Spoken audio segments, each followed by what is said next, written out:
In the eyes of the people of the Isga Empire, he was always regarded as a cursed dark wizard. However, Kim Min-jun was actually from modern Earth 4.0, captured by the Saintess and dragged here, only to be assigned various missions. On the day all the people eagerly awaited the parade outside, Min-jun was to return to his world, and the Saintess was waiting for his return. From her calling him Min, it seemed the last threat to Isga had been removed thanks to Min-jun. The Saintess wanted to express her gratitude on behalf of the Empire, but he had no intention of listening. The only thing Min-jun needed was for her to fulfill her last promise. Their conversation revealed that they didn't like each other at all. The Saintess didn't seem to want to lose this loyal subordinate. She continued to entice him, presenting the advantages of staying to keep him there. But Min-jun had no interest in such things. He just wanted to return, believing that he had done enough. The Saintess didn't give up and continued to wear a regretful expression. If you stay for the Empire's benefit, I promise to compensate you more than for all the suffering you've endured. He could no longer bear to look at her hypocritical face, and he immediately exposed that she was acting. Of course, the Saintess had no reason to admit it. But at Min-jun's question, "What will you give me?" she was instantly speechless. This relationship was far from voluntary. The Saintess was the one who forcibly brought Min-jun here and used him like a slave. She wanted him to always stay in the shadows, acting as her subordinate to clean up her messes. In short, Min-jun just wanted to know if she would send him back. This Saintess's face was truly thick-skinned. She kept saying she would give him anything he wanted if he stayed. Min-jun listed all sorts of modern foods from Korean fried chicken to jokeball pig's trotters. He desperately missed those fantastic foods from home. Here he could only eat a few dry biscuits which were no different from animal feed. The Saintess's face fell at the accusation, and she asserted she would improve. And that wasn't even Min-jun's biggest concern. He desperately needed a high-performance computer with excellent specifications and the fastest internet connection.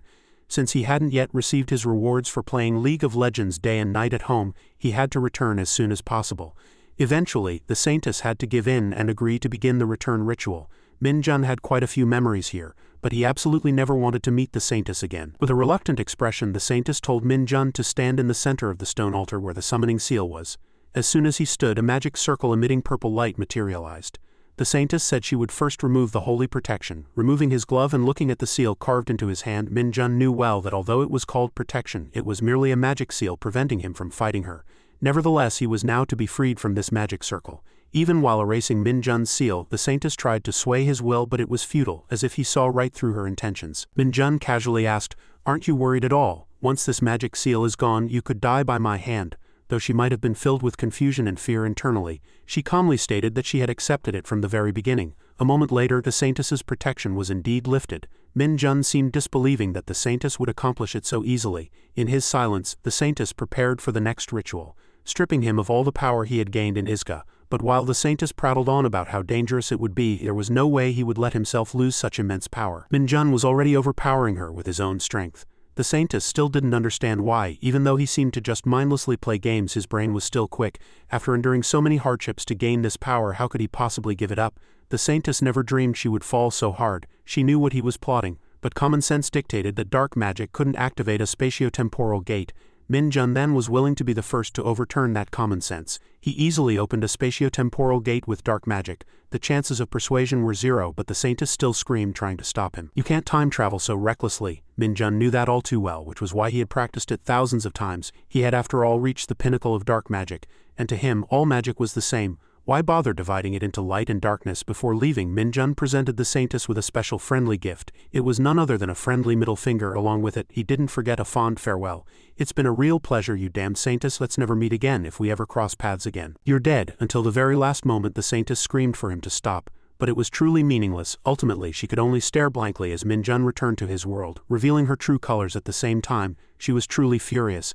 Into his room in Min-jun's modern world, a massive flow of energy poured down. He didn't know how much time had passed, but he was back in his beloved room. However, this journey felt particularly exhausting. As soon as Min-jun stood up, he glanced at his cherished cell phone, and all his previous fatigue instantly vanished, turning into joy. Indeed, he couldn't live too long without his cell phone. Min-jun couldn't hide his excitement at finally being back from that hell. When the no network connection notification popped up on his phone, he was immediately disheartened. But it seemed something had changed in the world he lived in. Special Forces soldiers were moving very cautiously. They spoke of it, something non-human. As they chatted for a few moments, a sound made everyone extremely alert. They immediately rushed towards the sound. In-ho was the first to run, rifle aimed forward, but the sight before him was not what he had expected. It was none other than Min-jun, holding his phone and complaining about why the neighborhood internet wasn't connecting. He gestured wildly. saying it was truly abnormal that not a single store was open. The two soldiers stared blankly at Min Jun's back, thinking he was a civilian who hadn't managed to evacuate. In-ho loudly called out to him to come this way. Min Jun found it quite odd that there were soldiers in this residential area. He didn't think much of it, just assuming they were undergoing situational training. But In-ho's shout and the ensuing scene immediately shattered his assumption. Before Min Jun could grasp what was happening, a fierce monster lunged at him from behind. Current Earth no longer seemed peaceful. When would Min Jun be able to get his game rewards? But when nothing happened afterward, he stared blankly at his hand. His hand showed no change, just as it was before, and Min Jun doubted, finding it hard to believe that his dark magic energy had completely vanished. But even without that energy, he grabbed the hunting wolf's head. Without hesitation, Min Jun held the wolf's head and slammed it to the ground with immense force, shattering the pavement. The two soldiers watched this scene, mouths agape and faces filled with disbelief. The hunting wolf lay silently on the ground, red blood oozing from its open mouth. Min Jun looked at it and muttered, "Stupid son of a bitch." At that moment the soldier still stood motionless, his pale face clearly showing extreme fear. Min Jun remained seated, looking at the result of his actions, and spoke. "Do you think I'm an incompetent fool who can't use magic because I have no dark magic energy? Even if I've become weaker, a trash monster like you isn't on a level to defeat me." He recalled the previous scene and marveled. "Captain, let's go one more time." This reminded him of his training days in Isekai. Min Jun's eyes suddenly darkened, and he thought sadly, but he asked himself, "Why the hell did you appear in this world?" That was a question Min Jun couldn't answer.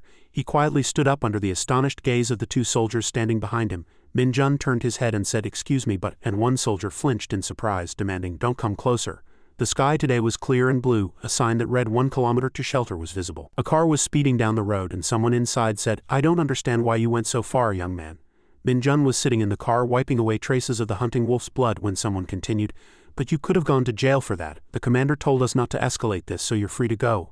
It was Choi In-ho. He wondered while driving, "But do you really not know what's going on in the world these days?" Min Jun nodded and replied, "Yeah, I was overseas," he thought to himself. More precisely, in another world. Min Jun quietly realized that this was not the Korea he knew. What the hell happened during these past 2 years? Dungeon phenomena appeared when I was about 7, and monsters from dungeons began to appear in the real world. I remember soldiers dealing with them just like now. With the emergence of dungeons, awakened superhumans with abilities superior to ordinary people appeared, and they joined the newly established Hunter Corps at military bases, quickly eliminating monsters as soon as they appeared, until I was summoned by that crazy saintess. There was no longer any danger in Korean residential areas. After a long period of blank thought, Min Jun sighed and muttered to himself, "Wait, no way." He looked at his phone screen showing no network connection and thought to himself, "The all-powerful dungeon fighter on this server hasn't completely vanished, has it?" With that thought, Min Jun decisively and continuously tapped the screen, concentrating so hard that he was sweating profusely, thinking to himself, "No, I just got back, it can't be like this. I want to play all-powerful dungeon fighter. I really want to play that damn game, this damn internet. I want to check if the server's back online, quickly." Choi In-ho, sitting next to him, watched him fiddling with his phone and thought helplessly to himself, "The whole world is in chaos one way or another, and he just returned from overseas and claims not to know. That's really suspicious." He had his own suspicions, but thought, "I don't want to pry. He must have his personal reasons." As he was lost in thought, Min Jun suddenly called out, "Excuse me," he continued with a serious expression, "have civilians evacuated to safe places? People like game developers, I mean, do you think they can still work during times like these? Like game companies, for example. What about destroyed buildings? Are server storage systems still intact? What the hell happened to cause this goddamn situation? I mean this chaotic situation?" Choi In-ho answered as if breathless from the barrage of questions, "I'll tell you what I know. After all, I got an A in monsterology and dungeonology in college." Min Jun wondered, "Do colleges teach things like that these days?" He asserted that it would be harder to find a college that didn't teach such subjects. Choi In-ho explained why the situation had worsened. It was because unusual phenomena began appearing in dungeons 2 years ago. From one day to the next, dungeons started appearing more frequently, and their scale grew larger and larger. But the biggest problem was the enormous number of monsters pouring out of these strange dungeons. Because of that, the military could no longer control the dungeons, and the situation progressively worsened to the point where some residential areas had to be isolated. From then on, the military fought back with various methods, but they lacked manpower. Min Jun listened to the story, dumbfounded for a while. He looked like a person whose soul had left his body. A series of exclamations popped into his head. "This is absolutely ridiculous, it can't be true." "But hung, are those game companies okay? I still want to play all-powerful dungeon fighter." Choi In-ho asked curiously, "How old are you now?" Min Jun hesitated, replying, I think I'm 21, he kindly informed him. "That means you have to enlist immediately. Half of your 20s will be gone." Min Jun was startled by this and asked blankly, "Half 3 years of service in the Hunter Corps?" Choi In-ho explained that the situation had worsened in recent years. Now not just the Hunter Corps, but all soldiers have to serve for 5 years. If you're 21, your enlistment notice has probably already arrived. He was aghast upon hearing that. 5 years? Min-jun felt as if he had fallen into a chilling void of silence. His face darkened, and he thought to himself, wait, isn't this serious? I wanted to come back and escape, recover, and play all-powerful dungeon fighter. Min-jun gritted his teeth, his eyes red, and asked himself, but I have to serve in the military for 5 years right now. I haven't even logged into the server yet. As he was lost in thought, a text message notification from the government suddenly rang. Min-jun opened his phone, read the message, and was horrified. What the hell is this? Notice of enlistment date for Unit X. Still flustered, he wondered. The enlistment date is tomorrow. Is this a phishing scam? The timing is just too perfect. Choi In-ho, sitting next to him, stated firmly, it's real. He was still dazed. This sound effect is strange. Is it real? As soon as he understood what he was saying, Min-jun became extremely flustered and yelled. What? It's real? What kind of enlistment sends you straight in without even a physical exam? He spoke nonstop, as if venting his anger. And damn it, why are they notifying me just 1 day in advance? Choi In-ho explained helplessly. I told you, we're short-staffed, so they usually do physical exams right at the training center. And you probably just saw that notice late. He asked again, why don't you go check it out right away at the PC bang near the shelter? After Min-jun's parents went missing, he just buried himself in games at home, and ironically, fate unfolded that way. He didn't make friends with anyone, and was even summoned to Isekai during his senior year of high school summer vacation. It was a wonderful paradise that humanity had forgotten. On modern computer screens, sword-fighting games with beautiful 3D graphics unfolded. Min-jun now shed tears of joy at the fact that PC bangs were still operating. This sacred game was still the same. And how long had it been since he'd participated in such terrifying raids? Choi In-ho, with an excited expression, leaned back and ordered food. Sir, thank you for staying open during these times. I'll have 1 hot dog. Min-jun was surprised and immediately turned to look at him. Oh, is that a new product? The tired-looking owner grumbled that he ate too much. The two quickly recharged their energy and began to focus on the game. Min-jun rested his chin on his hand and sighed deeply, lost in thought. Is this real? After shaking off all his worries with games, he started searching for news on the internet. A prominent headline caught his eye on the front page. Monster damage up 48 compared to last year. Hunter Corps prioritizes civilian protection. Government struggles to cope with increasing attacks. Sudden appearance of Dion causes resident evacuation. The next phrases created even greater public confusion.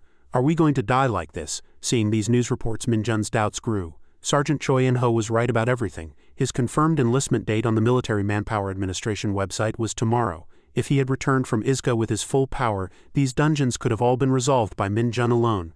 But for some reason, Min-jun's body was now completely devoid of magic energy, and the main source of his dark magic power was gone. Nevertheless, he didn't give in so easily. Min-jun could still clear dungeons perfectly well by himself. Then with a confident smile, he laughed crazily up at the sky. Yeah, I can handle all these trivial dungeons by myself. Okay, that's what I'll do, perfect. Min-jun's confident smile curved his lips upward. Just you wait, I'll take care of everything. The next day he was at the National Defense University. Min-jun casually put a skewer in his mouth and savored the taste. He chewed greedily, looking around. Oh, there are a lot of people. In contrast to Min-jun's attitude, everyone else was bidding farewell to their families with sad expressions and regret. Min-jun walked past the gloomy crowd with an indifferent expression. Soon a loud shout was heard. Everyone focus, all soldiers, please gather immediately in the auditorium. Attention. As he walked, Min-jun mused blankly. The army isn't what it used to be, is it? Will it be as harsh as Isekai? As everyone gathered, a loud voice boomed. Stand straight, did you come here to play? Even among the numerous people, 2 soldiers continued to hurl insults. Do you want to crawl around like worms? Hold your heads high. Don't look sideways. Stick close to the person in front. Push hard. Push as if to kill. As the bewildered soldiers walked, Min-jun, with his mouth wide open, greatly enjoyed the harsh atmosphere here. Your voices are too weak, he smiled proudly. These training instructors are gentle. After a moment, everyone quieted down and Sang-hoon began his speech. Attention everyone, before we begin the schedule, I am Kim Sang-hoon of the Republic of Korea Army. Please raise your hand if you have hunter abilities but have not yet registered with the Hunter Corps. As you know, hunters receive different treatment than ordinary people. The basic salary for a private is 3 million won, however he was met with an eerie silence. Oh, nobody. Sang-hoon's eyebrows drooped in disappointment. It's a formality, so don't worry about it. At that moment, a soldier behind him quickly interjected. Battalion commander, there's one person there. Sang-hoon looked around in surprise, searching for a trace. What? Who? The soldier behind him shouted loudly into the microphone. The person who raised their hand. Come forward immediately. Min-jun, excited, stepped forward and answered loudly and clearly. He immediately stamped his foot hard, cracking the floor. Min-jun soared high, and the surrounding soldiers were bewildered. Even the commanding officers looked up at him. What is that crazy guy doing, then? In a single flight, Min-jun safely landed on the stage. Sang-hoon stood there blankly, not understanding what this bizarre creature was. Min-jun raised his head, smiled brightly, and introduced himself. New recruit Kim Min-jun, I want to volunteer for the Hunter Corps. In the northern region of Isekai territory, the Canyon of Oblivion was shrouded in mist. A small cave appeared where massive mountains overlapped, and a glowing pillar could be seen deeper inside. Along with it, a voice was heard. So what I'm telling you is, Min-jun sat leisurely on a spider, talking. This dark wizard's job is endless confusion. There's no worse character, you know. He recounted some memories. Even though we have insane skills, we're nothing when dark magic energy runs out. It doesn't regenerate naturally like mana for regular mages. Mana is always with you. You just gather it, right? You just gather it, I say. I have to periodically harvest dark magic energy by defeating monsters with dark magic energy. Clearly, replenishing dark magic energy while using it is never effective. Understand? And because my job image is the worst, I can't find companions either. So if dark magic energy accidentally runs out in a dungeon, I'm bound to die. Having said this, Min-jun smiled slightly. Now here's the question. What's the best way for a dark wizard to replenish and maintain dark magic energy? Silence fell all around and only the sound of burning firewood could be heard. Min-jun crossed his arms and sighed. At this time he was sitting on a dead spider, and the corpses of giant spiders were scattered throughout the cave. Min-jun clucked his tongue. No one's answering. Is it because everyone's dead? Suddenly, a sharp object pierced the ground. He glanced over and muttered. At this time, where Min-jun is standing is the Canyon of Oblivion, the dungeon boss spider's lair. Seeing the Spider Queen approaching, he smiled helplessly and whispered, "Why isn't the dungeon boss answering?" Looking at that horrifying spider, Min-jun asked, "Why are you only appearing now? I was dying of boredom." The Spider Queen looked around the cave. Corpses killed by poison were scattered everywhere, their forms twisted. The Spider Queen let out an enraged roar that echoed throughout the cave. Min-jun still maintained a calm expression. "Is that your answer? Your breath smells terrible." Immediately, the Spider Queen charged to attack him, but Min-jun blocked it with one hand. He shook his head disapprovingly. "No doubt about it." Even as Min-jun's hand pierced the Spider Queen's head, his voice continued to echo. "The answer is," he confidently clenched his fist, "to defeat monsters with maximum power. Isekai, the pinnacle of dark magic. Min-jun. 645 days before returning to Earth. Back in the present, a hand in a military uniform placed a warm cup of tea on the table. His deep voice asked, "You said your name was Kim Min-jun?" He replied, "Yes." Sung-yun nodded and said, "Wait here. A unit from the Hunter Corps will arrive." Min-jun picked up the warm cup of tea and smiled lightly, saying, "Did the battalion commander make it himself?" "Thank you." Sung-yun took a sip of tea and asked cautiously, "You seem very enthusiastic. Is there a special reason you applied for the Hunter Corps?" He paused for a moment, then continued, "Things are very bad these days. Many people are returning to the regular army, even with special abilities." Min-jun replied excitedly, "Yes, I have some business in dungeons." At his words, the surrounding space suddenly fell into an abnormal silence. After a moment, Sung-yun could no longer hold back and burst into laughter. "You are truly amusing." Min-jun also laughed, asking back falsely, "Am I?" He continued to laugh uncontrollably. Sung-yun said teasingly, "You're a really funny guy. I won't charge you for the auditorium floor you broke." Min-jun took a sip of tea and muttered to himself, "Stop laughing, old man. I'm not joking. All dungeons appearing in Korea are managed by the military, and all priorities related to dungeons are handled by the Hunter Corps, and monster subjugation naturally falls to the Hunter Corps. The Hunter Corps is composed of individuals with exceptional abilities. There, you can be promoted regardless of your service period as long as you prove your ability. There are no restrictions." Imagining himself fighting monsters, Min-jun thought, "If I join the Hunter Corps, I won't be able to enter dungeons, will I? I can clear most dungeons by myself, and I'll definitely encounter monsters with dark magic energy. Then I'll be able to grow incredibly fast." This was entirely Min-jun's imagination. Reality could be different. He revealed a smile hidden behind the teacup. "I don't have the ability to recover lost power." Setting down the empty cup, Min-jun fell into thought. "I can reach 10 stars within 5 years. This is impossible. And I'll sweep through as many dungeons as possible. Then the dungeon soldiers can rest and develop their fourth awakening." He stroked his chin, a cunning smile on his face. "And I'll become a highly paid public hero." Perfect plan. At the same time, a knock sounded outside the door. A tall man entered, stood upright, and shouted, "Salute, Sergeant Lee Seong-won of the Hunter Corps reporting." Sung-yun smiled gently and said, "You're finally here. This is the new recruit we reported." Min-jun was slightly surprised listening to their conversation, but could only wonder internally. The battalion commander was having a formal conversation with a sergeant. Lee Seong-won glared at Min-jun and asked, "Do you really have hunter abilities?" He said in a firm voice, "If you've awakened as a hunter, you should be able to open your status window. Tell me all your stats." Min-jun pouted slightly, thinking to himself, "What's wrong with this guy? Is the Hunter Corps all like this?" He slightly extended his hand forward, making up his mind. "Okay, I'll do whatever the army tells me to." Thinking about it, Isekai also had a status window. He barely used it back then. That was because it only showed numbers for stats and abilities. "I wonder what it's like here." Min-jun placed his hand on the screen in front of him and with a slight smile, called up the status window, but suddenly Min-jun froze. Lee Seong-won frigged and asked, "What is it? Tell me what you see." Red letters appeared on a blue screen. He stammered, unable to speak. Min-jun said in a small voice, "It says error." Lee Seong-won clenched his teeth. "Hey." There was no longer any patience on his face. His voice also turned distinctly colder. "Are you making fun of me?" At the same time, at the Gonjiam Hunter Corps Training Center somewhere, a familiar deep voice echoed from the battalion commander's office. "It's been a long time." Lee Seong-hoon smiled slightly, his arms crossed behind his back. "It's been almost 10 years since we last met in Anyang, hasn't it? I never expected to meet you here." He said to the woman standing in front of him, "First, why don't you sit down?" Hunter Sun Woo-ni. Sun Woo-ni coldly denied, I'm not a hunter yet. Like everyone else who enlisted here, I'm just a new recruit, she replied, maintaining a solemn posture. I could say that, but if you called me because of my father, I don't want any special treatment during training. Lee Seong-hoon smiled gently and said, perhaps I've given you the wrong impression. This is a matter separate from your son's general affairs. His voice carried a hint of teasing. Of course, there will be no special treatment during training. Your father must have told you that the Hunter Corps is not an easy organization, right? Sun Woo-ni bowed her head, hesitating. Well, seeing her awkwardness, Lee Seong-hoon continued solemnly, with such a famous recruit enlisting, how could I as the training commander not be concerned? You'll be busy soon, so I wanted to give you some words of encouragement in advance. It must not have been easy to choose to enlist as an ordinary soldier. We are always short of people like you in the field. As a citizen of this country and as a soldier, I thank you. Sun Woo-ni cleared her throat and said, thank you for your encouragement, Commander. Although she acted strong on the outside, inside she was screaming, how embarrassing. He turned his head and saw a small car approaching this building. After a moment of silence, Lee Seong-hoon spoke. Now that I think about it, I received an interesting report today, he said mysteriously. You'll probably gain a very interesting comrade. Would you like to come meet them with me? Sun Woo-ni's eyes widened and she didn't know how to respond. A moment later, still in the central building, Min Jun raised his head, unable to hide his surprise. As he walked, he exclaimed internally, oh my god, how much tax money did they pour into this? These facilities are no joke. I wonder if there's a computer room here too. Seeing his rustic appearance, Lee Seong-won reminded him in a low voice, don't get too excited, new recruit. Your enlistment in the Hunter Corps is not yet decided. He frowned, walking ahead and said solemnly, since you're a special case, I will personally test you. If it weren't for the headquarters decision, I wouldn't have brought you here and sent you straight to Yongchan. Min Jun gritted his teeth from behind but could do nothing. Lee Seong-won warned him, if all tests are completed and you are confirmed to be a liar, prepare to enlist immediately in the military police. Min Jun thought irritably, he's too stingy about everything. And he asked, yes, what's the test? Lee Seong-won tapped on the bloodstone with his finger. This is it. He pointed at the bloodstone and said, if you can move this even an inch, you pass. Lee Seong-won's eyes shone coldly.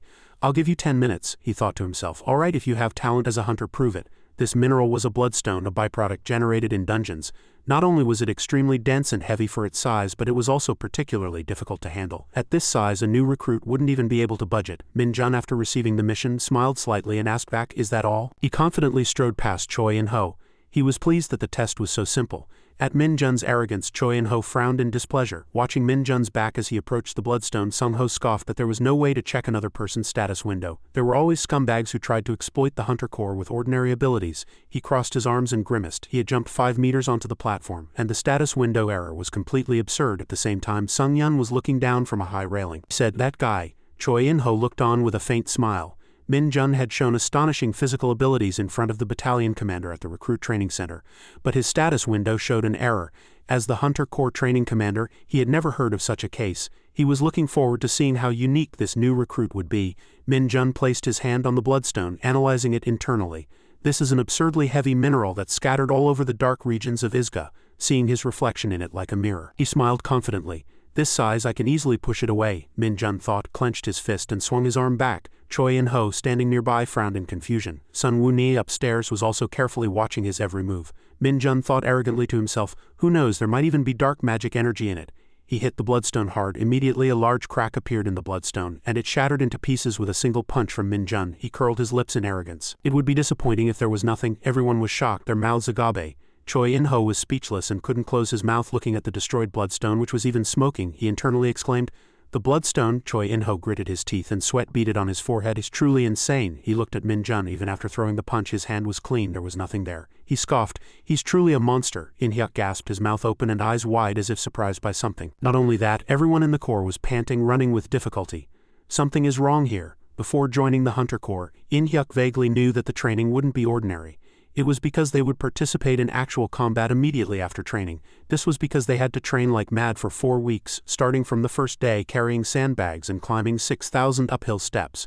And even that wasn't enough. The instructor kept urging them. And checking the completion time was what everyone looked forward to. Everyone called him Instructor Lee Sung-ho, the Devil Instructor. Running with his comrades, he tried to encourage himself. With this brutal physical training, I can only raise my stats by 1 point. He thought that everyone as new recruits of the Corps would have to endure all these hardships, but that was just his thought. Suddenly, Min Jun darted out from behind him and took the lead, making In-hyuk wonder, what's up with that guy? Is something wrong with us? Min Jun flew up the stairs as if sliding, his body feeling very light. If I had all my magic power, I would have flown. While his feet kept running, his mind was thinking, The Hunter Corps Hell training seems really cool. Compared to Izuka's old clothes, the military uniform was really to his liking. Recalling the clean mess hall filled with all sorts of food, Minjun's stomach immediately growled. The food here was also truly overwhelming. Not just the food, but now there was also a reasonably allocated schedule. And most importantly, after the schedule ended, he was given free time instead of overnight duty. The more he thought about free time, the faster his feet ran, as if they had rockets attached. They said there was a PC bang inside the facility with the same specs as outside. And as long as he didn't sneak out, they wouldn't bother him after completing the schedule. He thought he would use his remaining magic power to escape if he didn't like it. As he approached his destination, a satisfied smile spread across his lips. They provide training and delicious food, pay generously, and give him time to play games. He held his head high, looked forward, and shouted with vigor, "Hunter Corps is the best." Inhyuk grimaced and said, "He's getting faster. How can he do this? It's truly unbelievable." His comrades were disheartened. "I don't know. Don't talk to me." Upstairs, Choi In-ho was waiting, and footsteps echoed loudly. He was startled to see Min Jun's dark face and ghostly speed. "What is this?" He finally set foot on the top of the last peak and let out a sigh of relief. "It's over now." Choi In-ho was even more surprised internally. Kim Min-jun laughed idly, enjoying the surrounding scenery. "The scenery here is truly beautiful." Choi In-ho calculated the time. "What in the world is that crazy guy? Regular recruits usually take about an hour, but he's already finished." Suddenly, Min-jun's gaze stopped on him. It was a look full of suspicion. Indeed, a moment later, he walked past Choi In-ho, looking him up and down, and mentioned the generous reward. "Didn't you say that completing it within 30 minutes would reward one leave pass? I'm curious how long it took me." Choi In-ho's face hardened, and he still had to pull out a piece of paper in his hand. Min-jun took it, went to a corner, and pondered where to use it. Choi In-ho pressed his watch with a sneer. "Has any recruit ever received a leave pass before?" Seeing Min-jun eagerly warming up, he said nothing. But high stats and good physical condition weren't everything. Most important thing was the ability to react to and deal with monsters. His eyes gleamed darkly. "Kim Min-jun, I'll keep a closer eye on you." In the corps shared dormitory, all the members groaned, holding their waists. "If it's like this every day, I'll die at my back." In-hyuk smiled brightly, looking at the system window that showed increased stamina. "My stats have increased. My stamina went up by 1 point. His comrades next to him also rejoiced with him. "Congratulations." Other members also happily asked each other, "What were your initial stats? I need to check mine too." Min-jun's personal status window looked shabby. "Did I hear wrong? They're happy about a mere 1-point increase in stats?" Recalling his time in Izuka, he winced. "When I trained in Izuka, my stats went up every day." "What, you want to raise your stats, you son of a bitch? Get up." Jin-il, sitting next to him, asked him, "You got a leave pass? When are you going to use it?" Min-jun shook his head. "I don't know." His comrade next to him teased. "I'm jealous," he explained. "The instructor said before that no one had ever gotten a leave pass from Sergeant Lee." In-hyuk also approached and asked for his secret. "Do you usually exercise a lot?" Jin-il was excited. "That's truly incredible." He suspected these people were mocking him. His time in Izuka had left scars on his mind. "When I was a dark wizard, the people of Izuka thought I was ominous and wouldn't even meet my eyes. Where's the bathroom?" The comrades here were so kind that Min-jun had other thoughts. "Communication isn't as bad as I thought," In-hyuk suggested. "The PC bang is open. Want to go?" Jin-il refused. "I'm too tired to even play." Min-jun shot up as soon as he heard the word PC. "The PC bang is open? Why didn't you tell me earlier?" A moment later, immersed in the PC bang, he felt as if he had returned to his real world. He calculated that since it was 9 p.m. he should sleep for at least 2 hours. In Izuka, he hadn't slept enough. Even 1 hour of sleep in Izuka was a luxury, so 2 hours was a huge reward. Min-jun's gaming skills became even more proficient.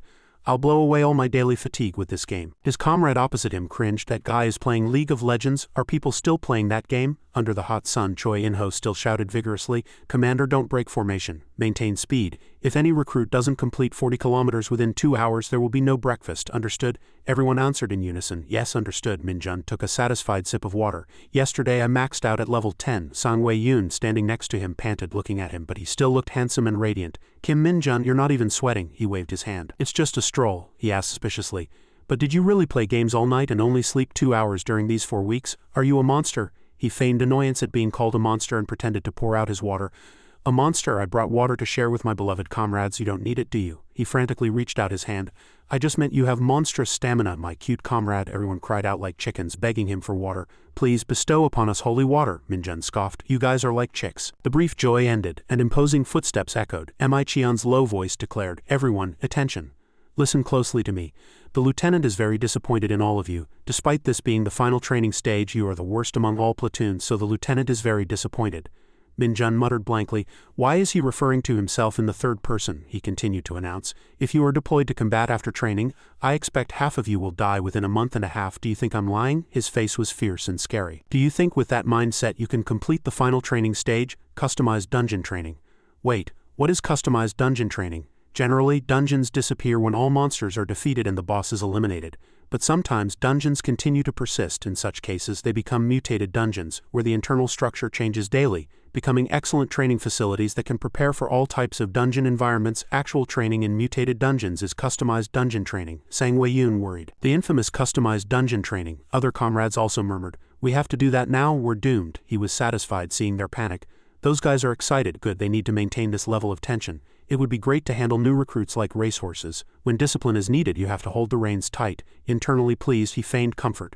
And when those guys are stressed, I comfort them with a carrot. Don't be discouraged. If you're smart, you'll be fine. Mi-chan made an attractive offer. The highest scorer will receive a 2-night, 3-day vacation pass, he thought to himself. Now's the time to get excited. But everyone was still dejected. He rapped on the table, encouraging them.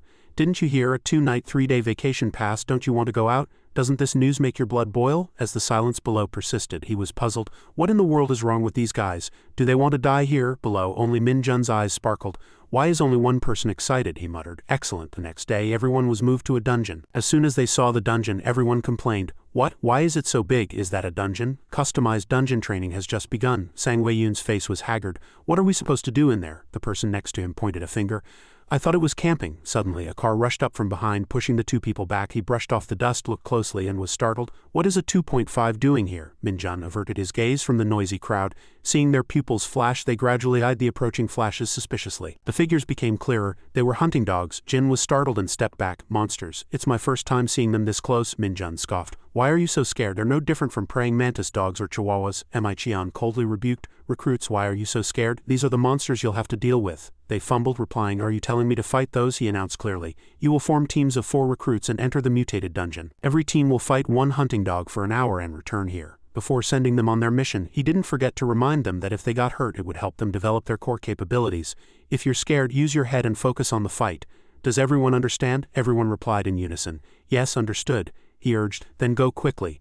Choi In-ho, unlike him, sent them one by one. The items provided were mid-2 Hunter Core exclusive armor designed for mechanical protection of the body, and its design was very clunky and heavy. Jin-il, wearing the uniform, looked around, searching for more. Don't they give us anything else besides this? Sang Wei-yun's whole body trembled. My legs feel like they're going to break. He first examined the uniform before putting it on. It's not comfortable and has no other effect besides protecting the body. This costs 50 million won, Min-jun imagined. They must have used it very carefully. Because it was incredibly expensive. I can feel their sweat and passion. It's an item with a truly magnificent aura. I don't like it. He approached him and asked, Lieutenant, I have a question. If we can defeat the wolves quickly, can we take off this uniform? He shouted annoyingly. Why are you so arrogant? The recruit turned around and noticed Mi-chan's expression had changed 180 degrees. It was you, number 1 recruit Kim Min-jun. If you wish, he snapped his fingers. But remember, this is team training. You shouldn't be excellent alone. I'll be watching our number 1 recruit Kim Min-jun fight with his comrades. He clearly heard and noted one fact, team training. This moment, Jin-il and Sang Wei-yun were still hesitating about how to confront the hunting dogs. How are we going to fight hunting dogs with just this? We need a plan.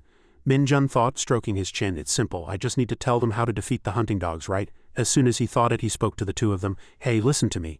I'll tell you my plan. You're curious about my plan, he explained excitedly. When the hunting dogs charge at you to kill you, don't be afraid. Grab their legs and break their backs in half. Not only that, he even demonstrated with his hands and feet. At this distance, they'll die, but if they're still alive, face them head on again and tear them apart like kimchi. His eyes were full of hope, but to the 2 of them it sounded truly absurd. When time was up, Mi-chan ordered them to be released. Sung-ho approached and opened the cages. The hungry hunting dogs, as if on cue, dashed out frantically as soon as the doors opened. They all rushed into the dungeon. Jin-il was a little surprised. They're going into the dungeon instead of us, he explained. They've been held all day and their home just appeared, so why wouldn't they go back home? The 2 were very happy and agreed as soon as they heard it. That makes sense. That's a really logical thought. They asked Min-jun, how do you know the monster's psychology so well? He recalled a past remark. You're a monster, a true monster. Please let me go because I was like that.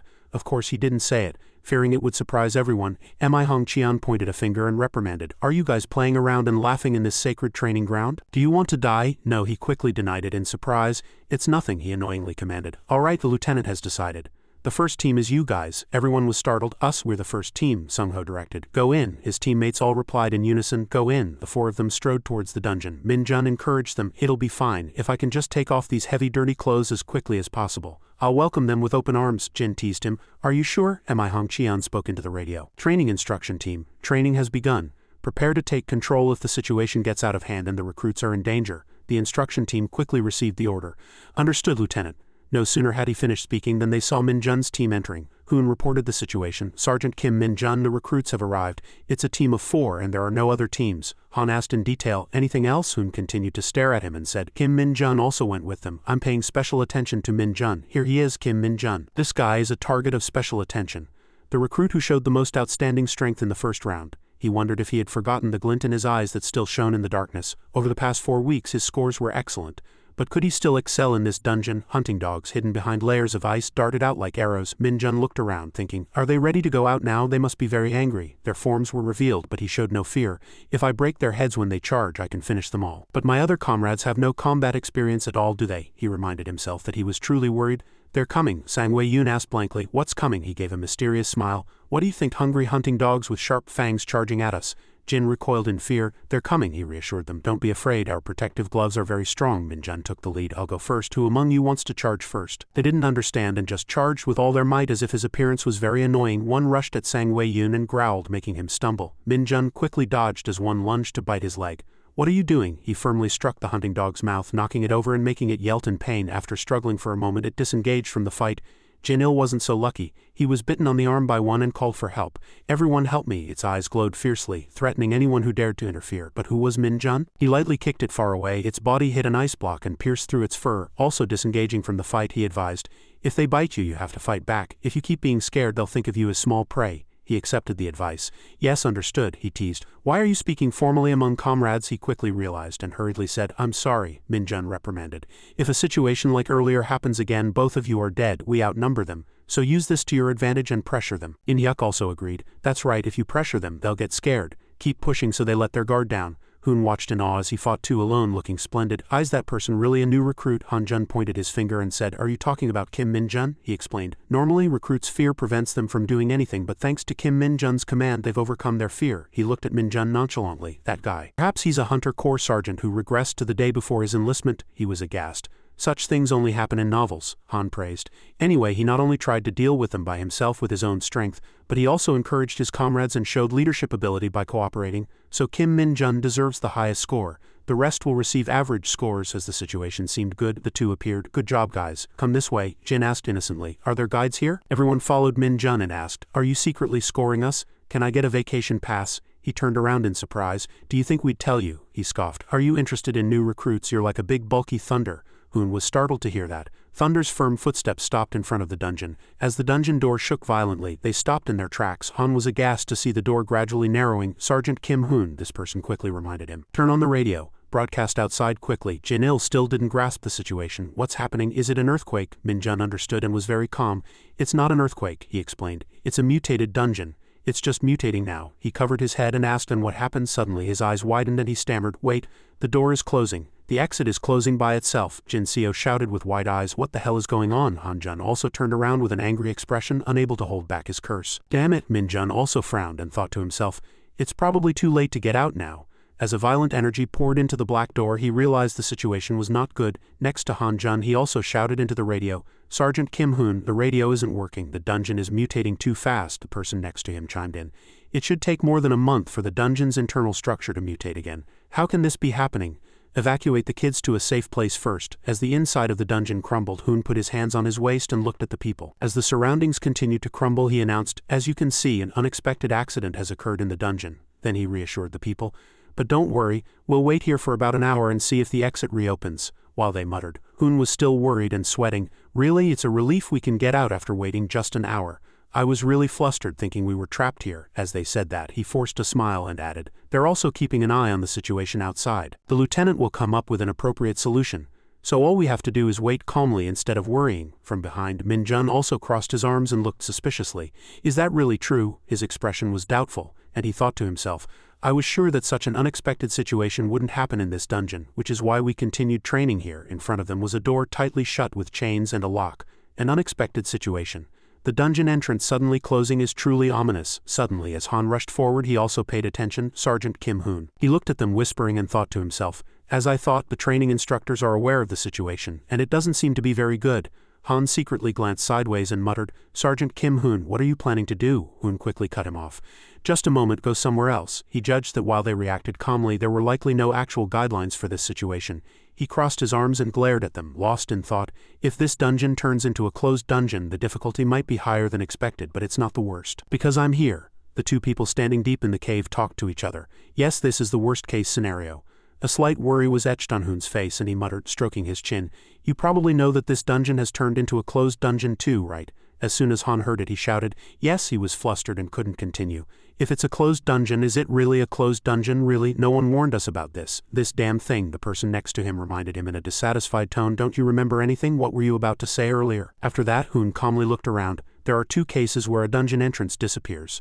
The first is when the dungeon disappears, which happens automatically when it's defeated. His face became more serious as he added, "And the second case is a closed dungeon where the door disappears when an outsider enters." Next, Hoon thought about the dungeon passages. It mutated into a closed dungeon while we were inside the dungeon. That means the door disappeared and surely more monsters will appear. The only way to escape a closed dungeon is to defeat all the monsters inside. Han realized with wide eyes, so he looked up to confirm. "That's right, there's no way to get support from outside." Returning, Hoon considered the current team composition.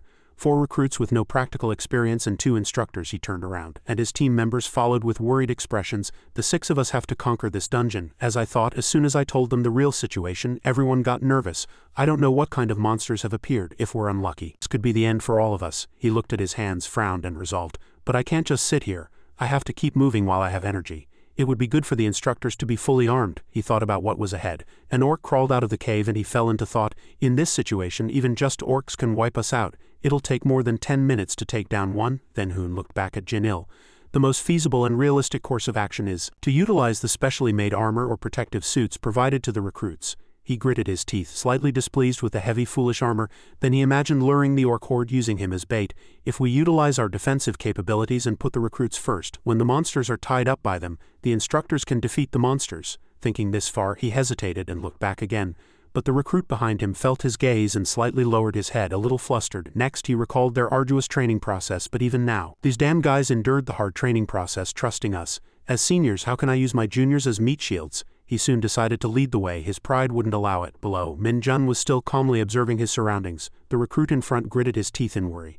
A dungeon accident in the final week of training. Suddenly, his eyes widened as if he sensed something. He stopped and looked around, and Han Jun also wondered. As he became suspicious, he also snapped to attention. "Is there a problem?" Recruit Kim Min Jun. Soon a growling sound was heard, startling everyone. Hoon, who was in front, clutched his throat tightly and fell backward in pain. "Instructor?" He collapsed on the ground, white foam continuously spewing from his mouth and blue veins popping out. Seeing this, he ran forward in a panic. "Sergeant Kim Hoon!" From behind, Min Jun also reached out his hand to stop him. "No, don't run." His eyes shone sharply, and he muttered, "Running now is futile." Both Hoon and Han Jun are collapsed on the ground in pain, foaming at the mouth. There's no way to save him. Confused screams were heard. "Instructor, are you okay?" From this side, Min Jun also calmly reminded them. "Everyone step back. If you get any closer, you'll end up in the same situation." Next, Min Jun sat down and seeing them lying unconscious on the ground, spewing white foam, judged that it wasn't serious. "They've just fainted. I'm not surprised either." Next, he raised his head and looked somewhere. "I seem to smell something familiar. I need to catch this." He then turned and tossed the 2 instructors to the 3 recruits behind him. Min Jun, with a determined expression, shouted a warning to them. "Don't follow me. Stay near the exit." Jin, with worried eyes, supported one of the instructors and asked, "What? Where are you going?" "Stop, it's dangerous." Even the instructor fainted. But Min Jun had already sprinted rapidly into the dark tunnel behind him. Other recruits also shouted in worried voices, "You could die, are you crazy? Kim Min Jun, come back." After running for a while, Min Jun muttered with a satisfied smile, "I'm so excited I could die." To think this actually existed on Earth. He recalled the energy emitted by the skull-headed monster that had knocked out the 2 instructors. Dark magic energy was the cause of the instructors fainting. Min Jun charged forward with an excited expression. It was no surprise that the awakened instructors had fainted. He remembered the legion that had summoned the wizard. Even the people of Isga were surrounded by special protective shields to guard themselves against dark magic energy before facing monsters. The more he thought, the more excited he became. And a satisfied smile appeared in his eyes. For ordinary people, this would be far more dangerous. But Min Jun, recalling his phone and charger, thought of dark magic energy as being like a charger for a dead phone to dark wizards before him. A massive flow of energy swirled. He cheered and shouted, "I found it, the source of dark magic energy." Beneath it was a glowing stone. He carefully stepped into the darkness. Min Jun quietly scanned his surroundings. "It's too quiet, no traces of monsters nearby." He hesitated for a moment. But Min Jun looked up. A satisfied smile naturally spread across his lips. Above, a snarling beast hung from a stone pillar, drooling and glaring at him. Min Jun exclaimed. You thought you could hide from a dark wizard while giving off so much dark magic energy? His face was filled with delight, and touching his chin he said, I didn't expect to meet you here, dark hunting hound. It snarled at him, drooling, filled with rage. A description of this purple dark magic beast, the dark hunting hound as its name suggests, was naturally different from ordinary dogs. They were a species that completely overwhelmed regular hunting dogs. He recalled the moment he almost died. I first met this bastard about a year after being summoned to Isekai. I'd never seen a monster like this on Earth, so I tried to attack it and almost died. Even now it charged at Min Jun, but he remained calm. Anyway, it's good to see a familiar face soon. He bared his teeth, took a stance and smiled. Now I'll finish this in one blow. As he threw a punch, the hunting dog hit the wall. Thanks for the meal. The hunting dog was knocked out, its teeth broken, emitting dark magic energy. He looked at the sweat on his hands with a thoughtful expression. The smell of blood is still repulsive. Energy continuously flowed out. Min Jun's hand reached out, his face calm. After it died, a massive amount of dark magic energy poured out. That's why dark hunting hounds were very difficult to defeat, as their blood was poisonous. If an ordinary person touched its blood, their skin would rot. Next, he absorbed the massive flow of energy into his body. His hand reached out and absorbed all that dark magic energy. His face was full of an excited smile, and his body visibly changed. Of course, it had no effect on a dark wizard. His phone screen also slowly showed the battery level. It's really exciting to absorb dark magic energy after so long. It feels like about 5 charged. He continued to absorb the energy with a determined expression, thinking to himself, but why is a dark hunting hound here? They're usually only found in Isekai. I thought Earth's monsters absorbed dark magic energy. After that, Min Jun recalled Hoon and Han, who had fainted earlier. But judging by the instructor's reactions, this seems to be the first time something like this has happened. And there was no mention of dark magic energy, or this bastard when training about monsters at the training center. Dark hunting hounds can't travel between dimensions. He remembered opening the gate of dark magic himself. Only someone who has reached the pinnacle of dark magic like me can do something like that. Thinking this far, he remembered the saintess. She was praying with her hands clasped. Or the saintesses, people who can use divine power. That's not a skill anyone can use. After that, he withdrew his hand and thought with a suspicious look. Am I overthinking this? Is this the first time a dark hunting hound has appeared in Korea? Has something like this really never happened before? Then he stood on a stone pillar, put a hand to his forehead and looked down at the dark hunting hound's corpse below. Where's the corpse? I need the corpse to write a report. He looked down at the corpse with an excited expression and said, found it. Elsewhere, Hoon was still lying on the ground, sweat beading on his forehead. As a voice was heard, he slowly opened his eyes. Instructor Hoon, opposite him. 3 recruits stared at him with worried expressions and shouted, please wake up. He opened his eyes a little. Really, where? Wake up. Are you okay, instructor? Suddenly, as if remembering something, he jumped up and shouted, startling everyone. What? Hoon looked around, flustered. Is everyone okay? The person supporting Han next to him was flustered. I thought they were zombies. Just then, Han also came to. Damn it, what the hell happened? He urgently asked. Is anyone hurt? The recruits were surprised. We're fine. But Jin reported with a worried expression. Kim Min Jun went deep into the dungeon alone, he shouted in a worried voice. What? He was still flustered. Then what the hell happened inside? Jin quickly explained to Hoon. Hearing the story, he grabbed Jin Il's shoulder with a worried expression and kept shaking him. The damn bastard acted that way, Jin Il replied, flustered. Yes, he did. Hearing that, he gritted his teeth, snarling with anger and worry. How dare he act that way in such a dangerous situation? Just looking at his attitude, I should expel him immediately. But do I have that authority? Instead of protecting the recruits, I fainted. Thinking this far, Hoon calmed down. No, I shouldn't waste time like this. I have to go save Kim Min Jun right now. Suddenly, a recruit pointed ahead and said, Instructor, look. Min Jun, with a dark hunting hound slung over his shoulder, calmly approached them. Is everyone okay? Seeing him, Hoon was startled. What, is that a hunting dog next to him? Han also widened his eyes and pointed a finger. Yes, instructor, but doesn't it look a bit different from usual? Soon, he calmly threw the hunting dog in front of them. Please take a look at this damn thing. Hoon bent down to examine it and said, did this damn thing knock us out? The person next to him also looked at the hunting dog and agreed. I think so. Jin widened his eyes, startled. My God, Kim Min Jun defeated this big monster alone? Another recruit next to him was also astonished. If what we defeated was a light grade, this must be a heavy grade. Min Jun grinned next to them, wiping his forehead. I'm not going to think about this anymore. Suddenly, something glowing appeared and caught his attention. Before them was the dungeon's door. The door is open. From behind, Hoon approached and touched his shoulder with a surprised expression. Kim Min Jun, did you really defeat the hunting dog alone? As he made a worried expression, Min Jun just smiled and nodded. He calmly confirmed. Understood. After speaking, he turned around and ordered, escort the recruits outside. I'll follow. Han also looked up to confirm. Yes, understood. The 3 recruits quickly exited through the door. Hoon stood there watching him quietly and sighed. Kim Min Jun, when you get out, report everything in detail to the lieutenant. Min Jun also calmly replied. Understood. He sighed, closed his eyes, took off his hat and made a troubled expression. Don't forget anything. Even how useless the instructors were. After speaking, he covered his face again, opened one eye and glanced at him. Anyway, we fainted and the recruits had to handle everything themselves. I'd have nothing to say even if I went to military prison. Suddenly, he made a suggestion that surprised Min Jun. Anyway, everyone was safe thanks to you. I appreciate that. then he scratched his head and smiled while Hoon looked at him with a surprised expression. I'm too embarrassed. After speaking, he raised his hand again, pulled down his hat, and urged, as a man you have to admit when things go wrong. Anyway, let's go back. Next he turned and exited the dungeon door. Damn it, I don't know what to write about fainting. I probably won't be able to sleep tonight. Min-jun also followed him. To be praised in the final week of training, I guess it's time for me to go outside too. Suddenly, a system window appeared and startled Min-jun. Above it indicated that an error had been fixed. He looked at it, slightly confused, and frowned. What? An error fixed? What kind of error is it? He glared at it with angry eyes. This stupid system is really ridiculous, the system window displayed. Kim Min-jun, founder of the Sister Lumi cult and my favorite character. Strength 60, Agility 60, Stamina 60, Mana 10. Skill Zone Decay E grade. Seeing these stats, he shouted in an angry voice. Something's wrong, is this all? Then Min-jun realized with a start. Damn it, why is it in the status window? He recalled the Lumi character smiling gently in the game. The Sister Lumi cult is my favorite character. Lumi was a character in the game all-powerful dungeon fighter. When I reached the pinnacle of dark magic in Isekai, I jokingly created that cult to drive those crazy guys away, the ones who followed me like stalkers. Previously, the cult members frantically pulled him in Min-nim. Please dominate the world with us, Sister Lumi. My favorite character, I love that name. But he calmly looked at them and refused. This is my type. Find someone else to bother. He sighed inwardly. It only ended up attracting more crazy people. He touched his chin and seriously reviewed the stats. I seem to have become much weaker. The stats are much worse than I thought. Min-jun recalled his former powerful self who could open spatial gates with dark magic. After returning, I saw all my dark magic energy disappear and thought of some kind of backlash from dimensional travel. The system emphasized, confusing him. Skills owned, Decay E grade, but only one of my countless skills remains, and a low-grade skill at that. Min-jun frowned slightly with a suspicious expression, thinking to himself. The effect of decay is probably a stomachache. He recalled the novel he was transmigrated into, flustered. Damn it. This isn't some third-rate novel, is it? It's really absurd. I feel like throwing up. Min-jun, with an even more flustered expression, crossed his arms and stared at the system window. I can't achieve any goals like this, but his eyes remained calm, and he thought to himself.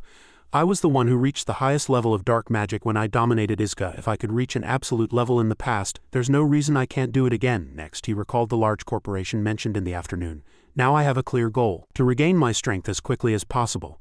For the game company whose development was delayed due to monsters. Currently, Min-jun held his forehead and sighed. That's possible. Finally, he calmly exited the dungeon door.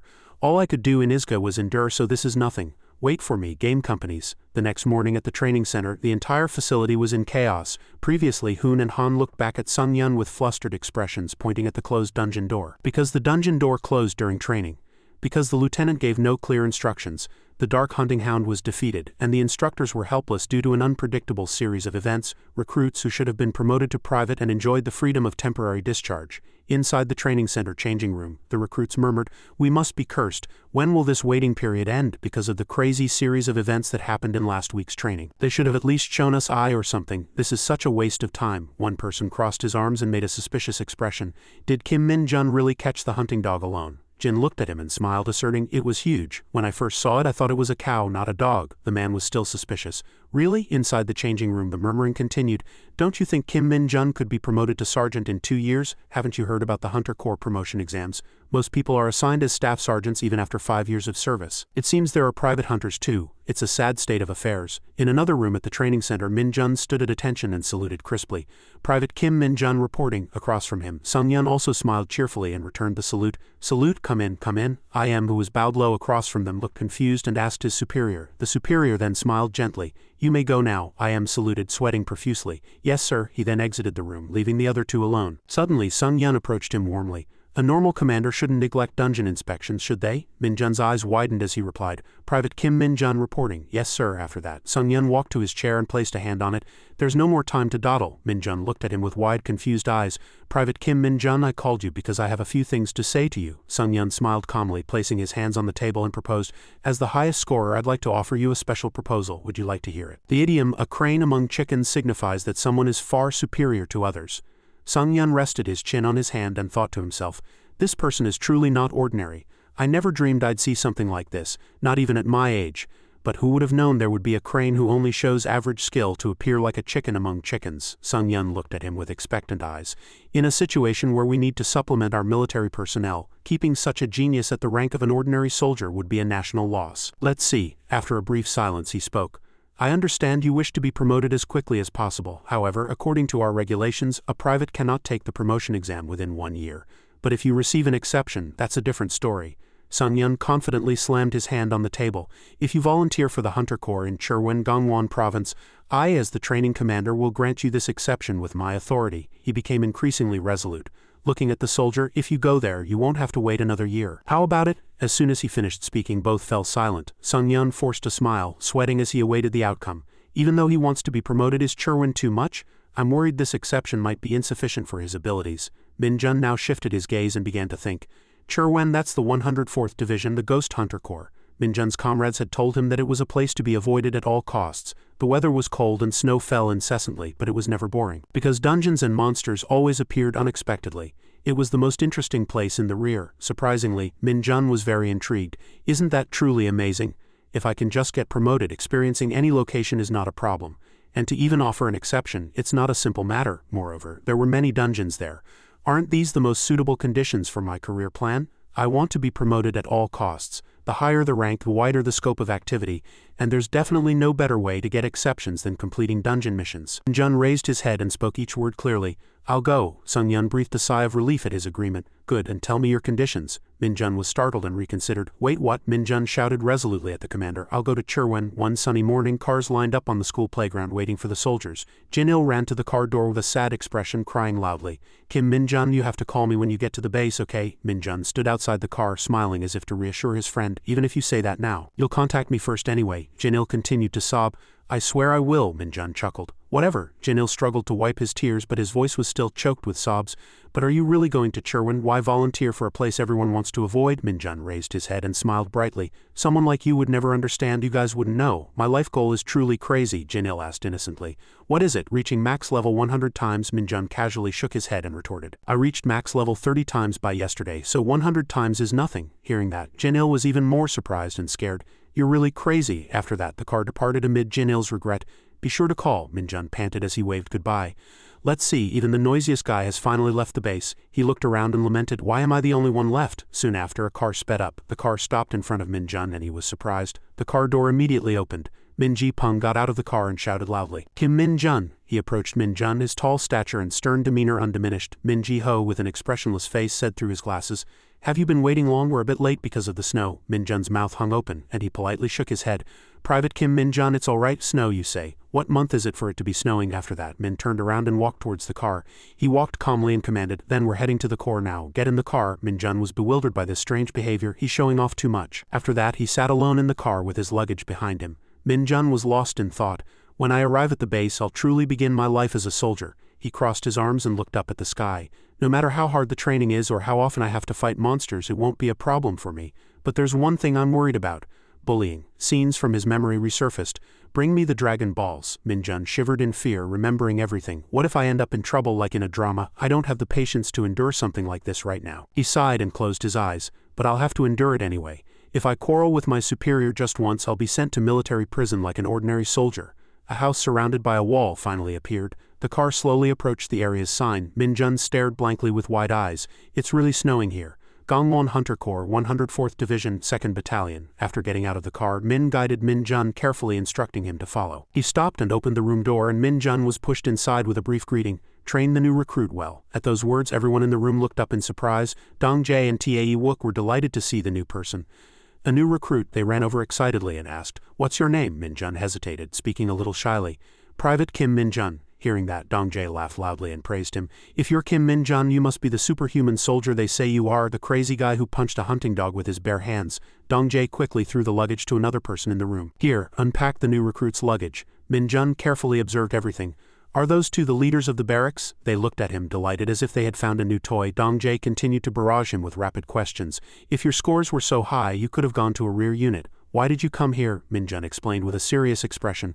I heard that a rear unit is the best place to gain practical experience and get promoted. As soon as he finished speaking, Dong Jae and Tae Wook froze with confused expressions. The two chuckled and burst into laughter. You're crazy. They began asking for Min Jun's personal information. Do you have a younger sister? No, a girlfriend. I've been single since birth. How pathetic. Then show us your talent. He thought for a moment and calculated. My talent? If I show it, will those guys leave me alone? Min Jun raised one finger and said, I'll show you one-handed push-ups. Tae Wook gritted his teeth and threatened, Hey, what kind of talent is that? We can do trivial stuff like that all day. Dong Jae immediately calmed him down. All right, don't get mad, Sergeant. Just let him show us. Go ahead. After that, both their faces turned pale and they sweated. Min Jun did push-ups with a single veined finger. The two were startled to see him do push-ups immediately. Tae Wook and Dong Jae froze on the spot. Immediately, he can do push-ups immediately? Who in our company can do that? That crazy guy can probably do it. 11, 12, 13, that crazy guy is a sergeant. But while he was demonstrating, Sung-ho approached. He glared unpleasantly at the new recruit and commanded, "Hey, get lost," Dong Jae and Tae Wook whispered, pointing worriedly. "We're screwed, it's that crazy guy." Min Jun immediately recognized him and turned his head. That voice, at that very moment, Sergeant Lee Sung-ho was displeased and angry at the noisy scene before him. Tae Wook and Dong Jae raised their heads and laughed mockingly. "Why are you pretending to be so tired? You're just dispatched as a guide, you can't even go on vacation to play with your kids. How many days have you rested? What a crazy guy." "He doesn't even answer us." Sung-ho unpleasantly suppressed his anger and said, "4 days, is that enough? Don't bother me and leave me alone." The two left but didn't forget to leave a warning. "It's just a party you'll finish. 4 days is too much. Eat this crazy guy." He glared at them angrily and cursed.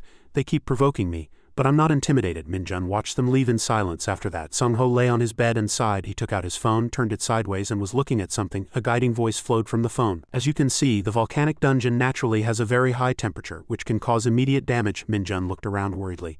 Even in this small room, the rank difference is still large. This isn't the 80s. Suddenly, Sung-ho raised his head and commanded, "Dong Jin." Dong Jin immediately received the order loudly.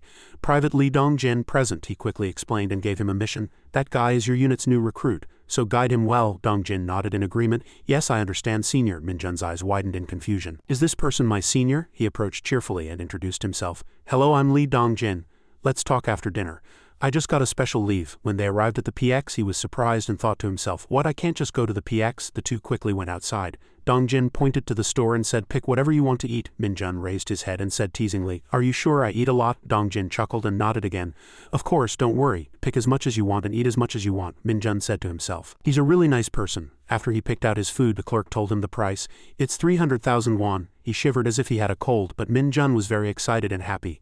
The sky gradually cooled as the sun set. Dong Jin kindly offered food to the new recruit. "Eat comfortably." Min Jun asked while chewing, "Can't we usually come here? You just mentioned a special leave." Dong Jin awkwardly took a sip of water. "Only those below first sergeant can come on weekends, and to use the gym you need to be at least first sergeant, and to use the PC bang you need to be at least staff sergeant." Min Jun almost choked on his food at those words. "What, only staff sergeants can use the PC bang? Are you crazy?" Dong Jin carelessly drank from his soda can and said in a sad voice, "You might think it's unreasonable too, but it's not a problem I as a private can solve. You have to get used to it." Min Jun immediately stopped eating and asked loudly, "Is there no way to change this?" Dong Jin avoided his gaze, worriedly racking his brain. "I need to be promoted to at least staff sergeant, maybe even sergeant first class. Though it won't be easy." Min Jun crossed his arms in discomfort and stopped eating. "Am I just going to sit back?" "No way. The PC bang restriction is beyond what I can tolerate. Is there no other way besides promotion?" Dong Jin continued to scratch his ear and said everything. "Besides, becoming a staff sergeant in the Hunter Corps isn't easy. I've failed the promotion exam many times and have been a first sergeant for 3 years. It's embarrassing." Min Jun quickly encouraged him, resolving internally, "It'll be okay, you can do it next time. I need to get him promoted quickly so I can pull him up." Dong Jin chuckled and scratched his head. "Thanks for the encouragement." Guangxi quickly rushed over and hugged Dong Jin. "Who are you? Who are you? A new recruit and a first sergeant? Why did you buy so much food?" Suddenly, he awkwardly turned around and invited, "Staff Sergeant Kim Guangxi, would you like to eat with us?" He laughed heartily and agreed. "I won't refuse an invitation." After that, Guangxi ate comfortably without a care in the world. Min Jun watched the situation curiously. As soon as he finished speaking, something felt strange. He chewed hesitantly and said loudly, "I won't say anything about you guys chatting here, but if you do badly in weapons training tomorrow, both of you are dead. I won't go easy on you just because you're new recruits. You know how to shoot, right?" Dong Jin scratched his head excitedly. "Yes, I just explained weapons training to him. It's just a little different from other things." Guangxi sighed unpleasantly.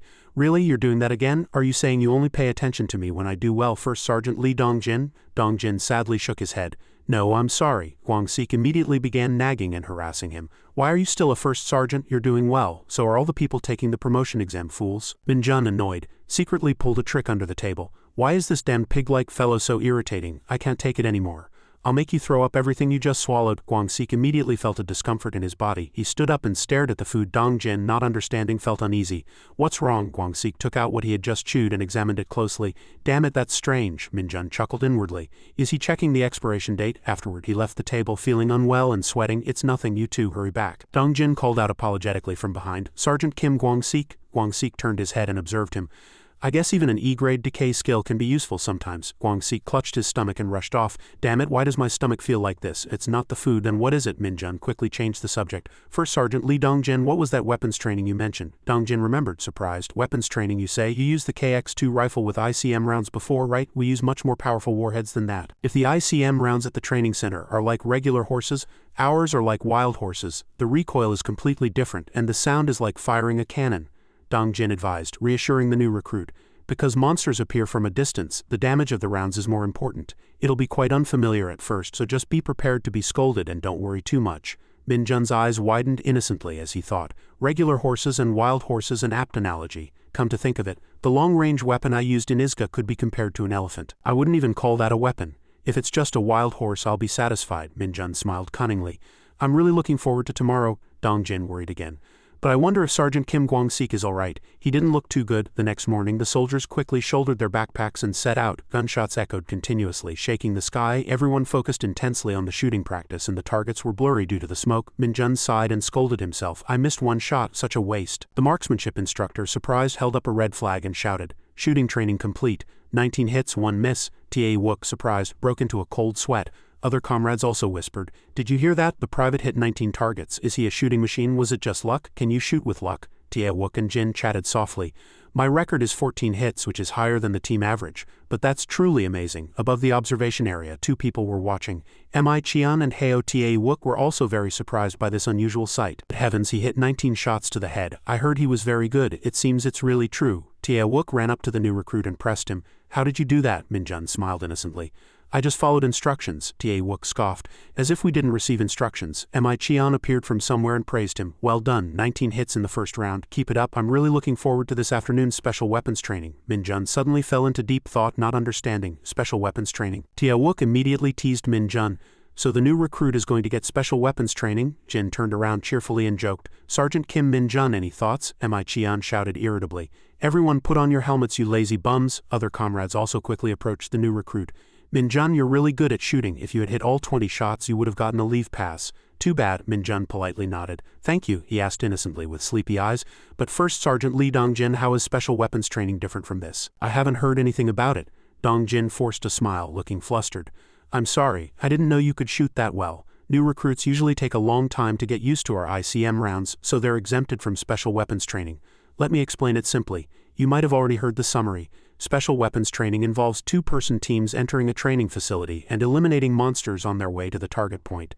It's not very dangerous, but you'll have to face moving targets. You'll also need to be prepared to block their attacks." Dongjin lowered his voice and emphasized, "Also, you need to watch out for civilian targets that pop up unexpectedly. If you hit even one, you'll be disqualified, no matter how many monsters you eliminated. You don't have to be afraid when facing real monsters. The operations team will control the situation, so there's no need to worry." Minjun's face flushed with interest.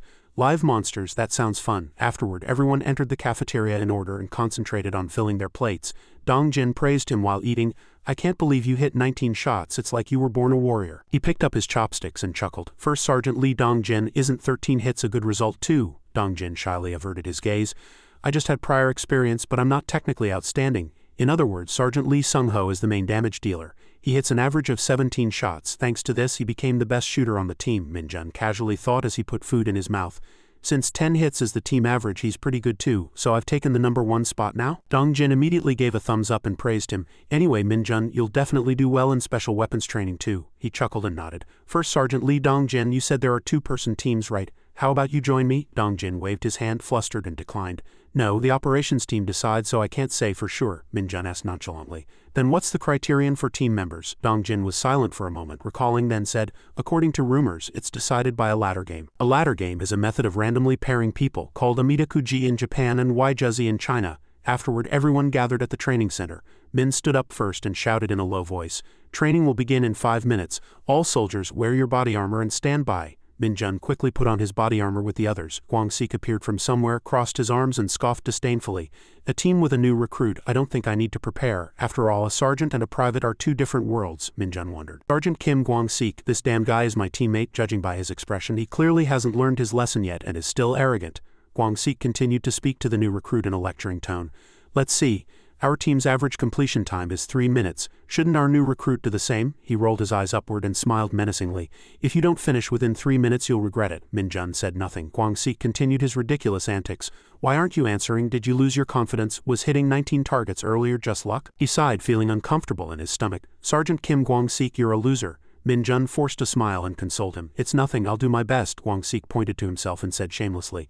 No, how hard you try doesn't matter, only the result matters. If you finish later than me you're dead. Alright, let's see what that team can do, Min shouted from a distance. Any problems? The two comrades opposite replied in unison. No sir. Min spread his feet apart and signaled. Soldiers ready? Min replied with a doubtful smile. Shooter 1 ready. Han Young smiled cheerfully and followed the order. Shooter 2 ready. Min immediately shouted loudly. Go down fast. Special weapons training began with two-person teams descending into ground facilities from 2 different directions. The doors slowly opened and the soldiers took their ready stances. In other words, it's a tactical training to clear out monsters while protecting civilian targets in a restricted area. However, it had practically devolved into an internal military competition.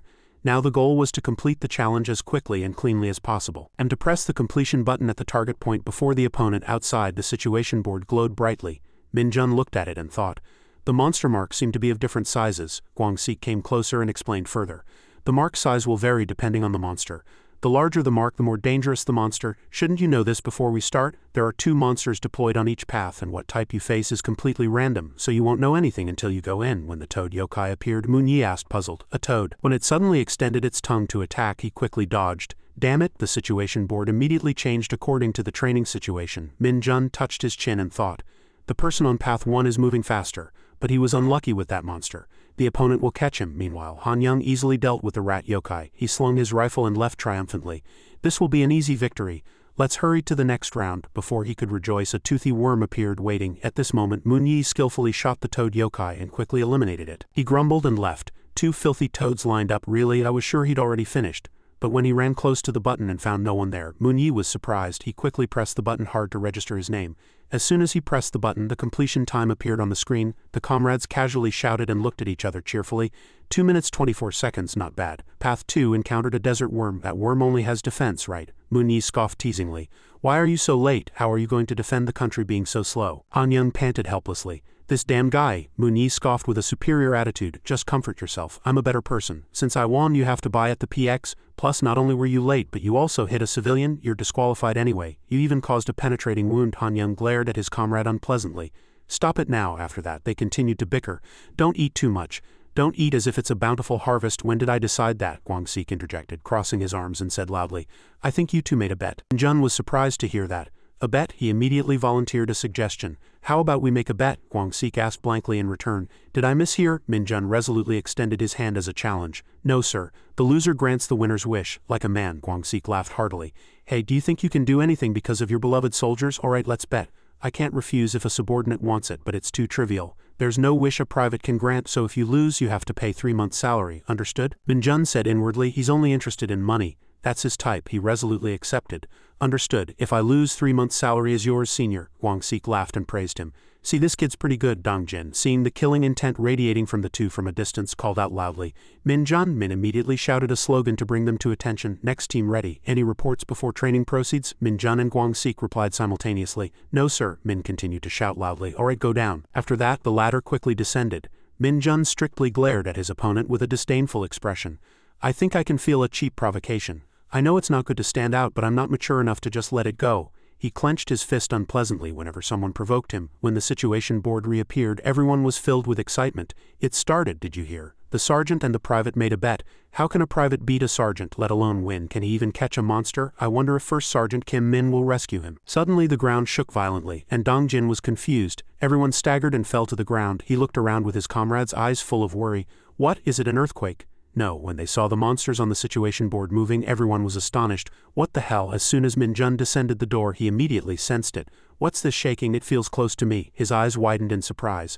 A one-eyed giant was devouring the rat yokai from earlier. Min-jun was dazed but showed no fear, scolding himself. What is this? What are you eating? Is it a monster? The one-eyed giant chewed the rat yokai and glared at him. To Min-jun, the giant looked really small after that. The giant devoured the rat yokai's head, opened its mouth wide, and charged at Min-jun. He quickly jumped backward to evade. Min-jun unconsciously observed and evaluated the monster before him. His mind seemed to be thinking of something else, not at all focused. Is chicken on the menu tonight? I want to finish quickly and eat. Is that something I need to shoot and eliminate? It would be really unlucky if I hit the wrong thing. As the one-eyed giant continued to advance, Min Jun retreated.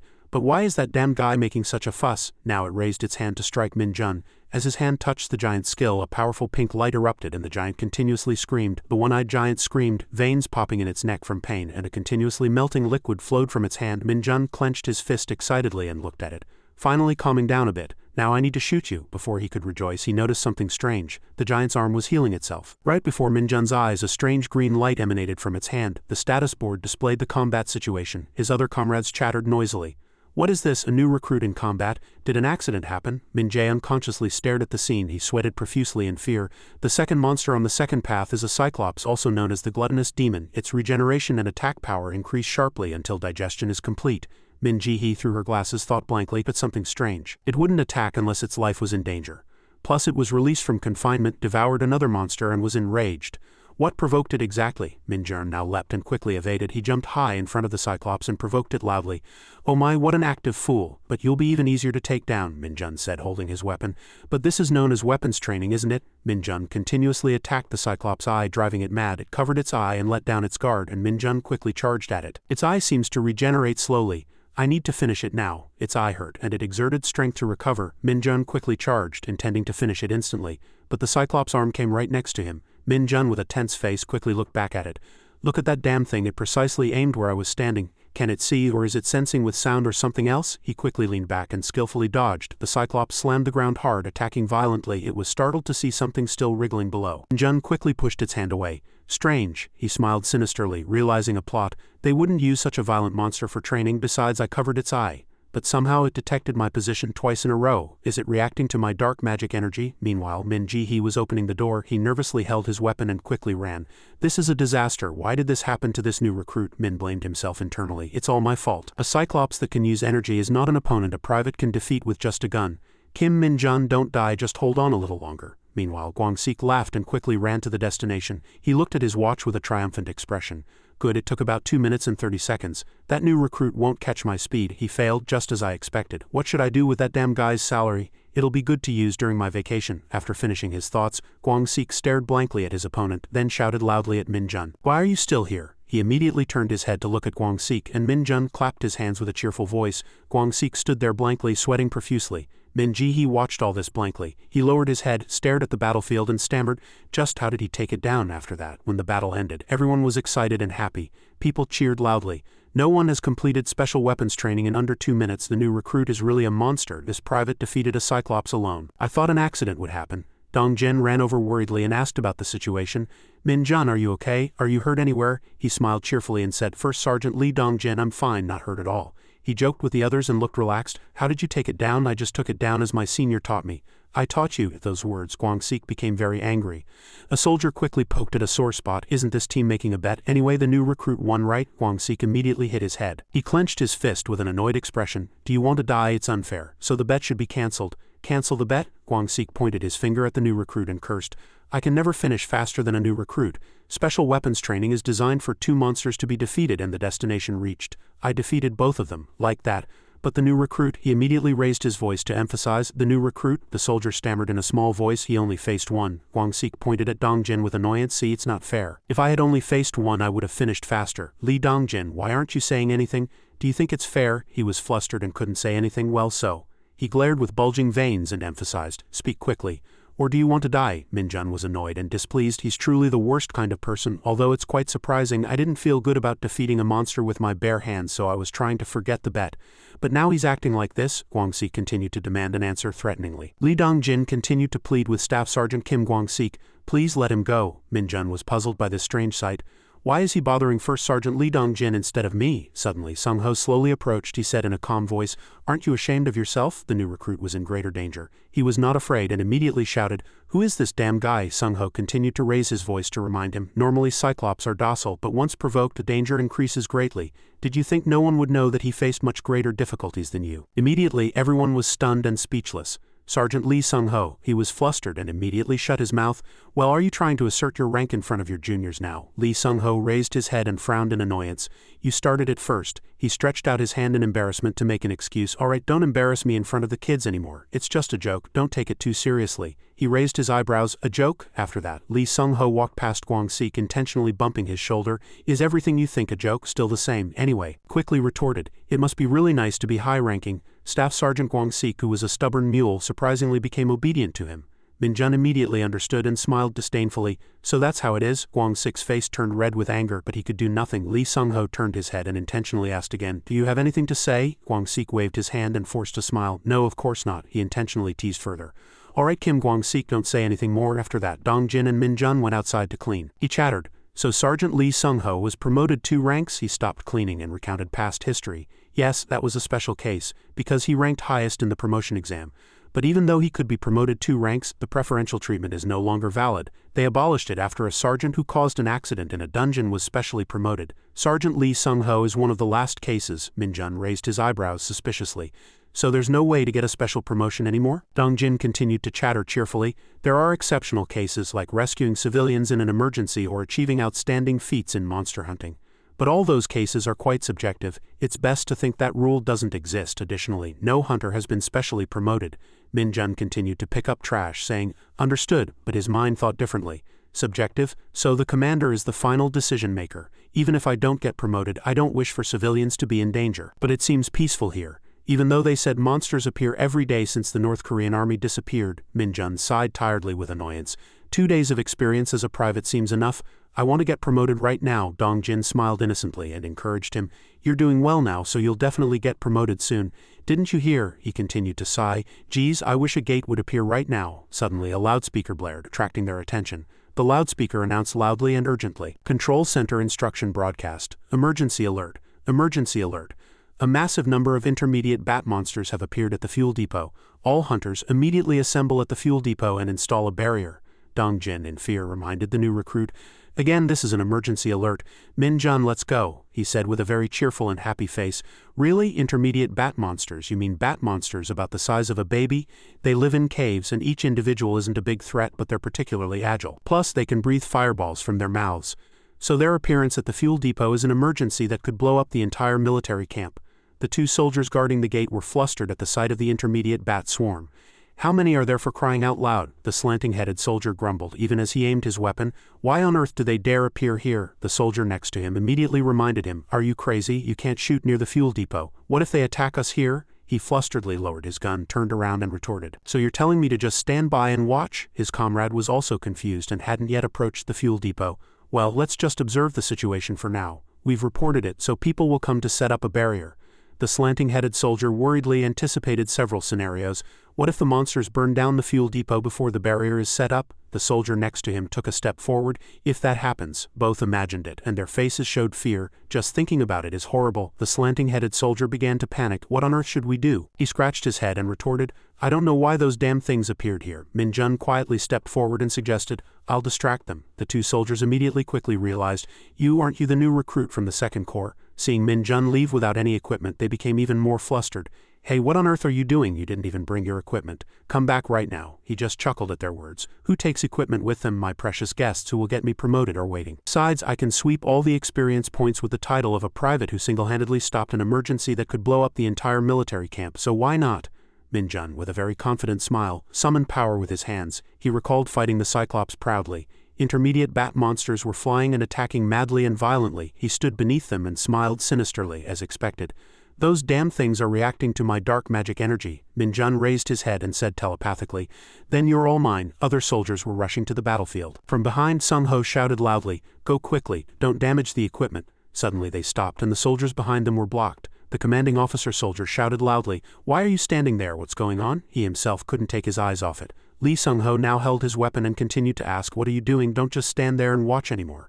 Set up the barrier right now. From the side, Min-jun immediately reported, Sergeant Lee Sung-ho, Private Kim Min-jun is currently. Lee Sung-ho shouted with unprecedented loudness. What? He quickly seized the opportunity and commanded, You damn fools, the private is distracting them and you're just standing there watching. Everyone followed the order in unison. Sorry, sir. Meanwhile Min Jun calmly ripped apart the intermediate bat monsters one by one with his bare hands. He sighed and continued to wipe away his sweat. It's taking too long to rip them apart one by hand. Is there anything useful? Suddenly Sung Ho ran from a distance and shouted, Kim Min Jun, you damn fool, swallow your pride and fall back. What on earth are you doing? You're not even wearing a bulletproof vest.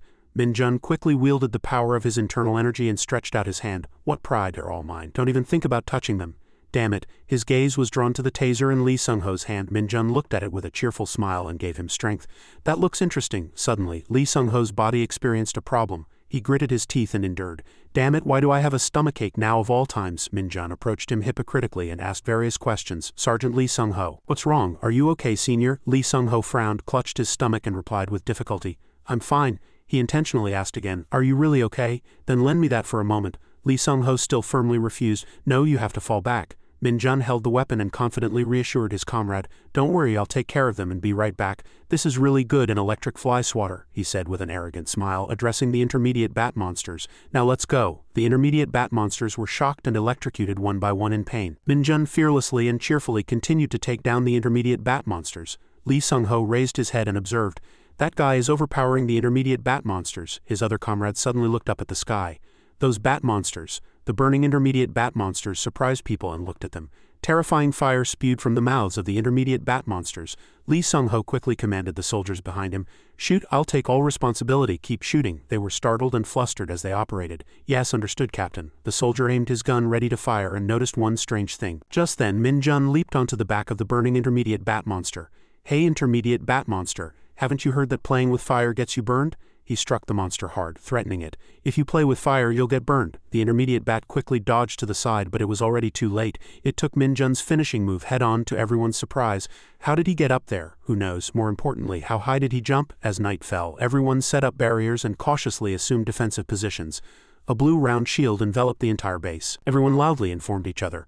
Barrier activated. Check the cables carefully. What happened to the bats? How long will it take to collect all the bat corpses? Song Jun-sik approached from afar, shouting. He quickly raised his hand in a salute. Salute, he approached gently and praised with admiration. Well done, but where did they come from? They weren't detected on radar. The smell of roasted bats is disgusting. Who roasted them? How many were there in total? Sung-ho reported solemnly. There were 30 in total. Commander, his mind was filled with suspicion. I was wondering where the commander was. Operation Commander was Commander Song Jun-sik. But the battalion commander had just left. All right, even if he's not good at fighting, this isn't right. An awakened commander absent during an emergency, only to appear after everything is resolved. Sung-ho frowned and thought further. Perhaps the commander was watching the monsters on radar from the control center. Jun-sik interrupted.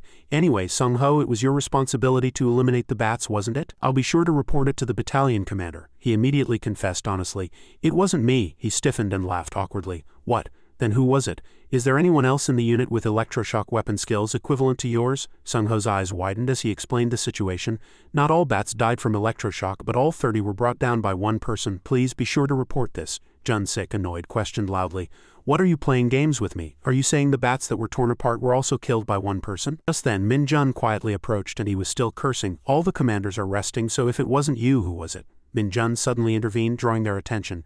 Senior, I've come to return this. Min Jun's face was paler than ever. Is this perhaps extremely expensive? The next day, Sung-ho faced Min Jun in the office. He asked solemnly, Kim Min Jun, tell me honestly, do you want to re-enlist? He answered confidently without hesitation, no. Sung-ho continued to ask, then did you regress? Min Jun coolly retorted, no. He placed his hands on his knees and glared at the new recruit. If not, then don't do reckless things like yesterday. You were lucky this time, but you're a hunter, so you never know what might happen next. Min Jun remained silent but internally judged, it wasn't luck, I should have stayed put. Sung-ho continued to explain in a moralizing tone, as you know, the Hunter Corps is a special organization different in scale from other units. Even a division-level unit only has 4 battalions, and direct battalions have far fewer soldiers than regular army battalions. Min Jun's eyes widened as he looked at the commander. Not all awakened people enlist, so why is he suddenly talking about this? Sung-ho lowered his head and peered at him. How could you possibly imagine it? He suddenly extended his hand to the new recruit for a handshake. In the Hunter Corps, everyone from privates to division commanders are awakened. Of course, not all are combat personnel. Many officers in particular are administrative staff, monster researchers, and tactical and weapons researchers. Min Jun unconsciously recalled Jun-sik from earlier. Sung-ho immediately stood up and glared at him. But they are all awakened individuals, and hunter soldiers are promoted by skill and performance, not by length of service. Min Jun pouted with a sad expression. I expected something good when the battalion commander called me early in the morning. What is this? Training time. It sounds good, but Sung-ho turned his body but didn't forget to praise him. You were called to the battalion commander's office early in the morning, so you must have high expectations, right? Kim Min-jun, I have high expectations for you. A black sedan sped down the road. Today was the day the 104th Division hunted the most monsters in its history. Seo Young sat casually in the car, which screeched to a halt, emitting smoke. The door immediately opened. Seo Young arrived at the unit with an angry face. The warrant officer raised his hand and loudly shouted a slogan to the entire unit. Jun-sik, Jung-un, Cheon-min and Sung-ho stood stiff with fear. Seo Young immediately grabbed Sung-ho's hand and congratulated him. Sergeant Lee Sung-ho. He solemnly looked Han straight in the eye and asked, I heard you handled yesterday's situation very calmly. You've worked hard. Sung-ho cautiously and loudly expressed his gratitude. Thank you, Commander. Long time no see, Min-jun observed and evaluated casually. His gaze is murderous. What's the criteria for 2 stars in the Hunter Corps? Just then, Seo Young turned around and offered a handshake, greeting the new recruit. You must be new recruit Kim Min-jun. He quickly and loudly introduced himself. Private Kim Min-jun reporting. He glanced down and felt a considerable amount of force used in the handshake. Seo Young happily patted his back hard. All right, everyone, relax. Have you pinpointed the location where the gate appeared? The warrant officer sat politely to the side and reported, yes, the location has been confirmed on a hill 1.2 kilometers to the northeast. The area is currently under control and the gate's rank is being investigated. Seo Young stretched out his hand and gave instructions without planning. Once confirmed, reported immediately to the division commander's office. Is there a problem with the radar? Jun-sik reported in a trembling voice that no warning had sounded. The alarm didn't sound until the middle bats entered the base. Equipment has been confirmed to have no issues. We are investigating the problem. Seo Young solemnly proposed immediately, if it's not an equipment problem, it's a numbers problem. I'll report it to the Corps and install more radar. He was flustered, couldn't even look straight, and shouted loudly. Understood, Min-jun chuckled at that. Everyone's scared, that's nice. Seo Young unconsciously turned to Kim Min-jun and asked, Kim Min-jun, you did a brave thing yesterday. Your initial response was quick, but you should also think about yourself. You should have taken your equipment. He immediately rolled his eyes without looking straight and answered like a robot. Private Kim Min-jun, I was wrong. The entire army would have been wiped out otherwise. Seo Young immediately stood up and approached Min-jun. Sorry, was that a joke? You handled 30 of them alone? He stiffened his body and followed the order. Yes, sir. Seo Young clasped his hands behind his back and praised him continuously. If it weren't for your quick response, the fuel depot might have exploded. Very well done. Cheon-min and the other 2 soldiers sweated profusely. Seo Young quickly removed his insignia. The division commander will give you a gift. He pinned the insignia on Min-jun's uniform, congratulating him on his promotion. Normally it would require several checks, but a soldier with overwhelming performance receives rewards. He loudly expressed his gratitude in an emotional voice. Private Kim Min-jun, thank you. He turned and ordered the warrant officer. Battalion commander, this guy will get a 2-night 3-day leave. Understood. Min-jun was astonished by the promotion and laughed internally with joy.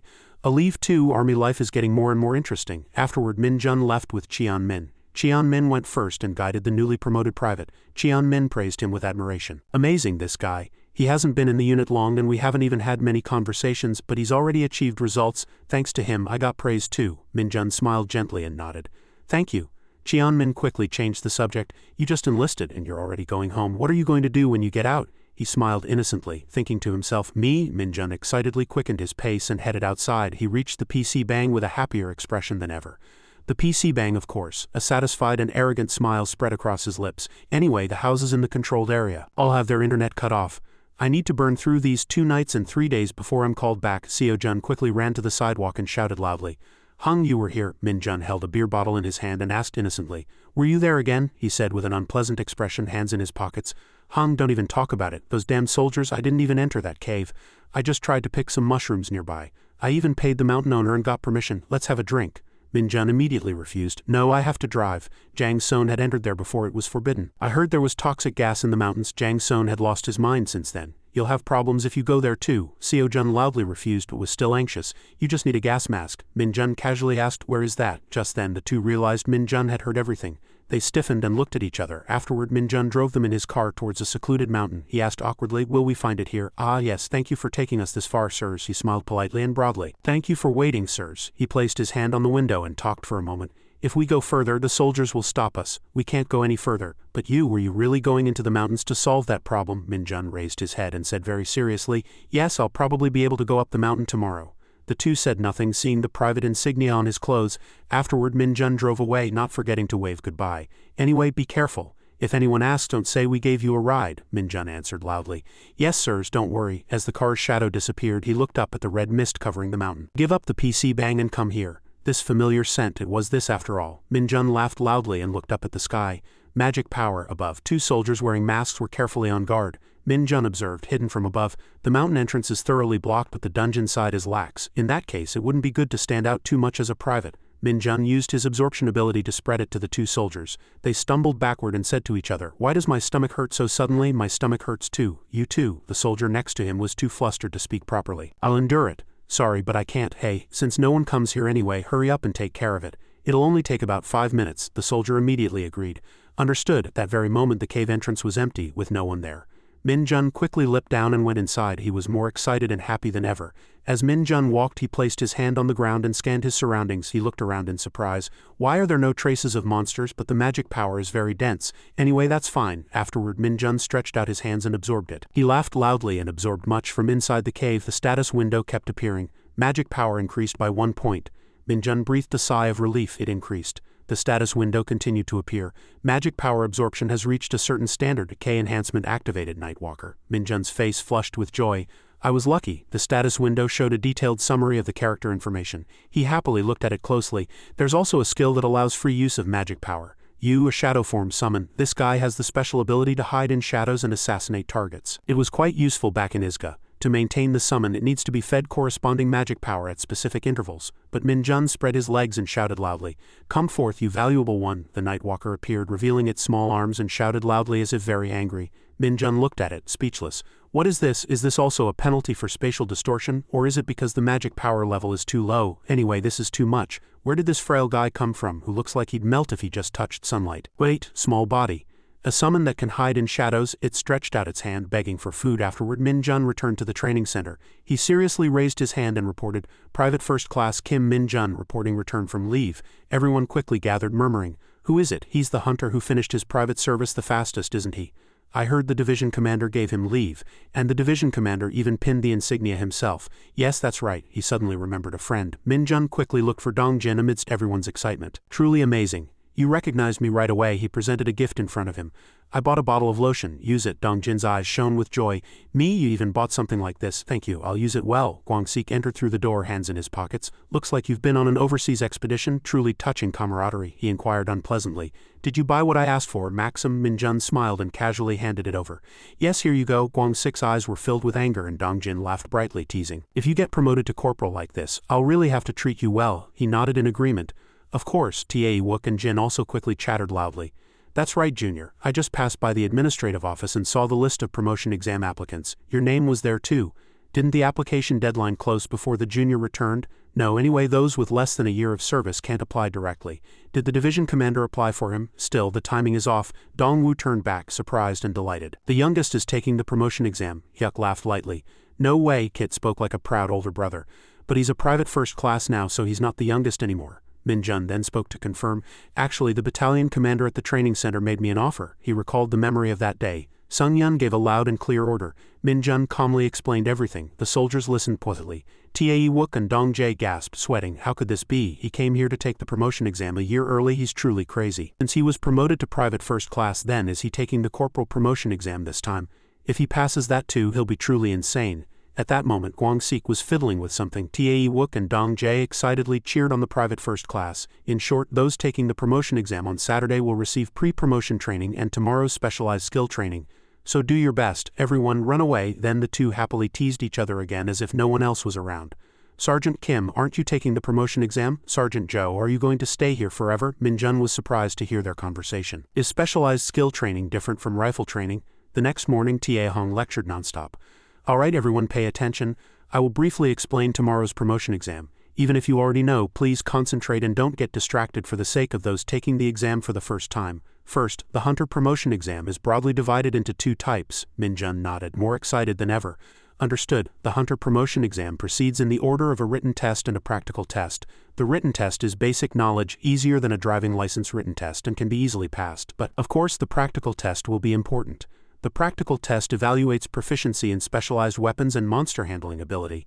"Ah," Minjun walked boldly, lost in thought. "Passing is already a given, but what if I get a perfect score? What kind of reward would there be?" Should I take the test seriously for once? The next morning, everyone gathered at the examination hall. The weapons were perfectly prepared. Tae-hong stood on 2 feet and announced loudly, "From now on we will begin the specialized weapon practical test. Privates and private first class, please take a knife instead of other weapons." Everyone shouted loudly in unison.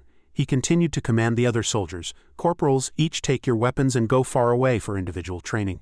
If anyone is caught being lazy and smoking, it's death. Now what the training instructors will teach from now on is the basic sword fighting of the Hunter Corps Combat Manual. Let me be clear, mechanically following the manual is not enough. The basic spirit of Hunter Corps sword fighting is to adapt it to yourself." Tae-hong emphasized loudly again, word by word. "Understood?" The soldiers responded solemnly and loudly. "Yes, understood," he demonstrated by striking his chest hard. "First, the basics are very important, so watch me and follow. Don't get distracted and concentrate." Then Tae-hong displayed several basic sword fighting movements. He finished with a final movement where the sword touched the ground. Min-jun smiled with a joyful and excited face. "Now I understand why specialized training is sword fighting." Memories of combat flashed through his mind. Catching monsters with only rifles was truly foolish. All the soldiers swung their swords awkwardly, being very careful. "Is this how you do it?" But Min-jun skillfully learned and displayed the techniques. Sword fighting was better in Isekai. Then he soared high and continued to swing his sword, bewildering the soldiers. "Anyway, what you use is personal freedom." Tae-hong focused them loudly. "All right, everyone, stop your movements." Kim Min-jun, step forward. He followed the order. "Private first class Kim Min-jun." Understood. As Min-jun stepped forward, everyone worried. "What is it?" Then he approached Tae-hong and stopped. He observed the training and solemnly announced, "As a result of the training instructor observing your movements, there are still many clumsy and inexperienced parts. Watch how Private First Class Kim Min-jun does it." Everyone was astonished and frozen. As Tae-hong shouted the movements loudly, Min-jun skillfully displayed them. He expertly dodged attacks with professional sword fighting, and even his landing and defensive movements were very skillful. All the soldiers watched, sweating profusely. Then Min-jun leaned against the wall, panting and collapsing. "How did I end up becoming a training assistant? Is it not snowing today? It's too hot." Tae-hong suddenly appeared from behind. "Kim Min-jun, good work. You're doing everything yourself." Min-jun looked at the snack bag in his hand and thought, "Does he always carry this around?" He sighed and tried to tear it open roughly to eat. Dong-jin happily ran back. "Min-jun," he hesitated and asked, "I watched your sword fighting demonstration closely, and if it's okay, could you look at my posture during break time?" Min-jun pointed to himself and asked worriedly. "Me?" Dong-jin quickly explained. "I know it's my first time with sword fighting for specialized training today, but I'm still not satisfied when facing monsters. Don't feel pressured, but could you just take a look?" He chuckled lightly, then was silent for a long time. "If he asks for my help, of course I should help." Afterward, Min-jun ate his food while observing his comrade. His movements showed how hard he had trained. This is the Hunter Corps sword fighting. The problem isn't in the movements. What Private First Class Lee Dong-jin lacks is— Min-jun's expression became serious. "Confidence. And I'm an expert at fixing that." He recalled a childhood memory. "The child is watching." Then Min-jun smiled cunningly. "Yes, it's not time yet. When the time comes, I'll make him the best hunter." Saturday, the day of the promotion exam, the soldiers were still leisurely watching TV. Some were playing basketball to pass the time and others were enjoying leisure with Go. Suddenly an announcement blared from the loudspeaker. "This is an announcement from the administrative office. All hunter promotion exam candidates, please gather immediately at the military training ground." Repeat announcement. As the loudspeaker blared, everyone was startled. Min-jun smiled, listening to the incessant announcements from the loudspeaker. "All hunter promotion exam candidates." He was filled with confidence.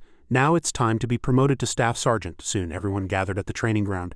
Cheon-min raised his voice and said, "Is everyone gathered now? I am Lieutenant Kim Cheon-min of the 2nd Team, 2nd Battalion. Today I will be your guide. Please listen carefully to what I say. First, please report the number of personnel by rank for each team." The car quickly moved to the assembly point. Cheon-min carefully instructed each person. "Act quickly and orderly," he continued to announce as the car filled with soldiers. "As you know, the promotion exam will be held at the 105th Division. We will now move to Gapyeong, where the exam will be held. Please work through the practice problems during the journey." Everyone in the car looked nervous. Min-jun happened to overhear 2 soldiers in the front row talking. "Hey, did you hear the news? Team 4 is also coming for the promotion exam today." "What? So we get to see girls today?" It was Dong-wook who started talking. He had a joyful expression. "I can show off my splendid weapon handling skills. I practiced for a year to brag to girls." The soldier next to him agreed. "Then they might ask for our phone numbers. That would be a problem." Min-jun smiled upon hearing that and encouraged them. "Yes, do your best." The car approached its destination, and they admired the peaceful scenery of the blue stream to soothe their worried hearts. Not long after, they arrived at the 105th Division in Gapyeong. Division headquarters. 4th promotion exam, 7th written exam hall. All the soldiers in the room sat upright and concentrated on their exams. After the exam, Minho announced angrily, "Everyone except Jo Dong-guk of the 104th Division, 2nd Battalion has passed. All hunters except Jo Dong-guk, please move immediately to the practical exam hall." He was flustered amidst everyone's laughter.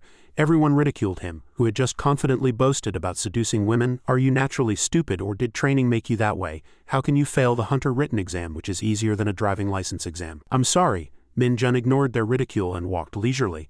A familiar shadow appeared from behind the people. It was Sun Wu-ni. She was also participating in this exam.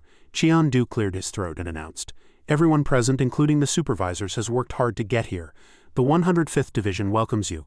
I am Lieutenant Li Qian-du, serving as the supervisor for this promotion exam. Our goal is not just to find suitable candidates for promotion, but to encourage healthy and fair competition among all 3 divisions." The soldiers looked somewhat tired of his long rambling speech. "Just start the exam quickly." "I'm sleepy," he concluded with his final words. "Lastly, for this promotion exam, there are candidates who are taking the exam with special exceptions. Private First Class Kim Min-jun of the 104th Division and Private Sun Wu-ni." She paid slight attention to this announcement. He continued to speak. Min-jun was confused. "Besides me, who has been a hunter for less than a year, there's someone else? Doesn't everyone know about the 104th Division? Please remember this so as not to cause any misunderstandings," the soldiers began to murmur, and Jin-il also turned to the soldier next to him without exception. "I heard a rumor that if you volunteer for the front lines with a high score, you can be on the exception list. It seems that rumor is true. When I enlisted, there were guys who were offered, but they all refused. If it's the 104th Division, then one of them was promoted to Private First Class. Is it Kim Min-jun?" Sun Wu-ni also quickly scanned to find the person in the rumor. She quickly found him thanks to his name tag. When Min-jun happened to look at her, she blushed and turned her head when their eyes met. Min-jun was calm as if nothing had happened. Qian-du encouraged the soldiers. "Everyone do your best, understood?" As he left, another person followed. "I am team leader Dong Sang-qian. Now we will begin your strength, stamina, and physical index test. The first is the strength test. It's not complicated. You just have to push the examiner in front of you." Their opponent was Ji-ho, a tall and sturdy man. Min-jun recalled an old memory. That familiar voice echoed in his head. "If he moves, you pass." He sighed and expressed annoyance. "Why are all the exams like this? It's truly absurd." Sang-qian announced the test rules. "The time limit is 1 minute. Scores are evaluated by HR grade with the highest score corresponding to a 10 meters movement distance. We will start the test with the person whose name is called first. First, Private Kim Jin-hyuk of the 103rd Division, step forward." The person whose name was called stepped forward proudly. He pushed Joe's shoulder with all his might, but even as he strained, red-faced, Joe did not budge at all. Joe lightly threw a punch, sending him flying far away. Sang-qian lightly wrote in his notebook, "Kim Jin-hyuk, 0 points, disqualified." He reminded everyone, "I repeat, anyone who scores less than 40 points on this test will be automatically disqualified from the promotion exam." Everyone broke into a cold sweat. "We're screwed." The next people quickly stepped up and took the test. Kong-woo, 10 points, disqualified. Lee Mi-ju, 20 points, disqualified. Joe did not budge while others were exhausted. "He doesn't even move, damn it." Jang Junna, 0 points, disqualified. Kong Du-jian, 15 points, disqualified. He was somewhat annoyed by the continuous string of disqualifications. "These damn bastards." Sun Wu-ni of the 104th Division, 50 points, passed. The examination hall was immediately filled with surprise. Sun Wu-ni left with relief amidst Joe's surprised gaze. The examination hall immediately buzzed with murmurs. "Is that Hunter Sun Wu-ni? She's really pretty. I heard her father is the division commander." So that strength comes from her genes? Look at her sharp eyes. If I got any closer, I'd probably die." She glanced at the people talking about her, then immediately turned her head and walked straight ahead. Min-jun looked at Sun Wu-ni and thought, "She's also someone who received an exception like me." Sang-qian continued to shout, 104th Division Kim Min-jun, step forward." He walked out somewhat insolently. Private First Class Kim Min-jun reporting. He stood in front of his opponent without any hesitation, recalling his glorious past memories. "I shouldn't do what I did to the bloodstone, right? But if I can push him more than 10 meters, I might get bonus points." He immediately put his weight on his feet, his eyes full of confidence as if sure of victory. Joe was immediately sent flying far away, and everyone in the examination hall gasped in admiration. A huge impact sound shook the space and cracks appeared in the floor, scattering fragments. Joe tried to resist, but deep gouges were left in the floor. Both he and Sang-qian were surprised by this immense power.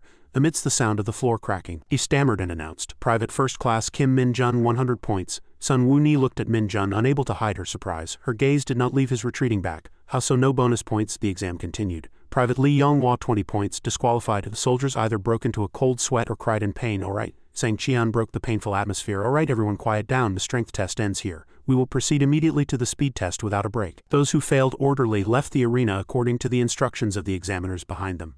The 2 soldiers responsible for preparing the test slowly moved the props. They quickly shifted them further to the left, just a little more to the left. Whose left? Next they set up a machine gun in the center. The soldiers looked at each other, slightly uneasy. "Surely it's not a bullet dodging test now?" Sang-qian smiled reassuringly. "Don't worry, they're just rubber bullets, but they'll hurt if you get hit, so resolve firmly to dodge every single one." Min-jun stared intently at this test. He was a little intrigued. "This should be interesting." Sang-qian announced the test rules as usual. The maximum time limit for the speed test is 1 minute, and you must not leave the left and right net zones for that minute. This is a speed test, so if you're confident in dodging, I'll acknowledge your agility. The disqualification standard is 30 seconds. If you leave the net zone or suffer a serious injury before 30 seconds, you will be disqualified from the promotion exam. Now begin. A shadow approached from behind Min Jun. That person called his name Min Jun. He was somewhat surprised by the fact that Dong Jin was also here. Ha! Seeing his bewildered expression, the person smiled. What, such a surprised look? As Dong Jin excitedly started talking, he chuckled. I thought you'd fail the aptitude test. No other privates first class, unlike you, have already passed the promotion exam once. So it's rare to fail the aptitude test. The current disqualification standard is the same as back then. The problem is that the promotion score is higher than before, making it a bit harder to get promoted. He shared his valuable experience with him. Compared to that, Min Jun, these rubber bullets fly at almost standard speed, so don't try to dodge them by eye. It's important to watch the subtle movements of the gun and predict the trajectory. Min Jun nodded. Ah, I see. Just then, a soldier was hit by a bullet and screamed in pain. The bullet hit his head and he knelt, clutching his head to stop the bleeding. Even with the situation so dangerous, Sang Qian calmly announced, soldier limb disqualified. The examiner quickly took the injured person to the infirmary. Next, Min Jun watched this scene and thought for a moment. To fail from the first stage, is the pass rate only this much? He recalled the past and calmed his uneasy mind. But this level of difficulty is still not enough. Next, another soldier failed. Private Zhang disqualified. Sang Qian shouted irritably. Why are the abilities of these hunters so low? In the adjacent testing ground, a soldier promotion exam with an unimaginably high difficulty is underway. This is nowhere near enough. How are they supposed to get promoted like this? The disqualified soldier left with a bewildered expression. Sang Qian continued the test. Next is Private Sun Wu Ni. She stretched and loosened her body. The first bullet flew like an arrow. The men looked at her, small as she was with worry. The clock began to tick and she resolutely dodged the bullet. The next bullets came in quick succession, and she flexibly evaded them. All the soldiers watched, mouths agape in surprise. Sang Qian wore a satisfied expression. Yes, this is how it's done. Sun Wu Ni seemed somewhat exhausted from continuously dodging the incoming bullets. Fortunately, time ran out just in time and Sang Qian's announcement rang out. Sun Wu Ni perfect score. As she returned to her original spot, she squinted and looked at Min Jun, who looked back at her with a bewildered expression.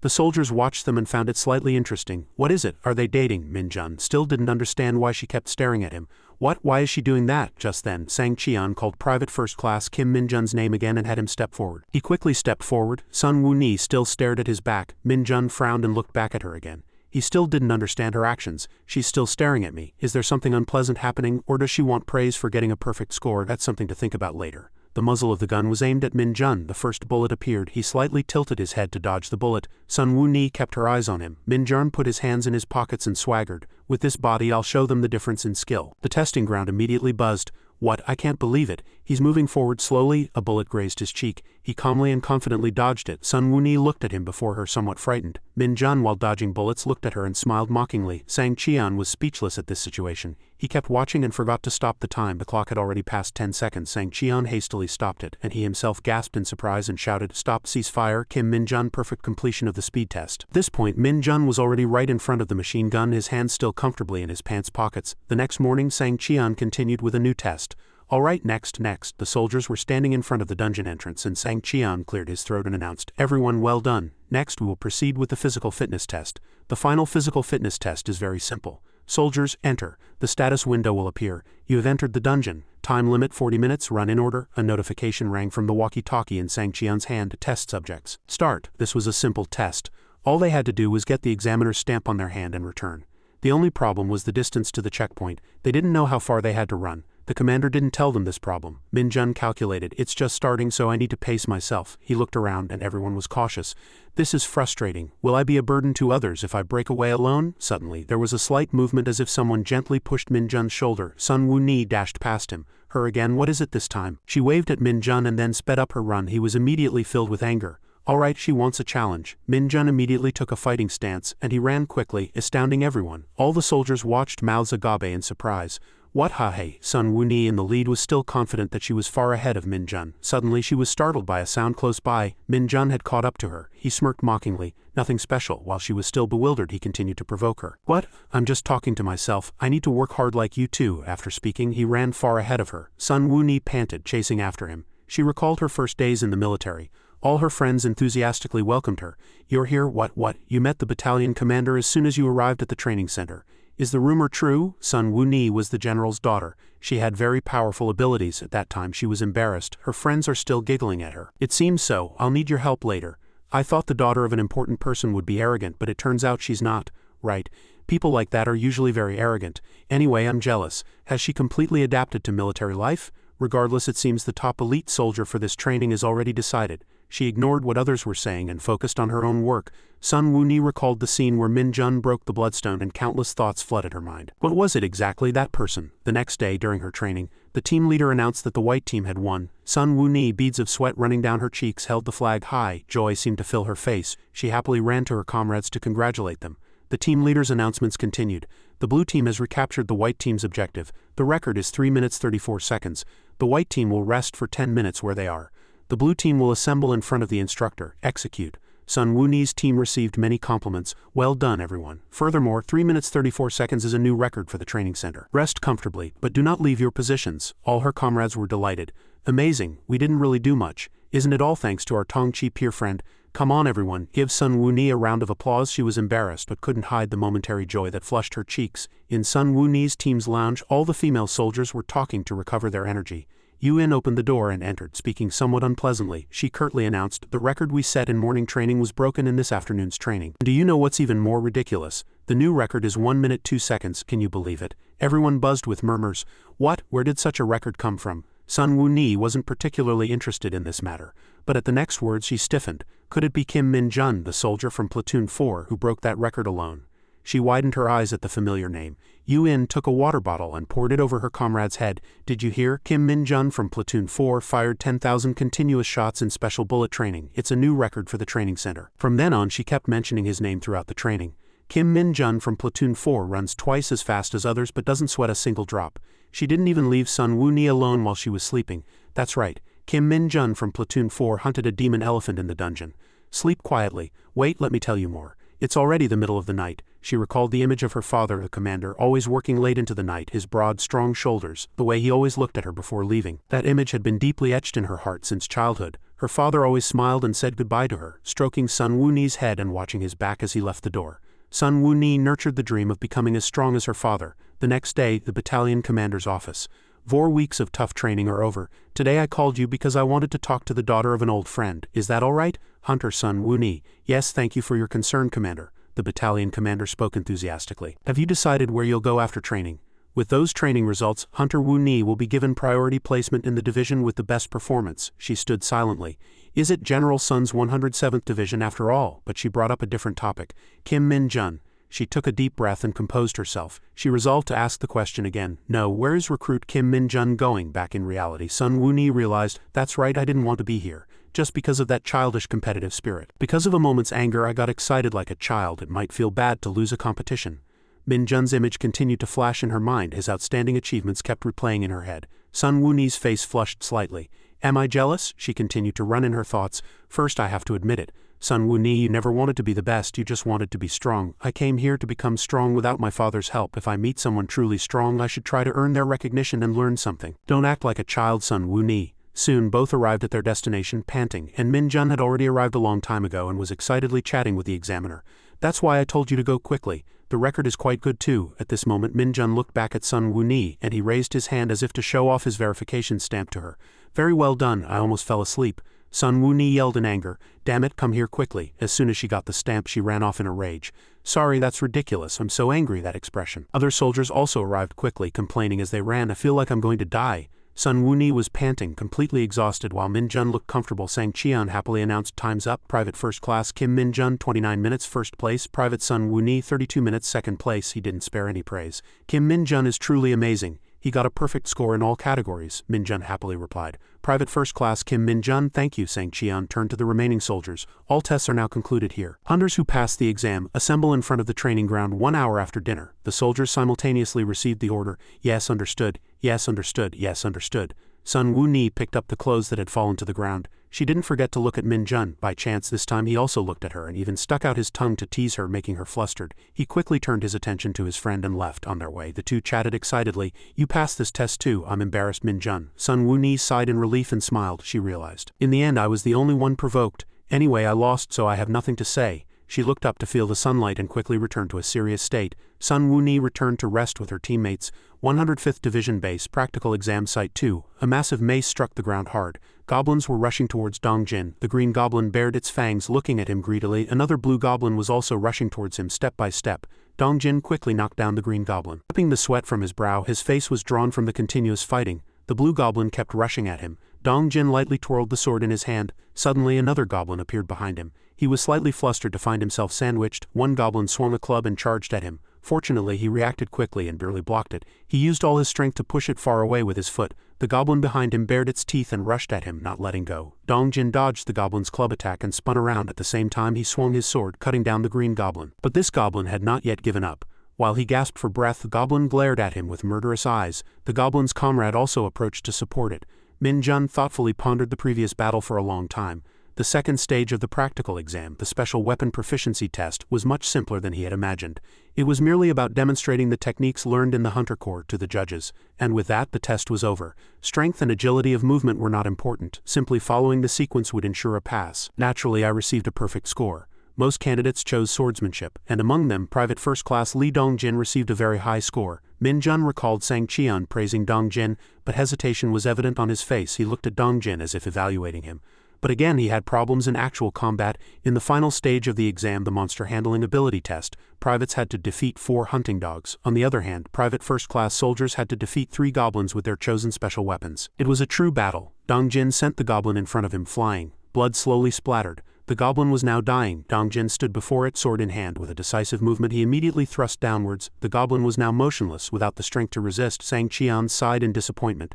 Private First Class Lee Dong-jin, it took 7 minutes and 52 seconds to complete the monster handling ability test. Return to your position. Dong-jin, panting in helplessness, quietly left. Still holding the sword that had killed the goblin, Min Jun watched him, lost in thought. He had several opportunities to cut down the goblin, but each time he hesitated. Min Jun recalled the moments when Dong-jin stared at the goblin, or missed the goblin that was within reach. Min Jun made a conjecture. Did he not trust his own strength? Min Jun watched his retreating figure gradually return to his position. His face clearly showed regret over not doing well on the test. Sang Cheon called his name. Private First Class Kim Min Jun, descend to the arena and prepare. He walked confidently. Let's see what they teach here. Today I'll be promoted to staff sergeant and show you how detrimental that habit of yours is. The soldiers were bewildered watching him. Even Sun Woo-ni and Sang Cheon were surprised. Min Jun chose a baseball bat with nails as his weapon and was overflowing with confidence for the test. Sang Cheon was slightly worried. I know he got perfect scores on all previous tests, but choosing such an old weapon, he's surely going to struggle. Min Jun sneered. What's needed for a test like this? As the door opened, 3 goblins stood before him. Min Jun looked at them with expectant eyes. It was just a fight. 3 goblins charged simultaneously and his hand gripped the weapon tightly. As soon as he lightly swung the weapon in the blink of an eye, all the goblins were dealt with. They had just begun to charge and had no time to do anything. Min Jun tore all 3 in half. Sang Cheon was astonished, clocking the time at 44 seconds. The arena immediately buzzed. There was someone so outstanding in the 104th Division. They say he got perfect scores on all practical tests. But he's only a private first class. All the soldiers admired and cheered. Sang Cheon and Sun Woo-ni, who was next to him, were still reeling from the shock. Min Jun glanced at where Sun Woo-ni was standing. She was startled when their eyes met. Min Jun showed a victor's smile. Then he struck a cool pose as if showing off. Look at me. Sun Woo-ni froze, bewildered and suspicious. Just who is that person? As the sun set, the test ended. Cheon Min praised the soldiers. Everyone worked hard, especially Private First Class Kim Min Jun. He walked out confidently and saluted. Private First Class Kim Min Jun reporting. He patted him on the shoulder and laughed heartily. Yes, you lucky dog. You're getting promoted so fast you'll forget your own rank. Keep it up. I was worried you'd be the only one from our battalion to get promoted this time, but the battalion commander was really happy when he heard the report. The battalion commander said there's no precedent for a private first class getting a perfect score on the practical exam. The soldiers also rushed to congratulate him. Good job. If you hadn't passed, our whole team would have been dead. That's more important, isn't it? Hey, don't bully us when you become a staff sergeant later. His promotion speed was truly insane. Min Jun happily agreed. Yes, I understand, just you wait. As the team members left, he turned to Dong-jin, who was standing blankly. Min Jun placed a hand on his shoulder. Dong-jin awkwardly saluted. Private First Class Lee Dong-jin. He cunningly turned around. As soon as you return, I'll train you in a special way. As they got into the car, the soldiers chuckled as if they realized something. Outside, Sun Woo-ni was standing behind Min Jun. She stared at him silently. A new insignia was also attached to her chest. Min Jun saw it and thought to himself, She did very well on the monster handling ability test, so she must have passed the promotion exam. Min Jun sat comfortably in the car, then suddenly turned towards the window. He still looked blankly, not understanding. It was already dark outside, but Sun Woo-ni was still standing there, staring at the moving car. She thought about her decision. Now's the chance to apologize about the stats test. Just as she was about to speak, he opened his eyes wide. Min-jun frowned, pressing close to the window, and looked at her. He mouthed the words, "If you provoke me again, you're dead." Sun Woo-ni was startled to hear him speak. When he turned back, the car was already moving, and the car disappeared into the dust. She thought, "Is he crazy?" with a bewildered expression. The car was stable throughout the journey, and the interior was filled with boisterous laughter. The soldiers kept teasing him. "Min-jun, what were you doing just now? You and Sun Woo-ni seem to have something going on." "Yeah, even during the stats test. He kept staring at you." "What's up? Something's going on, right? Just tell us." Min-jun thought for a moment, then replied casually, "She was just provoking me a bit, so I just broke her will to fight a little." The soldiers were speechless at his words. They started craning their necks to look at him. "Provoking? That look just now was provoking?" They came closer and pointed their fingers, saying, "What else? What exactly did you do?" "Sun Woo-ni, she's the most popular girl in the 104th Division. She's my ideal type. How dare you do that to her?" "Someone like you, Han-young, would be your ideal type." "Yeah, Sun Woo-ni's too tired from today on," Min-jun denied. "She's not my ideal type." "What, you arrogant bastard? Then who is your ideal type?" Min-jun answered without hesitation. "Lulu." Everyone was bewildered to hear that name. "Who's Lulu? Is she a girl group member?" Min-jun casually introduced. "She's the most beautiful person in League of Legends. You guys don't know Lulu?" Hearing that, everyone was disappointed. They no longer wanted to continue the conversation. Min-jun casually thought, "She's the one I like." As night fell, they returned to their familiar home, and the soldiers ate their fill without a care, everyone very happy. "Give me this empty box. Clean it up quickly." "As expected, chicken is the best," the team leader happily encouraged. "Kids, eat a lot." Tae-wook and Jin were both satisfied. "It's the first time I've seen the team leader so happy. He must be in a good mood." "Yeah." Tae-wook gave a thumbs up. "Eat a lot." "Min-jun, this meal is thanks to you." "Thank you." Tae-wook praised him, looking at him. "You're already on your third line. You'll be a sergeant soon at this rate." Min-jun was still eating casually, and the room door suddenly opened. Sung-ho entered and announced, "Team 2, assemble in the lounge right now." Dong-jin and Han-young rushed. "Yes, understood." "Oh, what's going on?" Sung-ho immediately replied. "Yeah, I just came back from reporting the team dinner to the battalion commander. I reported that we're having a team dinner to celebrate the team members' perfect scores on the promotion exam." Tae-wook and Jin noticed what he was holding. "Sung-ho, what are you doing? Beer. Didn't you say we could drink?" Sung-ho said solemnly. "This was sent by the company commander to congratulate Kim Min-jun on his promotion. You guys who have nothing to do with it, get out." The soldiers all made excuses and left. "I have indigestion." "Anyway, that rude bastard," Tae-wook clenched his fist in anger. "That guy knew from the start. That's why he took Kim Min-jun to his team as soon as he transferred." As night deepened and the moonlight illuminated the sky, outside was desolate and cold. Min-jun went out and looked left and right. After confirming no one was there, he cleared his throat. "Come out." As dark magic energy took form, the Nightwalker slowly appeared. Min-jun smiled and greeted it. "Have you been well?" He looked at it. "When I first summoned it a while ago, I was flustered because it was so different from what I expected, but thanks to that, a good idea came to me. What I need now isn't an assassin-like entity from another world, so I need to give it an appropriate role. That is, the role of moving freely on my behalf and collecting information." Min-jun looked around and instructed. "All right, no more fooling around, focus. From now on you will secretly move around and follow high-ranking people. Eavesdrop on information about strange phenomena and report it to me. Especially concerning situations related to magic power." It held out its hand to Min-jun. He understood the meaning and smiled, extending his hand. All right. He quickly transferred power to it, and seeing it run off happily, he worried. "Hey, be careful. You must never be discovered, understood? I'm worried because of how excited you just were. If someone sees that thing and it gets taken by the military, the situation will get really messy." Sung-ho suddenly appeared from behind. "What are you doing here?" Min-jun froze for a moment, then turned around and smiled awkwardly. "I came out for some fresh air after drinking beer for the first time in a while." Sung-ho asked worriedly about Min-jun's tolerance for alcohol. "Are you a light drinker?" "Not really," he thought to himself. "I'm a dark wizard, so I don't get drunk easily. Whether it's poison or alcohol, my body detoxifies it on its own." Sung-ho returned to the main topic. "Congratulations on your promotion, good work." "Thank you.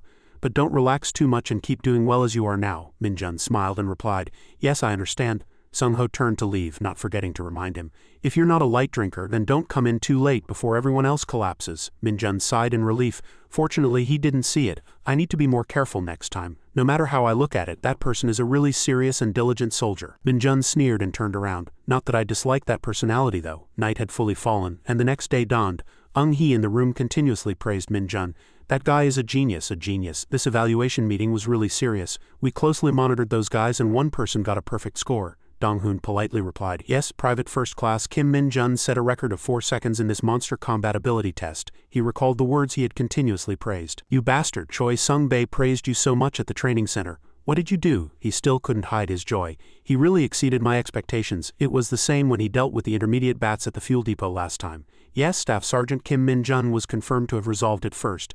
Jun Byung still harbored suspicion towards him, who had only recently been promoted to Staff Sergeant. Moreover, his promotion process was abnormal. He even broke the training center record, and this guy might not be as simple as we think. It's only a matter of time before rumors spread throughout the military. If that continues, they will also start to take an interest in Kim Min-jun, Dong-hoon realized with a start. When you say they, are you perhaps referring to the Hunter Special Forces Division? The battalion commander thought that Staff Sergeant Kim Min-jun had reached that level. Dong-hoon was sure. Yes, that's what I meant. We've seen countless hunters so far, and among them were monsters who are now called legends of the Hunter Corps.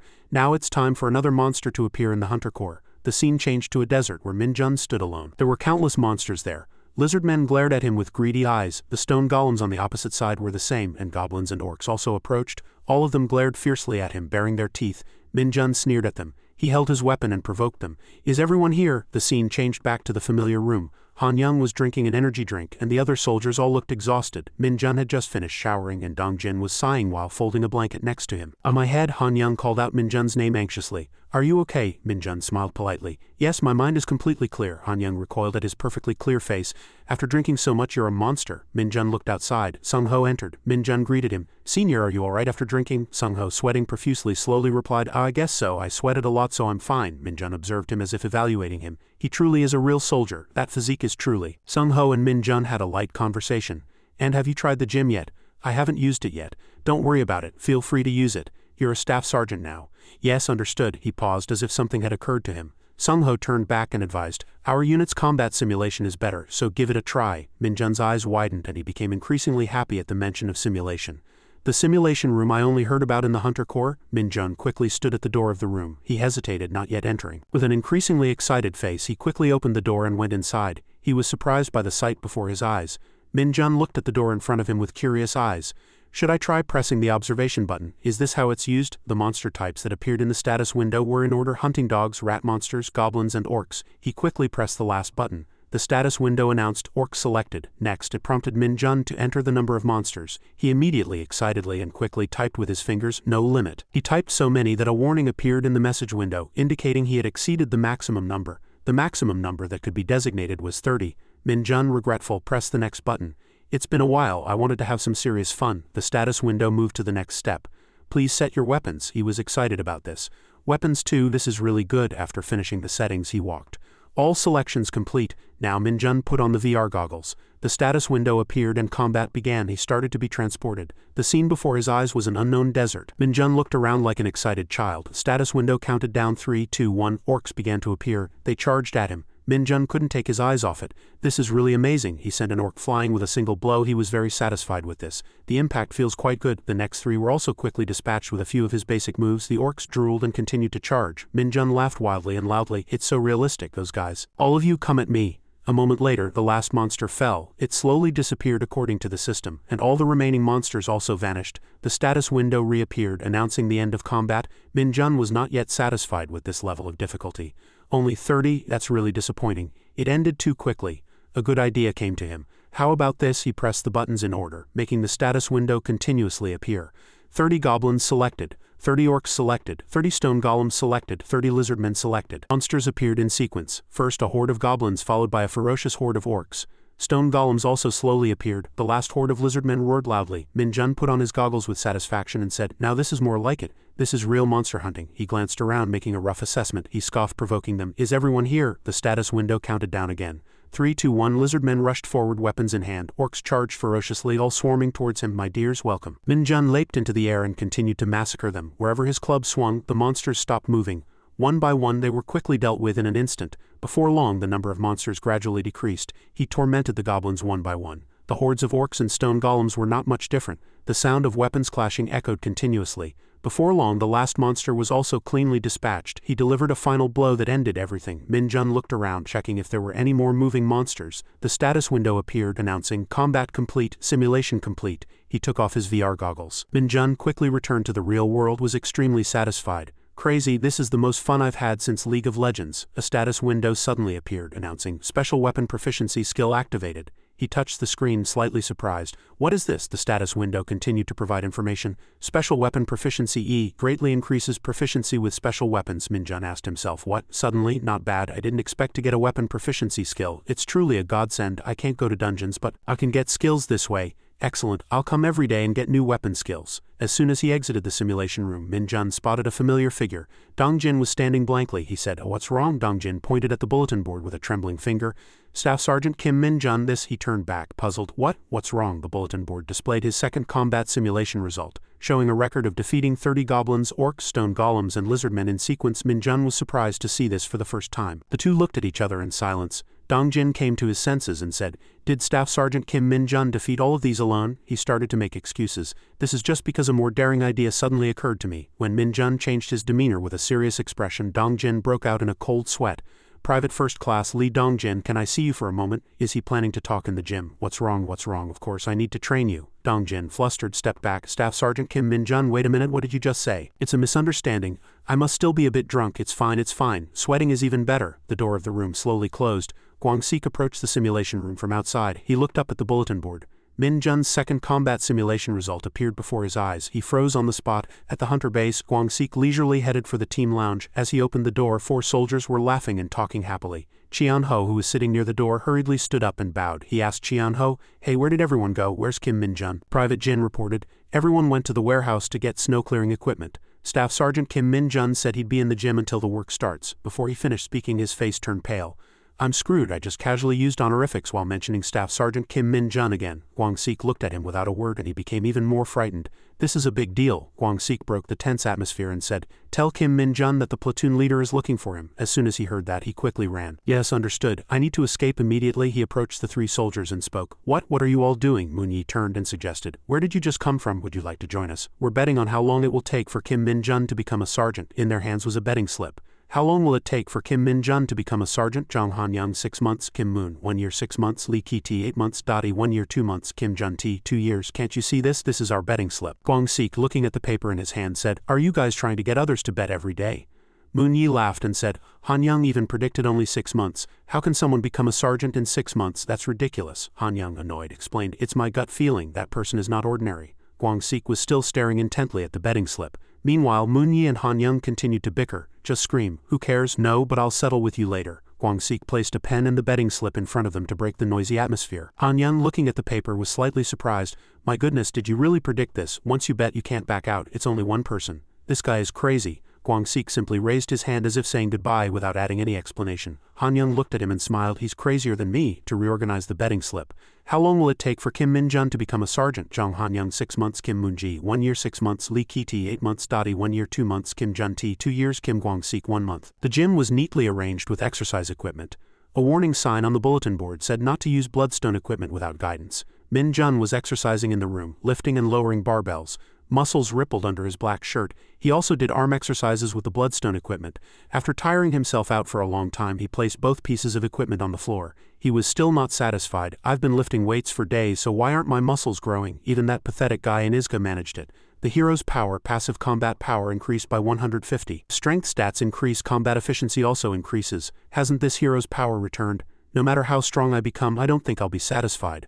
A familiar blue light appeared before his eyes. Startling him, the status window appeared announcing, "Strength E grade acquired, combat power increased by 5, he said happily. "It increased. It seems like a basic skill, but what is this? Can I even upgrade the grade?" Just then, Cheon-ho entered and reported, "Staff Sergeant Kim Min-jun, the platoon leader, is looking for you." His eyes sparkled and he turned around. "Really? Thank you." Cheon-ho had a puzzled expression on his face. He wondered, watching Min-jun hum and walk away. Why is everyone acting like this today? Min-jun quickly arrived at the administrative office. He saluted neatly, reporting, "I am Staff Sergeant Kim Min-jun. I was ordered to come to the administrative office." Cheon waved his hand and smiled. "It's no big deal coming here. Shall we go to our counseling room and sit down and talk?" He asked Min-jun about his well-being. "Staff Sergeant, how have you been? It's already been a week." "Yes, I've enjoyed it." He smiled happily. "Congratulations on your promotion. I thought you were truly capable after that incident last time." "Thank you, it's fine." Cheon handed him a notebook. "This is why I called you. Your achievements from your previous mission and your perfect score on the promotion exam.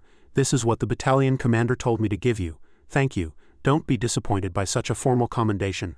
Our Hunter Corps isn't one for official and formal events, but don't worry, all your achievements are being recorded." Inside the notebook was Staff Sergeant Kim Min-jun's commendation. The above soldier is awarded this commendation for being a role model to other soldiers during his service. Lee Jun-bel, Colonel of the Hunter Corps, Commander of the 2nd Battalion, 104th Division. Min-jun's eyes sparkled as he looked at it and asked, "If I receive many commendations and recognitions like this, can I get a special promotion?" Mi Qian gave a wry smile at his excited demeanor. Do you really want that? But it won't be easy. There's probably no soldier who received commendations as quickly as you. But are you sure you can receive more commendations during your military service? Min Jun asked enthusiastically. If I collect 10 commendations, can I get promoted? Mi Qian was dumbfounded by his words. Commendations aren't like discount coupons at a chicken restaurant. Does he think it's a buy one get one free event? A few days later, Qian Min assembled the soldiers. Everyone, attention. Everyone take your weapons and stand by, he continued to announce. Today our company will undertake a dungeon assault mission. If you just follow the training you've received so far, no one will get hurt. I fully believe we can complete this mission safely. As previously announced, the dungeon we will assault today is... The person next to him brought a box. Seeing this, all the soldiers frowned. Qian Min continued to introduce it.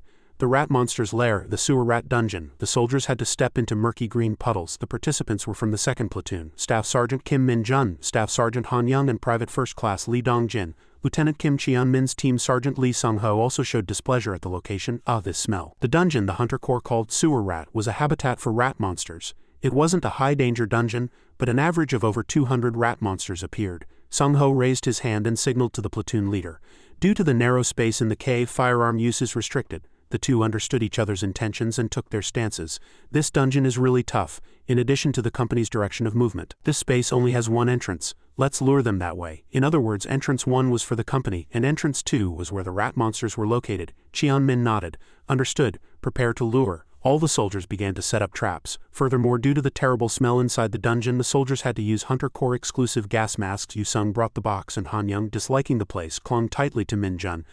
This terrible smell. Due to this environment, Hunter soldiers had difficulty performing at 100 capacity. Min reached out his hand, rummaging through the box, and in his hand was a banana, a special bait for monster rats.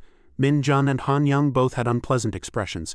If they only ate this, the smell wouldn't be this bad. Elsewhere, everyone was busy placing the bait in its designated spot. Seong Wei suddenly noticed something and slowly approached the source of the sound. He froze at the sight before his eyes. There were scattered animal bones everywhere. Seeing the unfamiliar bones, he quickly went to investigate. Before he even arrived, Moon Di announced that they were here. Most of the rat monsters were approaching through the front entrance. Qian Min immediately ordered the entire team to prepare for battle and headed straight for the front entrance. Everyone got ready.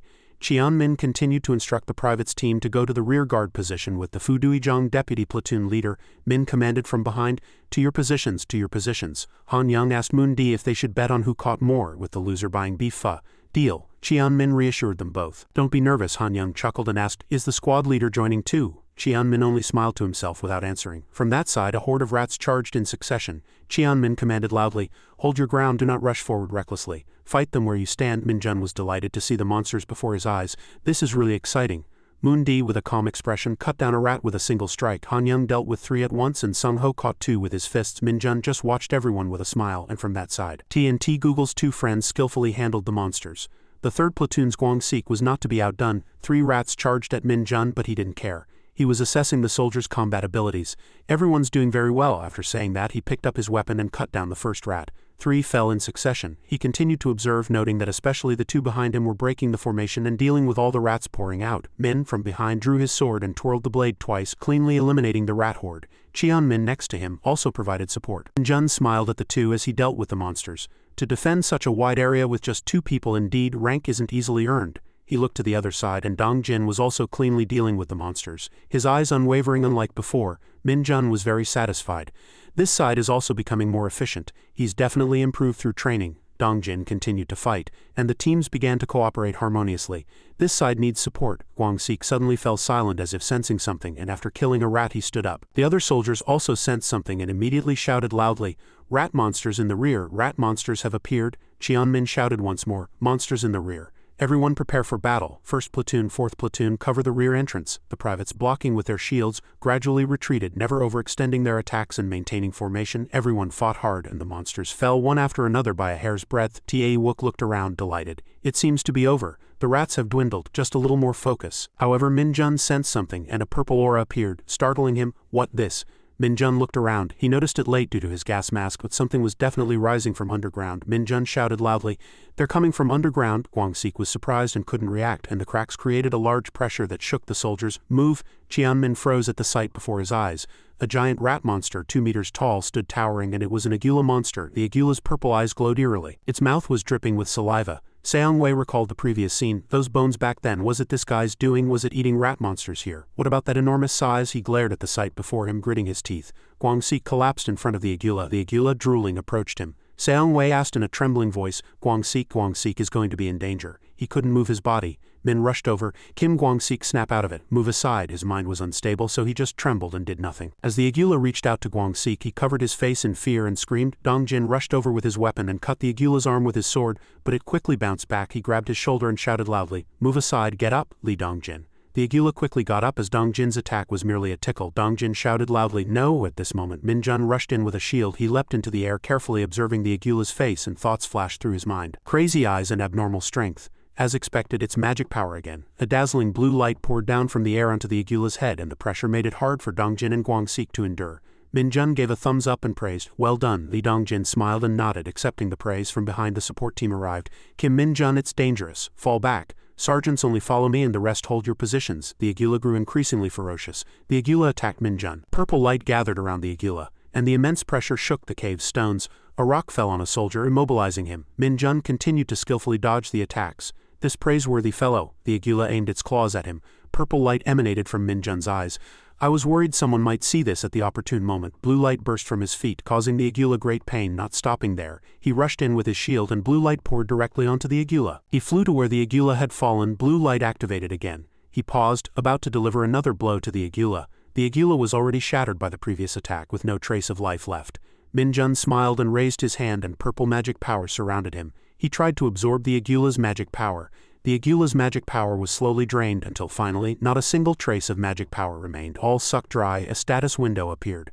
A certain amount of magic power has been absorbed. Min-jun was very satisfied. "You're somewhat useful, aren't you? Good, thank you." The final battle ended satisfactorily after all. The soldiers rested and chatted noisily. The two friends, Moon-di and Han-young, teased each other. "Surrender." "Yes." On the other side, Cheon-min was reporting to his superior. "Yes, it's a mutated monster. The platoon members have already evacuated from the tunnel." "Yes, one has been confirmed and the platoon members have subdued it." "Yes, requesting support from the special team." Han-young approached Min-jun. "This guy, from mosquitoes to monsters. How can there be no ordinary ones?" He sat next to Min-jun and expressed his gratitude. "Hey, we really owe you our lives. When I saw that just now, my whole body froze and I couldn't move." Min-jun humbly nodded. "No, I apologize for acting on my own." "What's there to apologize for? Anyone could see it was a sudden situation. If you hadn't handled it quickly, it would have been a disaster." Guang-sik and Jin almost got hurt. Han-young asked about his well-being. "But are you okay? Are you hurt anywhere?" Min-jun just smiled and nodded without answering. At this moment, Cheon-min also approached and asked about his well-being.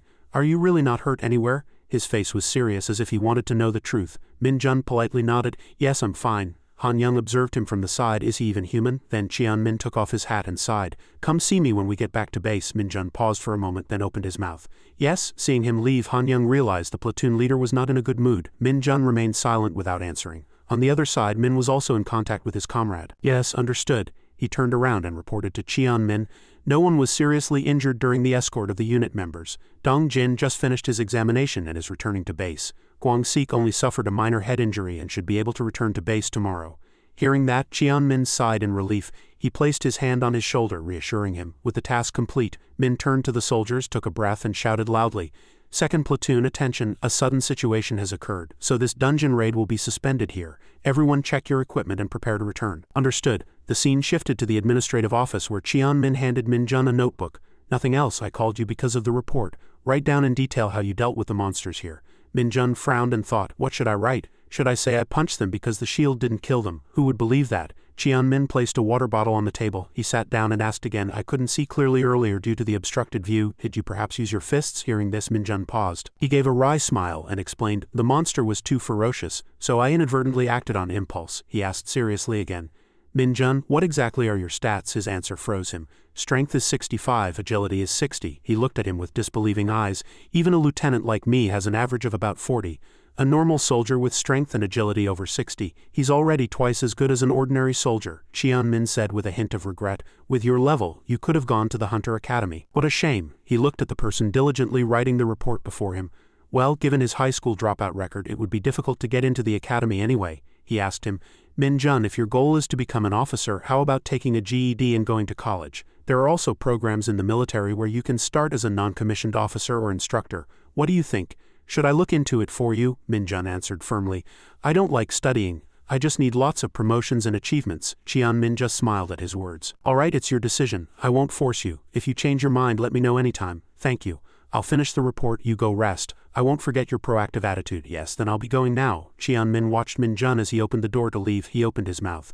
Min-jun, Staff Sergeant Kim Min-jun, you saved the platoon members today. After all, the worst case scenario could have happened and I honestly couldn't respond. Thank you. Min-jun smiled politely. I just did what was obvious. He smiled at him. Min-jun left the room with a calculating expression. Yes, it was only natural. I gained trust and achievement points, plus the scene changed and Min-jun with a tired face crossed his arms and said, so you're saying you're coming with us for special training? Along with Private First Class Lee Dong-jin. Guang-sik was flustered. Min-jun pressed him in an angry voice. How did you know we were training here? Don't tell me. And why do you suddenly want to train with us? He answered, flustered that is. He recalled the moment Dong-jin saved him because Lee Dong-jin saved me then. Yes, Lee Dong-jin, your skills have improved so much that you seem more useful now, isn't it thanks to this training? So I also want to train this time to improve my skills. Min-jun couldn't help but chuckle at those words. And although his face was serious, he was making all sorts of calculations inwardly. Do you think I'd agree? Besides, everything has its proper order, doesn't it? Staff Sergeant Kim Guang-sik. He was initially flustered, but soon composed himself. He politely bowed his head. Thank you for saving my life, and I apologize. Dong-jin was slightly flustered. No, why are you like this? Staff Sergeant Kim Guang-sik. I apologize for everything I've done until now. Although you may not accept it, I sincerely want to train with you. I have my personal reasons. My goal is to become a non-commissioned officer. He turned to Min-jun. Understood. Can I train with you? As Min-jun didn't answer, he cautiously asked again. Staff Sergeant Kim Min-jun. He replied nonchalantly. Of course not. Private First Class Lee Dong-jin was slightly disappointed. Understood. It's natural that you might be uncomfortable because of my past actions. Anyway, thank you. I owe my life to both of you. He left in disappointment. Then I'll be going now. Dong-jin, flustered, called out to Staff Sergeant Kim Guang-sik. Min-jun continued. I have one condition. These words immediately made him turn back. Pigeon? He didn't quite understand his words and Min-jun's face was full of cunning. For the next 24 hours, if you walk around mimicking a pigeon, I'll consider it. Guang-sik's face turned red with anger. What? Min-jun didn't refuse in a threatening manner. He suppressed his anger and tried to mimic a pigeon with a contorted face. Min-jun wore a satisfied smile, but Dong-jin was slightly worried. Staff Sergeant Kim Guang-sik.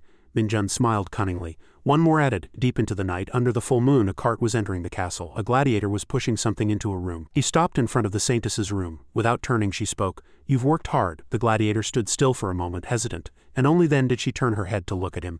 Do you have something to say? How long do you plan to be like this? The Saintess approached and lightly brushed past him. Let's see. Looking down at what the gladiator had just pushed in, she bent down and removed the cover, revealing sharp purple eyes, but her expression remained unchanged. The gladiator spoke. Saintess. She reached out her hand without answering. Magic filled the room, forming a massive magic circle, and she smiled cunningly. This was a gift for the one who had recklessly left this place, but no matter what, it was still not enough. The scene changed and the soldiers complained as they plunged their hose into the ground. The loudest to complain was Tae Wook, who had to dig the ground shortly after returning from the dungeon. Why was it so hard at the end of the year? Moon-D opened his mouth, sweating. He still thought this battlefield was for fighting monsters. He wasn't sure if it would help. I don't know. The two paid attention to the car that had just arrived. Moon-D lamented despairingly. It's truly like slavery. The steel arrived. The soldiers transported the steel one by one, all diligently performing their duties. Guang-sik sighed, holding a stone. Slavery is just what we call each other. We call this steel stone because we don't know if it's stone or iron. Unlike its appearance, it's incredibly heavy and hard. That's why we're using it to build the battlefield, partly because there are special minerals in the dungeon. The original name was probably Min-jun asked again, what did you just say to me? Guang-sik, seeing him with stones on both shoulders, couldn't say anything. No, I didn't say anything, just some people were curious.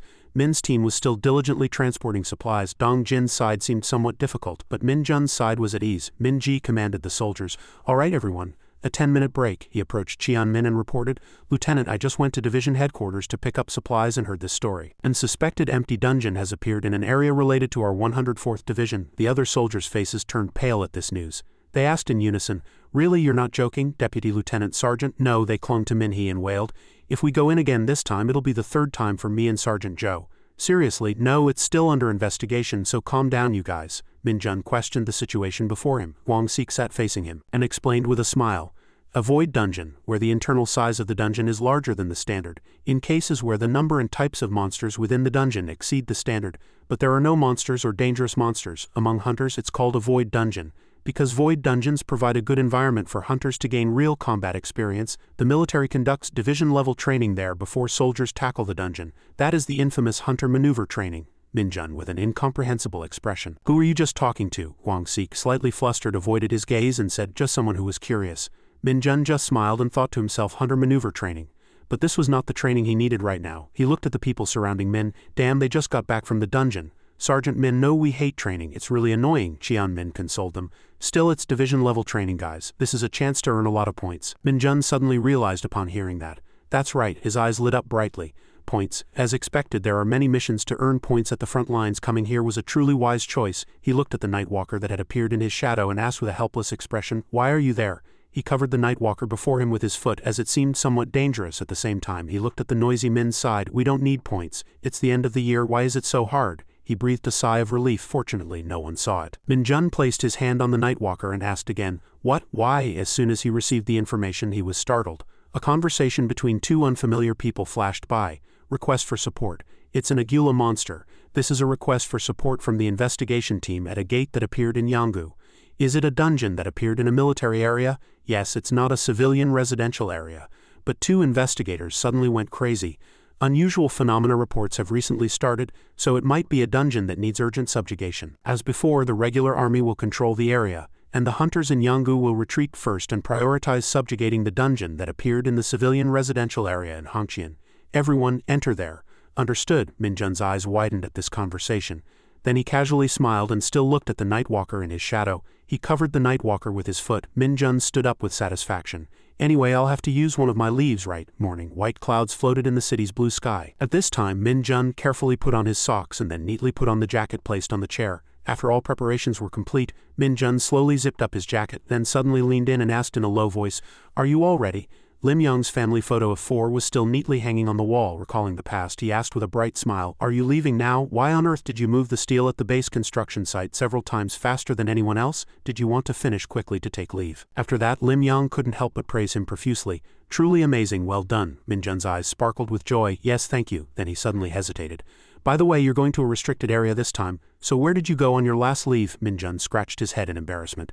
"To a PC bang." Hearing this, Lim Yong couldn't help but sigh. He smiled wryly and said, "Just as I thought." As soon as he finished speaking, Lim Yong tossed him a key and said comfortably, "If it's okay, just stay here." Seeing the other party's bewildered attitude, Lim Yong slowly explained, "It's the apartment my parents used to live in. They've moved elsewhere for work now, so it's empty. But I stay here every time I'm on leave, so it's clean." Min Jun awkwardly and politely refused. "I'm fine." Then Lim Yong pulled out a small piece of paper from his pocket and sighed quietly. "What do you mean fine?" He slowly handed it to Min Jun and said worriedly, "Although it's a bit far from the base, it's in Gangwon province, so it'll be better than sleeping in a PC bang." The paper had carefully written words. "Chuncheon Si, Gangwon province, apartment 20,000 dong." Min Jun took it and stared intently at the writing, thinking to himself, "Chuncheon, not a bad direction." At this time, Lim Yong also had to leave, and he waved his hand and said cheerfully, "Even if you don't use it, just keep it. Have a good vacation." A few minutes later, the other party left, but Min Jun still stood blankly holding the paper. Lim Yong, exhausted, lay stretched out on a chair and sighed and suddenly sat up as if searching for something. On the table was a document containing Min Jun's profile and essential information. Lim Yong stared intently at the document, deep in thought, and finally turned his body again, burying his head in the chair and falling asleep for a moment. Returning to the present, Lim Yong in the family photo was smiling brightly, looking straight at the camera. Min Jun's gaze lingered on the frame for a while, and he buried his face in his collar, showing no expression. Finally, Min Jun's lips curled into a smile, and he raised his hand to push his hat back down. He resolutely stepped forward, opened the door, and muttered, "Shall we go?" Outside the intercity bus terminal, countless people were waiting for buses. Everyone was busy with their own affairs. On the bustling street, the sounds of people talking and horns blared, and a shadow completely covering its face was entirely separate from the noisy scene. Min Jun walked forward one step at a time, hands in his pockets, emanating an inexplicable cold and overwhelming aura. In his head, he heard that voice again. "The dungeon location is an abandoned school in 00 Dong Yanggu Gun. Yes, do not approach within 1 kilometer, just block the road." At this time, all entrances in the newly arrived area were blocked by soldiers. They all held their guns with dignity, but Min Jun had already climbed onto the roof and was walking quietly. Finally, reaching the edge of the building, he immediately jumped down from above. Min Jun landed lightly in a small gap between two buildings. He cautiously looked around, assessing the situation. Now, Min Jun crouched down, hiding behind a utility pole, his mind suspiciously eyeing a distant spot. Before him was a massive dungeon gate enveloped in sharp lightning. Min Jun speculated internally. That's it. He didn't hesitate and immediately moved forward, gripping his hat tightly with his hand. What kind of guy is it this time? Min Jun unpleasantly widened his eyes, determined to confirm what monster had escaped. Anyway, this guy. Thinking this far, he quickly ran inside, continuously muttering complaints.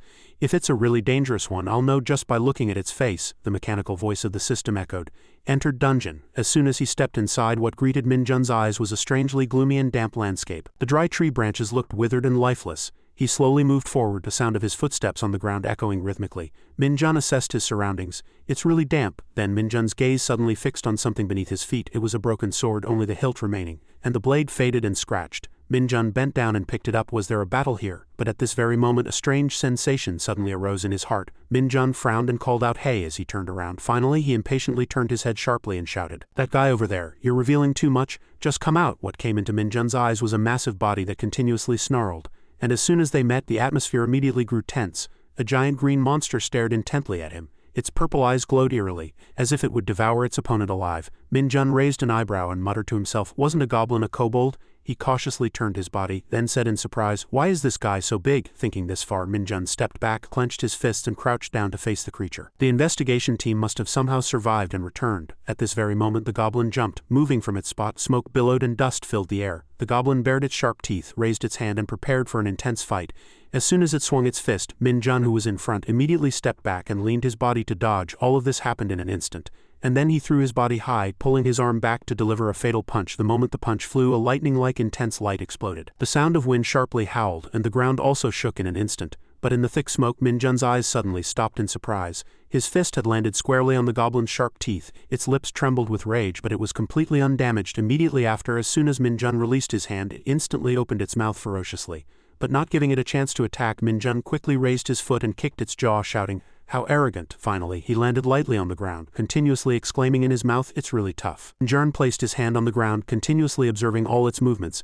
"It withstood my punch." The goblin was angered by his provocation. It kept running and swinging its arm, but Min-jun jumped in time to dodge. He curled his lips into a sneer and said, "Watch out there." As soon as he finished speaking, the ground beneath the goblin's feet suddenly sank abnormally. The system announced, "Decay skill activated." Its large, sturdy feet struggled to pull free, but it couldn't move at all. At this time, Min-jun seized the opportunity and quickly rushed at it. He continuously punched the goblin's face, and it took all the attacks squarely. Even as Min-jun punched, he couldn't help but sneer. "Tough, is that all you've got?" The moment he stretched out his arm to hit the goblin's armpit, it suddenly closed its arm, stopping Min-jun's fist between its thick, rough elbows. Seeing this sight, Min-jun's eyes widened in great surprise. He bent down, looking at the purple and pink smoke rising from its body, and wondered. While Min-jun was still bewildered, the goblin quickly swung its arm to attack him, and he was painfully thrown backward. It gritted its teeth and snarled, glaring at Min-jun, who landed lightly on the ground. He bent down and looked at his sleeves, which were torn in places. But just then, the broken sword lying on the ground suddenly came into Min-jun's view. He quietly approached and picked it up, then Min-jun quietly straightened his collar. "All the creatures I've met since I returned have been at the level of ants," Min-jun couldn't help but exclaim as he looked at it. "You're probably about the size of a rhinoceros beetle." At this time, the goblin continued to snarl with deafening sounds. It swung its arm forward to attack again, and a glowing purple-red light flew directly towards Min-jun's face. The creature's eyes were filled with hatred, as if it wanted to devour him alive. But then Min-jun suddenly spoke. Despite its huge hand clenching and distorting his face, he said, "No matter what you do, a bug is just a bug." He lowered his head, and his voice became deep and overwhelming. "What are you going to do, you damn bastard?" As soon as he finished speaking, Min-jun roughly took the sword and plunged it directly into the koban, lamenting with regret. "Jojo's new clothes." The koban screamed in immense pain from this blow, and red blood splattered everywhere. Min-jun raised his leg and kicked the creature's jaw, sending it flying and depriving it of any chance to dodge. He gritted his teeth, and intense hatred was clearly visible on his face, half covered by his hair. As it fell, Min-jun roughly placed his foot on its head, and a pungent pool of red blood gradually spread beneath his foot. His hand clenched its eyeball, which emitted a strange purple aura. System notification. A certain amount of magic power has been absorbed. Magic power stat increased by 1, Min-jun exclaimed excitedly. "Good. Continuously absorbing. A certain amount of magic power has been absorbed. Dark arrow skill unlocked. Night movement skill enhanced. Basic swordsmanship skill formed." Min-jun couldn't help but laugh. Status window, display information. Kim Min-jun, dark arrow E, basic swordsmanship E, he continued to exclaim excitedly. "I got a long-range attack skill. Amazing, but why did basic swordsmanship appear?" Soon after, Min-jun recalled the moment just now. "Was it because I landed a critical blow? It's truly a godsend." At this moment, his heart was suddenly filled with hesitation. Looking back, Min-jun drew his sword. "He was already injured before he met me." Then he licked his lips and turned his gaze elsewhere, his hands busily dismantling the creature below. What was that flash earlier? As Min-jun cut with his knife, black droplets continuously splattered, stinging his eyes. He suddenly widened his eyes in surprise. Min-jun's gaze pierced through what he held in his hand as if unable to comprehend it. "This is..." In Min-jun's palm lay a strange pointed silver object. He picked it up and observed it carefully. "It's not an arrowhead. Nor was it a scratched blade. Did a hunter from the investigation team stab him?" At this moment, Min-jun suddenly felt a familiar sensation. "But I've seen this somewhere before." Just then a deafening growl suddenly echoed from behind him. Min Jun quickly stood up, not forgetting to cautiously put the metal fragment into his pants pocket. I wanted to test out my new skills anyway. Min Jun's eyes were filled with interest and provocation. Hurry up, the goblin horde gnashed their teeth, even more annoyed by his attitude. Min Jun boldly raised both hands, gathered purple energy orbs and muttered, "Just have a taste." His face darkened, and his eyes couldn't hide his excitement and the power of his E-grade skill. As soon as he finished speaking, a violent pillar of energy erupted directly from his hands. Tearing through the air, they pierced the bodies of the goblin horde like sharp arrows, and the creatures thrashed about, unable to resist. At this sight, Min Jun was immediately excited. He clenched his fingers and muttered, "The main mission is over, but since I'm here I might as well clean up a bit." These words were probably heard by one of the creatures. The goblin widened its eyes in surprise. Its face showed an indescribable hesitation. Min Jun continued to confront them as if he saw nothing. "Where are your friends?" Outside the city, the dungeon gate still stood tall on the sealed campus. Min Jun slowly walked out from inside. By now he had already pulled down his hat to cover his face. Min Jun's feet strongly stomped the ground as if expressing his triumph. He nodded, excited and satisfied. Dungeon cleared. Finally, Min Jun gave himself a pleasant reward. "Now I'll go back and play League of Legends." Back in the forest area, the soldiers marched in a perfect single file. Footsteps grew faster and faster, and behind them some soldiers were pale with exhaustion. Min Jun gripped the gun in his hand tightly, his face devoid of any expression. He recalled the vacation he had enjoyed, playing games in the PC bang, eating warm cup noodles and the sound of keyboards clattering. When he returned to the unit with a light heart, the platoon's atmosphere was like a funeral. Han Young sobbed painfully. "Min Jun, it really was a void dungeon. We're going to have hunter maneuver training next week." At this moment, Cheon Min was seriously researching something. Move from a random starting point to the rally point in the center of the dungeon for each platoon. It's very difficult for the entire team to move up and down hills everywhere. Just then, Cheon Min suddenly looked up in surprise. They have to deal with monsters that charge in the middle and break through situations. He loudly warned the entire team, "Prepare for battle, front hill." Everyone simultaneously drew their sharply prepared swords. Ready, monster appearance. It was a division-level live-fire training exercise. Black, round ball-like monsters rapidly charged towards them. They opened their mouths, revealing sharp, hideous teeth looking threatening. Cheon Min immediately shouted loudly, "All teams prepare to fire, aim." Everyone raised their guns together and shouted, "Aim," loudly. Ready. At this time, Min Jun also crouched down and looked through the scope. In his mind, "It's exactly as I expected." Under his mask, Min Jun was smiling brightly with excitement. "This is truly interesting training." At this moment, the commander quickly gave the order, "Fire immediately." Everyone pulled the triggers in unison, and gunshots tore through the tense air. Bullets flew at the speed of light, hitting the Dabo relentlessly, and the Dabo shattered into pieces. They were continuously pushed back, unable to resist. The soldiers continued to pull the triggers nervously, and the surroundings were instantly filled with gunshots. Min Ji turned his head and signaled.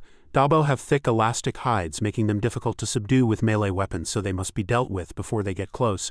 Everyone concentrated and no one responded. Everyone was silent, performing their duties precisely without a single error. At this moment, Cheon Min suddenly paused, his eyes extremely tense. Cheon Min raised his hand and signaled, "Cease fire, all teams prepare for close combat." The three surviving Dabo still stubbornly rushed forward. He continued, "3 monsters remain. Once they cling to your body and start sucking blood, they are difficult to subdue, so be careful not to get bitten." At this moment, Min Jun's mind was filled with questions. Does this mean immediate disqualification if bitten? If many people are disqualified due to injury, the platoon's performance will hit rock bottom. Seeing the charging Dabo, the 3 soldiers suddenly hesitated and stopped. Immediately, Min Jun rushed from a distance and blocked them. In his mind, absolutely not.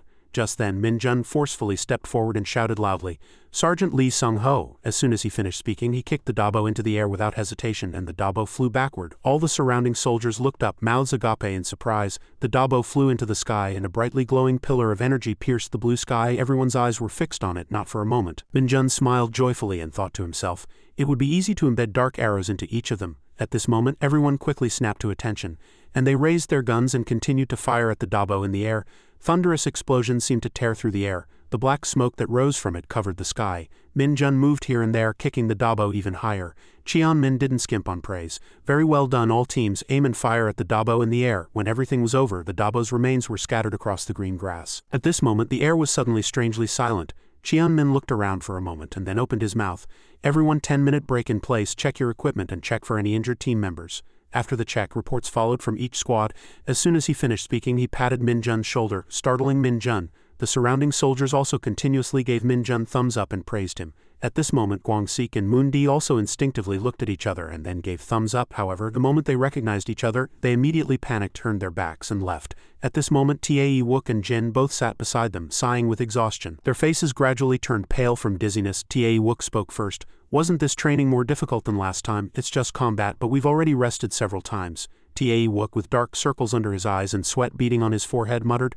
I don't know, there's a rumor that this isn't a void dungeon. Tae Wook immediately turned his head upon hearing that and asked, What do you mean? He casually explained. Actually, there was a monster horde in this dungeon. He recalled the scene in surprise. The soldiers stood dazed at the terrifying sight. Seo Young was wiping his hands in front of the trembling elephant, and strange black liquid continuously spewed from the elephant's mouth. At this moment the old man quickly noticed the soldiers' gazes. As Seo Young raised his head, the group immediately trembled in fear. The old man cunningly revealed his teeth and smiled and pointed forward and asked, Can you train now? Returning to reality, Tae Wook shed tears. So the rumor was that he was captured alive and imprisoned at the rally point, and the dungeon was probably destroyed. Just then Min appeared from somewhere, put his arm around their shoulders and quietly reminded them, Let's go, comrades. Break time's over. The two dropped their heads in disappointment and walked away. Yes, at this moment Min Jun also overheard their conversation. He thought to himself, The main force of the Hunter Corps is truly amazing. A few minutes later, the group of soldiers continued to move forward, especially Tae Wook and Jin both staggered as if continuously pleading for mercy. At this moment Cheon Min suddenly stopped walking, and his face instantly turned extremely shocked and flustered. The soldiers behind him were all puzzled and didn't understand what was happening. This moment Min Jun also slightly curled his lips. That person sat cross-legged on the ground, tall and sturdy, astonishing everyone. On the old man's neck hung a name tag that read injured. In the end that person was none other than Seo Young, and he was looking at them with a cunning smile. At the same time elsewhere sunlight gently filtered through the ancient tree leaves. An old man sat on a wooden chair leaning against the wall smoking a cigarette. Then the old man's gaze suddenly turned upward as if he had seen something. At this moment a tall muscular person stood in front of the old man filled with an overwhelming presence. The old man who made swords spoke. Have you already gone and returned? How long has it been since you returned? The old man added, embarrassing the young man and making him bow his head. Did you break it? Soon after the old man took the sword from him. All right, you must have done it to support that woman. The sword-making old man carefully examined it and muttered. Still, this is a bit much. A small piece had chipped off the tip of his sword. He added, Where did you go hunting monsters? In the center of the cemetery rally point tents were neatly lined up. In another tent two men sat facing each other, talking. One person spoke. As I told you, there has never been this many monsters before. The young man pointed at the tablet and explained, I meant that I didn't want any accidents to happen. This person was none other than Lieutenant Colonel Cheon Jong, the commander of the 2nd Battalion, 104th Division. The other person was Colonel Sung Gyun, the commander of the 1st Battalion, 104th Division. He smiled and replied, It seems the division commander thinks the division's average combat ability is gradually decreasing. Cheon Jong opened his mouth to explain. Likewise, I don't think we're putting too much pressure on them. Just then someone outside suddenly pulled back the curtain. That person was Colonel Jun Bell. All three saluted according to regulations. Jun Bell opened his mouth and asked, Do you know where the division commander went? Sung Gyun leaned back and Cheon Jong hesitated, flustered. About that, but just a few minutes later a loud scream suddenly echoed from the tent where the three of them were. What did you say? Sung Gyun was completely calm despite the other person's attitude and even smiled happily. Now you know what kind of person he is. No one can stop him. Jun Bom hesitated, his mouth agape. No, but why is he suddenly participating in the training? And out of this entire corps he chose our unit. Just then, Cheon Jong interrupted and spoke. Division commander. His face was mysterious and serene, and his glasses glinted as he said only a few words and disappeared. Dong Cheon's words seemed to imply someone. There's one soldier I want to see for myself. Back in the forest area, as soon as they saw Seo Young, all the soldiers stopped and couldn't say anything. Jong Min's emotions had been high just a moment ago, but now they seemed to plummet. There will be a penalty during training. I know there's a task of carrying the injured, Min Ji asked worriedly from behind. Company commander. The battalion commander is. He stared intently at Seo Young, unable to believe his own eyes. But to play the role of an injured person, the director only told us that someone from division headquarters would participate. Thinking this far, Cheon Min's face immediately turned pale.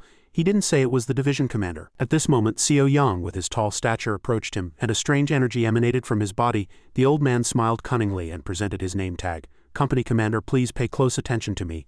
I am the injured. As soon as Min heard this, his whole body suddenly flinched. He quickly saluted. Reporting commander, I am Lieutenant Kim Cheon Min. Yes, understood. The two soldiers behind him whispered worriedly. He's huge, can he carry a stretcher? At this moment Min seriously stepped forward and shouted loudly. Commander, we will now carry you on the stretcher. As soon as he finished speaking, Seo Young frowned in annoyance. He shook his head in refusal. No need, the soldiers hurriedly shouted. Sergeant Kim Min? Seo Young suddenly rushed forward like a madman and broke the stretcher.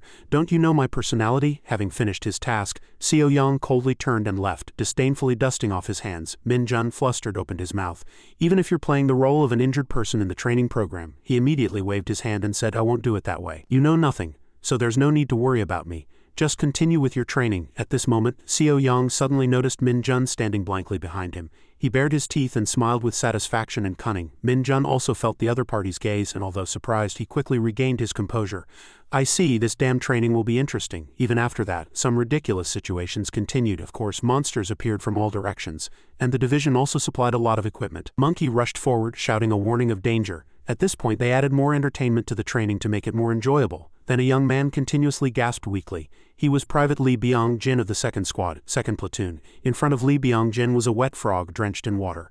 Lee Byung-jin quickly swung his sword and a dazzling blue light immediately burst forward. The sword struck the bewildered frog's belly. In just 1 second, the frog immediately fell backward and blood rapidly gushed out. Lee Byung-jin saw this sight, and sweat continuously poured down his face and his vision began to blur. He felt dizzy, staggered all over his body and gradually tilted sideways. Eventually, Lee Byung-jin collapsed on the ground, losing consciousness. However, another frog persistently extended its long tongue forward.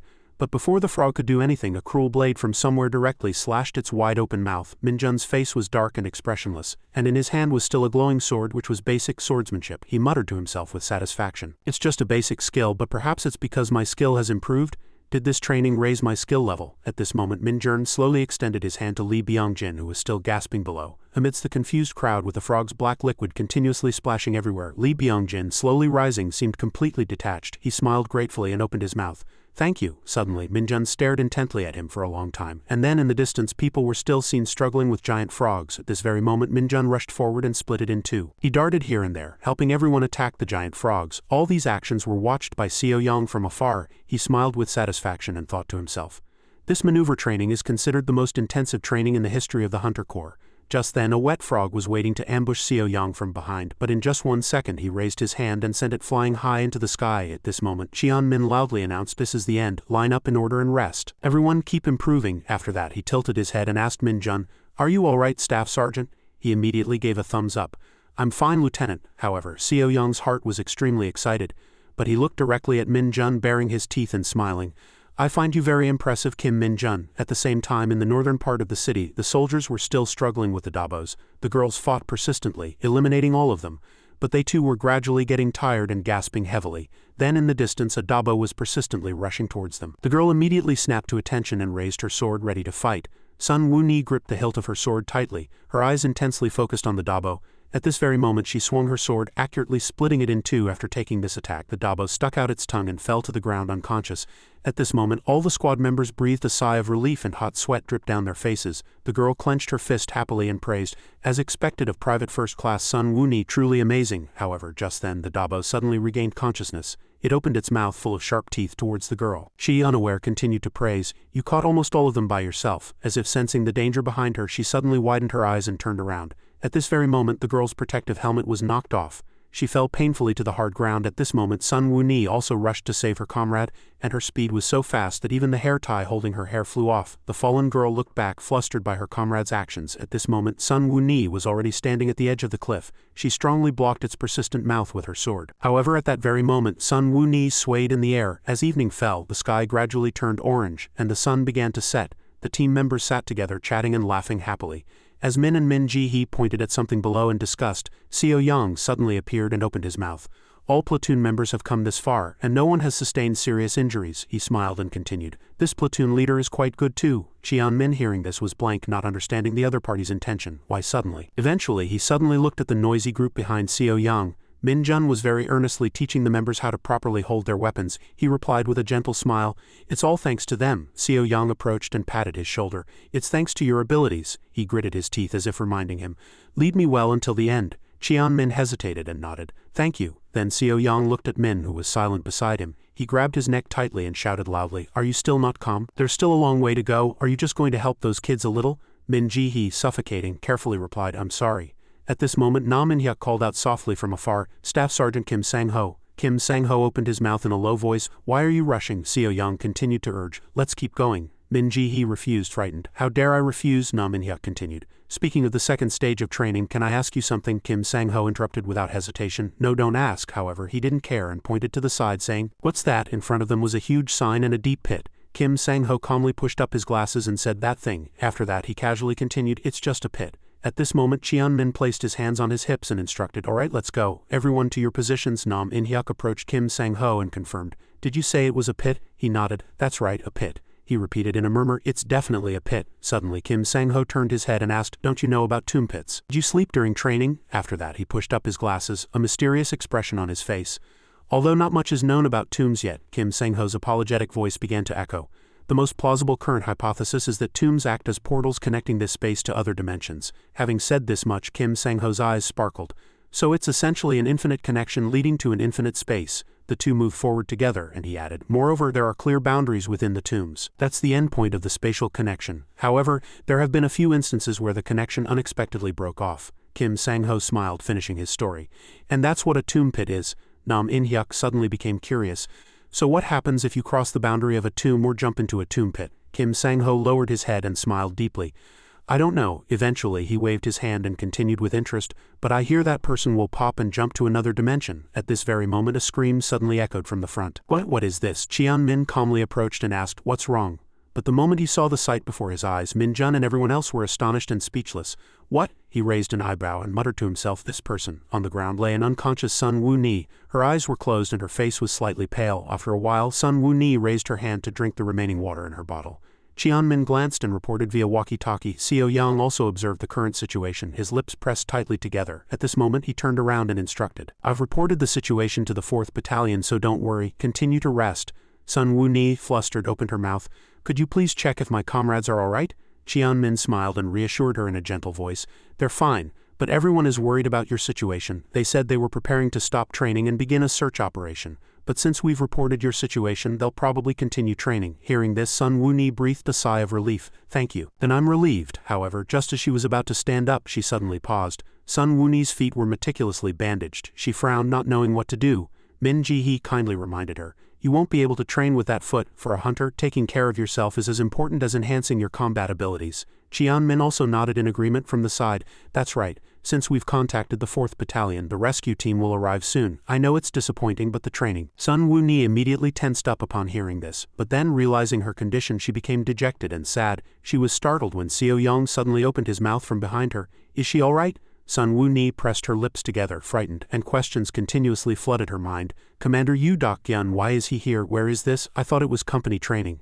Cheon Min turned around and reported, there are no serious injuries, but it seems her left ankle is fractured. It will be difficult for her to continue training. Seo Young nodded upon hearing this and clucked his tongue. I see, the training is almost over. That's a shame. Hey miss, what was the situation like back then? Hearing him call her Sun Woo-ni was immediately startled. Private First Class Sun Woo-ni reporting, Commander, while fighting monsters I fell into a rock crevice and lost consciousness. When I opened my eyes I was already here. Seo Young frowned and said in a low voice, did you fall into a tomb boundary or a tomb pit? Anyway, it's a relief we found her quickly. However, at this very moment his entire body suddenly flinched. Seo Young seriously pressed, wait, what's your name? Sun Woo-ni quickly replied. Private First Class Sun Woo-ni reporting, Commander. At this moment, Seo Young also vaguely guessed the other party's identity. Sun Woo-ni of the 4th Company, 4th Battalion, General Sun's daughter. She hesitated, speechless at his attitude. Yes, that's right. As soon as she finished speaking, Seo Young approached and attached an injured person's identification tag to her. And eventually, amidst everyone's puzzled gazes, Seo Young turned his head and looked around, searching for something. Looking between T and T, he cleared his throat with an hum. And Seo Young turned his head again to look at the other two young men, clucking his tongue but still unsatisfied. However, the moment he saw Min Jun guiding his comrade, yes, that's how you do it, he suddenly exclaimed, oh, Seo Young shouted loudly. Hey, Staff Sergeant Kim Min Jun, he quickly approached. Sun Woo-ni, seeing this, covered her face embarrassed. Staff Sergeant Kim Min Jun reporting, her cheeks turned crimson. Is that Kim Min Jun? That person. At this moment, Seo Young commanded him, and her face turned pale. Staff Sergeant Kim Min Jun, carry that woman on your back from now on. Min Jun widened his eyes, not understanding what was happening. I think I'm a bit hard of hearing. At his bewildered attitude, Seo Young loudly demanded, I said you have to carry this injured person, understood? Hearing this, Min Jun glanced at where the girl was sitting on the ground. Sun Woo-ni continued to cover her face. He hesitated internally. This is, Min from behind seemed to be trying to stop him. Sun Woo-ni is Sun Woo-ni, Commander, calm down. Haven't you seen her grades? Don't punish her. At this moment Min Jun muttered to himself. Ah, I see. After that he nodded and smiled. Yes, I understand, Commander. As soon as he finished speaking, a tall shadow appeared, blocking her vision. Now he bent down and sat in front of Sun Woo-ni, reminding her. Get on, she said, angered by the embarrassment. I refuse, Min Jun replied seriously. The other option is to quit training. In exchange you will immediately lose all training points. Sun Woo-ni hesitated for a moment upon hearing this. He continued, what will you do? Eventually she lowered her head, held her breath, and closed her eyes as if enduring pain. Sun Woo-ni's cheeks were as red as ripe tomatoes and her mouth was speechless. She slowly crawled and said, please. Han Young, seeing this sight, was startled. Did Kim Min-jun really force that woman? Can he carry her? Moon-di sneered from the side. A guy isn't human. After a while, Sun Woo-ni was comfortably seated on his back. Cheon-min continued, follow behind us with the deputy platoon leader, but report immediately if you're struggling. Min-jun looked back and smiled annoyingly. I'm fine, calculations ran through his mind. If I carry her, I'll get more points. Cheon-min shook his head. It seems you've misunderstood me. Hearing this, Min-jun immediately turned around. Sun Woo-ni was sitting completely upright, looking away. When Min-jun looked at her, she immediately bit her lip and turned her head. Min-jun continued to be excited inwardly. I should get all the performance points. Seo-young watched them leave in silence from a distance. Min reported from the side, they're starting to say she's getting special treatment because she's another division commander's daughter. The old man said in a low voice, where is there a regulation that prohibits helping an injured person? Besides, this is part of the training program. He nodded awkwardly. Understood. As he stood silently, Seo-young continued, besides, you don't know, do you? The old man frowned, looking tense. Finally, Seo-young summarized in one word, son. That damn guy isn't simple. At this moment, Sun Woo-ni was so nervous she was sweating profusely. The soldiers in front continued walking as if nothing had happened. She glanced tiredly to the side. Seo-young walked, his lips curled into a smile as if meticulously observing. Sun Woo-ni sighed inwardly. Annoying. She leaned on Min-jun's shoulder and softly reminded him, if there's a problem, tell me immediately. I'll go on my own, Min-jun answered calmly. It's fine, you're lighter than a stone. His words immediately flustered her. A stone, Min-jun mumbled. Yes, a stone. In that case, you must weigh around 50 kilograms. Hearing this, Sun Woo-ni immediately cut him off. Wait a minute. She blushed and pleaded, I'll keep quiet, so please don't say anything else. As soon as she finished speaking, the atmosphere became strangely quiet. Sun Woo-ni spoke again. Since you helped me, I'll definitely repay you later. Min-jun was completely satisfied with her words. He smiled cunningly. Good, I'll look forward to it. Inwardly he muttered, pay me with as many points as possible. At this moment, Min-jun's mischievous side emerged again, and he teased, it doesn't matter if you're lighter than a stone or 50 kilograms. Sun Woo-ni hastily struck his shoulder repeatedly, shouting, please be quiet.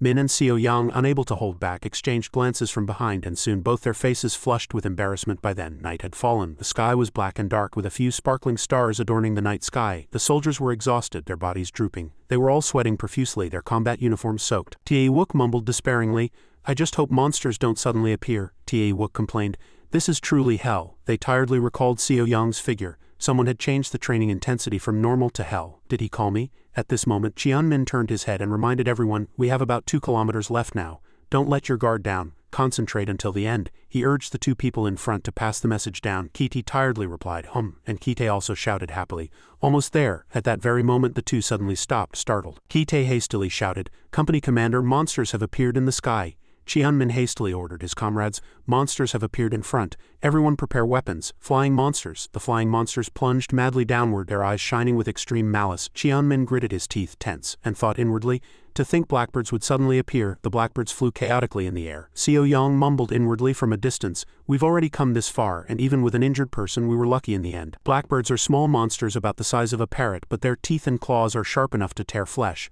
Monsters of this level won't kill a hunter, but these guys are the most persistent opponents I've ever encountered.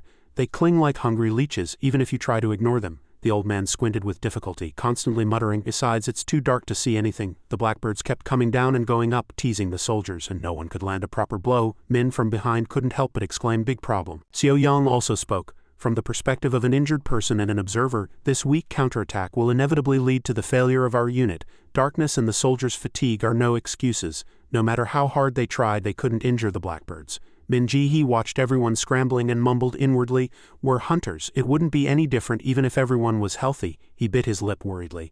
Rather, if the formation breaks, we might become even weaker. The blackbirds continuously dodged the soldiers' attacks. Min Ji-hee resolved inwardly. Now I can only trust the company commander and wait for his orders. At this moment, Cheon-min also sustained a wound on his left cheek. Destroyer element.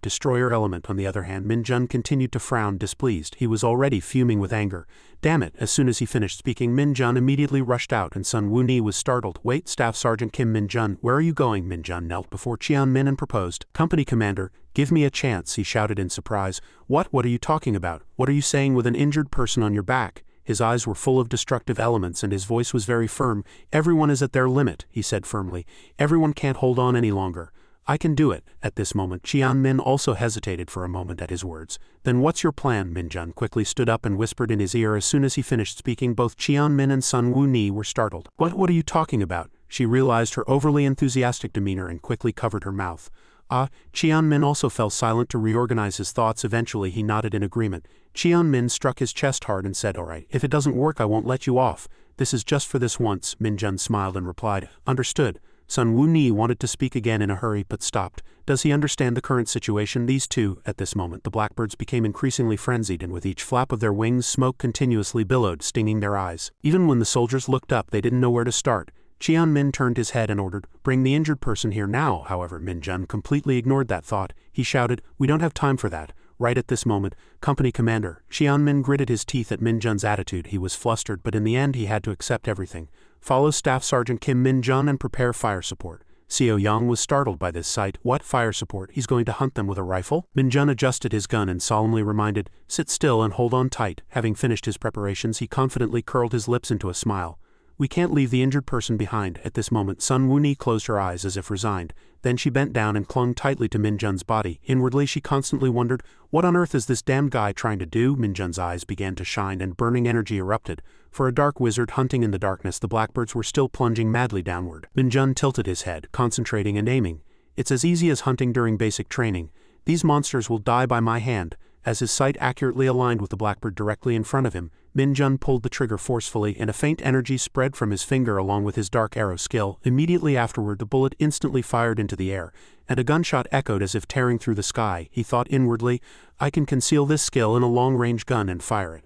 The bullet, with a powerful column-like force, shot straight forward. It flew directly towards the blackbird circling in the air. Eventually, it pierced through easily, splitting its body in two. Sun Wu-ni, sitting behind him, watched this sight with wide eyes. "Right?" She was bewildered, her mouth agape. "How can this be?" Min-jun's eyes were filled with the confidence of certain victory. "My dark arrow energy bullets will be very difficult to avoid. No one can see them in this night. Dark arrow is the best." Thinking this far, Min-jun continued to pull the trigger, firing countless bullets. The blackbirds charging madly in front were all subdued in the blink of an eye, and gunshots continuously echoed in the dark sky. The soldiers also watched, mouths agape, unable to believe their own eyes. What is this? They couldn't help but marvel inwardly at the sight of countless blackbirds falling to the ground. He's truly amazing. At this moment, Min-jun continued to turn his head and curl his lips into a smile. They continued, and he confidently raised his gun as if to say, "I've taken care of them all." The soldiers mumbled helplessly inwardly. "He's showing off a bit." After a long battle, everyone gathered in front of the barracks gate. Everyone stood solemnly in single file, their faces still visibly tired. Min and the soldiers' faces were so exhausted and soaked with sweat, they returned to the barracks with tired steps. The entire unit approached the barracks gate in a solemn formation. The soldiers guarding the gate meticulously inspected them step by step. After the inspection, everyone entered one by one. After the inspection, the soldiers entered one by one. Everyone sighed with exhaustion. Finally, it's over. The soldiers guarding the gate continued to inspect strictly. After a long inspection, the guard announced firmly, "2nd Battalion, 2nd Company, 2nd Platoon, all clear." Hearing this, everyone sighed in relief, and a slight joy and excitement surged within them. Min-jun's eyes shone with delight. All clear. The guard simultaneously called the medical department for support, and the medical team took the injured first for examination. Min moved, raised his voice. "Everyone worked hard. Thank you for enduring until the end and not leaving anyone behind." Hearing this, all the company members cheered in unison. "Good work then." Min approached with a dignified and firm demeanor. "Good, you've done it without showing any signs of fatigue until the end." Everyone moved to the temporary barracks and rest. "Let's go quickly." As soon as he finished speaking, everyone immediately returned to the barracks to rest. Only Min stood there with a surprised expression. Before his eyes was the sight of Min-jun carrying Sun Wu-ni and heading towards the medics. He watched it and marveled inwardly. This is a pretty good achievement. Min approached Min-jun and called out excitedly, "Kim Min-jun." Min looked at Min-jun with admiration. "You work the hardest, you always take the lead and don't fear danger." He smiled gently and replied courteously, "Staff Sergeant Kim Min-jun, thank you. Seriously. What's there to be embarrassed about?" Just then, Sun Wu-ni's voice was heard. "Could you please put me down?" she said regretfully with an apologetic tone. "I apologize for being a burden to the platoon. Thank you, everyone." Min laughed and comforted her gently. "It's a joyful thing that everyone finished the training safely together. Don't worry about anything." Seo Young suddenly appeared at this moment and shouted excitedly, "Very well done." The old man laughed, his face full of triumph. In the end, the entire platoon finished the training safely. As soon as he finished speaking, Seo Young charged at Min-jun and hugged him warmly. He casually stepped back, firmly avoiding the hug. However, the old man turned around again and charged at Min-jun with a warm hug. Min merely gave a helpless wry smile at the sight. Seo Young patted Min-jun's head and praised him. "Thanks to you." He avoided it as much as possible. Yes, just then, someone called out, "Commander." Seo Young turned around, his face suddenly solemn. Min-jun was very surprised to see this. Just then, Colonel Yu Jae-hee approached. She brushed past Seo Young like the wind. Min-jun wondered inwardly at the tense situation. What's going on? Jae-hee went straight to Sun Wu-ni and gently asked, "Private First Class, are you hurt anywhere?" Sun Wu-ni was slightly frightened by the question and demeanor but remained composed. "Private First Class Sun Wu-ni, no other issues besides my left ankle." Jae-hee's face showed a serious and firm expression. You're still lucky to have fallen into a dungeon pit. Take her away immediately. Hearing this, the medical unit soldiers nodded without hesitation. Understood. She still maintained a dignified demeanor, observing everything around her with solemn eyes. Jae-hee looked Seo-young straight in the eye and asked honestly, Commander, how was the training? Suddenly, her dignified face disappeared, replaced by a soft and gentle smile. May I ask you a few questions? Seo-young deliberately looked away. Now? Jae-hee smiled wryly and nodded. Yes, now. The old man still stubbornly insisted and asked firmly again. Does it have to be now? A faint wry smile appeared on Jae-hee's face. Yes, now. The next day, brilliant sunshine poured down from the clear blue sky. Min-jun sat alone in the cafeteria, enjoying a hearty and delicious meal. Just then, the cook approached Min-jun carrying a food tray. He smiled brightly and said, Staff Sergeant Kim Min-jun, would you like some chicken? When he saw the plate of fried chicken, his eyes lit up. Ha! Min-jun had a greedy expression but was still polite.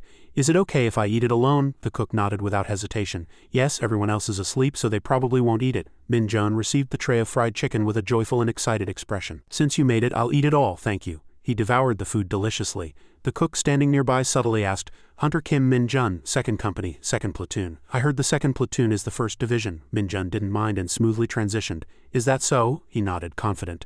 Yes, that's right. I just heard the officers talking while they were eating. The battalion commander praised the staff sergeant very highly. I heard you handled the flying bat horde that appeared at night all by yourself. Is that true? Min-jun nodded and confirmed while eating. Yes, that's right. The cook listened, admired, and showed respect. You took care of all those guys at night? That's really amazing. I heard this hunter maneuver training was very tough. They say 70 of the entire division was eliminated. The cook still stood there with an expression full of admiration and excitement. And Min-jun shivered, thinking inwardly, damn, he's so engrossed in this delicious food he's eating mindlessly. At this moment in the barracks corridor, Junbom and 2 soldiers were on patrol. Junbom glanced curiously at the glass window beside them. The training ground was empty and quiet, and he seemed somewhat lost in thought. He sighed and expressed his curiosity. The company is too quiet. Dong-woon saw his expression and explained in a serious voice, yes, as per yesterday's instructions, this morning is free time, so the soldiers are sleeping in. Junbom heard this and unconsciously smiled. Still, they should eat breakfast. The 3 continued their duties. Junbom wore a satisfied smile as he walked. Everyone worked hard during this training. The division commander was very impressed. Captain Kim Kai-woo, commander of the 1st Battalion, walking beside him, also expressed his excitement. I heard the division commander personally observed the 2nd Battalion, 2nd Company's training. Our division commander may not be dignified, but he's truly wonderful. Hearing this, Junbom and Dong-woon's faces darkened, and Kai-woo saw their expressions and trembled with fear. Did I say something wrong? Just then, Seo-young's firm and strong voice was heard. It's not because of me, anyway, because of what happened yesterday. The 4th Battalion commander caused a fuss. Kai-woo still looked very scared. What kind of person is the 4th Battalion commander? She directly spoke to the division commander like that yesterday. Junbom frowned and replied seriously, she didn't say anything wrong. He left his post without reporting, so how could anyone protect him? Having said this much, he paused for a moment, revealing a slight hesitation in his voice. Furthermore, Junbom confirmed with a firm and strong tone, I am also very afraid of the 4th Battalion commander. Anyway, this time it's thanks to Kim Min-jun. Yes, it was an overwhelming performance. Yes, he even received praise in front of the division commander. The corners of his lips curled up slightly into a faint smile. I'm looking forward to the next monthly meeting. The scene shifted to the 104th Division headquarters, and as the room door closed, it suddenly fell silent inside. Seo-young was carefully reading the report with a mix of surprise and confusion. Meanwhile, Jae-hee, sitting next to him, was calmly drinking tea. After reading the report, Seo-young let out a deep sigh and said solemnly, he looked Jae-hee straight in the eye and said, this dungeon schedule is enough. How's Private First Class Son? She gently placed her teacup on the table and admired. It's a relief her bones aren't broken. Her recovery ability is very good, so she should be fully treated and back on duty tomorrow. Hearing this, Seo-young couldn't hide his surprise and asked, she's very similar to her father. Just then the phone rang and he answered, hello, this is Seo-young, Yu Dak-gyun. A voice with a confident tone came from the other end of the line. Old man. Hearing that, Seo-young gritted his teeth in anger and shouted, what, who is this mysterious person? A low, rough voice came from the other end of the line. It's me, old man.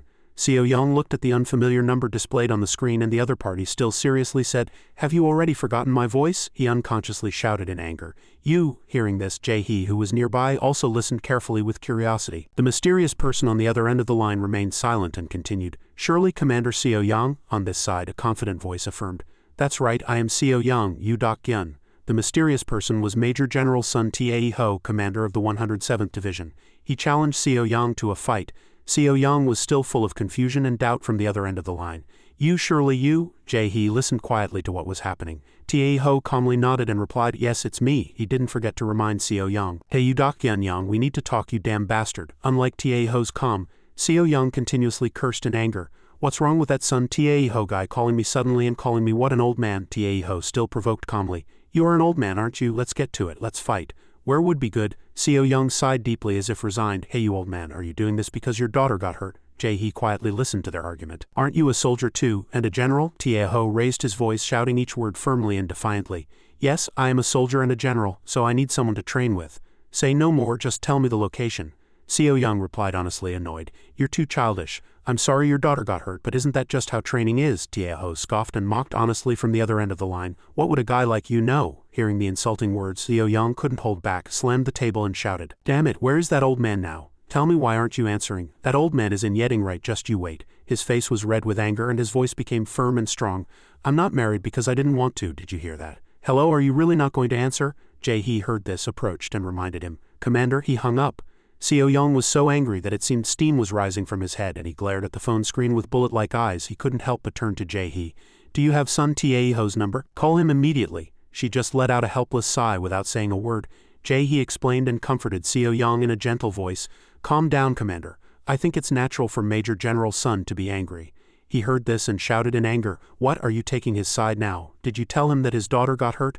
Jae-hee continued to explain the whole situation. The patient had to be evacuated elsewhere, so of course the hospital had to report to the Guardian. Furthermore, I heard that although his daughter was injured during training, she received special treatment that allowed her to easily complete the training program, so she wasn't immediately moved. Everyone said so. Hearing this, Seo Young's face flushed and he said softly, that. Jae-hee saw him turn serious and continued to explain. You don't need to apologize, but you do need to explain instead. Didn't you want to show the skills of the 2nd Company, 2nd Battalion and 2nd Platoon Commander? Seo Young listened calmly for a long time and then quietly realized, that's right. I saw them moving the injured person. Anyway, there seems to be a misunderstanding, so I'll go and explain everything. He extended his hand as if asking Jae-hee for the phone. She shook her head firmly and replied decisively, I'll put it on speakerphone. Then she casually sat down and started calling Taeho again. Seo Young sat opposite her with an unpleasant expression, waiting for the call to connect. As soon as the call connected, Taeho's firm voice was heard. What is it, Colonel Yu? Are you with the old man? Jae-hee gently replied. This is Colonel Yu. Jae-hee, it's been a long time since I've contacted you like this. Since the division commander's phone was unavailable, I contacted you instead. Seo Young swallowed his pride and spoke. All right, I was so worried I couldn't even speak properly. That was an unexpected situation. At that time I was observing the company training. His face was clearly full of displeasure and annoyance, but he still tried to hold back. Jae-hee was slightly surprised to hear Seo Young sigh. He lowered his voice seriously and apologized. No, I was wrong. I don't have a daughter, but I wouldn't accept my daughter being treated like that. As a result, I hindered the potential development of his daughter. I officially apologize for this matter. Jae-hee listened and unconsciously smiled gently, and Taeho was speechless in surprise. What are you talking about? A long silence followed. Seo Young and Jae-hee just looked at each other without a word. Taeho still maintained a firm attitude. You seem a bit nervous. Calm down. What's the name of the guy who carried my daughter? This made Seo Young slightly flustered and surprised. What? Taeho added a few firm words from this side. How dare a guy who isn't even a medic carry my daughter? I wouldn't even dare to do that myself. You'll have to compensate me somehow. What's his name? Jae-hee snatched the phone in fear and hung up. He was still angry. That old man, tell me quickly. When the sound of the phone being hung up was heard, she was also slightly frightened. Jae-hee's face immediately turned unsightly. She hesitated for a few words. Commander, before she could finish speaking, Seo Young stood up in fear. Treatment, sorry, explanation. Jae-hee, seeing his agitated state, quickly calmed him down. Calm down. Seo Young's hand trembled as he gripped the armrest of the sofa tightly. Prepare the car. Seo Young clenched his fist, showing a firm attitude. Right now. Jae-hee still managed to speak, flustered. Where are you going? Seo Young's face was red with anger and he gritted his teeth. You should cancel all your plans too. We have to go to Yeding right now. She gently swallowed and pressed her lips together firmly, admiring. These idiots. On this side, Min-jun, who had finished his meal, headed to his room with an excited heart. He hummed an optimistic and happy melody as he walked. Min-jun walked and walked, singing happily. At this moment, the Night Walker's shadow appeared near the water purifier. Min-jun suddenly stopped as if sensing something hidden behind him. He firmly turned his head and observed carefully. The Night Walker was dancing with joy upon seeing Min-jun again. On the other hand, he expressed annoyance and displeasure at the Night Walker's appearance. Just then, someone rushed out of the room. Min-jun, without hesitation, mercilessly slammed the Night Walker's head against the wall. Then he secretly ran alone to the backyard. After confirming that the surroundings were safe, Min-jun summoned the Night Walker. He immediately got to the point. What's wrong? I told you to be careful and not to stand out. Hearing the sudden curses and scolding, the Night Walker froze for 5 seconds. Soon after, it pointed in all directions as if to warn Min-jun. He understood and gently explained. I know there's no one around these days, but don't you think you're bothering me? Hearing this, the Nightwalker looked very sad and dejected. Seeing this, Min-jun, annoyed, pulled out a magic orb. The Nightwalker's eyes widened with joy upon seeing it. Min-jun, as if tired, commanded, "Eat." Min-jun rested his chin on his hand and asked honestly, "What is it this time? You're just fast." The Nightwalker, without a word, extended its hand to Min-jun. He looked at it, somewhat surprised and astonished. Then Min-jun lightly touched the Nightwalker's index finger with his own. The surprise attack at the Walken Road construction site flashed through Min-jun's mind. What is this? Monsters attacked? They were ambushed? Min-jun clicked his tongue in admiration. It's that person again? He didn't miss the opportunity and subtly asked the Nightwalker, "Did you happen to go there?" Then it nodded and replied, "Nightwalker skill." Hearing this, Min-jun, excited, handed over another magic orb. "Good." Then he stood up, stroked his chin, and showed a triumphant and confident expression. "What excuse will I use to go out this time?" The scene shifted to the dormitory. Min-jun thought about a few things as he walked. Suddenly applying for leave is a bit much. It's too wasteful to take regular leave and work overtime just because of one suspicious situation. He opened the room door as if tired. "How good would it be if the company gave me a day off?" Everyone shouted with excitement upon Min-jun's return. "He's here." Min-jun froze at the situation before his eyes. "What is this?" Cheon-min approached and said with a gentle expression, "Staff Sergeant Kim Min-jun, congratulations. You've been selected as the division's best warrior in this live-fire training." "Thank you. I heard there's a reward this time too." "You received a gift certificate as a reward anyway thanks to Staff Sergeant. All company members received leave." Hearing this, Min-jun's eyes sparkled with interest. Then he honestly and subtly asked, "Can I use the reward tomorrow?" Cheon-min was somewhat surprised by Min-jun's intention. "You're too hasty, but is something wrong?" Min-jun laughed and quickly explained, "Nothing, I just want to use it tomorrow." This resolute tone, Cheon-min smiled wryly and said nothing more. In the end he reluctantly agreed. "All right, I'll look into it." Min-jun saw this and jumped with joy. "Thank you, company commander." And so time passed to the next morning. Min-jun with a heavy body headed to Walken, but before his eyes everyone was seen cleaning up the place. Everyone who saw Min-jun arrive was astonished. Min-jun just stood blankly and expressed his curiosity. "What is this? It's all finished? Why are there so many hunters here?" Everyone murmured at Min-jun's sudden appearance. He gritted his teeth in embarrassment. "This guy spit out my magic power. Damn it." Just then, Sun Woonie approached, startled, and called out, "Hunter Kim Min-jun?" In the outskirts of Walken, in the civilian residential area, everyone was still diligently cleaning up and tidying the area. Maddie then sighed in exhaustion. "When will this all be over?" Hoon gently reminded her from beside her. "Our battalion's performance in this hunter maneuver training was poor, so the battalion commander must be very angry. The company commander's expression is serious, so don't complain too much and move quickly." Maddie put her hands on her hips and sighed, lamenting, "I'm dying." As soon as the training ended, "Why are monsters pouring out of the dungeon?" Hoon kindly tidied up and reminded her. "You should consider yourself lucky that you're not on the attack team. We avoided the civilian residential area, but it's still an active site, so watch your words." While Maddie complained and grumbled, Hoon glanced back. She saw Sun Woonie diligently tidying up according to the schedule. Hoon approached Han and asked worriedly, "Oh, are you feeling better? Are you not having a hard time?" She firmly shook her head. "Private First Class Sun Woonie, I'm fine." Hearing this, Hoon nodded and praised her. "Your recovery ability is truly amazing, but just in case, don't overdo it." Sun Woonie was somewhat surprised by Hoon's concern but replied politely and softly, "Thank you for your concern." At this moment the two heard some murmuring sounds in their ears. "Who is that hunter? It's a man." Hoon frowned and looked, then wondered, "What?" Everyone was startled and froze when Min-jun entered. "Is that our division? Which battalion?" Sun Woonie also seemed quite surprised. "Hunter Kim Min-jun." Min-jun was astonished to see her there and muttered, "Why is she here?" After that, Min-jun approached Sun Woonie step by step and she watched him, unconsciously frozen. The people behind them still murmured, "What is it? Who is he?" Sun Woonie looked at him with a serious expression. "Hunter Kim Min-jun, what brings you here?" "I thought only our battalion was providing support." Min-jun replied without hesitation, "I'm on leave." Seeing this impertinent attitude, Sun Woonie's face flushed with anger. "Look at that answering attitude," she then snapped. "That's not true, is it? What's someone on leave doing on site in uniform? Desertion, perhaps?" As if to prove it, he handed Sun Woonie a piece of paper. She read it and was surprised. "You're really on leave? Really? Why don't you believe me?" Sun Woonie returned the paper and continued to ask, "But why did you come here while on leave?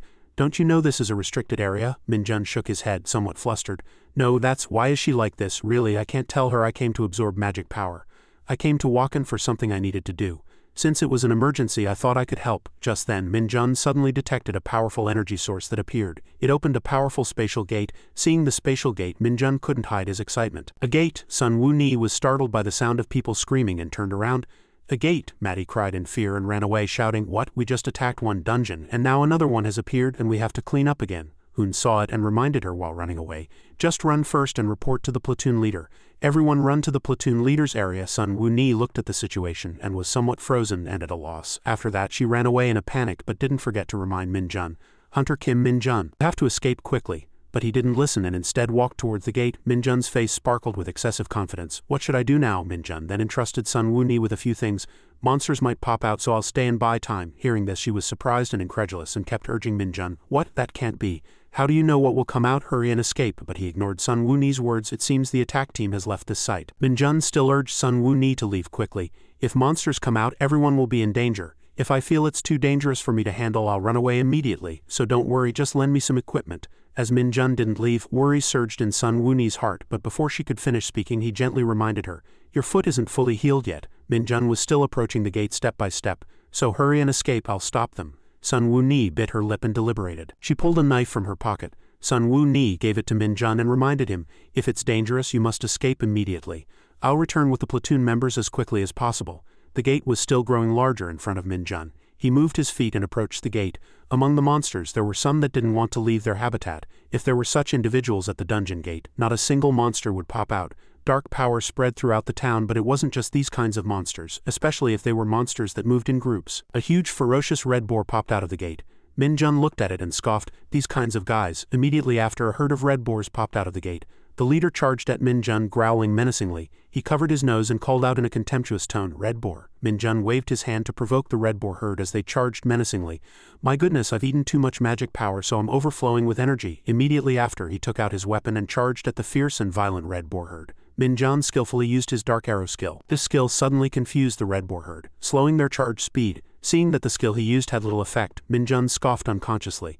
Is dark arrow still not enough to pierce them? He then used his advantage to leap high. Minjun's jump was so fast that the red boar herd couldn't react in time and continued to charge forward. Seeing the red boars slow and sluggish, Minjun didn't hesitate to criticize. Even so, what else would there be besides you guys? He then used a new technique to eliminate the red boar herd. The cuts were deeply etched into their skin but had no effect whatsoever. The red boar herd's skin was covered in deep cuts, but it had no impact on them. Minjun looked at it and nodded in admiration. It's really thick. But what about the inside? He then used his darkness skill. After that, a disgusting smell spread and the red boar herd screamed, spewing abundant magic power from their mouths. Seeing the red boars react like that, Minjun merely scoffed. Oh, isn't the magic power I gave you to your taste? The leader red boar began to tremble and staggered step by step. It growled menacingly at Minjun with all its might. He easily dodged the red boar's attack. Minjun absorbed all the red boar herd's magic power, making them attack their comrades. Ah, thank you. Shall I sharpen my knife now? Their faces turned pale, their skin blackened, and they lost vitality as their magic power was depleted. The red boar's screams ripped through their ears, signaling a tragic end. At this time, a series of notifications like the following echoed from the system. A certain amount of magic power has been absorbed. Magic power stat increased by 1. Minjun then approached the gate and opened his mouth arrogantly. Well, this isn't all, is it? Where are the others? Just then, a hurried shout of Hunter Kim Minjun came from behind him. Minjun's face was full of annoyance and disgust at being interrupted while things were going well. He thought angrily to himself, damn it, they came too fast. A soldier approached him, grabbed him by both shoulders and asked urgently, Staff Sergeant Kim Minjun, is that right? In front of Minjun, Lieutenant Yu continued to ask worriedly, Han, are you okay? Are you not hurt anywhere? He replied seriously. Staff Sergeant Kim Minjun, nothing is wrong. Yu searched his entire body to confirm. Really, if a gate appears, you should avoid it and report. Why aren't you leaving and what are you doing here? Minjun shook his head, looking wronged. I didn't know what kind of monster would appear, so I bought time to allow my comrades to escape. Hearing this, Sun Woo-ni and everyone else's faces flushed with admiration. My goodness, who is that hunter? Minjun continued to shout in embarrassment. Shut up, you guys ruined everything.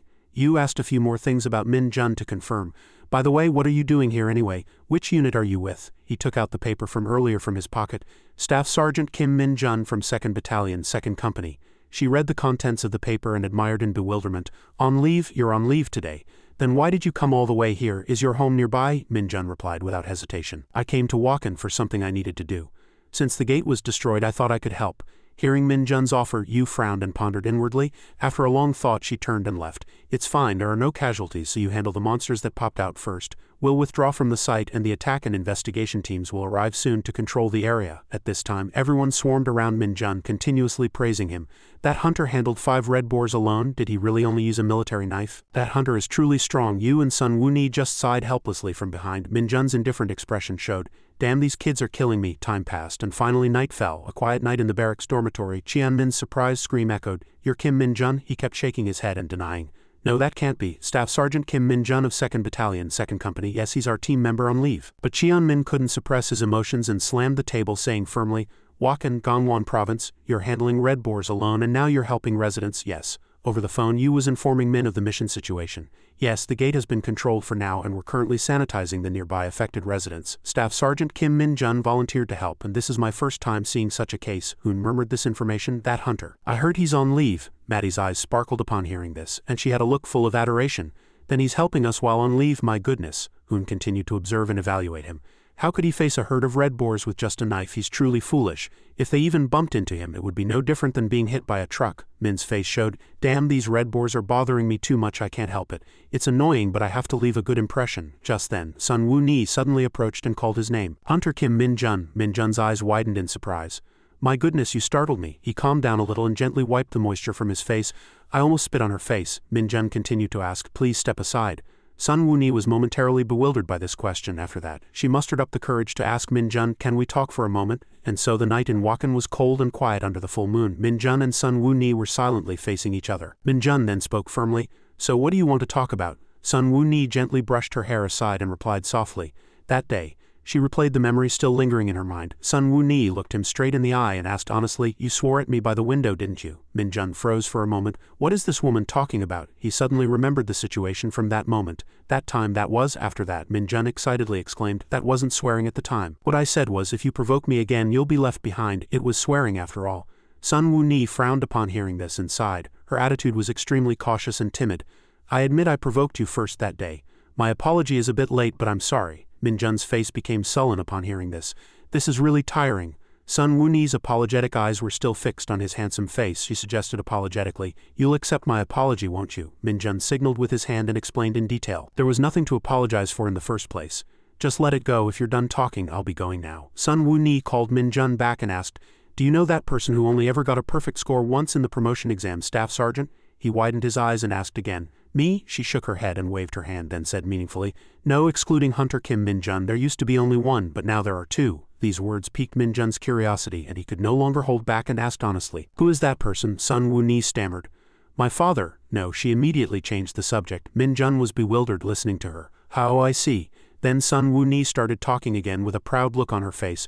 My father is the only soldier who started as an enlisted man and was promoted all the way to general. I enlisted as a soldier because I wanted to be like my father. Min-jun's eyes sparkled as he listened, constantly admiring and praising her. Her father is a senior who has already achieved his goal. Interesting. He then looked up at the sky, lost in deep thought. Min-jun was surprised as he understood the situation more clearly.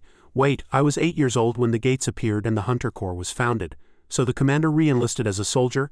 After gaining awakening abilities, did he perhaps fulfill the dream of all retired soldiers? She shook her head and said firmly, no, actually my father told me he was very frail since childhood, had poor eyesight and was exempt from military service for various reasons, but Min-jun seemed to understand the deeper meaning. His physical abilities improved thanks to awakening, so he volunteered to enlist. Sun Woo-ni nodded and said firmly, my father always told me he was glad that his awakening abilities allowed him to protect me and my mother. Min-jun let out a small sigh and smiled admiringly.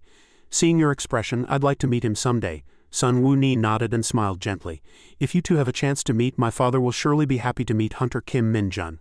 My father is especially fond of strong soldiers. The scene shifted to the 107th Division headquarters, Hunter Exclusive Arena. Someone approached on the basketball court and said softly, I thought you'd run away quickly. Why did you only come now? Were you really scared? This was Colonel Lee Sung-jin, his face covered in cold sweat, looking frightened.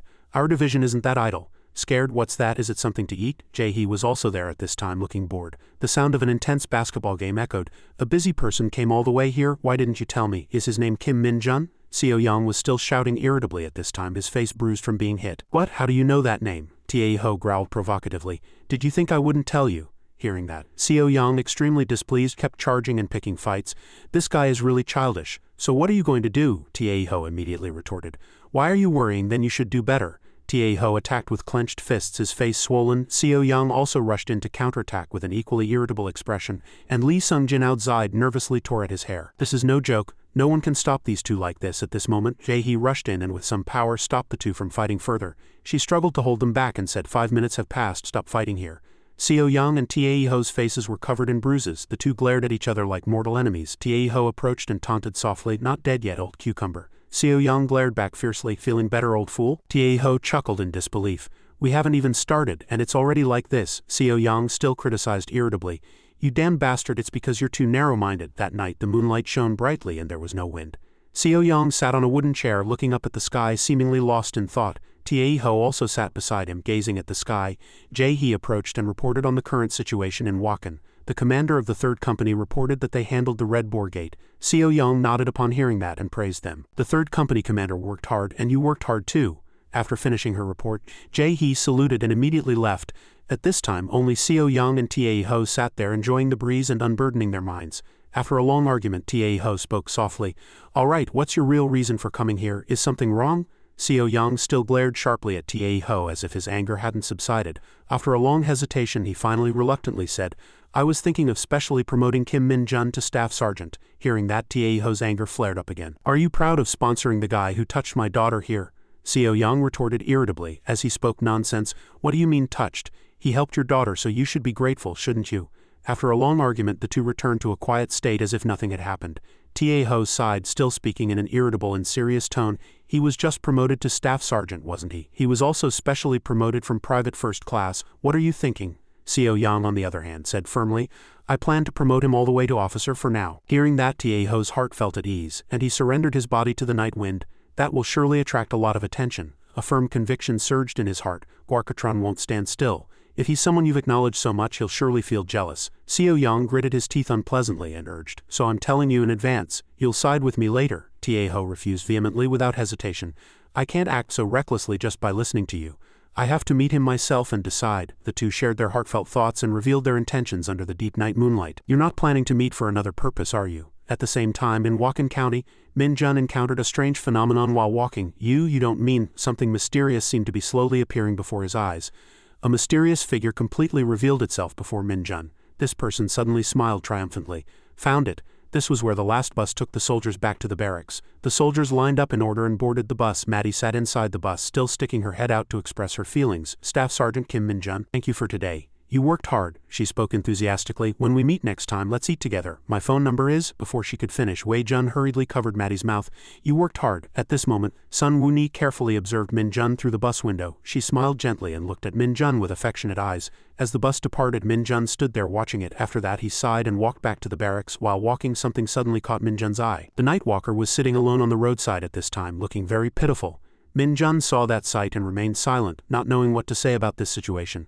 The night walker still had a sad and gloomy expression, but it held out its hand to him. Min-jun seemed to understand the night walker's feelings. "How do I get rid of this demonic energy? Everything's gone wrong." Hearing that, the night walker's expression suddenly froze in surprise. The night walker continuously raised its hand, seemingly sending some signal. Min-jun frowned and wondered what's going on. Mysterious magic power flickered in its eyes as if it was about to summon some situation before Min-jun. Seeing the sky suddenly turn dark and quiet, he suddenly wondered, "A being with powerful magic powers appearing. I thought they only appeared from dungeon gates. Has my detection ability increased now that I've reached C grade?" Suddenly, Min-jun's lips curled into a cunning and wicked smile. "This guy, so this was your specialty, not assassination." He burst into laughter and asked firmly, "Then where's that place?" Then the night walker led Min-jun deep into the pitch-black night forest. As soon as they arrived, he threw it a magic orb and asked casually, "Is it here, right?" Just then, a mysterious source of power began to appear before Min-jun. The source of power grew stronger and stronger, eventually forming a black hole connecting the two spaces.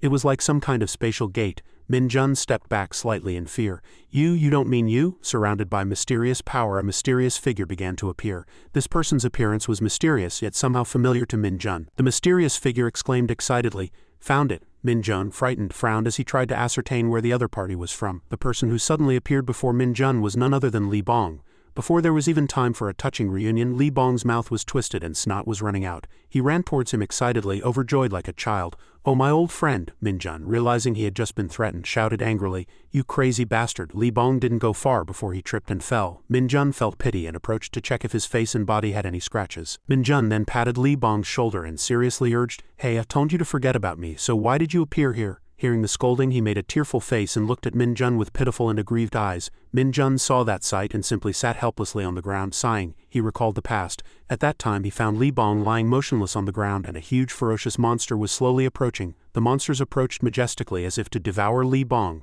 At that time, his power was too weak to fight against such a massive monster. Just then, some sound seemed to stir Li Bong's heart. A mysterious source of power began to appear from somewhere unknown. The footsteps of an unfamiliar man approached to help Li Bong. The person holding a magic orb was Min Jun. What? Why is there a person here? He stared at him with wide eyes and pressed, "Who are you?" When Min Jun appeared, Li Bong was too surprised to say anything. Min Jun was incredibly surprised at this time. "What? They're all dead?" He quietly sat next to Li Bong and continued to ask. "But why did you appear here?" As he still only looked at him, Min Jun was quite surprised. "Why aren't you saying anything? Did you suddenly?" Li Bong opened his mouth honestly. "Are you Lady Mina?" Min Jun mumbled in bewilderment at this time. Dogs can talk, but how does he know me? Hearing that, Li Bong's tears burst out uncontrollably, and he looked at Min Jun pitifully. He saw that sight and frowned in admiration.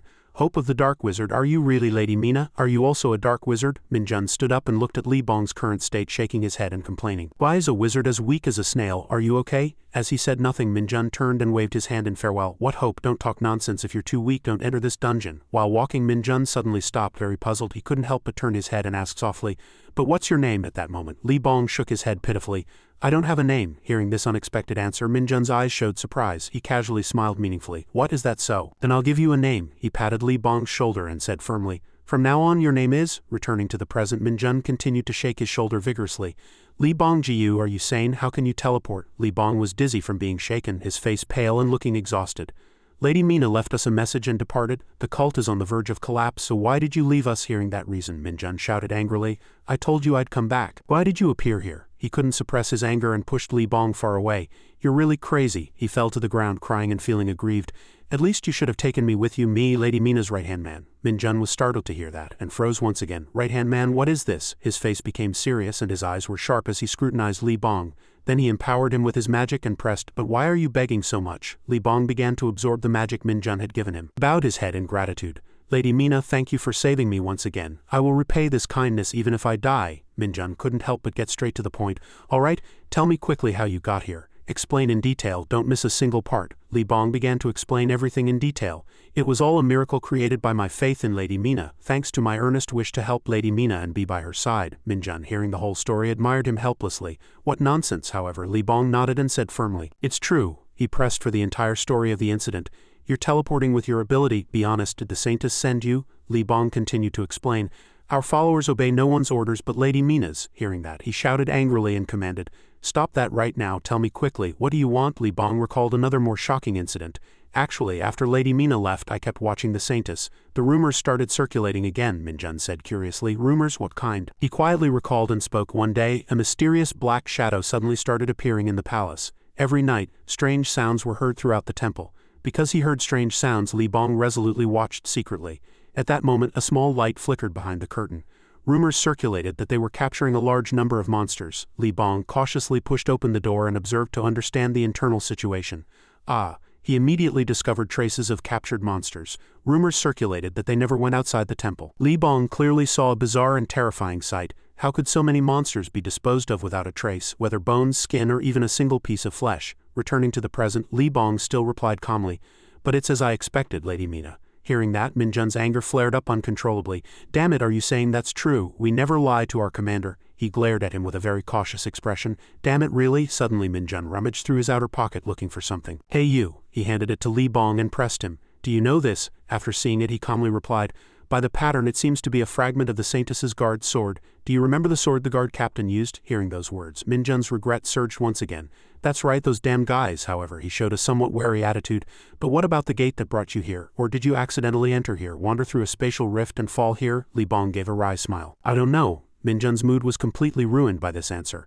"This guy's out of his mind." He stared intently at the object in his hand. Min Jun hesitated for a moment, wondering. But what exactly is their purpose? 1224 days ago, according to Isekai time, when Kim Min Jun returned to Earth, a white-clad saintess stood on the cliff ahead, exuding a dignified, elegant, and powerful beauty in the morning sun. As she was deep in thought, a voice suddenly came from behind her. "What's wrong?" The saintess was startled and quickly turned around to see Min Jun approaching and speaking to her. "It's rare for you to hum like this." She lightly stroked her blonde hair in front of the old castle where the sunset glows softly and replied, "Isn't it nice to come out and get some fresh air sometimes?" Hearing that, his face distorted, his lips trembled, and his eyebrows were tightly furrowed in unspeakable anger. Then Min Jun gnashed his teeth and barraged the saintess with questions, making her flinch. "Hey, that guy who's been hiding for so long, don't even say sometimes." She looked at him with sad eyes. She apologized in a voice as faint as a thin breeze. "I'm sorry, I was thoughtless. I couldn't leave the temple." Before the saintess could finish speaking, he cut her off, turning away irritably. "Anyway, why did you call me?" She feigned an innocent expression. I heard Lady Mina's comrades were seriously injured in Paka's dungeon. Isn't that how you heal Lumi? Lumi is my favorite character, you know. Minjun's face changed drastically. His eyes widened with clear, tired dark circles. His lips drooped and his hands waved violently as if to deny everything. Comrades? What comrades? There are no such things. Those idiots just followed me. Attacked by dark hounds? No, when they were attacked by Pakas they had already received all their healing, so they didn't die. The Saintess couldn't help but laugh at his pathetic appearance. I see, so that's why you call them dark hounds? Is that what you call them in Lady Mina's hometown? Hearing that, he slowly approached her step by step. His figure became one with the golden sunset light. Minjun stood silently on a rock and said in a low voice, "The Saintess, listen quietly. There's no such thing on earth. They're just called hounds, so I call Pakas a dark hound, understood?" And he turned his gaze to her and said in a dark voice, "But no matter how much I think about it, I don't understand, so I want to ask you," Minjun asked in a suspicious voice, a low voice filled with long-hidden hesitation and doubt. "Are the monsters that appear on Earth and Isekai truly unrelated to each other?" Hearing that, the Saintess suddenly flinched, her eyes wide with surprise. Then she slowly replied, "Yes, that's right," she spoke calmly, recalling the monsters that once madly oppressed civilians. Her voice seemed to echo from distant memories. "As I said before, gates and monsters started appearing in Isekai hundreds of years ago. If there's a connection between my homeland and Lady Mina's homeland, it's that they both experience the same phenomenon." Under the golden sunset, the Saintess turned her head to look at him and explained in a low voice. Her eyes held an inexplicable emotion. "It's natural for him to be suspicious, but the monster you saw in your homeland is here, and more importantly, Lady Mina came here through a spatial gate." Meeting Minjun's scrutinizing gaze, she merely smiled lightly and continued to explain calmly. It was as if nothing could stir her heart. But interdimensional travel is not that easy. It took a lot of time and preparation just to summon Lady Mina. Now if you want to return to Earth, it will require careful preparation and appropriate timing. After hearing everything, he glanced at the Saintess, his eyes mixed with wariness and subtle probing. In the end, Minjun just uttered a low word. "All right, until everything is over and you send me home." And then he turned and left, and she watched him quietly. His voice was low and firm. "I won't ask anything more." The Saintess bowed her head, half her face shadowed by the sunset, and smiled confidently. Meanwhile, in Injus Wakan County, the night covered the vast hills. Minjun in his uniform stroked his chin, lost in thought. "I never believed the Saintess's words from the beginning, and I've been quietly investigating. It's true that Isekai has been suffering from these spatial gates for a long time. I also know that even spatial travel within dungeons isn't easy for the Saintess, but it's not impossible." He frowned unconsciously, deep in thought, recalling the series of bizarre incidents that had recently occurred, and his eyes grew deeper. But why now? Why is she using so much divine power to send monsters here one by one? Images of the Saintess and the 5 holy relics flashed through Minjun's mind, and he placed his hands on his hips, took his hand off his chin, and asked himself with a suspicious expression, "Could she have used the holy relics to that extent just to catch me?" Lost in deep thought, he suddenly flinched, his eyes wide with disbelief. Minjun was speechless. He didn't know how to react to Li Bong kneeling on one knee and pledging with a serious expression. "I, Li Bong, will follow and serve Lady Mina until my death. Please accept me." Minjun put a hand to his head and sighed softly. His voice was a mix of helplessness and fatigue. "I can't send this fanatic back for now. Alright, then first change the way you address me. My name is Kim Minjun, not Mina." Hearing that, he raised his head happily and said hurriedly, thank you so much Sir Kim Minjun, for my entire life, even if I die." He cut him off with a shout before he could finish. "It's not Mina, it's Kim Minjun. Forget it. Can you use the disguise skill?" Li Bong excitedly declared loudly. "Of course, thanks to Sir Kim Minjun's amazing magic, I am now overflowing with power." Hearing those flattering words, Minjun frowned, his eyes clearly showing discomfort. He immediately retorted, "Don't exaggerate. I haven't given you that much, and I don't have much either." He completely disregarded his discomfort and smiled brightly. His eyes shone with excitement and joy, and he happily agreed. "Yes, I apologize. For now I can only transform into small animals." Minjun also laughed and replied, "That's enough for Li Bong," and then he placed his hands on his hips and seriously signaled to Li Bong, "You probably need to transform into that crow, understood?" Hearing that, he turned his head to look at the jet-black crow perched on a nearby branch. His eyes instantly turned wary. Li Bong calmly replied in a serene voice, "If that is the master's command." At the same time, strange black smoke suddenly erupted around his body. In an instant, Li Bong transformed into a jet-black crow, and his eyes flashed with dangerous red light. It was as if his soul had been swallowed by darkness. Seeing that sight, Minjun lightly flicked his fingers with satisfaction and praised him. And Li Bong, transformed into a crow, excitedly spread his wings wide. His caw seemed to answer his master's command. "Very well done. From now on you'll go with the Nightwalker." In the middle of the dim night, the Nightwalker slowly appeared, its eyes shining like 2 flames piercing the darkness. A cold and menacing aura enveloped it. Its small feet slowly approached the two. The Nightwalker raised its head and gnashed its teeth at Li Bong, its eyes clearly showing contempt. Li Bong also stared intently at it, completely unfazed. Seeing the two with wide eyes and bulging veins in their necks, looking as if they would pounce on each other at any moment, he merely averted his gaze, clicked his tongue, and said, "Stop it, hey." Hearing that, he continued to flap his wings and make dissenting sounds, and Minjun frowned. He spoke in human language with an exasperated voice. "You idiot, yes. and Li Bong threatened the Nightwalker in a cold voice. As Sir Kim Min-jun's right-hand man, I will make our positions clear. Before he could finish speaking, he cut him off with a cunning smile and a low voice. No, there's no such thing, just cooperate quietly. Li Bong and the Nightwalker were engaged in a tense stare-down, looking as if they would fight at any moment for some reason no one could understand. After a moment the two reluctantly shook hands in cooperation, their faces clearly showing disdain. Seeing that, Min-jun laughed and said, Ask the Nightwalker what to do. Nightwalker, if Li Bong is ever in danger or about to do something attention-grabbing, you must stop him immediately. He placed his hands on his hips and seriously reminded the two. He bowed his head gloomily, and the Nightwalker saluted in a polite yet comical posture. Safety first, understood? Seeing the two's comical appearance, Min-jun merely sighed and said softly, Now go. Hearing the command, Li Bong immediately spread his wings wide, ready to soar into the night sky, and the Nightwalker quietly sank into the ground. It was as if it disappeared into the darkness. A sharp light suddenly flashed in his eyes. It was as if a thin blade tore through the quiet night. Under the bright moonlight he placed his hands on his hips, tilted his head back, and looked in the direction Li Bong flew. His figure gradually became one with the deep, dim, silver-tinted sky.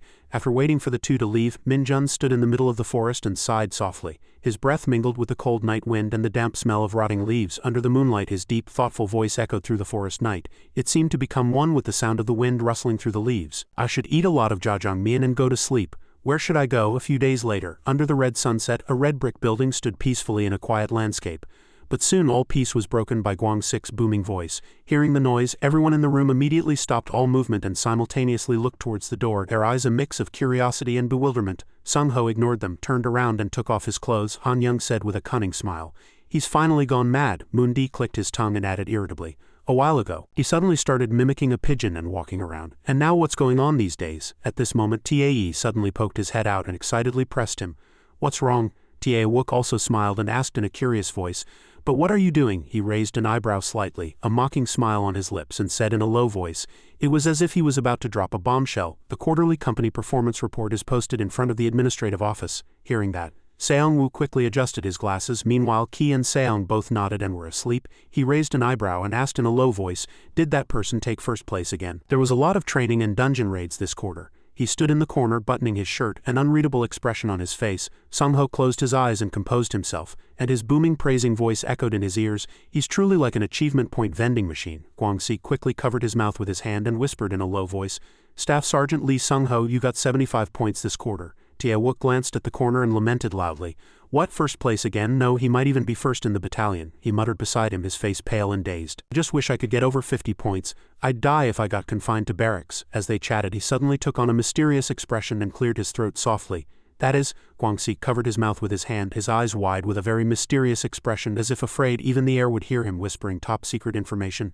Staff Sergeant Lee Sung-ho is in second place. Hearing that, he opened his eyes wide and burst out laughing. Really, that's good news. Instead, he said with disbelief and surprise, Someone in our company got over 75 points. Who's that? Amazing. As everyone chatted, Min-jun suddenly entered and saluted loudly. Reporting Staff Sergeant Kim Min-jun, leave is over.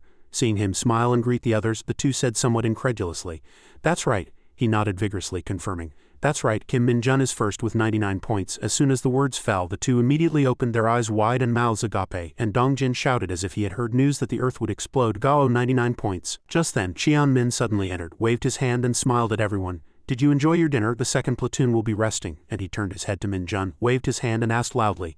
It was as if he was afraid even the 3 blocks next door would hear. Kim Min-jun, did you enjoy your leave? He laughed loudly and replied. Staff Sergeant Kim Min-jun, yes, thank you very much. Cheon-min also praised loudly. Good, good, Kim Min-jun, come here. At this intimate sight, everyone in the room's eyes widened and mouths dropped. Sung-ho also paused and listened. Without a word, with everyone's eyes focused on him, he raised his shoulder insignia high. Moon-di stammered in shock. Company Commander, surely not, Ki-ti flustered continued. Min-jun is getting another special promotion. Finally, Tae-wook couldn't hold back and shouted, mouth agape.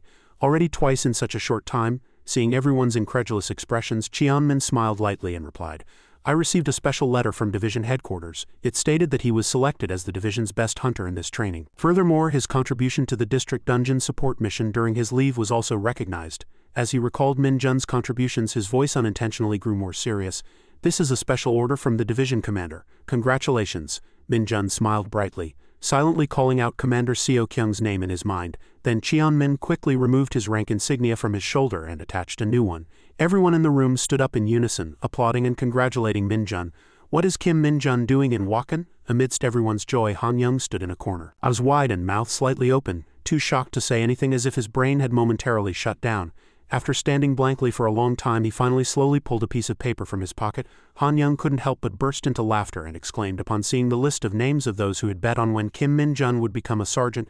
Impossible. Just then, Kwang-sik also approached, put his arm around his shoulder and said with a joyful laugh, "Thanks, I'll put this money to good use." Han Young pointed at the paper, a victorious smile playing on his lips. His eyes sparkled. "You got it right, I admit you're truly a fortune teller." But just then the paper in both their hands suddenly flew away. It happened so fast that they could only stand blankly, staring as if their wallets had been snatched. Everyone turned to Min-jun in confusion, and he, the subject of the bet, held the paper in his hand and glared at them with sharp knife-like eyes. Everyone immediately held their breath. His cold voice echoed, each word like a blade. "Kwang-sik, you know I'm a staff sergeant now, right?" he stammered, sweating profusely, and called out Staff Sergeant Kim Min-jun's name. Min-jun cut him off loudly, his voice echoing like thunder, startling the entire room. "Yes, that's right." He glanced at everyone, a menacing smile playing on his lips, and said in a low voice, "Were you planning something fun while I was gone? Did you win?" Kwang-sik, startled, quickly replied loudly, "Yes, we won the bet." Min-jun chuckled lightly, tilted his head and asked. His voice was soft, yet it sent shivers down one's spine. "But how much did you earn? Did you make a lot of money?" Facing his knife-like gaze and mocking smile, his face was so flustered that he was sweating profusely. His mouth was agape and his eyes were trembling as if on the verge of tears.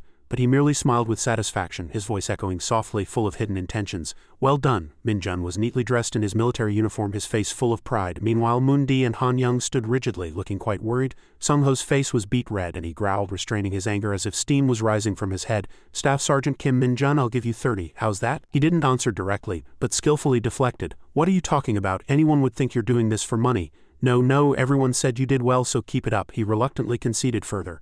"Then 40. Min-jun stood leisurely beside him, watching him strain to lift weights, and reminded him of what had just happened. "You weren't doing it for money, were you? Don't you feel guilty betting on me?" he pressed. "Do I look like I'm joking?" Kwang-sik replied with difficulty, as if on the verge of tears. "No," but Min-jun was still not satisfied. He pressed down on the barbell with one finger, adding more force, and he screamed. Kwang-sik was exhausted, sweating profusely, his eyes blank.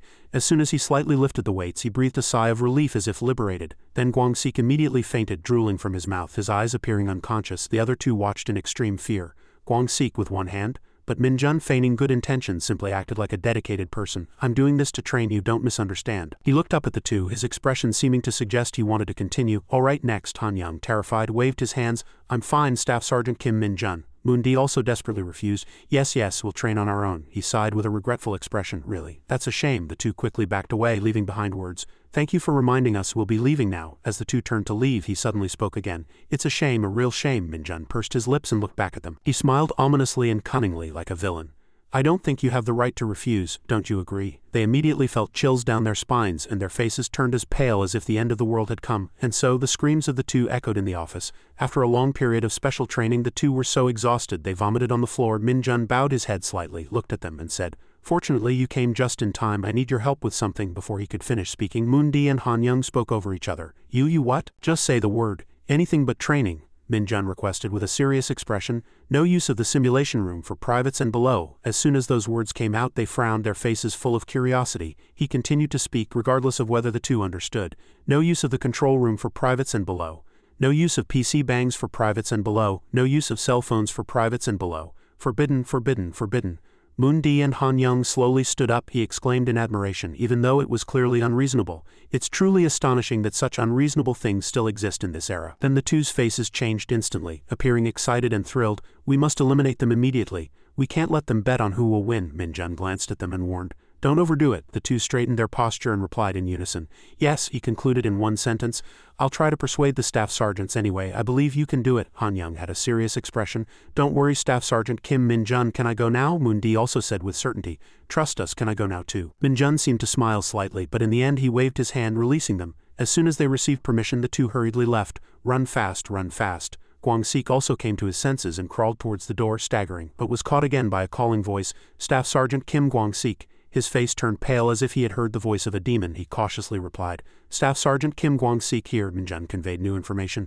"The platoon leader must have told you. The team composition has changed and you've been assigned to the second platoon," he particularly kindly urged. "From now on, let's train together." The scene changed, and the snake Mai is a snake-like monster. It primarily operates underground. Unlike terrestrial snakes, it has no venom, but it has the characteristic of exploding upon death. Therefore, before killing it, the tail, considered the detonator of the bomb, must be removed. The snake Mai horde opened their mouths in pain, sticking out their long tongues, and emitted eerie hissing sounds that made one's hair stand on end. The reason for this is to prevent a chain explosion. The soldiers wore protective suits and entered the dense grass, dealing with them one by one. Behind it was another snake's tail. For this reason, the Snake Mai dungeon serves as a suitable standard for less experienced soldiers to conduct attack tests. They will learn a lot there. A soldier almost accidentally got attacked by a Snake Mai. At the most dangerous moment, his pupils paused. The Snake Mai's tail was firmly grasped by a powerful hand. He was surprised. Minjun's canvas bag on his back was full of snake corpses. I caught a lot in Isekai, but this one will be enough for the mission, released from the tense situation. Everyone breathed a sigh of relief and smiled at each other. Min gave the entire team a dispersal order. All right, everyone, take a 10-minute break. The soldiers moved under the trees and some wandered around. Min and Min Jin took time to cooperate and discuss tactical areas and training. Meanwhile, Min Jun stood next to them, opening the system to examine it. He quietly evaluated. Good. The screen displayed that the Agility Boost skill had been activated. Agility Boost E Agility stat increased by 5. Min Jun was delighted with this reward. It would be great to have job skills, but this is also good. As expected, dungeons are all treasures. Suddenly, Li Bong urgently called Min Jun. Mina, no Kim Min Jun. Sir Kim Min Jun, what's wrong, he reported. I detected magic, quite a lot of magic. Reflexively, Min Jun hurriedly turned his head and looked around, then he excitedly leaned close to the screen and asked in detail. Good, where are you now? On the other side, the sky and scenery were unfamiliar. I'm currently. Li Bong sat on a power line and replied. Inan. As soon as Min Jun learned the location, he couldn't help but exclaim. A few days later, on a weekend in Incheon City, Min Jun had changed into casual clothes, wearing a black hoodie with the hood up, hiding and waiting. He asked Li Bong, who was flying towards him, about the situation of the house in front of them. He explained concisely. As per Sir Kim Min Jun's instructions, I did not act rashly and only observed. As I couldn't detect any monster presence, I thought it was the aftermath of a dungeon collapse. Min Jun asked further to understand the situation. How many people are inside? He reported professionally. There was no one until yesterday, but there is one person now. Li Bong hesitated and repeated, if you had come yesterday. Before he could finish speaking, he shot him a sharp glare. Can a soldier leave so easily? It's a shame that the Hunter Corps doesn't have a garrison area. Note. A garrison area refers to the area that a unit must defend, and it also refers to the area where soldiers can go out or stay during their military service. Min Jun pulled up his black mask and prepared for action. What we're doing now may seem like illegal entry, but, in fact, we're just cleaning up dangerous things inside the house. Li Bong walked behind him into the house, flattering him. Yes, you're absolutely right, Min Jun reminded him. But don't get caught, he replied obediently. Yes, his sneakers were placed on the windowsill. Li Bong went in first and covered Min Jun so he could enter through the window. He cautiously walked along the wall into the living room. Suddenly, Min Jun paused as if he had seen something. His gaze was fixed on an object on the shelf. That. Min Jun slowly and cautiously approached. I can clearly feel magic, but it's not dangerous energy for the body. He reached out to touch it. It felt as if it had been refined. Suddenly, a woman's voice interrupted this scene. Stop! Min Jun glanced at the shadow behind him, on guard. To his surprise, it was Sun Wu-ni, standing in silence, ready to attack. Outside, the red brick house was enveloped in quiet darkness. Sun Wu-ni sat on her bed looking at her phone, where messages between her and her mother were displayed. Mom is on her way home after a late-night movie with Dad. Did you have dinner? I just ate. But why are you going to the movies so late, Mom? Mom doesn't know either. Dad bought the tickets in advance. Sun Wu-ni happily replied, Dad is cute too. Suddenly another notification popped up. How's it going being alone on holiday? She quickly replied, I'm fine.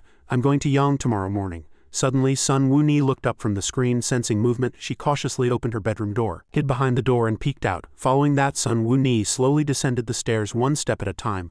Oh my goodness, she discovered something and was startled. Seeing the black shadow standing in the living room, Sun Wu-ni was surprised. What? An intruder? Then she warned seriously. Don't move. Having been systematically trained in the military, Sun Wu-ni had the courage to confront them directly. Even in this era, thieves are still so rampant. Who are you? Immediately state your identity and purpose. Min Jun slowly tilted his head slightly, glanced, and as soon as he recognized who it was, he couldn't help but be surprised. Oh, this woman. Min Jun was also somewhat incredulous at this unexpected situation.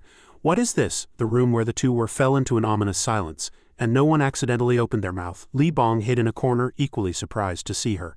The house we broke into to find a magical item belongs to Sun Wu-ni. How can this be? Before he could finish speaking, he shot him a warning glare. Realizing his mistake, Li Bong desperately searched for an excuse. I also don't know why this is the place. At first I thought it was Inamiki's house. Min Jun calmly connected the situation. Really, if it's the Hunter Corps Division Commander's house, it's natural for items brought from dungeons to be scattered around. But why is she in this house today? He raised his hands, trembling slightly as if excited.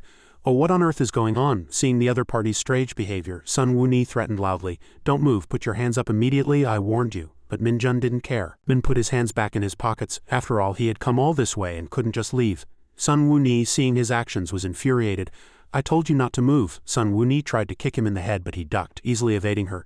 Didn't you hear me? She threw 2 more powerful punches from behind, but they both missed. It was like being slapped in the face for Sun Wu-ni, and a vein throbbed on her forehead, expressing her rage. She raised her leg high, intending to bring it down forcefully. Oh no, this time Min Jun looked slightly surprised too. He seriously assessed her martial arts stance. She fights quite well. She'll be promoted to sergeant soon. Min Jun's gaze was fixed on her hand, reaching for his neck, but he raised his arm and easily blocked it. Min Jun looked directly at his opponent, confident internally. It's nothing to me. At this sight, Sun Wu-ni completely froze. She was surprised to see her hand grabbed and pulled down. Her opponent wrapped both hands around hers. Sun Wu-ni angrily pulled her hand away. What, are you playing with me? She spoke strongly, but internally she realized that this confrontation would not be easy. This guy is no ordinary person. Sun Wu-ni assessed internally. With such skilled techniques, this man is clearly an awakened. Min Jun again easily dodged her leg attack. He stepped back, maintaining a certain distance. Min Jun glanced at the faint light beside him. The black crystal glass box still rested on the cabinet. Suddenly he decided to rush towards his opponent. Sun Wu-ni raised both hands, assuming a defensive posture. She thought it was too late to dodge the attack, but the attack she imagined didn't come. Instead, Min Jun quickly snatched the crystal glass box and vanished. Sun Wu-ni watched his retreating figure reflected on the wall with incredulous, surprised eyes. She hurriedly ran out, shouting, "Wait, that?" However, he and Li Bong leaped over the fence and disappeared from sight. She clenched her fists and muttered, "He didn't even fight me." Sun Wu-ni felt an itch on her palm and opened her hand to find a piece of paper folded 4 times. She unfolded the paper out of curiosity. Immediately, a short message appeared. "I'll borrow it for a moment." Sun Wu-ni's face turned beet red with rage. "You damn scoundrel." She cursed angrily at the 2 figures fleeing into the night street. "You damn scoundrels." A moment later, in a nearby park, Min Jun held the crystal vial high, carefully admiring it. After a long while he speculated out of curiosity. "This has far more magic power than an ordinary monster, doesn't it? But if a grade 2 hunter can keep this at home, it wouldn't have much impact on people, would it?" The furry Nightwalker's stomach rumbled and he continued to murmur incessantly.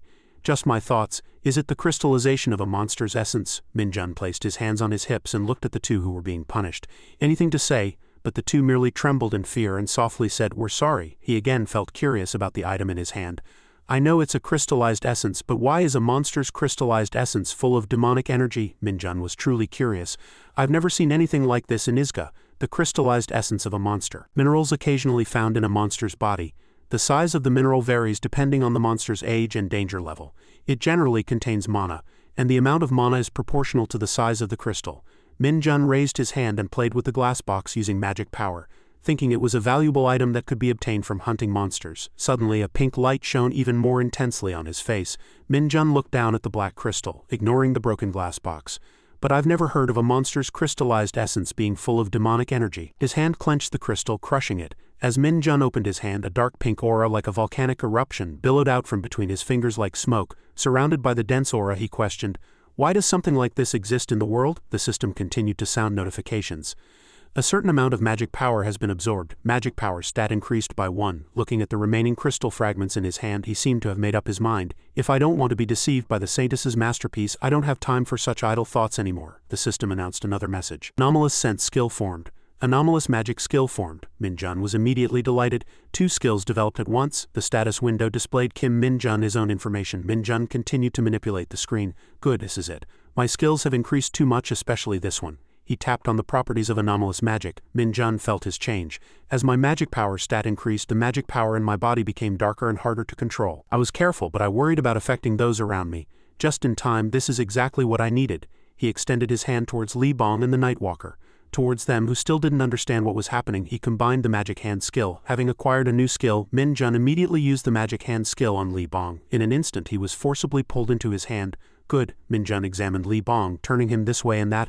"But I can only hold this much weight. Still, there must be some advantage. I'll have to observe slowly." After that, he released him. "You 2 have a mission," Min Jun commanded seriously. "Take the dungeon information suspected of having magic power, find items with magic power and bring them back." The 2 listened and solemnly obeyed the command. Min Jun suddenly threw 2 red and black magic orbs at them. Behind him, the 2 squabbled without giving an inch. However, when Min Jun turned his head to look, the 2 acted as if they were affectionately in love. He smirked as if he had thought of something amusing. "Li Bong Ji, have you tried Korean food?" A moment later at Ariari Haejangik restaurant, warm food filled the table. Li Bong, transformed into a human, appeared with a face covered in snot and tears. Both Min Jun and the restaurant owner froze at his exaggerated expression. He ate voraciously, praising incessantly. "Oh my goodness, it's so delicious, so incredibly delicious," Min Jun scolded him, annoyed. "Either cry or eat, just do one." Li Bong obediently nodded. "Yes, eat slowly," he said loudly. But Min Jun's expression held a hint of indulgence. He must have only eaten strange biscuits in Isekai. "I understand." Suddenly, his phone in his pocket rang. Min Jun picked up his phone for a moment, curious. Looking at the text message interface, he mumbled, "There's a rule that prohibits soldiers below corporal from using cell phones." This was the 2nd Battalion, 2nd Company, 2nd Platoon's group chat. Everyone was happily looking for places to go. "Sergeant Major Kim Min Jun, please answer." Lee Sung-ho has left the chat room. Kwang-sik invited Lee Sung-ho. "Sergeant Major Kim Min Jun, it's all over. The training schedule is truly awful. Next week." Min Jun thought they had been talking all night and admired them. Suddenly a notification appeared from Wang's account. Hunter Division guerrilla training instructor arrested. The Hunter Division, a division composed of awakened in military training areas, had guerrilla training that held great significance for them. The division's soldiers continuously performed jumping, prone and leg-raising movements according to the instructor's commands. Everyone looked tired, but only Min Jun smiled brightly. The unit quickly moved to the 3rd bridge training area. This time Min Jun's face was filled with delight. He even crossed the rope bridge with only one rope with both hands free. Moving on to the climbing training section, Min Jun demonstrated with all his might to the others. An instructor with goggles covering his eyes wearing protective gear that covered his entire head said flustered, "So just," in front of the various expressions of the 2nd Platoon members he commanded. "When singing the national anthem, shout from the 4th verse, 'Let us be loyal to the military. We will all train hard.'" Inside the room, assessment sounds were heard. It's too different from ordinary training. However, this hunter guerrilla training was still nothing short of a nightmare for the new recruits. All the new recruits had not yet adapted to the current conditions. Tae Wook looked down with teary eyes. The person next to him, Tae, was no different, with 2 streams of tears flowing. The reason was the fried rice lunchboxes that had just been delivered, which were in their minds. The two stared intently at the lunchboxes, still not daring to eat. Tae Wook scooped up some rice with his spoon and lamented, "I never thought I'd be eating this at the end of the year." Tae started complaining listlessly as if nothing was wrong. "Are we hated by the division commander? Did we do something wrong?" Ignoring Min Jun, who was eating like a battleship opposite him, he consoled, "We haven't even met him, so what could we have done wrong?" Along with the discomfort of sleeping and eating in the field, Tae Wook noticed Tae wasn't moving his spoon and asked, curious, "Aren't you eating?" His face was pale, and he replied dejectedly, "If I eat too much." Tae, recalling the restroom, shouted, "I have to go there." As night fell, the air in the military area was very quiet. Theo Dong-woon and Jun Sik visited the 2nd Battalion soldiers' resting place. Jo In-ho quickly stood up, saluted, and reported, "Salute, reporting, 2nd Battalion is all clear." Seeing this, he put his hands on his hips and said, "At ease. You've all worked hard training all day today, including night duties and night guard duty. More training is expected, so everyone rest tonight." Dong-woon, who thought the mission transfer was over, sniffed and said, "And the biggest goal of this hunter-guerrilla training is..." He took a deep breath and said loudly, "Everyone will win the moat battle tomorrow." It was the moat battle. The rules of the moat battle were very simple. On a clear day, soldiers from each unit gathered and cheered for their comrades. Chu exerted all his strength to fight another soldier smaller than himself. Victory was achieved by pushing or incapacitating everyone who was not a comrade out of the moat, a 4-sided arena. At this moment, he gave his opponent a contemptuous smile. Following this, Song-woo lifted the person with both hands. He easily threw a soldier out of the arena. Others were also quickly pushed back by Song-woo. They were thrown out and piled on top of each other. He looked down at the defeated people. At this moment, the referee shouted, "End." The referee raised his hand and announced loudly, 1st Battalion, 1st Platoon, 2nd Company, 1st Battalion, round of 16, 3rd match winner. This fight prohibited the use of weapons, and even punching was not allowed. It was a simple test of strength. However, at this hunter-guerrilla training camp where awakened hunters from the 104th Division, 4th Battalion gathered. The moat battle held special significance. From where the battalion commanders were seated in the distance, someone spoke. "Let's see." Jun Bom watched from there, frowning. "That guy really stands out. The squad that won last year was also his squad, wasn't it?" Hearing that, Song Cheon turned around laughing and replied, "Ah, that's right. Jo Eung-woo was an ordinary soldier back then, but now he's a sergeant." Hearing the answer, his face frowned even more, complaining, "He subdued 9 out of 10 squads by himself in this morning's preliminary round. What are his stats anyway?" Just then, Dion Cheon pushed up his glasses and interjected, "I heard that Sergeant Choi Song-woo recently passed the officer promotion exam, but he delivered surprising news. The 1st Battalion commander is deferring his promotion." Jun Bom immediately turned and asked, "Why is that?" He immediately scolded Sang Cheon. "Is what the 3rd Battalion commander is saying true? Did you perhaps know in advance and act that way? Can't a staff sergeant participate in the moat battle?" He suddenly heard the scolding and angrily denied it. "No. The division commander suddenly ordered the training, so how could I have known in advance?" Then Dong Cheon calmly listened to Sang Cheon's words. "Besides, who would have known since that day until now, in this weather, that we'd have guerrilla training? Especially regarding this event, which is considered an opportunity for competition in combat ability between battalions." Then he scolded Dong Cheon. "Where did you hear such an absurd conspiracy theory?" Dong Cheon replied, "I heard something." Jun Bom immediately interrupted, "Why did you cause a ruckus with the 3rd Battalion commander?" Ji still remained silent, not participating in their childish conversation. Back to the arena. At this moment the referee shouted, "Next match is 4th Battalion, 4th Company, 4th Platoon." This was a battle of pride between battalion commanders. She pouted her lips full of rage and thought internally. The squad that passed the preliminary round in the 4th Battalion is. G looked at the female team that had just entered the arena and thought, only one person, the training intensity will increase for the squad whose performance has dropped. At this moment, Songwoo's team was sneering at their opponents with contempt, but suddenly his gaze met Min Jun's. Songwoo smirked amusingly and asked, "You're Hunter Kim Min Jun, aren't you?" He heard and politely replied, "Yes, that's right. Why do you ask?" He still asked with an amused smirk. "It's just that all the famous people seem to be gathered here. I heard you're a hunter who was promoted to staff sergeant in a short time as a new recruit." Min Jun's comrades next to him burst into laughter, but he replied as if nothing was wrong, "Yes, thank you." Songwoo, seeing that his sarcasm was not understood by his opponent, sneered contemptuously. He looked at Min Jun with disdain and said, "What? When I heard the rumors I thought I was looking forward to it so much, so why does he look so stupid?" As soon as they heard this, Han Young and Guang Sik both frowned. They took turns confronting Songwoo. "Hey mister, what are you talking about?" Suddenly his shoulder was grabbed and Guang Sik's shoulder was also tightly gripped in one hand. Songwoo hardened his face, pressed them both down with force and growled in a voice filled with murderous intent, "Stop your thoughts immediately." The hands on each of their shoulders squeezed so hard that their veins bulged. Guang Sik and Han Young simultaneously thought, "What is this? This force is preventing me from moving." After delivering the threat, Songwoo sneered, "Sorry, if you have something to say, do it later." Then he left with his comrades, continuously smiling as he looked at Min Jun's team. Han Young shouted in anger, "What are those guys doing?" Guang Sik also resented. "Sergeant Kim Min Jun, are you just going to stand by?" Min Jun replied, raising one finger, "It's fine, it's fine." Hearing his words, he flared up and shouted, "What do you mean it's fine? I'm going to go break his leg right now." However, his anger immediately subsided, and Guang Sik's face turned from red to pale. Min Jun, his face red with anger, said, "I said it's fine," he said, trembling and restraining himself. "We'll meet again up there anyway." Despite the hot windless weather, everyone had to compete to the best of their abilities. Under the field tent, two girls, one with pink hair and one with black hair, stood with their arms crossed. 4th Company, 4th Battalion, 4th Platoon, 4th Squad. The pink-haired girl was Private First Class Maddie. She sighed, bored. "What is this anyway? I was already tired, and now I have to fight and clash with other people. I really hate it." Beside her, Private First Class Hoon agreed. "Exactly," suddenly comparing team performance. "If our performance is bad, we'll get scolded. Are they going to pick the Gorilla King this way?" Maddie turned her head to look at her and said firmly, "Our squad has to pass the preliminaries." Seeing many people, including Ji Hee, sitting in the audience, she was internally surprised. "If we don't, the battalion commander will be angry." Zhang Qian covered his mouth and whispered to the person next to him, "Where did you hear such an absurd story?" "I just heard people talking." Maddie's mouth dropped open in surprise, her mind in turmoil. "What should I do if she really gets angry?" Shit Bong appeared behind them and said loudly and arrogantly, "What are you worried about?" An instructor announced loudly, "Next is the 4th Company, 4th Battalion, 4th Platoon, 4th Squad." Before the instructor could finish speaking, Maddie Hoon, Shit Bong, and Un Su sprang up and headed to the arena. She said with a confident smile, "We just need to win and take the Gorilla King title, right?" A moment later, Maddie opened her mouth wide and screamed. She ran away from a soldier with all her might. Meanwhile, Hoon was fighting in a tense standoff with Young Tae in the distance. Jae Hee rescued Na Yoon from Yudu. His forehead had bulging veins and his whole body trembled slightly from fighting the two girls. A huge hand gripped Yudu's neck and he frowned and looked back. Shit Bong effortlessly threw Yudu far away with one hand, freeing Jae Hee and Na Yoon. He irritably gritted his teeth and glanced at her.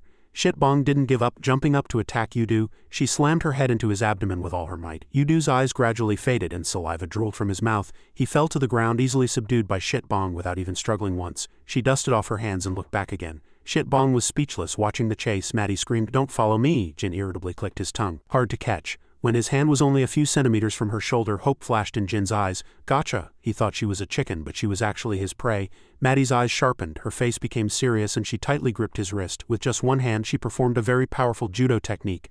Jin's body flew into the air and was thrown backward. Shit Bong sighed with satisfaction at this sight. Maddie smiled contemptuously and looked down at the unconscious man from above. His lips curled up as he lay motionless on the ground, and his voice was full of arrogance.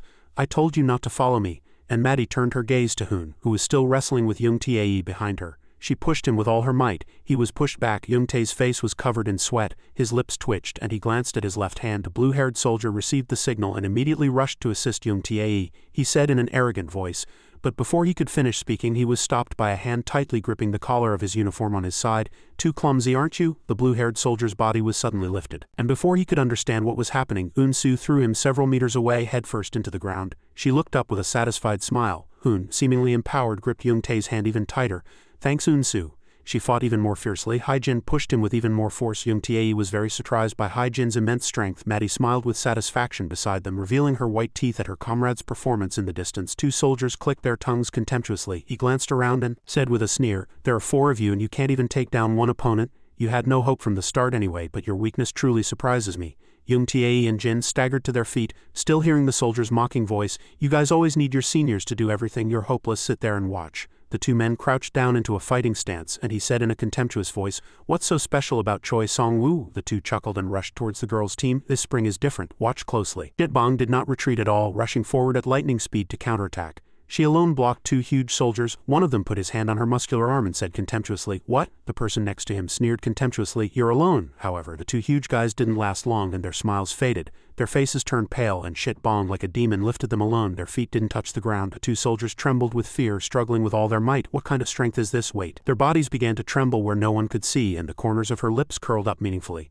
Shitbong growled word for word, "Who said I was alone?" Behind her, the girls of the team also rushed forward to lend their strength. Each of them pushed her from behind with one hand. The girls sent the two soldiers flying. Their eyes turned white, their bodies limp like noodles, and they fell backward. The girls watched the two soldiers being subdued with satisfied smiles. The referee, seeing them piled on top of each other and unconscious, immediately raised his hand and announced, "Round of 16. 4th Company, 4th Battalion, 4th Platoon, 4th Squad wins." Shitbong comfortably dusted off her hands, and the girls of the team laughed brightly behind her like a festival. Inside the field tent, Minjun watched everything, seeing the bright smiles of the young girls. He seriously evaluated in his mind, "They are very unified, and their stamina is quite good too." Han Young spoke first. "That squad is not to be underestimated," Kwang-sik said with a sneer. "That team will fight Choi Song-woo in the quarterfinals. At this rate, Choi Song-woo will lose." He angrily retorted, "Of course not. Choi Song-woo has to reach the finals to meet us. Only then can we show him what we're made of," he replied, frowning. "Really?" Kwang-sik's voice lowered and he asked curiously, "But can we make it to the finals?" Han Young replied confidently. "With Staff Sergeant Lee Sung-ho and Private First Class Kim Min-jun here, we can't lose even if we want to." As they left the arena, Maddie detected the noise coming from Min-jun's field tent,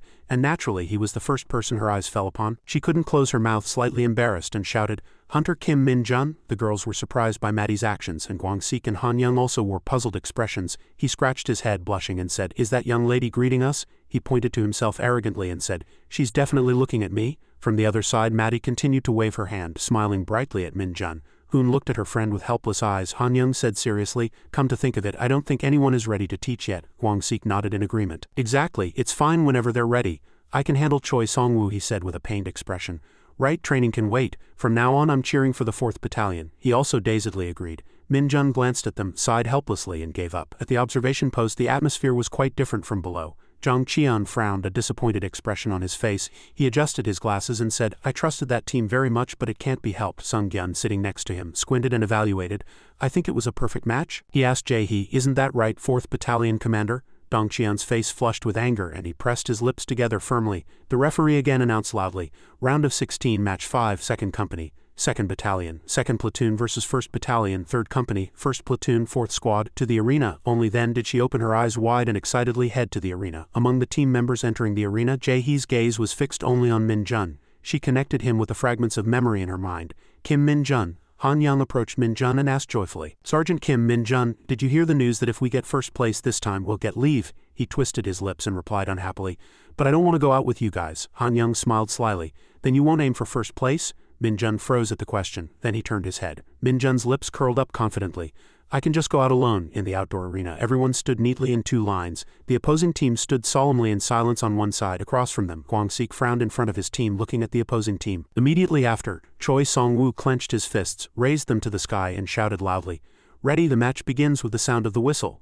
As soon as he finished speaking, the opposing team rushed madly, charging towards Min-jun's team. Sung-ho and Han Young also reacted nimbly, rushing forward together to engage the opposing team. He alone embraced two opposing team members by the waist, easily pushing them back, surprising them. Following this, Kwang-sik and his team members also rushed forward, blocking and attacking the opposing team. He and Dong Jin rushed forward quickly, tightly embracing the opposing team members to block their advance. Kwang-sik slightly raised an eyebrow, showing his teeth in a sneer, and said, "What is this?" He lightly embraced the guy's waist, lifted him high, and shouted excitedly, "This guy is too light." In the distance, Dong Jin also made the same movement as Kwang-sik. He glanced around and suddenly noticed something. Everyone, exhausted, reflexively looked into the distance. A tall man suddenly appeared there. The man turned his head and looked at where Sung-ho was struggling with two people. The blue-haired man pressed his lips together firmly and frowned irritably. He felt the man staring at him and raised his head to stare back. Suddenly, Min-jun walked into the middle. He smiled brightly and blocked the two. Min-jun tilted his head slightly, a thoughtful expression on his face, and murmured, "Good, shall I test that out?" At this moment, the man rushed towards him menacingly. Seeing this, Min-jun smiled joyfully and raised his hand, beginning to create dark power, thinking he couldn't fully control it yet. but around his feet skills and power rapidly appeared, causing the man's feet to shake slightly. Sensing something strange, the man was surprised and looked down at the ground. The man lost his concentration with one foot raised high, and Min-jun gripped his head tightly with his other hand. He pressed down roughly on the blue-haired man's head with great satisfaction. This way he could make his opponent lose his balance. The man collapsed to the ground, looking up at Min-jun in bewilderment, struggling. The others couldn't see the dark power. Immediately after, the man instantly regained his composure, gritted his teeth, and became so angry that veins bulged on his face. Without fear, the man raised both hands and attacked Min-jun's face. Once again, he secretly used dark power to pull the man's hand, making him lose his balance. Unprepared, the blue-haired man fell hard to the ground face first due to inertia. Seeing the situation becoming increasingly strange, the man's face turned pale as he raised his head and looked around dazedly. Min-jun smirked triumphantly, curling his lips and subtly moved his fingers, thinking, "Oh no, it would be a big problem if I was discovered." The man got up again, assumed his stance and adopted a defensive posture. He looked at him and thought to himself, "Good, shall I play a little more?" Suddenly, Min-jun rushed forward first, startling the man. Man hastily reached out his hand to grab him. He quickly dodged to the side, then Min-jun went behind the man, tightly embraced his waist and made the man look back in confusion. He leaned back, still embracing the man's waist, lifted him high and threw him backward. Min-jun maintained that posture for a moment, leaning his head back and smiled cunningly. Haha! Outside, the sky was clear and blue and the training ground stood firm. Min-jun's team was resting after fighting the opposing team. As expected, we easily advanced to the finals. Everyone bowed their heads in silence, and he cautiously looked around, but his face darkened into an unpleasant frown. As Gwang-sik and Han-young had expected, Han-young too merely gritted his teeth and remained silent, his face a displeased frown. The 4th Platoon, 4th Battalion did not advance to the finals. At that moment, Sung-ho suddenly looked around and announced, "The final round begins. All 3 teams enter the arena." Heavy footsteps were heard from the stairs above. Song-woo appeared with his comrades, his expression contemptuous and triumphant. At this, Min-jun's team also went out, and they saw Song-woo's team not far away. Han-young cast a curious glance and asked, "Was that guy originally a martial artist?" Gwang-sik, who was behind, also came closer, following his gaze, and replied, "I heard he did martial arts until high school, then quit after awakening." Han-young tilted his head slightly, observing and analyzed. Judging by his movements, he's definitely an outstanding warrior. He kept his gaze fixed and said, "There are even rumors that he swept the national competitions." Both of them continued to stare at that team. Hearing Gwang-sik's words, Min-jun said quietly, slightly surprised, "Really?" Then Han-young, angry, gritted his teeth and frowned, growling, "I mean, despite being so outstanding, he still resorts to unfair means?" As soon as he finished speaking, both of them glared angrily at the opposing team. Sung-ho sighed and placed a hand on their shoulders to calm them. Min-jun followed everyone without any reaction. The reason for their anger was Song-woo's quarterfinal match. He stared forward without blinking and barely moving. Recalling the previous memory, Song-woo raised his hand and gently exhaled. He stood proudly in front of his comrades, hands on his waist, swaggering. It wasn't merely because Song-woo's platoon had won. At that moment, Shit-bong was struggling, having fallen to the ground in the distance. Her entire body covered in mud, she kept trembling and trying to stand up. Seeing Shit-bong's actions, Song-woo immediately stopped what he was doing. She rushed to attack him once more. The match result was a perfect score of 6-0. However, the difference in skill was too great, and Song-woo easily knocked Shit-bong to the ground. No one was pushed out of the arena and disqualified. After a long while, she lay motionless in the arena, and Song-woo casually rubbed his arm as he approached his comrades. Recalling that scene, Min-jun silently bowed his head slightly. This was not a sports event but combat training. He turned his head and looked to one side. It was not Song-woo's fault for adhering to the minimum principle of defeating the opponent without causing harm to the military, i.e. disqualification due to severe injury. The area around Shit-bong's team's barracks was in chaos, and she merely leaned back in a chair, a white towel over her face, gasping for breath. They were too weak to retaliate. Gwang-sik could no longer hold back and loudly exclaimed, "It's time to teach those damn bastards a lesson." Min-jun glanced at Gwang-sik, then sighed and said, "There's a long way to go." Song-woo's triumphant, smiling face kept replaying in his mind. Min-jun gradually became interested. He smiled faintly and thought to himself, "If I don't like it, I can just eliminate them, so why am I getting so worked up?" Thus, the match began. Song-woo's team lined up and took their positions, and Min-jun's team also stood in line opposite his team. Han-young frowned and asked mockingly, "Are you going to handle everything by yourself again?" Song-woo suddenly let out a faint smile. He arrogantly raised his head and said in a sarcastic voice, "Staff Sergeant Lee Sung-ho is my rival, so I can't let my guard down, but who are you to ask such a useless question?" Provoked, Sung-ho tried to rush forward. Sung-ho quickly blocked with his hand and said, "If it were a simple one-on-one match, do you think you could beat me?" Gwang-sik was also provoked, and his anger flared. At this moment, Song-woo noticed something. He bared his teeth, cast his gaze, and loudly said, "Would you make a more interesting expression if I knocked down your girlfriend? But are you just going to keep watching?" Everyone was surprised and fell silent, and the person standing next to him asked, puzzled, "What are you talking about, girlfriend?" Song-woo turned his head to look at Shit-bong's team and said, "Isn't that pink-haired girl from the 4th Battalion your girlfriend?" From a distance, her team froze under his gaze. "What is this?" Song-woo continued. I saw her excitedly waving and cheering. Guang-sik, stung by his words, shouted angrily, "What nonsense, she wasn't greeting Staff Sergeant Kim Min-jun. I mean, that's not it, I don't believe that." Han Young, who had been silent next to him, also chimed in loudly, agreeing. "That's right, Staff Sergeant Kim Min-jun said he's not interested in anyone but Lady Lux." At his words both sides fell silent and the atmosphere became strangely quiet. In the awkward silence, Song-woo's laughter suddenly rang out. He couldn't stop laughing and threw an arm around one of his teammates, laughing heartily. "What, Lady Lux, you mean a game NPC? Are you dating her?" Song-woo's mocking voice rang out and Han Young glanced nervously. This guy is truly an idiot. The teammates also gradually became fearful and observed Min-jun's situation. He still hadn't noticed anything. Guang-sik clutched his stomach and laughed loudly. "I'd only heard stories, this is the first time I've actually seen it. Dating a game NPC, that's truly unimaginable." At this moment, Song-woo directed the match, announcing, "Both teams prepare." The match begins with the sound of the whistle. Song-woo suppressed his laughter, wiped the tears from his eyes and said, "I'll be very gentle with you. I have to return you to Lady Lux in one piece." At this, the whistle signaling the start of the match rang out. Song-woo spread his feet, raised his hands and confidently said, "Come on, boys." Everyone followed his words and rushed forward in unison. However, only Min-jun stood motionless, his face expressionless. Song-woo charged and attacked like an excited beast, and he seemed not yet fully awake. A large hand reached out towards Min-jun. He still stood in one place, and Song-woo gradually approached. Suddenly, Min-jun used his head to forcefully butt Song-woo's face. Everyone who saw Min-jun's actions stood stunned in surprise. Song-woo staggered in pain, clutching his face, retreating and groaning. A severe red mark quickly appeared on his forehead. Song-woo gritted his teeth and mumbled, "That was just a misstep. Just let it go." His face darkened and he slightly shrugged his shoulders, giving Sung-ho an expression as if it were nothing. He quietly turned his head and looked at the high-ranking officers sitting in the stands in the distance. Worry quickly appeared on Sung-ho's face. He quietly nodded slightly. Immediately after, Sung-ho turned to everyone, signaling with his hand and reminded them, "Everyone be careful and avoid unnecessary clashes. I repeat, hitting opponents is forbidden." After speaking, he gripped his hat tightly and walked away. Song-woo remained frozen with a terrified expression. His forehead was burning red. Song-woo gritted his teeth and cursed softly, "You damn bastard, was that move cute just now? Now you'll get no mercy, you're finished." Although spoken softly, Min-jun seemed to have heard it. He immediately said with a grim face, "Cute." Song-woo after a long moment raised his head and loudly announced, "Continue the match." Min-jun's mood darkened. His voice changed slightly.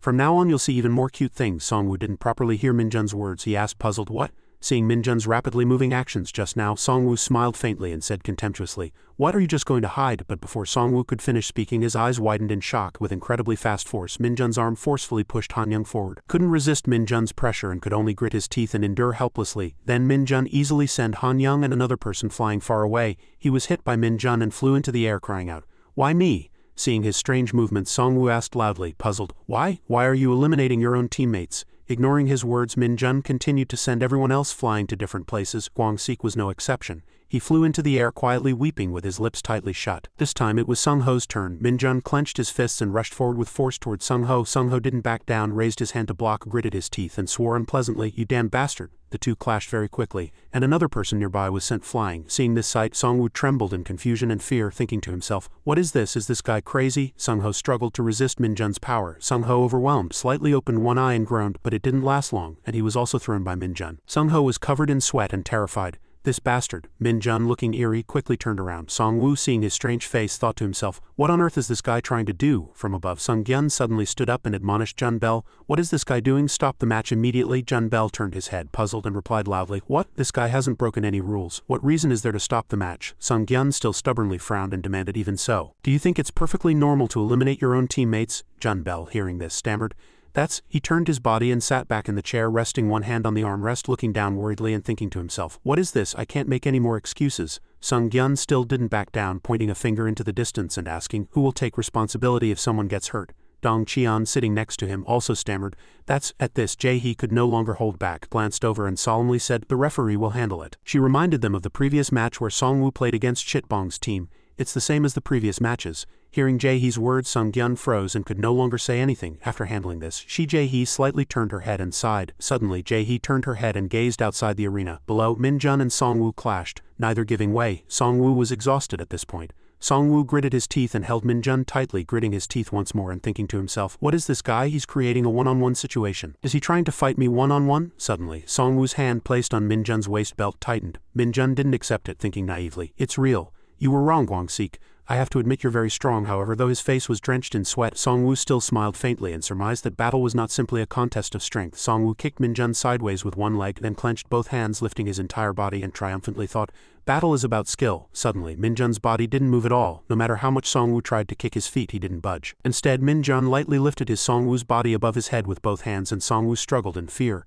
Then Minjun threw him roughly to the ground with all his might. Songwoo's body fell directly to the ground. He opened his mouth wide in pain but couldn't even make a sound. Minjun stood proudly and commanded, "Get up, you damned bastard." Songwoo lay painfully on the ground, thinking to himself, "My skill." He slowly picked himself up from the ground, lightly wiped his chin with his hand, and thought, "It's nothing to him." Songwoo's gaze turned to Minjun's murderous face and blank eyes. This guy is really tenacious. At this, Songwoo finally began to speak. But before he could finish speaking, Minjun rushed forward. "Wait, I get it. I'll lose this time." Once again, Minjun embraced Songwoo's waist and with force threw him to another spot. He painfully hit the hard ground hard, and tears continuously streamed down. Minjun didn't let go of Songwoo. He lifted his entire body and said, "Who gave you permission?" Minjun held his entire body and loudly shouted, "You'll lose." Songwoo was already terrified. He quickly said, "Wait." He continued to struggle, loudly announcing, "I lost, please put me down." However, Minjun ignored Songwoo's words and said, "Listen carefully." He mentioned the name Lady Lux once again in a murderous voice. His face was drenched in sweat and he was startled. Damn! Immediately after, Minjun, still holding Songwoo, leaned back and loudly declared, "She's not just a game character." Dongjin, Hanyang, and Guangsik, who were outside, all watched the match with wide eyes and open mouths, unable to say anything. Kun was equally surprised, while Mati covered her face in embarrassment and looked at Sun Woo-ni with shining eyes. At this, Sun Woo-ni was surprised and fell silent. She tilted her head slightly, frozen. Songwoo had already been tormented by Minjun multiple times, and foam was already forming at his mouth. Minjun solemnly looked down from above and asserted, "And she's my favorite character." Songwoo rolled his eyes back and without any further reaction fainted in confusion. "What is this?" Minjun stood proudly amidst everyone's thunderous cheers. Sungho blew the whistle, raised his hand and declared, "Match over. Squad 2, 2nd Platoon, 2nd Company, 2nd Battalion is the winning team." He also left the arena. His steps slow, Minjun walked, then suddenly paused, his gaze fixed blankly upwards. Everyone narrowed their eyes, staring directly at him. Silence fell over the surroundings. Minjun awkwardly raised a hand to scratch his head, hesitating. "Everyone, I apologize for my rash behavior." Before he could finish speaking, the four of them approached him, smiles playing on their lips. Guangsik incessantly praised him. "Staff Sergeant Kim Minjun, you're truly amazing. You didn't even break a sweat." He clenched his fist and continued to smile brightly. "There has never been such an overwhelming difference in the history of the competition. I never thought the Staff Sergeant would publicly humiliate Choi Song-woo in such a hand-to-hand combat." Hanyang also gave a thumbs up in agreement. It was truly satisfying to see Choi Song-woo left alone and completely destroyed. "So this was why the Staff Sergeant eliminated us? If you had told us in advance, we could have cooperated." As everyone chattered and laughed happily, Minjun merely remained silently helpless, thinking to himself, "They seem really happy. Well, since we won, it's natural for them to be happy, and there's nothing wrong with that." Suddenly, Sung-ho's solemn figure appeared behind them all. He crossed his arms and said in a low voice, "Whatever the reason, this kind of fighting that affects comrades cannot be justified." Sung-ho uncrossed his arms unpleasantly and looked directly at Minjun, demanding, "I'm truly disappointed, Kim Minjun." Immediately after, he turned and left. Minjun watched Sung-ho's retreating back and thought to himself, "Damn it, I'm in big trouble." From this side, he walked away confidently without hesitation, not looking back. A moment later, Sung-ho suddenly let out a long sigh, looking tired. He bowed his head slightly, smiled, and recalled Minjun's competitive look when he hit people, thinking, "If I keep being negligent like this, even I'll be overtaken by my junior." Sung-ho raised one eyebrow, a determined expression clearly etched on his face. "I will definitely not fall for it next time, Kim Minjun." Under the clear sky, all the soldiers stood neatly in front of the fluttering flag. From above, Jae-hee was leaning on the podium giving a speech. Immediately after, she held a gold medal and walked to Minjun, placing it around his neck. Dongwon stood in front of everyone, saluting with his hand to his forehead, and everyone below followed suit in unison. After that, in the large blue tent in the military barracks, Moon-dee pulled back the curtain with his hand. Suddenly, a loud voice came from inside. "It's time to leave. Where are you going?" Moon-dee unpleasantly hurried outside, replying, "To the restroom." He walked with his head slightly bowed, gritting his teeth and cursing, "Why are our hunters only doing guerrilla marches these days? When will we ever reach the core?" Not far away, a small shadow and a clear voice were heard. "Hunter Kim Minjun." Moon-dee turned his head, drawn by the sound, and immediately froze, his face blushing. Sun Woo-ni clasped her hands behind her back and smiled gently and beautifully at Moon-dee. A few days later, snowflakes began to flutter everywhere. After the short and tense competition, the 104th Division's training program finally concluded. Suddenly, Guangsik's slightly hesitant voice was heard. "Then this really needs to be handled carefully." Anyang also spoke at this moment, his words exhaling white mist into the cold air. "That's right. No matter how terrible the outcome, we can definitely leave a good impression with this. Dong Jin, standing nearby, also began to speak, somewhat uneasily and hesitantly. But if the staff sergeant finds out, before he could finish speaking, Guangxi cut him off, reassuring him, "Don't be scared, if we lure them to the meeting place, the staff sergeant won't be able to do anything. It's easier to apologize than to ask for permission." Han Young chuckled with interest and turned to Qian Ho, saying, "Your role is the most important, Magna. You can do it, right?" That person merely stammered and didn't reply. The four of them sat in the snowy yard, constantly whispering.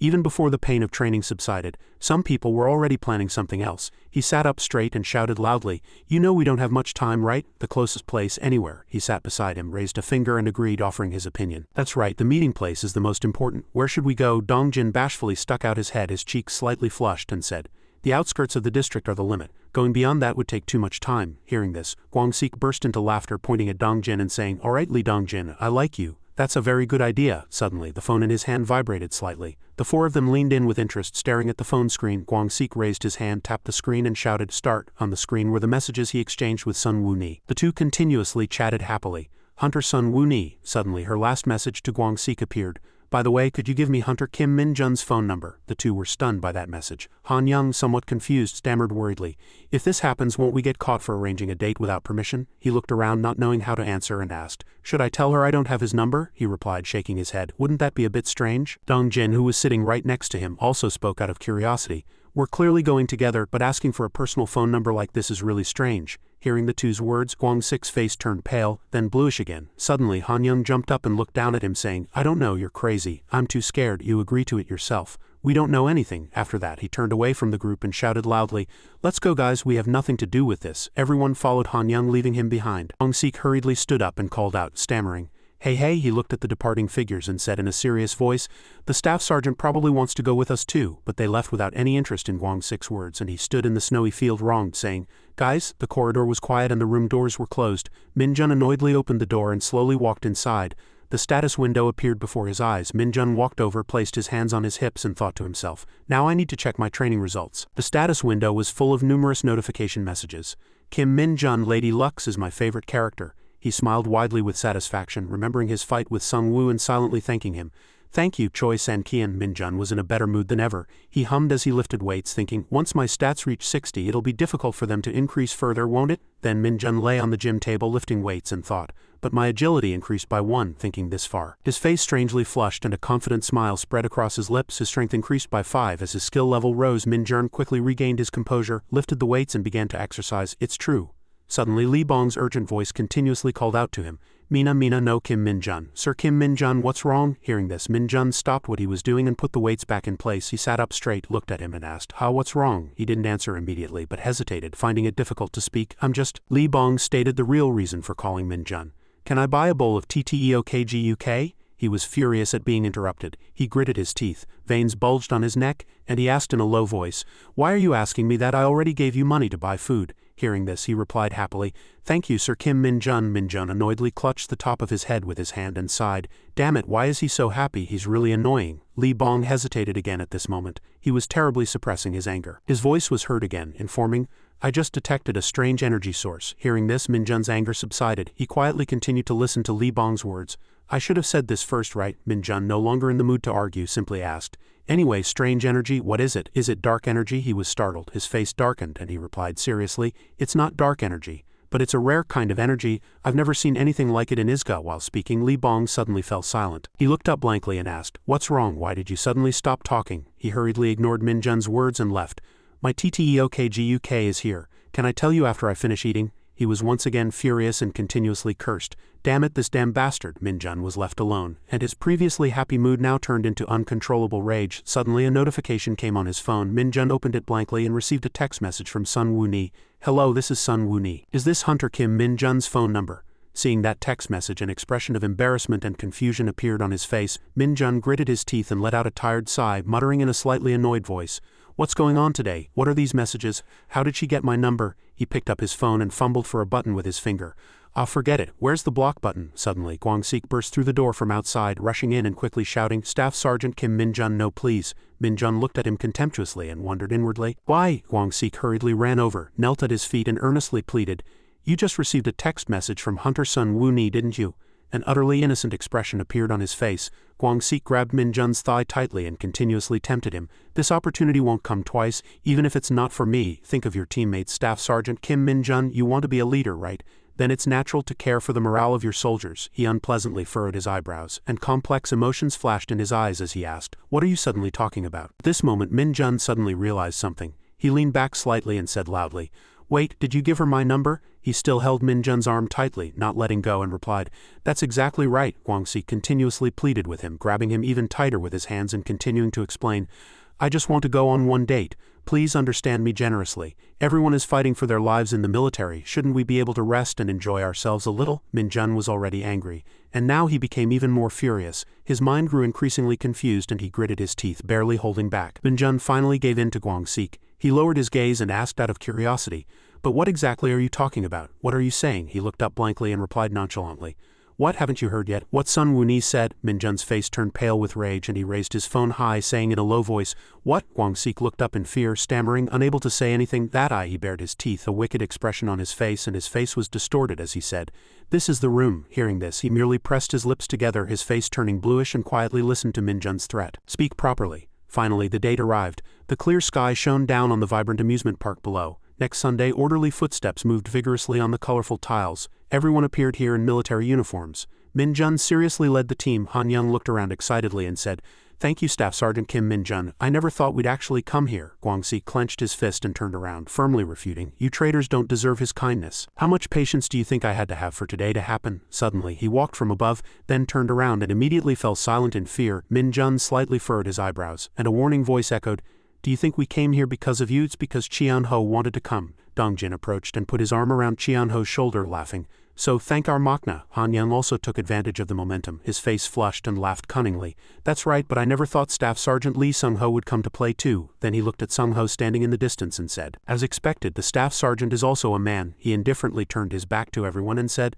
then spending all day with people like you. Sung-ho calmly ignored the two people in the distance who were pouting annoyedly and said, this is much better. Putting that aside, Han Young quickly regained his composure. He placed a hand on his forehead, looked around and muttered to himself, but where's the 4th Battalion? After wandering for a long time, Han Young suddenly discovered something and was startled, his face flushing. In the distance, Sun Wuni and other girls happily chatting quickly entered Han Young's field of vision. He shouted loudly towards them with interest. There they are, near the ticket booth. Han Young's voice gradually faded into silence. Everyone stared blankly at them.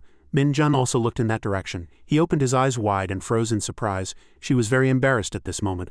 A tall shadow suddenly appeared behind Sun Wuni. Tae Ho looked down at them with dignity and solemnity. Han Young hesitated slightly, somewhat uneasily, and asked in a small voice, what, is that a hooligan? Guangxi, who was next to him, couldn't hold back and rolled up his sleeves, about to curse. What, how dare a thug? Just then, Sung-ho approached, blocking everyone's path and restraining them. Hold on, everyone. Attention. After that, he put his hand to his forehead and saluted. The person standing far away also responded in a low voice, salute. Dong Jin also recognized Tae Ho at this moment and was astonished, his mouth agape. Dong Jin's immediate next words surprised the people around them, making them step back. That's the 107th Division Commander. I've seen him on TV before. Sun Wuni also blushed with embarrassment and hurriedly ran to him, took his hand and called out softly, Dad, no, Father. I thought you were just going to drop me off at the entrance. Father, please go quickly. No, please go back. Tae Ho smiled gently at his daughter and said, Dad just wanted to meet my daughter's colleagues. I'll leave soon. She still seemed somewhat doubtful and hesitated, but he moved away from Sun Wuni and slowly approached Min Jun, waving his hand as a signal. He received Tae Ho's signal and froze, looking stunned. His face became serious and he continued to stare at Min Jun. Tae Ho's footsteps gradually approached him.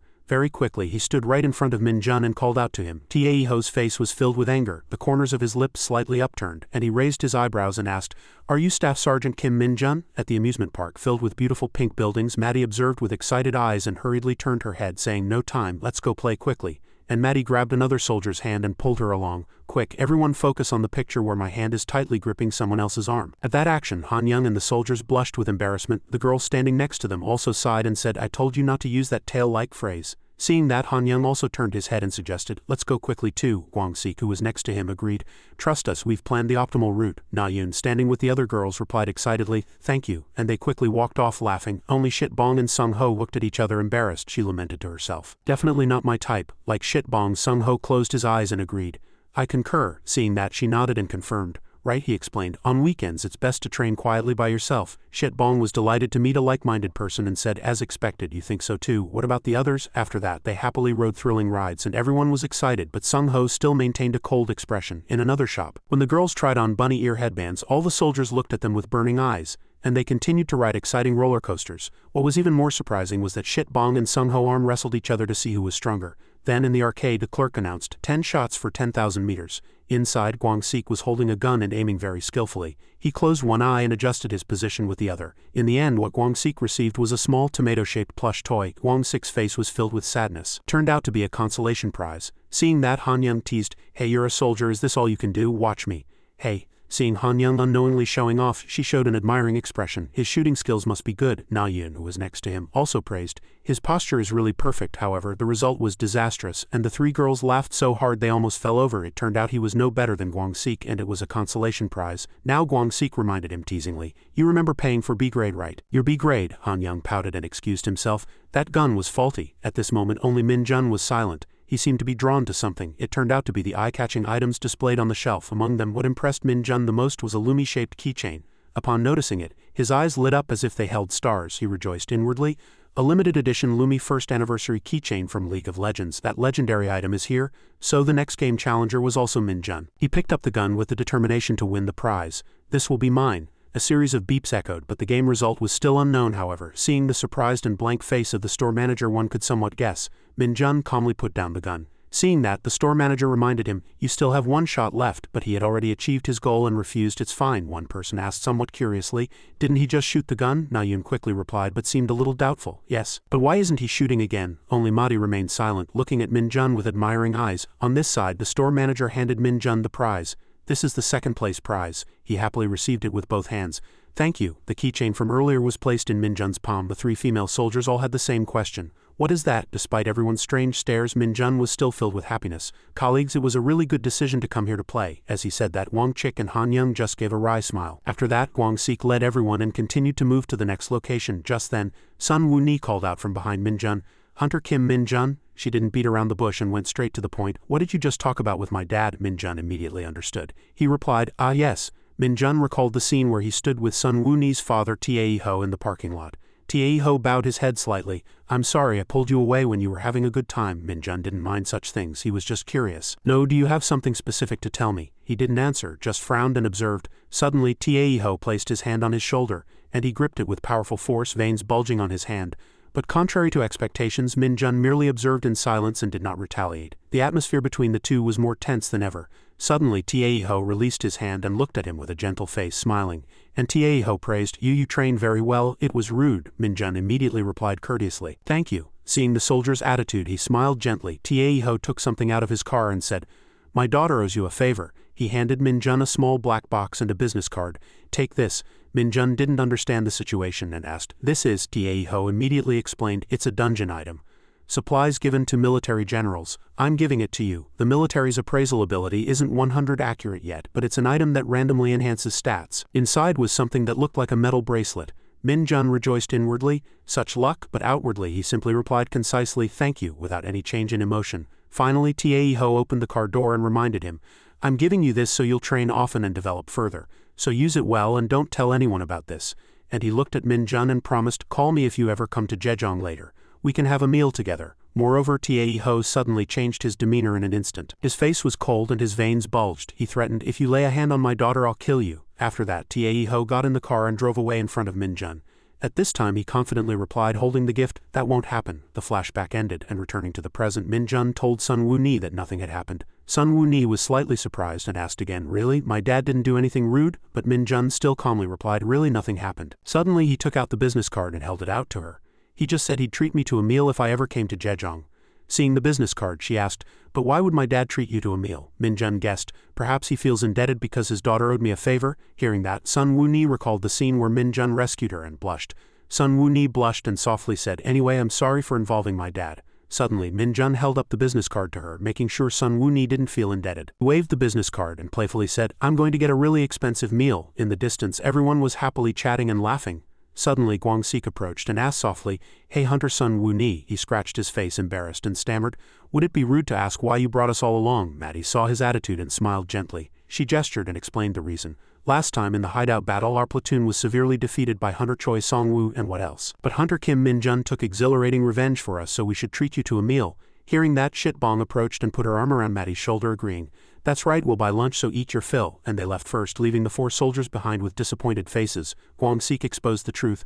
We didn't do anything back then. Han Young spread his hands and despaired. No way, did she call us all just to meet Sergeant Kim Min-jun? Were we just an excuse? Kwang-sik pursed his lips and continued. Besides, that was revenge for Nuna. At the same time in Jejong, one foot touched the ground. Li Bong, covered in black fur, appeared. He observed the 2 soldiers passing below. One soldier was pointing at a tablet in front of him. It turned out to be Colonel Lee Sung-jin, commander of the 107th Division's 3rd Battalion. He was startled. What? 100 kilograms of magic stones? The female soldier next to him nodded and confirmed. Yes, 1 magic stone found inside the dungeon wall cave type is 100 kilograms both inside and out. After hearing everything, Sung-jin stared at the dungeon and suddenly smiled strangely. He mumbled softly, 1 kilogram. As time passed, the amusement park returned to its quiet and eerie state. Maddie and her group were all gathered at the gate at this time. She held out both hands and waved brightly, bidding farewell. Comrades, it was a fun trip. Shitbong, standing next to her, saluted in military fashion.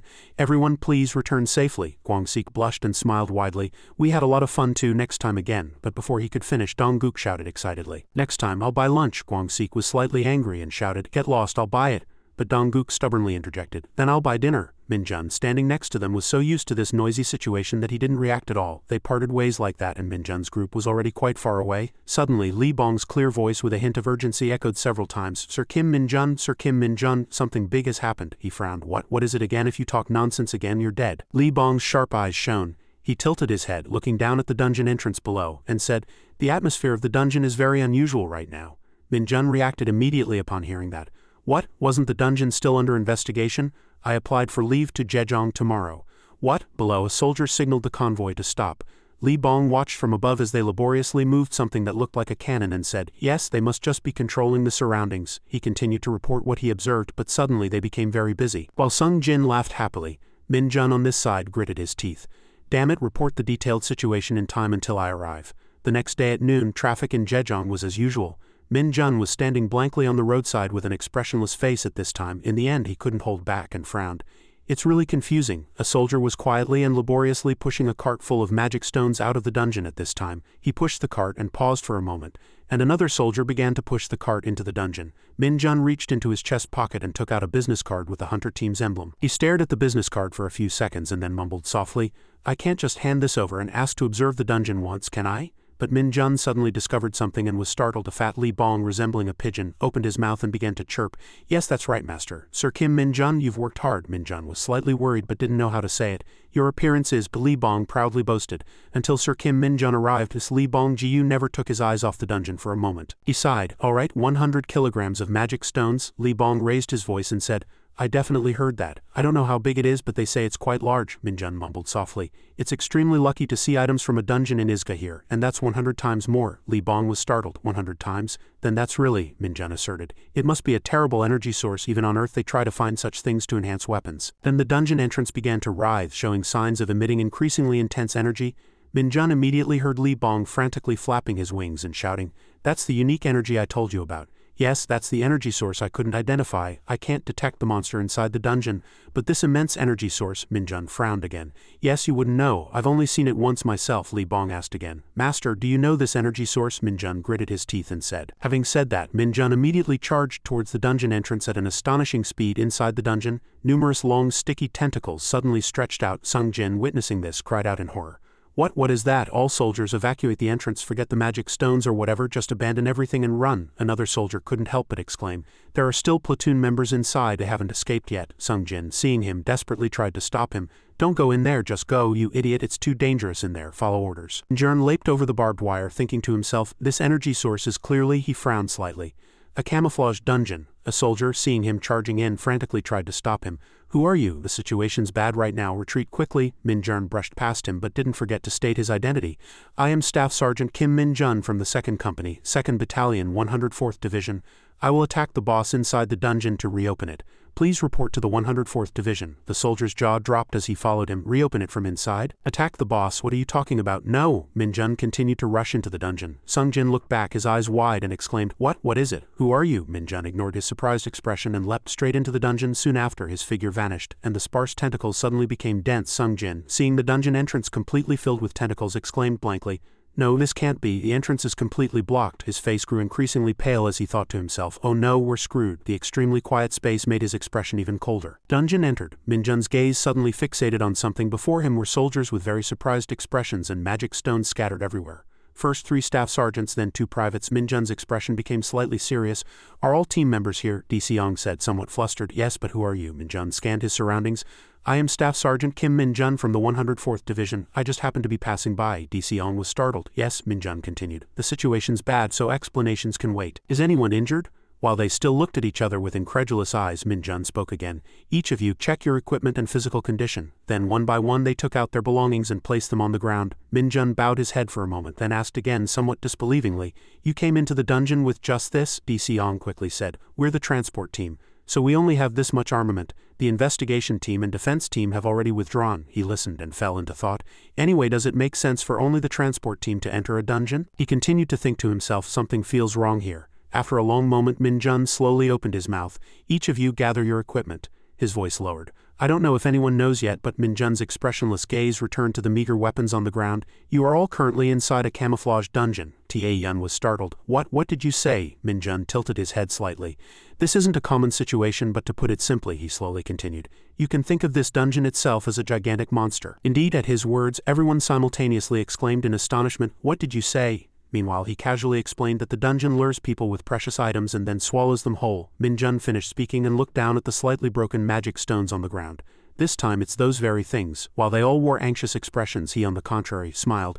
You don't need to worry too much. Min-jun smiled even brighter and said, I will take responsibility and get all of you out of this hellhole. They were excited to hear that. Really? You know how to escape? Min-jun extended his hand. Everyone must follow my instructions. He smiled and enthusiastically explained the route. From now on we will catch monsters and take them to the center of the dungeon. Di Seong asked in surprise. Monsters? Weren't we just supposed to catch dungeon-shaped monsters? Min-jun remained silent for a moment, then spoke words that startled them. Yes, it has already begun. Looking at the horde of mud monsters, they all couldn't help but exclaim, What is that? Min-jun's figure quietly vanished, and in the blink of an eye he appeared before the horde of monsters and punched the mud monsters. Min-jun looked back excitedly. For now, stay behind me, Dong-woon nervously asked Di Seong. Staff Sergeant, if it's Staff Sergeant Kim Min-jun from the 104th Division, he mumbled affirmatively. Then Di Seong hesitated and continued, I think he's the person who's been mentioned in the hunter community recently.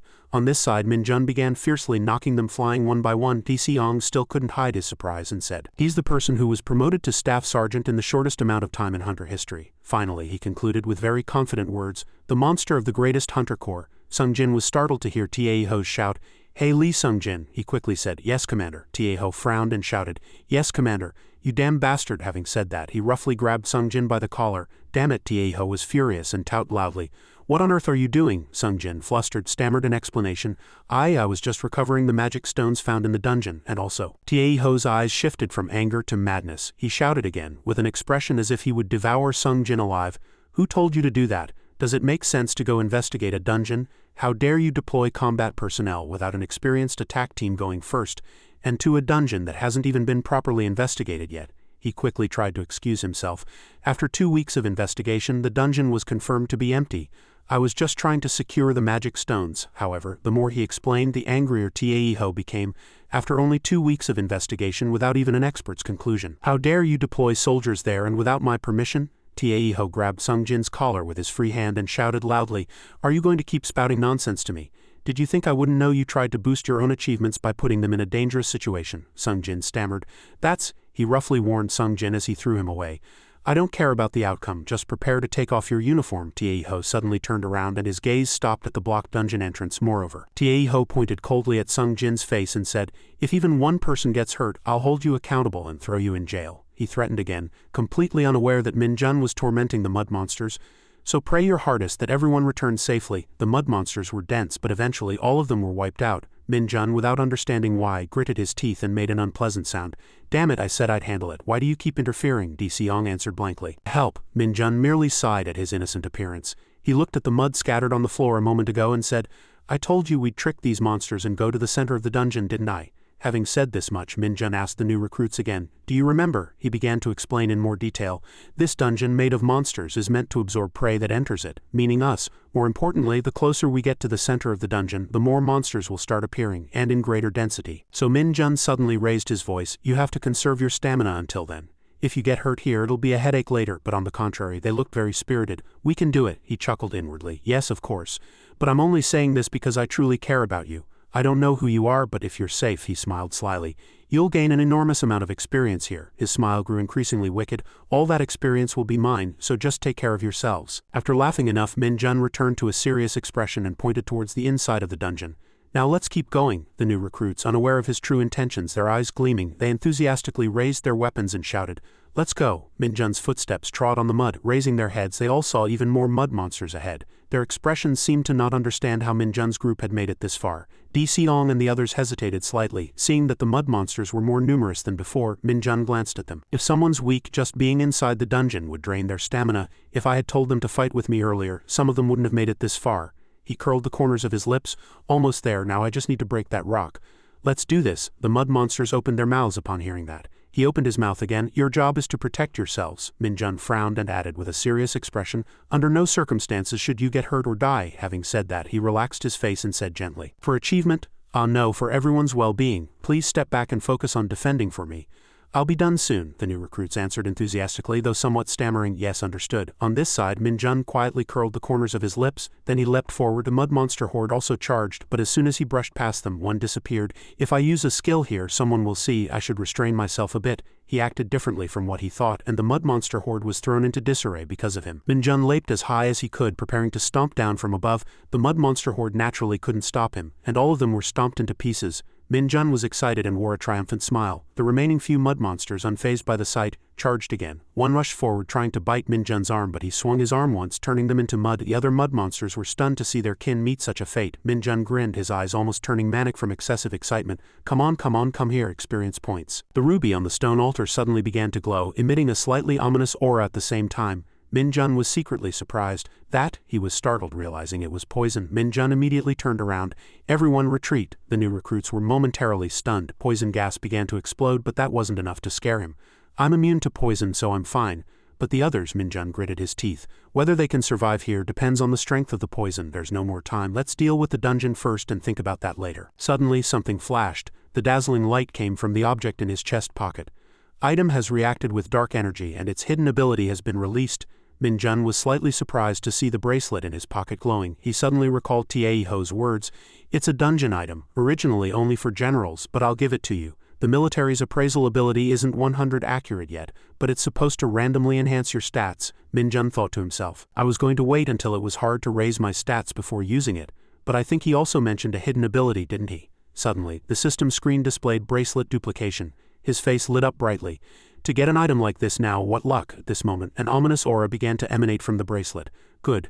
Numerous black energies poured down from the sky and condensed into a magic sword. Min-jun calmly grabbed it with one hand. The new recruit's eyes widened at this sight. He slung the magic sword over his shoulder and wore an arrogant smile. Min-jun had much to say about this sword. There was a perfect skill for this situation. The Night Knight's unique skill. A monster I'll never forget. It used to be so hard to defeat that guy. Having said that, he suddenly raised the magic sword high. Banishment summoning magic sword. Min-jun curled the corners of his lips. Taste this technique. Having said that, he immediately swung the magic sword, and the strike from the magic sword possessed immense power. The mud monster horde couldn't stop trembling at the sight, and their faces gradually distorted. In the end, all the monsters were engulfed in a vortex of death. The beautiful orb, quietly resting on the stone altar, began to tremble slightly.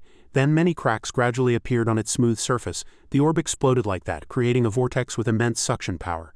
The magic sword in Min-jun's hand vanished, leaving only air in his two hands. Min-jun curled the corners of his lips and laughed. Suddenly, Li Bong's voice echoed, Sir Kim Min-jun, something serious has happened. The soldiers outside are installing something at the dungeon entrance. Outside, a soldier announced loudly. On a bomb installation complete, only essential personnel remain. Everyone else, please evacuate this area quickly. Li Bong's voice sounded urgent. Bombs, they're saying they've installed monobombs. Min-jun silently approached the altar while Li Bong continued to shout, Do you hear me? Min-jun looked down at the gruesome remains and murmured, Don't worry. Then he shattered the other half of the mono orb. We'll be out soon. The monobomb had already been installed by the soldiers, and one soldier reported loudly, Monobomb installation complete. He looked at Taeho and murmured, Commander, it seems you're still hesitant to press the detonation switch. Tieho's solemn eyes were filled with thought. It would be great if this could open the gate, but another thought made his heart waver again. But it could also cause an abnormal reaction in the dungeon. Our only hope. Tieho lost his composure for a moment upon hearing the soldier's report and shouted, "What? Kim Min-jun of the 104th Division?" The soldier, somewhat flustered, nodded. "Yes, it has been confirmed that he is currently inside the dungeon." Tieho, on the contrary, shouted even louder, "How did that guy get in there? Why is he inside the dungeon and not in the patrol area?" The soldier hesitated for a moment before answering. As soon as he saw the situation during patrol, he rushed to the gate. Tieho suddenly lowered his voice and asked, "Did you contact the 104th Division?" The soldier quickly replied, "Yes. The 2nd Battalion commander, to whom Kim Min-jun belongs, is currently on his way." Tieho turned back to the dungeon entrance without a word. He said in a low voice, "Understood. And so, Kim Min-jun." As the dungeon was too quiet, Tieho's heart was confused. That was also why the monobomb appeared at the entrance. He looked down at the detonation switch again with hesitant eyes. Suddenly a soldier approached and said urgently, "The entire army has evacuated to a safe place," Tieho murmured. "Good." After speaking, he looked down at the switch in his hand again. Trapped in the dungeon for 4 hours without equipment, he wanted to place his hope in Kim Min-jun, but there was no more time to wait. But at this moment the dungeon suddenly shook violently. It was as if some power was about to erupt from deep within. With a bang, the sealed dungeon entrance showed signs of breaking. The soldier immediately shouted, "Commander, the gate is..." Tieho, without a word, urgently commanded, "Prepare for survivor rescue and notify the entire army to come here immediately." After speaking, he rushed into the dungeon, and Tieho firmly gripped the newly formed gap. In the emergency, medical personnel quickly arrived on site. A female military doctor ran up and reported, "Medical team is ready." Tieho shouted, "Wait!" As soon as he finished speaking, he tore apart 2 enormous tentacles. At this moment 3 figures slowly appeared from inside the dungeon, and Dian, Suan and Songan slowly walked out. Tieho couldn't hide his joy when he saw them. "You guys," he approached and grabbed Dian's shoulder, saying loudly, "Are you okay? Are you hurt anywhere?" He immediately burst into tears and said, "Commander, we are all safe." Then everyone shouted with joyous faces, "The dungeon has been conquered." Min-jun walked out of the dungeon, supporting D with one hand and wearing an arrogant smile. Medical team then began to load the new recruits into the vehicles one by one. Min-jun glanced at Tieho, and then without hesitation raised his hand to salute. Tieho's lips curled up slightly at his agile attitude, and he returned the salute without a word. That night at the 107th Division headquarters, Tieho sat comfortably and listened to Min-jun's explanation. After listening to the explanation, he seemed to understand. "I see." Tieho looked at Min-jun.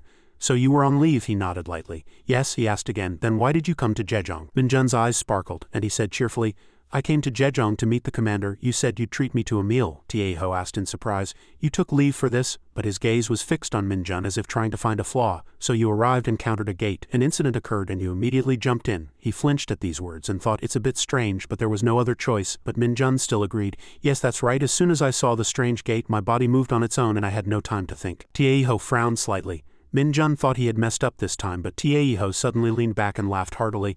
"The more I see you, the more unique you are. I can see why Yu Daekyung praised you." He forced a smile. "Did he fall for it?" Tieho continued in a very satisfied voice. "Completing the dungeon without casualties is the most excellent part. I highly value that." Min-jun's lips curled up. "Thank you, Commander." But Tieho hesitated to speak. His worried tone and broken sentences made him flinch unconsciously. After a long while, Tieho said, "You stand out too much." Then he began to explain. "You always appear in strange places. Today's incident is like that, and Hunter Headquarters probably took notice of you too." Min-jun pondered deeply. "Is that not good?" As he said nothing, Tieho continued, "If that becomes a problem for you," he smiled, "don't hesitate to tell me. The 104th Division and I will help you with anything, understood?" Min-jun replied spiritedly. "Thank you, Commander. If anything happens, I will let you know." Tieho sighed with a slight hint of apology. "I'm too busy today to buy you a meal. But if you have any questions, feel free to come see me anytime. Within my capabilities, I'll help you out of gratitude for saving my subordinates, understood?" Min-jun's eyes immediately lit up like car headlights. "Can I be promoted?" But before he could finish speaking, he firmly cut him off. "No, that's not within my authority." He pouted, but his gaze was directed elsewhere, and Min-jun was unconsciously startled. He immediately recognized it. "That contains pure magic. It must be. I can't believe I didn't notice it until now." Tieho looked at him and chuckled softly. "What? Do you want that? Do you know what it is?" Min-jun's eyes sparkled, and he pretended to look at him innocently, saying, "I've never seen such a stone before. I don't know what it is, but I want to add it to my collection." Tieho replied awkwardly, "You have unusual hobbies." After speaking, he pondered for a moment. Then Tieho continued, "Since it came from a dungeon, I can't take it outside." He cleared his throat. "A thief broke into my house and only left this behind. If I catch that damned guy..." After a long roundabout, Tieho himself picked it up. His face was a little awkward, but he handed it to Min-jun to take. Although he still didn't know what it was, knowing that it wouldn't harm people, he happily reached out to receive it.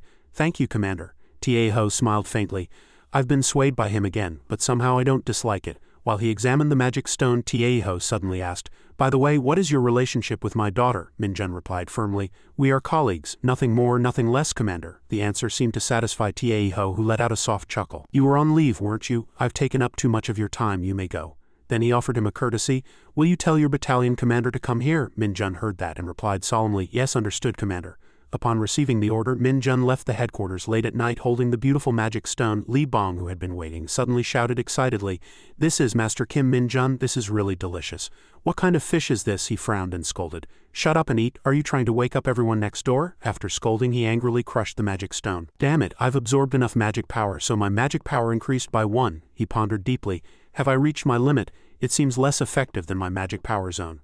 Mono whip skill unlocked with sufficient magic power." Minjun laughed with joy upon hearing that.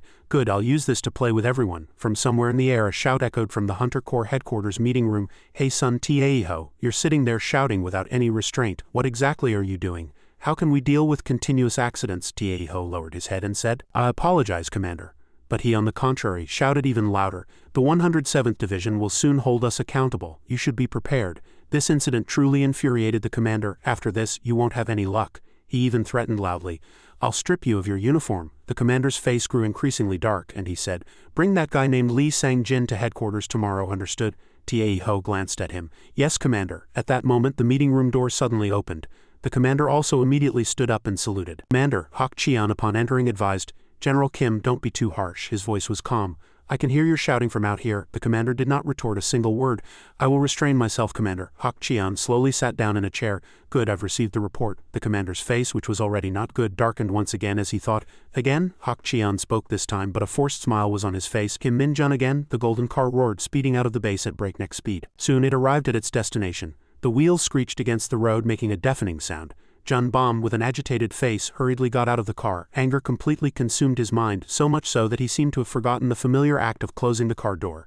Jun Bom, consumed by rage, headed straight for the commander's office. Being of noble status, he didn't care about anyone and forcefully pushed open the door. Chian Min, who was inside, was startled and shouted loudly, "Salute, Commander!" But at this moment, Jun Bom had no time to pay attention. He looked around the room in confusion. "What's going on? Where have they all gone?" The question made Chian Min hesitate, not daring to answer. His attitude only made Jun Bom more certain of his thoughts. "Is it what I'm thinking? Is that guy the target?" At this moment, Chian Min also had nothing left to hide. "Yes, Commander, yes." Everything was as he had expected, and at the same time Jun Bom slumped into a chair looking exhausted. "These foolish guys," he clutched his head and gritted his teeth, uttering each word. "Were they intentionally trying to take advantage of my absence?" Chian Min could only listen blankly to the other party's heavy breathing. Unexpectedly, even after an hour, his bewildered face hadn't changed even a millimeter. Only the person appreciating that special expression had changed. The other party's face had an unpredictable, gloomy expression. These were Special Forces Hunter Staff Sergeant T and Staff Sergeant Masu. In the end, Chian Min lost this staring contest and with his arms crossed leaned forward and said, "I understand what everyone wants to say," but he paused for a moment, gathering courage. Then he continued, "Everyone came here early this morning to meet our unit member, a soldier who just returned from leave yesterday." Chian Min's mouth was ready to burst out with a very reasonable excuse. "From our perspective, it's a bit..." But T1 reached out a hand and cut him off. This gesture was like a chaebol chairman in a cafe, but fortunately his attitude was much better than that infamous person. "You know who ordered us to come here, don't you? Please, just this once." But the pressure in his words weighed down on Chian Min's shoulders, making him even more urgent. "But our battalion commander and company commander are all not present right now. This is against regulations." T still smiled nonchalantly, and his comrade took something out of his pocket. Then he raised an eyebrow at Chian Min and retorted, "Do you need an official document? We can get one right now." Masu quickly and skillfully turned on the device in his hand to cooperate. Chian Min was so scared that his body froze, and he opened his mouth wide as if asking for permission but heard words with a blade-like meaning. "We'll just talk for a moment and then leave." T1 curled his lips up and repeated his request once again. "Tell Kim Min-jun to come here." Soon a sound came from outside and the office door opened slightly. The awaited special person finally appeared. "Staff Sergeant Kim Min-jun, salute. I heard the commander was looking for me." His words had to stop due to the 6 pairs of eyes directed at him. In his bewilderment, Min-jun inadvertently saw the familiar skull emblem on Masu's uniform. A fleeting look of surprise crossed his face. Wasn't that symbol part of the Hunter Corps Commander's direct special forces? Chian Min stood up and called his subordinate. "Come here, Min-jun." These two. But unexpectedly there was someone faster than him. "So you're Kim Min-jun." He approached excitedly and grabbed the other party's hand. "I am UTAE-1 from the Hunter Corps Special Forces." Min-jun replied loudly according to regulations. "Staff Sergeant Kim Min-jun, salute." At this moment TAE-1's face no longer held a cold expression. Instead it was adorned with a bright smile like spring flowers. "I heard that a few days ago you risked your life by jumping into Jejong's camouflage dungeon and saved many hunters. Truly astonishing. Please sit down and let's talk." Min-jun also smiled without any hesitation. "Thank you, Commander." TA-1 didn't beat around the bush and went straight to the point. "The Hunter Corps Special Forces definitely need someone like you." Min-jun maintained a polite smile, but inwardly he already guessed. "Is this a scout?" As he expected, TA-1 began to praise the organization. "After all, it's different from ordinary hunters. We are a unit for special situations such as high-risk dungeons, VIP protection, and overseas missions, etc." Unfortunately, he was completely unaware that his enthusiastic introduction was utterly wasted in the face of Min-jun's thoughts. "That's not an issue.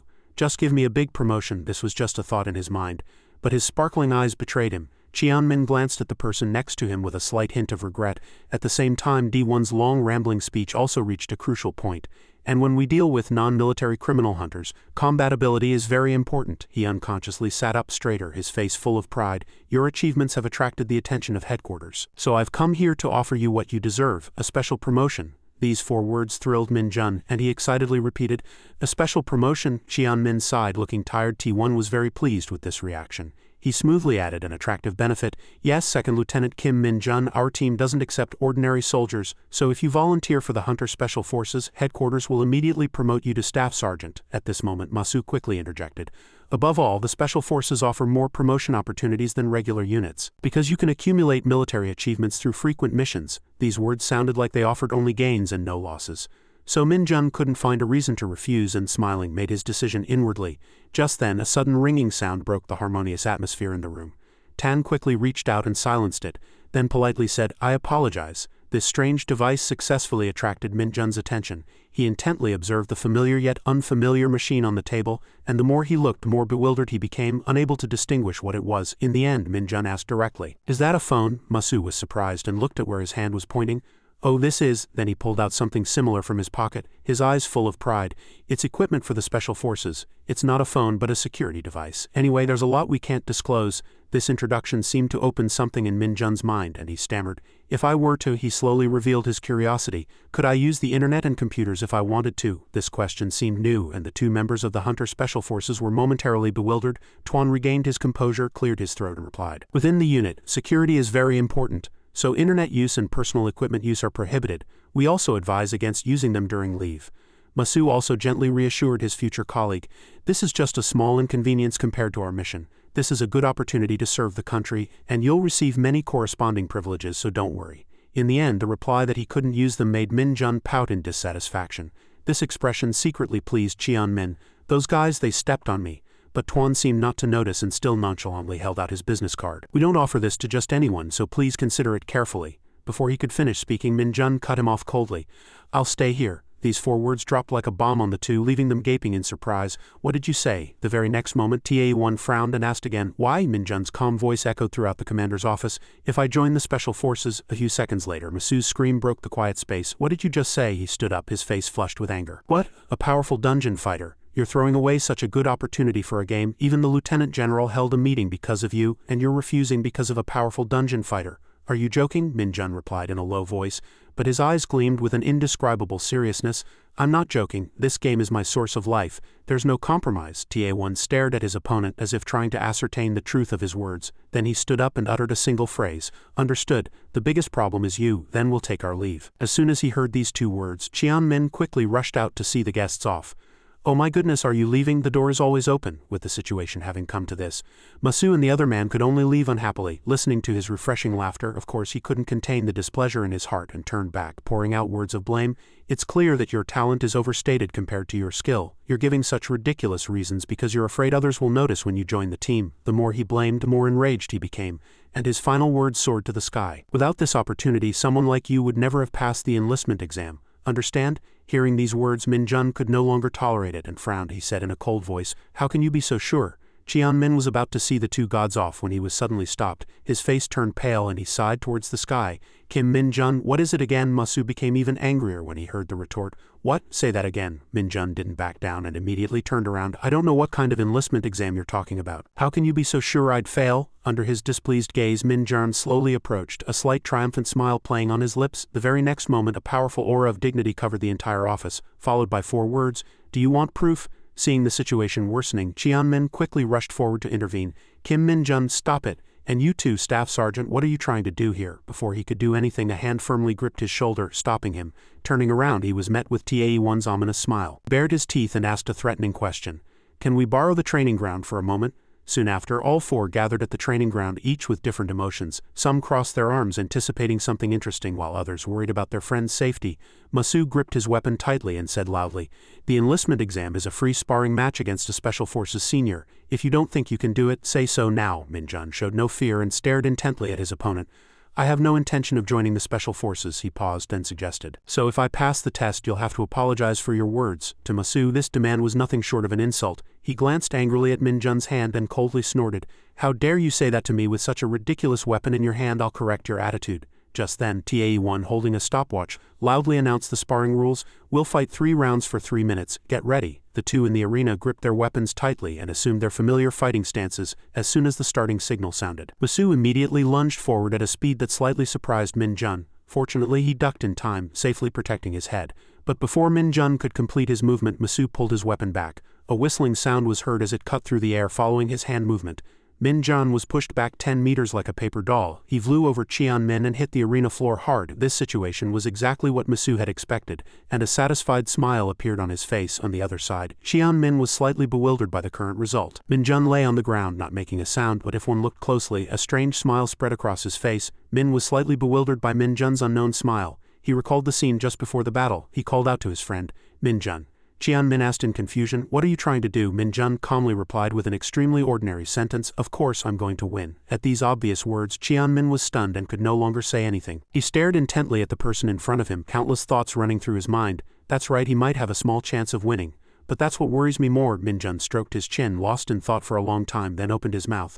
"If I win," at this moment, he paid attention to the surrounding reactions. "Will it cause problems?" Min didn't answer immediately, hesitating for a moment, then glanced at the 2 members of the Hunter Special Forces. "Well, this unit is quite arrogant." So his face darkened with every word. "If their pride is hurt, I'm quite worried about how they'll react." The outcome seemed unfavorable, and Min-jun also quietly devised a plan. Then he suddenly spoke. Then, an inexplicable light spread across his handsome face. "I'll take at least 1 hit." Returning to reality, Tae-won loudly announced the result. Smack! Masu, delighted, cracked his shoulder joint and turned around. Tuan finished his role as referee and with his arms crossed advised Min, "We'll end the training match here. Take him to the hospital immediately." But these words sounded like a watery joke to him. From the other side, Tae-won still arrogantly assessed, "You were complacent about dodging the first attack, but by Special Forces standards, Kim Min-jun is still..." Before he could finish speaking, an incredible sight unfolded. The person thought to be lying on the ground suddenly stood up. Startling his opponent, Min-jun said with an arrogant smile, "It's not over yet." His voice made Masu turn around. He couldn't believe this result. Truly astonishing, he must have taken a direct hit. Masu gritted his teeth in anger, and the sound of grinding teeth was heard. "How can he be like that?" Tae-won was the first to regain his composure. He hesitated slightly and asked, "Do you want to continue sparring? Although they are training weapons, if you get hurt from misuse, it will be a problem for us." Min-jun smiled with interest. "No problem. Please continue." Masu stomped his foot hard and approached step by step. "Stubbornly foolish. Your face is already beet red, veins popping out. That's not courage. I'll make you regret it." Fortunately, Min-jun was not at all afraid and replied with a laugh, gripping the weapon in his hand tightly. "Scared?" Then he quickly activated the unusual magic skill, making his magic power colorless, odorless, and imperceptible, capable of being activated and deactivated at any time, and the E-grade magic whip skill which concentrated magic power and transformed it into a whip. This attitude was no different from a slap in the face. Masu shouted, "You insolent fool!" in anger, and without further delay, charged straight ahead. Masu's speed was so fast that only afterimages of his arms were visible, but to Min-jun's eyes, this speed was like a turtle's. He calmly swung his whip, blocking all attacks. This result was completely different from Masu's expectations. He pulled his hand back with a slight unease as if planning something. Then he moved towards Min-jun's position at an even faster speed, but his magic whip was faster than everything else and immediately coiled around the opponent's sharp blade. A sharp sound echoed throughout the arena, and at the same time a look of ecstasy flashed in Min-jun's eyes. It turned out Min-jun had successfully disarmed him. The black blade flew into the air. T1 and the other man watched the weapon fly, their mouths agape. But Min Jun had no such leisure and quickly changed the direction of the magic whip. It lashed fiercely at his opponent like a living creature. Masu gritted his teeth and shouted HMPH loudly, but the arrogance had not left his face.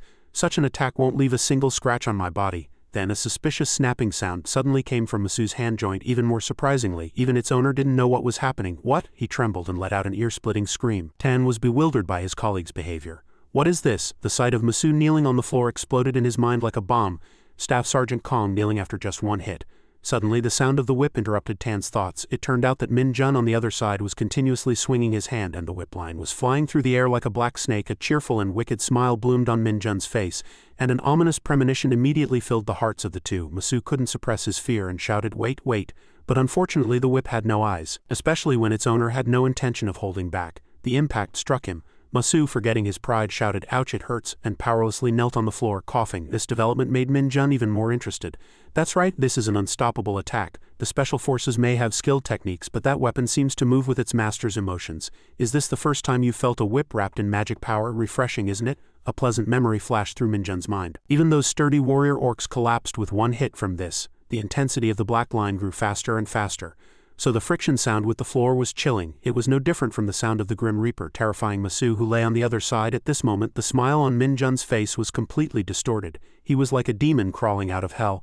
Don't you dare be complacent just because you won once. The soon-to-be executed person could only gape and look up. Tae-1 quickly rushed over to stop him. Enough, that's enough. But unfortunately those words did not reach Min Jun's ears at all. A sharp collision sound seemed to announce the end of the tragic confrontation. The magic whip pierced a hole in the floor between Masu's two legs. But the extreme fear made him foam at the mouth and his massive body immediately collapsed to the floor. T1 rushed over to support Min, and countless thoughts raced through his mind. A man who didn't even bat an eye when fighting a horde of orcs is fainting from pain. Afterwards his gaze shifted to the opposite side. Could a training whip really be this strong? Ultimately Tae-1 quietly made a decision. Right, I shouldn't let this guy go. Then he hardened his face and emphasized each word. A subordinate's mistake is the superior's responsibility. May I apologize on his behalf? Min Jun scratched his face, looking a bit awkward. My conscience feels a little pricked. I think I poured too much magic power into the whip. I feel a bit sorry right now. On the other side, Masu was already slumped in the corner of the wall, and Min Jun finally replied seriously. No, not at all. I also acted inappropriately for my position. I sincerely apologize. Ta-1 frowned, staring intently at him, and once again offered his business card. If you change your mind, please contact me. Of course. Then amidst Cheon Min's joyful voice he helped his colleague up and exited through the door. Oh, Commander, are you leaving? If you're in a hurry, you can stop by our infirmary. Ta-1 replied calmly without any anger. It's fine, I apologize for the inconvenience today. Min Jun silently watched the two of them walk away, then cheerfully raised the business card, saying, a good ending. Returning to the commander's office, joyful laughter erupted from within, and Jun Bom said happily, that was refreshing. Then he looked up and asked, now where is Private Kim Min Jun? Cheon Min calmly replied, he has returned to his duties and is currently in individual training. Jun Bom gave a thumbs up expressing his satisfaction. I will report his refusal of the Special Forces offer. I will discuss this issue directly with the division commander today. The division commander will be very pleased with his performance. Then touching his chin as if something occurred to him, he said, but after today, even though he refused the offer, his reputation must have spread throughout the entire Special Forces. The Special Forces will not let Kim Min Jun go. Cheon Min also asked back, somewhat worried, then shouldn't we do something to create a suitable environment for Min Jun to stay? But Jun Bom gave a somewhat unexpected answer. Don't worry about that. The division commander has already intervened. Then a bright smile reappeared on his face. Jun Bom's curiosity immediately turned to the training ground. I wonder what kind of offer the division commander will make. The person being referred to had not heard this conversation. Min Jun tilted the weapon in his hand, completely unaware of what was happening outside, simply filled with anticipation. Seo Kyung laughed heartily, as if very satisfied, and resting both hands on her thighs said confidently, as expected of Kim Min Jun, well done. Those arrogant hunters must be furious. Whatever privileges I promised, if Kim Min Jun decided to become a Special Forces hunter, I couldn't stop him either. So I was very worried, but this incident has put my mind at ease. Seo Kyung smiled broadly, very satisfied. Right, now it's time for us to step in and show them what's what. Then as she spoke, Seo Kyung approached the phone. Yes, I agree. I need to express my feelings properly. He picked up the phone and said, it's me. Did I get what I wanted? Seo Kyung smiled confidently and said, "Good, bring all the relevant materials to me right now." At the training center, everyone was gathered with Min Jun. He stood with Sung Ho and soldiers came running. Min Jun's white shoulder insignia appeared, drawing everyone's attention. Kwang Sik unconsciously looked dazed. What's going on?" Sung Ho crossed his arms and announced, "Starting today, Staff Sergeant Kim Min Jun will be the commander of 2nd Platoon, 2nd Company. Please get along well." Han Young asked concerned. "Staff Sergeant Lee Sung Ho, have you been promoted?" He coldly refused. "No, but the truth is I will be taking on a new role as a Staff Sergeant. I already have enough points for promotion, so I will yield my current position to Staff Sergeant Kim Min Jun." "No questions, right?" Kwang Sik and the soldiers all eagerly supported him. "Of course, who else but Staff Sergeant Kim Min Jun could replace you?" Hung Dong-jin raised his hand from behind. "Staff Sergeant Kim Min Jun, I have a question." Min Jun immediately granted permission. "Speak." Dong-jin, worried, revealed his thoughts. "I heard a while ago that someone in the 104th Regiment cleared a transformed dungeon alone. Was that you, Staff Sergeant Kim Min Jun? You were on leave then, weren't you?" Kwang Sik, unable to wait for an answer, excitedly interjected. "Really, the entire hunter community is in an uproar over that incident." Min Jun sighed deeply and confessed, "Yes, it was me. An accident suddenly occurred on the way to Jejong." Han Young stood dazed and immediately felt awkward. "It's true, so that's what happened." Dong-jin looked around worriedly. "That's incredible. Are you hurt anywhere?" Min Jun held out both hands to reassure them. "I'm fine." Kwang Sik quickly approached and rudely asked, "So is that incident related to you becoming the commander of this platoon? Did you also receive an award?" He stopped the soldiers and said, Then in a sarcastic tone he said, "What?" But a few days later in the Goblin Colony dungeon, the soldiers chatted as they hunted goblins. Kwang Sik asked Han Young with a serious face, "Did he get an offer from the Special Forces hunters to be a scout and he temporarily took it?" Han Young immediately nodded. "That's right, and he flat out refused. He even defeated a senior staff sergeant in a duel." Kwang Sik, hunting goblins, argued with his colleague, "I mean, these stories don't seem plausible. Who else but us soldiers would believe such stories? Anyway, the division commander appointed Staff Sergeant Kim Min Jun as our platoon leader and promised to help him get promoted to officer within a year if he earned enough points." Han Young attacked nonchalantly. "Yeah," Staff Sergeant Lee Sung Ho also agreed. "You know what he thinks of the Special Forces Hunter Corps." Suddenly, a loud roar interrupted their conversation. A giant goblin was approaching. It bared its sharp fangs and roared. This goblin was several times larger than before, and it was heading towards the two of them. It spat and roared loudly. Han Young and Kwang Sik looked at each other but said nothing. The two stared blankly at the charging goblin. A magic whip sprang out from behind the two soldiers. It struck the goblin's eyes forcefully. The goblin dropped its weapon and screamed, covering its eyes with its hands. The magic whip continued to strike relentlessly. The goblin kept screaming, and Han Young and Kwang Sik stood dazed. Then Min Jun slowly walked out and revealed himself. He confidently held the magic whip and swung it in the wind. Min Jun immediately took an offensive stance. Kwang Sik shouted in surprise, "Is that the personal equipment the division commander gave you, Staff Sergeant? That's amazing." Han Young nodded and observed in detail. "Right, even the regiment commander doesn't have personal equipment. That's a real privilege." Then Min Jun excitedly swung the magic whip at the goblin. The goblin, struck by the fierce attack, lost its life. Kwang Sik said, puzzled, "But why a whip?" Han Young quickly explained. "Given the duel, of course the division commander could give him any weapon, but that's Staff Sergeant Kim Min Jun's choice. Having received such a privilege, I understand why the staff sergeant refused to become a Special Forces hunter. It's truly rare for a staff sergeant to have a personal weapon, and for the division commander to have to sign dozens of documents for it." Meanwhile, Min Jun was very excited and engrossed. "This is much better than I imagined. The grip is sturdy, the weight is just right, everything is perfect. It's on a completely different level from ordinary weapons. And this mana stone, I don't need to use demonic power to enhance this." Min Jun swung the whip behind him. He launched a chain attack forward. The other soldiers quickly looked back at Min Jun. He smiled inwardly, triumphant. "Promoted within a year with this little friend, I can get promoted even faster." Then in Chuncheon on a Saturday in front of a hot bulgogi pot, Min Jun sat upright. Sun Woonie said, looking awkward, "Can we eat now?" He sighed, looking tired. "Why are you asking me that?" Moreover, Min Jun said solemnly, "Why are you having dinner with me?" Then the waiter approached and said, "Enjoy your meal," before leaving. Sun Woonie smiled, even more awkward. "Thank you." Then she ate innocently and deliciously. Min Jun crossed his arms and retorted. Sun Woonie immediately stopped putting food in her mouth. "Aren't you eating, Hung? I'm paying, so eat as much as you like." Min Jun quickly cut her off. "That's not it. How did you know I was on leave today and came to Chuncheon and even found this restaurant?" Suddenly he remembered. "Wait, that damn Kwang Sik." Sun Woonie averted her gaze, just by coincidence, but Min Jun's face grew even darker with anger. She sighed and confessed, "I'm sorry I asked him, so don't be angry with him." Min Jun's face was flushed with anger, veins bulging. "That's for me to decide. Besides, isn't this situation strange?" Sun Woonie said, puzzled. What are you asking?" He spoke frankly. "Do you like me?" At those words her face turned even redder and she vehemently denied it. "What are you talking about? Of course not." "But why are you suddenly speaking so informally to me?" Min Jun crossed his arms and stared blankly. "What's wrong with that? You can speak informally to me too. We're around the same age, aren't we?" She was so angry she was speechless. right? But I don't like you, don't misunderstand, Minjun continued to press. Then why did you come to eat with me? I'm sure when Guangxi that chatterbox told you I was out today, you applied for leave too. Sun Wuni stammered, trying to find an excuse. Right, but there's another reason. He quickly found a loophole in her words. What reason? She turned her head and deliberately changed the subject. The closed dungeon at the training center. Minjun quickly forgot. What? Sun Wuni immediately explained. The red pig gate at the Waryeong Community Welfare Support Center and the transformed fake dungeon a while ago. It seems something happens wherever you go. I was just curious what happened this time. A fierce battle was raging in Sun Wuni's mind. That sounds really strange. No matter how much I think about it, it's too embarrassing to finally ask what I'm curious about. The two then fell silent, and the atmosphere grew even more awkward. Sun Wuni bowed her head and looked at him. And suddenly Minjun smiled brightly. His hand holding a glass of water trembled, but his mouth was very polite. Don't tell me I'm a walking disaster. Surely not. Minjun's face was confused. Did she notice something? Then the two continued to talk without eating anything. Minjun subtly looked up at her shoulder insignia. So you've been promoted to staff sergeant. Sun Wuni awkwardly admitted, I passed the promotion exam last week. At those words he laughed heartily. Proud, you got promoted so fast, as expected of our Wuni. She grumbled unhappily.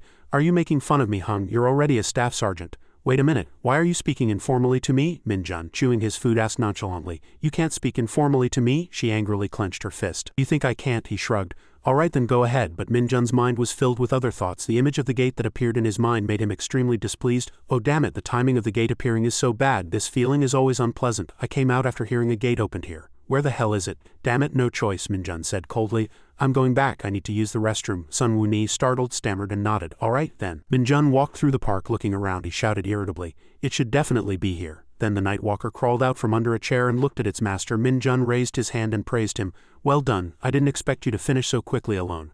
I can feel magic power here. Then he threw him a reward and complained, but where's Dong Jin? Why couldn't he come here? Suddenly he looked up and just then a blue glowing gate appeared. Minjun looked at it closely. Fortunately, there's no one around. Soon an electric current-laden gate appeared before him.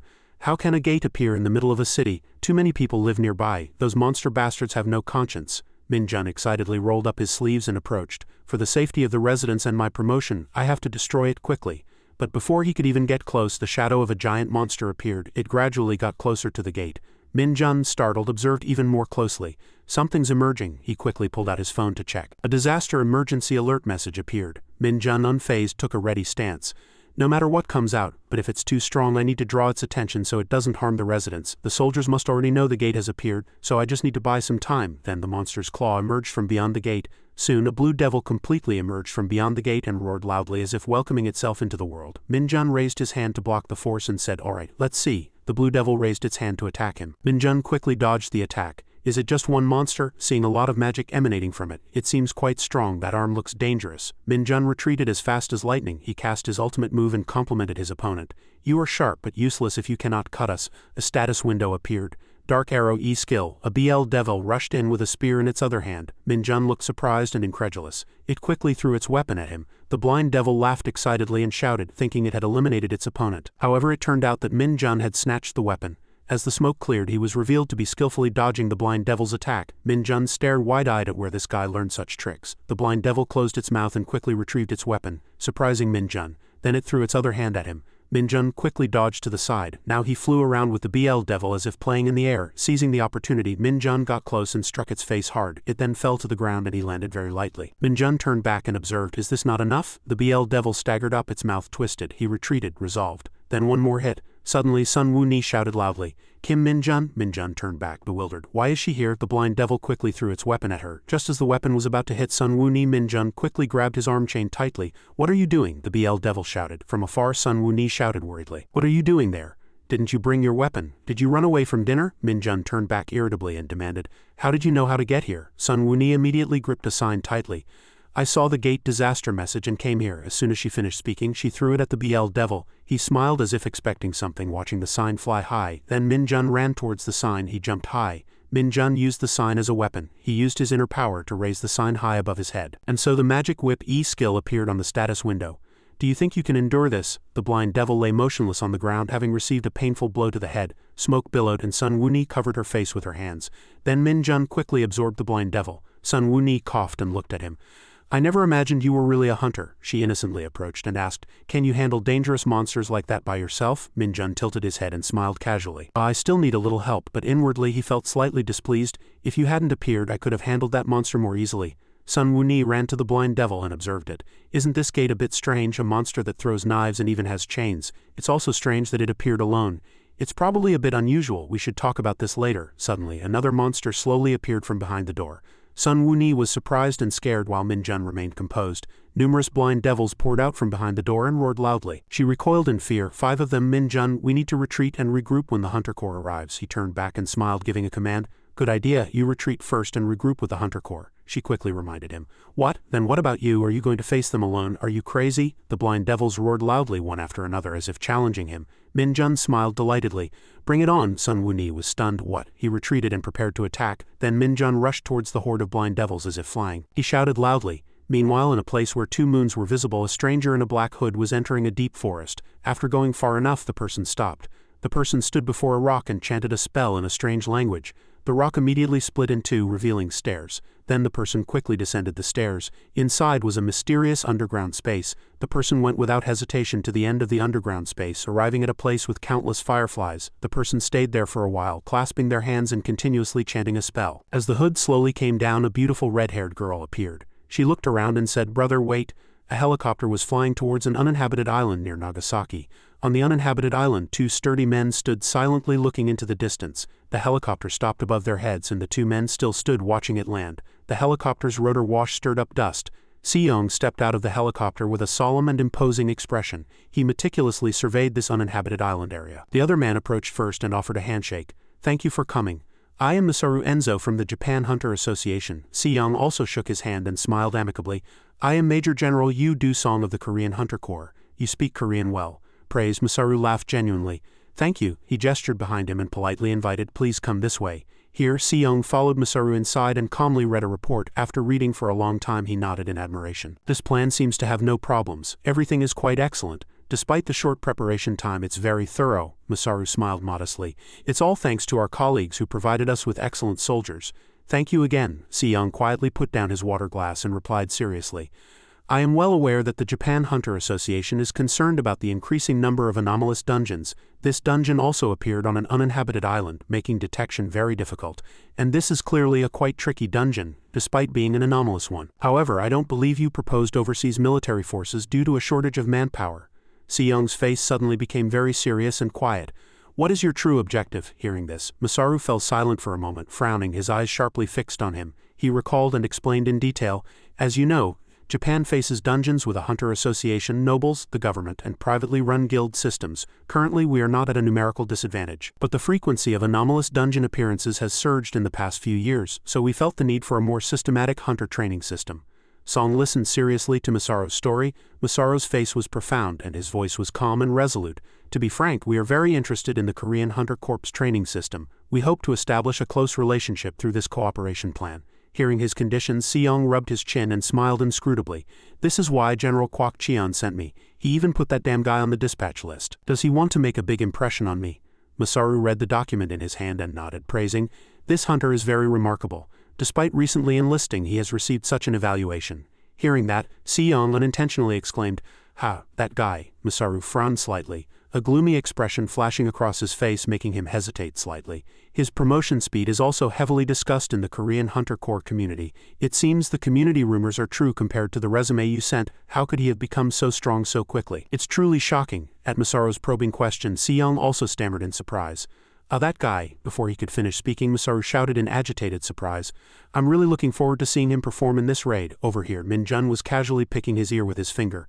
"Staff Sergeant Kim Min Jun." A comrade seeing a monster attack Kim Min Jun urgently warned loudly, "Staff Sergeant Kim, watch out." At the same time, a shadow rushed from afar at lightning speed. This person struck the monster's face hard with an iron kick. Just then, a blond young man rushed forward with a sword providing cover. Thus, the two created a perfect and precise attack. The opposing monster, slightly weakened by the previous attack, recoiled a few steps. It painfully clutched its face, but its demeanor remained arrogant and angry. The man with his face covered frowned. "This guy is more tenacious than I thought." The blond young man was also slightly wary. Then, before he could finish speaking, a woman walked confidently from behind. "I'll handle it." Thus she walked forward and drew the sword at her waist. Seeing this, the monster picked up a club and rushed back to counterattack madly. The woman frowned. "Hey." Her sharp eyes gleamed like blades. With excellent observational skills, she inflicted several unforgettable wounds on the monster. And that woman was Suzuki Mio of the Japan Hunter Association. Seeing that everything was over, a man approached and praised happily, "Your swordsmanship is truly excellent. Is anyone hurt?" At the same time, the two men from before, Jen and Ken, were both from the Japan Dan Guild. Jen admired Suzuki Mio's record. "Suzuki, you're a monster." Ken also joked from the side, "Hey, don't you really want to join Denosa? You'd definitely be a core member." Despite the two's compliments and invitations, Suzuki merely brushed past them coldly, not paying any attention at all. She went straight to Min-jun and asked Han, "Excuse me, are you hurt anywhere?" Suzuki Mio looked up, showing an extremely serious attitude. "It seems you weren't fully focused. As the ones who proposed this cooperation plan, we cannot allow anyone else to get hurt or die. If you are worried, please step back. More importantly, do not participate in combat." Min-jun stared intently at Suzuki Mio. His eyes lowered, unable to say anything. After thinking for a long time, he immediately shouted happily, "Yes, understood." Min-jun also admired, "Her Korean is really good." Seeing her excited joy, Suzuki felt heavy and gloomy. Okay, this was Major John Hunju, a colleague who came with Min-jun from the 104th Division medical team. After observing carefully for a long time, he warned, "This is much bigger than the red dokubi that appeared in Korea. Japanese dungeons don't seem easy either." Perhaps before he could finish speaking, he witnessed Captain Kim Sang-hyuk's angry face. "What is this?" He grabbed Min-jun by the collar and scolded angrily. "Are you trying to disgrace us? No, are you trying to disgrace our entire country?" He shook his head nonchalantly and replied, "Not at all." But Sang-hyuk continued to scold, "I knew this would happen from the moment they sent one damn staff sergeant here. I don't know why the division commander likes a guy like you." Seeing the tense situation, Hunju immediately reminded Captain Kim Sang-hyuk, "Stop it. Don't be so strict. He still lacks experience." But he instead loudly criticized Min-jun implicitly. "But Major, this isn't right. Didn't you hear what the Japanese hunter said to him?" Hearing this, he sighed boredly. "I was just watching to know everyone's skill level, but I guess this has caused another misunderstanding." Min-jun recalled the skills of the three Japanese people and admired. "The Japanese hunters are more impressive than I thought." Suddenly, Min-jun glanced sideways and observed carefully. He stared intently at Suzuki Mio standing alone, especially her. As Min-jun lost his concentration, Sang-hyuk patted his shoulder and reminded him, "Let's go together. I'll watch over you." He nodded and replied in a bored voice, "Yes, understood, Captain." Outwardly, but inwardly, he was slightly sarcastic. What is this guy doing? He hasn't done anything until now. At this moment, Suzuki Mio was standing bored, leaning back. In her ears, she kept hearing Jen and Ken talking enthusiastically about something. Suddenly, she stared intently at the sky. Suzuki Mio immediately drew her sword and rushed forward, warning loudly, "Something's coming."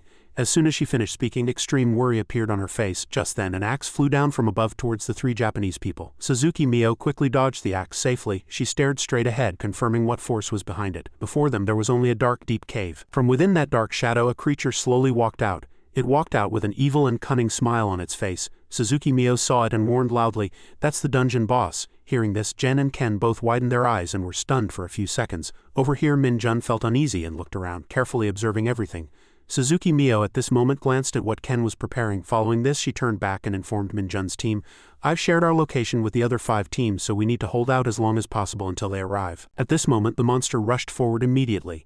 But Suzuki Mio paid no attention and continued to remind them to counterattack if necessary. Before she could finish speaking, extreme fear flashed in her eyes. The monster opened its enormous mouth like a cosmic black hole and rushed towards Suzuki Mio.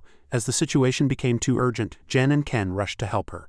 But the monster easily gripped both their feet tightly. That alone made Ken and Jen stiffen and unable to move. He used his strength to throw the two far away. In that moment of life and death, Suzuki Mio drew her sword and struck the monster's flank. Suddenly, Suzuki Mio looked at the scene with astonished eyes. Even Suzuki Mio's sharp sword couldn't scratch or peel off the monster's skin.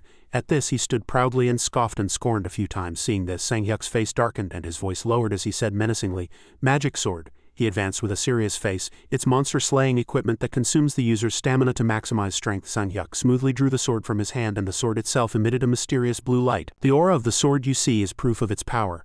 My sword is different from the ordinary equipment soldiers receive." Min-jun, who saw and heard this directly, was quite stunned and surprised. In the very next moment, Sang-hyuk charged towards the monster. He charged with a serious expression and a sharp voice. "I am the magic sword training instructor of the 104th Division's undefeated hunter platoon." Sang-hyuk immediately unleashed a powerful technique and said, "Take this destructive super high-level attack." At this moment, Suzuki Mio also stood behind, holding her sword ready to finish off the monster. She swung her sword at the monster with all her might, but he easily dodged it. Seeing the urgent situation, she loudly ordered a retreat. Min-jun returned at this time, carrying Jen and Ken on his shoulders. Suzuki Mio worriedly asked, "I'll buy you some time, so please take Jen and Ken." Before she could finish speaking, she saw him already carrying both of them. This sight made Suzuki Mio a little bewildered. "Hurry up and take them to a safe place and retreat." Min-jun at this time picked up the sword that had fallen to the ground and asked in a puzzled voice, "Retreat." He held the sword and replied firmly with a confident voice, We just need to kill that guy, that boss I mean. Suzuki Mio at this moment was startled and quickly tried to stop him. No, it's too reckless, we need to gather our forces, and before she could finish speaking, Min-jun gave an unknown smile. Like this, after speaking, he immediately emitted a new aura. Suzuki Mio couldn't help but be surprised at the sight of this new aura of power. The monster also felt something ominous from this power. On this side, the sword in Min-jun's hand continued to emit powerful energy. The immense power emanating from it made everything around shrink back. The monster didn't hesitate, charging forward and grasping an axe lying on the ground. Min-jun, seeing the scene, merely smiled and admired inwardly. He stood still, even as the monster charged and attacked with the axe. At this very moment, the axe blade approached Min-jun's face. A cunning smile appeared on the monster's face as it saw the advantageous situation. However, contrary to expectations, Min-jun swung his sword and sent it flying high into the sky. He let out a joyful sound, excited by this new and astonishing miracle. The monster gnashed its teeth in anger, and Min-jun's sword continued to emit powerful energy. Suzuki Mio also widened her eyes, as if she couldn't believe what she saw. In the very next moment, the sword emitted an extremely mysterious power. An unconscious source of power attacked Suzuki Mio, and she was slightly surprised. Major Hanju on this side was also bewildered, not understanding why he was suddenly receiving such a strange attack. Min-jun forced a smile at the overly exaggerated situation. Ah, sorry. Min-jun then summoned an extremely powerful force, focusing all his mind and abilities. As the sword's power immediately surged, Min-jun quietly waited a little longer. More precisely, at this moment the monster's eyes widened and its expression became extremely wary. Hitting the exact timing, Min-jun charged with a bizarre smile. Now, the monster struggled to resist his attack, but the power emanating from his sword was too great, and the monster gradually weakened. Immediately after a powerful collision, the power disappeared, and at the same time the sword shattered. The monster's hand was also deformed, no longer intact as before. His hand was twisted from the impact and he screamed in extreme pain. Suzuki Mio, seeing this, froze for a few seconds in surprise. Is General overwhelmed by the magic power and unable to withstand his aura? Min-jun at this moment pondered, looking at the broken sword in his hand. I thought I shouldn't use all my strength. I'm really sorry. The monster in front of Min-jun trembled and stood up. Min-jun discarded the tip of the sword in his hand and gently consoled it.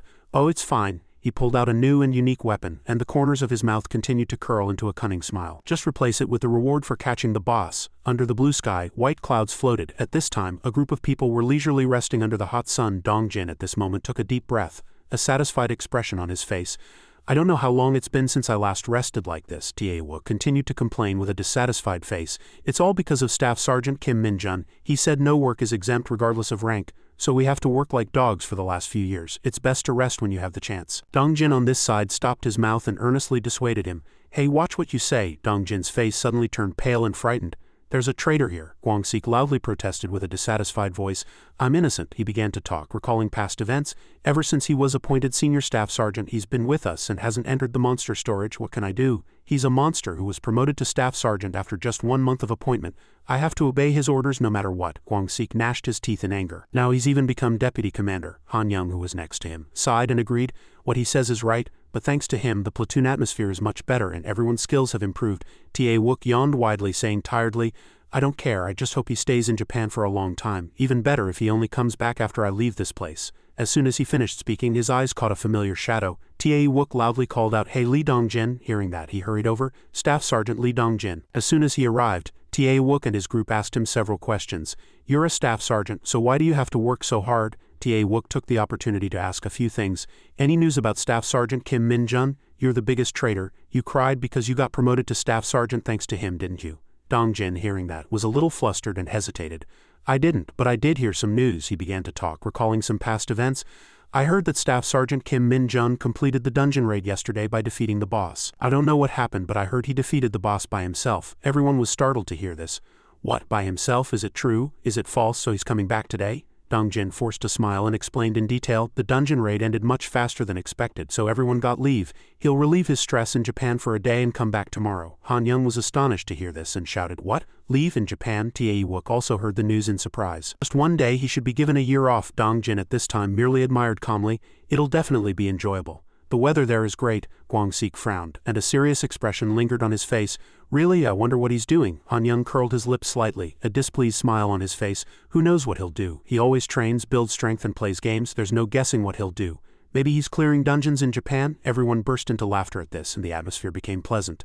The pleasantness suddenly turned cold and everyone's faces darkened. That can't be right, can it? On this side, Min-jun was walking alone under faint clouds. He walked with an unknown, satisfied smile. At this time, Lee Bong appeared and enthusiastically called out to Kim Min-jun. Seeing his appearance, Min Jun greeted him with a bright smile. Here, Li Bong replied without hesitation. Yes, that's right, as you said. I found the closest place with magic power. Min Jun's face showed a satisfied expression at this.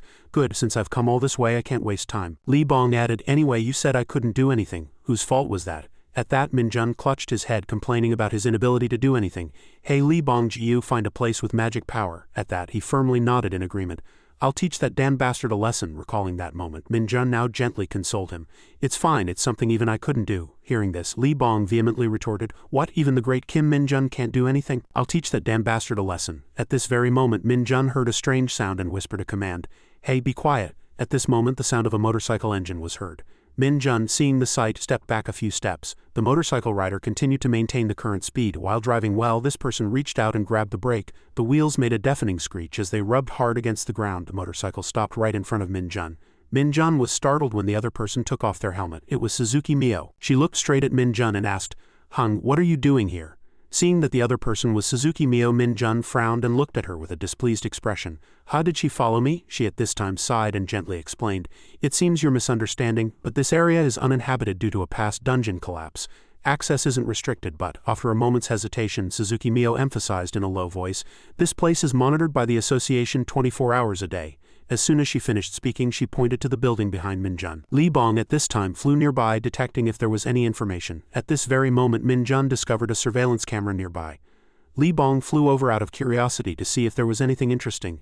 As soon as he looked directly at the camera, he froze for 5 seconds. Li Bong slightly glanced at where Min Jun was. He merely shook his head and gave up. Useless fellow. Li Bong hurriedly explained in a flustered manner. It's not me. I just detected magic power in this area. Min Jun shouted in anger. Talk later. Suzuki Mio, seeing his expression, seriously asked, I'll ask again, what are you doing here? Min Jun hesitated and stammered. After a long moment of thought, he frowned and replied indifferently, I got lost, I just wanted to take a walk. Hearing his reason and downcast expression, Suzuki Mio also frowned in disgust. Then Min Jun looked around and pretended to be lost, asking, Where am I? Suzuki Mio pondered, seeing his strange behavior. This person is different from other awakened. Something is very abnormal, but I can't tell what it is. That's why I came all the way here even though I didn't need to. At this very moment, a sharp wind appeared from somewhere. Suzuki Mio was very sensitive, and she seemed to sense something ominous approaching. At this very moment, a ferocious and gigantic monster appeared from somewhere. Suzuki Mio reflexively drew her sword, preparing to strike down the monster in front of her. Min Jun stood outside wondering what it was. He recalled what Li Bong had said earlier. Master Kim Min Jun, trust me. Thinking about it again, he smiled and nodded in admiration. As expected of Li Bong Jiu, Suzuki Mio at this time went out to fight, not forgetting to remind Min Jun, get out of here, but avoid the underground areas. Some of it is contaminated and can affect your consciousness. Hearing that, he was very excited. Ah, that's where it was, thank you. She loudly reminded him of a few more things. You must avoid the underground passages as losing consciousness for too long can lead to death. As soon as she finished speaking, Suzuki Mio turned her head and saw Min Jun already making a run for it. Abandoning everything, she returned to her main objective, holding her sword and looking straight at the monster in front of her. Why did that monster appear here? If a gate appeared, there's no way the surveillance system would miss it. Could it be that the gate has been here for a long time and was just discovered by chance? Then, holding her sword, she charged, determined. I have to deal with this guy first. Suzuki Mio's feet at this time dug into the ground, putting all her strength into it. In the very next moment, she charged toward the monster with all her might. Suzuki Mio gnashed her teeth, fighting every moment. The monster on this side also received the full force of the power Suzuki Mio had just summoned. His eyes shone with a hint of fear. The monster desperately fled. Suzuki Mio, seeing the sight, pursued it, determined to destroy it completely. Suddenly, the monster made her astonished, and her face turned pale with fear. She saw the monster in front of her provocatively shaking its butt at Suzuki Mio. She said, disbelieving at the sight, What is this? On this side, Min Jun stood in front of an abandoned house. The nearby surveillance camera was temporarily stopped due to a strange energy source, and another one was also quickly destroyed. Min Jun stood in a leisurely and comfortable posture. He just used the dark arrow skill. In front of him stood countless warning signs, but Min Jun kicked them all away. An indifferent, unknown smile also appeared at the corner of his mouth, and magic power flowed out directly. Min Jun stood in the desolate place and laughed loudly. Damn it, this place is much better than I expected. It's full of magic power. The system notification window at this time informed him of some important information. After reading everything, Min Jun said in admiration, Truly amazing. Some information about Kim Min Jun appeared in the system notification window. Founder of the sect, and his power stats were clearly specified. He meticulously processed the information, then a slight smirk played on his lips. Now with this pile of corn Min would be able to catch up to Lee Bongjiu. In any case, Min hoped he had escaped. He might even die if caught. On this side, Suzuki Mio was busy chasing the traces of the fleeing monster, but suddenly she slowed down and stopped completely. Her footsteps were light and graceful as if tracking a trail. Arriving precisely at that spot, Suzuki Mio without hesitation swung her sword, piercing a nearby rock. Behind the rock, Lee Bongjiu was hiding, trembling. He covered his mouth, whimpering in fear. Then, based on her observation experience, Suzuki Mio seemed to discover something behind the rock. She quickly pulled her sword from the rock. Lee Bongjiu heard the sound and peeked out through the hole in the rock. When no sound was heard, he got up with an extremely curious expression and looked outside. Just then, Suzuki Mio appeared and shattered the rock with her sword. Seeing the target standing behind the rock, Suzuki Mio was quite surprised. Before her eyes, a weak and trembling Lee Bongjiu shivered in fear. He looked so pathetic and pitiful that Suzuki Mio lowered her guard, sat down and stroked him. But Lee Bongjiu did not allow her to touch him. Annoyed, he scratched a few times, tucked his tail and ran away. Suzuki Mio stood watching Lee Bongjiu's shadow with regret. Then she picked up her sword and stood up. Suzuki Mio reported the situation. Yes, this is Suzuki. Still searching, focusing on areas without cameras. The surveillance team missed it too. Understood. Yes, I will join the support team when they arrive. Then she received another shocking report. The underground contamination level, the man on the other end of the phone explained to her. That's right. The color of the monster crystals has changed. You know the color gets darker when there are contaminants inside the dungeon, right? It faded and returned to its original color. We find it hard to understand. If it's not an equipment issue, then the contaminants might have leaked. Are there any other unusual signs? On this side, Suzuki Mio continued to observe and report. No, I haven't found any other unusual signs. Hearing a satisfactory answer, the man nodded. Then I'll report it as an equipment issue. I'll send a team to handle it. All those contaminants can't just disappear at once.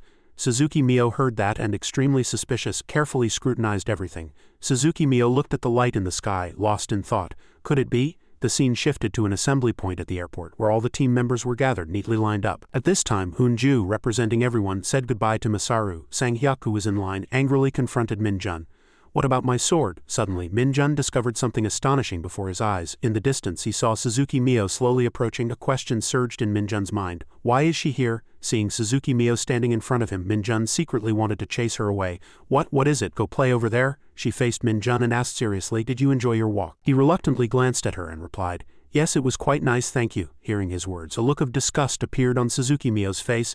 Then do you know anything about one of the underground entrances being destroyed? All the nearby surveillance equipment also malfunctioned, so we have no idea what happened there. She pressed Min-jun again. Didn't you notice anything suspicious during your walk? He glanced at her, stammering in reply, I don't know, I was too focused on my walk. Hearing this flimsy excuse, Suzuki Mio couldn't help but sigh. A moment later, she smiled and bid farewell. All right, it's good that you returned safely, goodbye. Then she left. Sang-hyuk was quite curious about their relationship at this moment. Not long after, Suzuki Mio called Lieutenant Kim Min-jun. She hesitated for a moment, then greeted him again with a bright smile. The scene shifted to a dark and gloomy forest at night. Someone's shadow was perched high on a tree branch in the forest. It seemed to be Lee Bongjiu and the Nightwalker. At this moment, Min-jun's shadow approached and lightly embraced Lee Bongjiu. The scene shifted to the barracks in the evening. In the training room, screams echoed ceaselessly. The soldiers were easily subdued during training. Min-jun watched this scene and complained incessantly. You haven't improved at all while I was gone, are you all crazy? I told you to train yourselves when I wasn't here. You all rushed in but couldn't even last 30 seconds. Could you not improve at all? How are you going to contribute to the Corps like this? The soldiers lay exhausted on the floor. Their faces showed fatigue and a hint of resentment. It hasn't even been a week since he left. Damn it, give us some time to train. Min-jun frowned with an extremely dissatisfied and disappointed expression. I had high hopes for you all, don't let me down. At this moment, Young Tae was crouched on the ground, his face scratched and swollen. Min-jun saw everyone's attitude starting to sag and shouted angrily. Do you think I'll go easy on you if you pout and look sad? Get up now. He cracked his knuckles, his eyes resolute, ready to teach everyone a painful lesson. All of you, I'll teach you from scratch again. Just then, Min-jun's face suddenly became strangely serious. It was as if his ears had detected something. He turned around in surprise, puzzled. This feeling. Everyone watched wide-eyed and bewildered at Min-jun's rapidly changing demeanor. Min-jun immediately rushed out of the training room, reminding them ceaselessly. Train yourselves. Everyone was bewildered but secretly sighed in relief. Are we safe? On this side, Min-jun was running out like an arrow, his face filled with extreme worry. Lee Bongjiu, where are you? Did you just cause a magic power explosion? What's going on? Answer me. Then Lee Bonggu's mental voice echoed.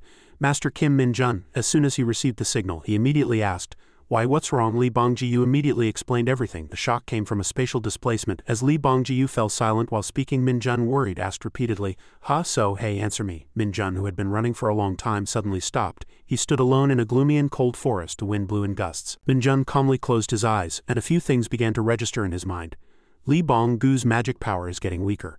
Location is, after a moment of quiet searching, Min-jun nodded in admiration. Found it, then he immediately moved along the path he had just found. A thought about the shock of spatial displacement flashed through Min-jun's mind. His face was serious and his eyes revealed a clear tension. Min-jun rushed straight to a place called Isekai, which was fixed in his mind. On this side, a person in a black cloak was surrounded by sturdy and muscular men. One man rushed forward, drew his sword and tried to teach her a lesson. But she quickly dodged and moved swiftly. At the crucial moment she leaped with all her might. Only then did he begin to realize that something was wrong. Without another moment to think, the mysterious woman slammed her foot hard into the head of the man in front of her. The other men also saw this and rushed forward with their swords, but they were no match for her at all. The mysterious woman placed her hand on one man's head, then slammed her foot hard onto their heads. In an instant they all fell motionless to the ground. At this time the boss slowly approached. He held a sword and walked proudly straight towards the woman. There was a blocked door in front and there was no escape. Suddenly cracks began to appear in the wall and the cracks grew larger and larger. The woman was sent flying several meters back after hitting the door. The woman struggled to resist, but she was dragged along the ground for several meters. At this moment the man approached her. The woman angrily gritted her teeth. The man growled a warning. Stealing from the goddess temple is a grave sin. Behind the man an elegant and noble shadow walked. Saintess approached step by step, admonishing coldly. If you surrender, she stared wide-eyed and continued to warn. I won't kill you. This made the woman quite bewildered and surprised. Is that all? Suddenly she sensed strange movements around where she was standing. At this moment the corners of the woman's lips curled up slightly in contempt. Surrender? No. Then she pulled out a black relic from her body. She held the relic in her hand and challenged with a confident voice. Then how about this? The saintess watched this and was slightly perplexed. I don't know, but I understand your intention. You seem to be trying to use a spatial displacement magic circle because you don't have enough power to pierce through space. But, she stared wide-eyed and said resolutely, there's no way you know the coordinates. At those contemptuous words the woman could only laugh loudly. Now the spatial displacement magic circle has been activated. After a moment's hesitation she added, and I got the coordinates from that useless guy. Seeing that the situation was not good, the saintess loudly commanded, stop her. The woman still stood with the relic in her hand. The relic in her hand began to glow as if activated. Then the man was sent flying backward as soon as he rushed forward. Before leaving, she left a triumphant and mocking smile, along with a friendly middle finger. Suddenly her two eyes opened wide without any reason. She could only see the saintess standing there calmly observing with a triumphant smile towards the woman. In the dark forest on this side the moonlight continued to illuminate the forest. Li Bongjiu at this time took out an enormously large magic stone and gave it to the Nightwalker. He watched the Nightwalker eat and asked absent-mindedly, does it taste good? It was really hard to get this. You know, right? You should be grateful that I shared it with you. You should be grateful. Got it? The Nightwalker at this time looked at Li Bongjiu with a dissatisfied expression, and Li Bongjiu was slightly flustered. I received this as a reward from Master Kim Min-jun for doing well, but I'm just sharing it with you, right? The Nightwalker heard that, laughed while eating and didn't know how to reply. Seeing his attitude, Li Bongjiu, annoyed, chased after him. Hey, give it back, don't eat any more. He immediately chased after him, desperately trying to get it back. Come here, you ungrateful wretch. Just then a force from somewhere attacked Li Bongjiu. At that sudden attack, both Li Bongjiu and the Nightwalker froze in fear, unable to move. Then a powerful force suddenly appeared, and in a few seconds that force quickly disappeared. At this moment the two fell motionless to the ground where the force had just been unleashed. Li Bongjiu struggled to get up to see what was happening. What is this? Then Min-jun's voice reached his ears. Li Bongjiu, where are you? Did you just cause a magic power explosion? What's going on? Answer me. Li Bongjiu struggled to utter a few words. Master Kim Min-jun. Min-jun heard that faint reply and worried asked a barrage of questions.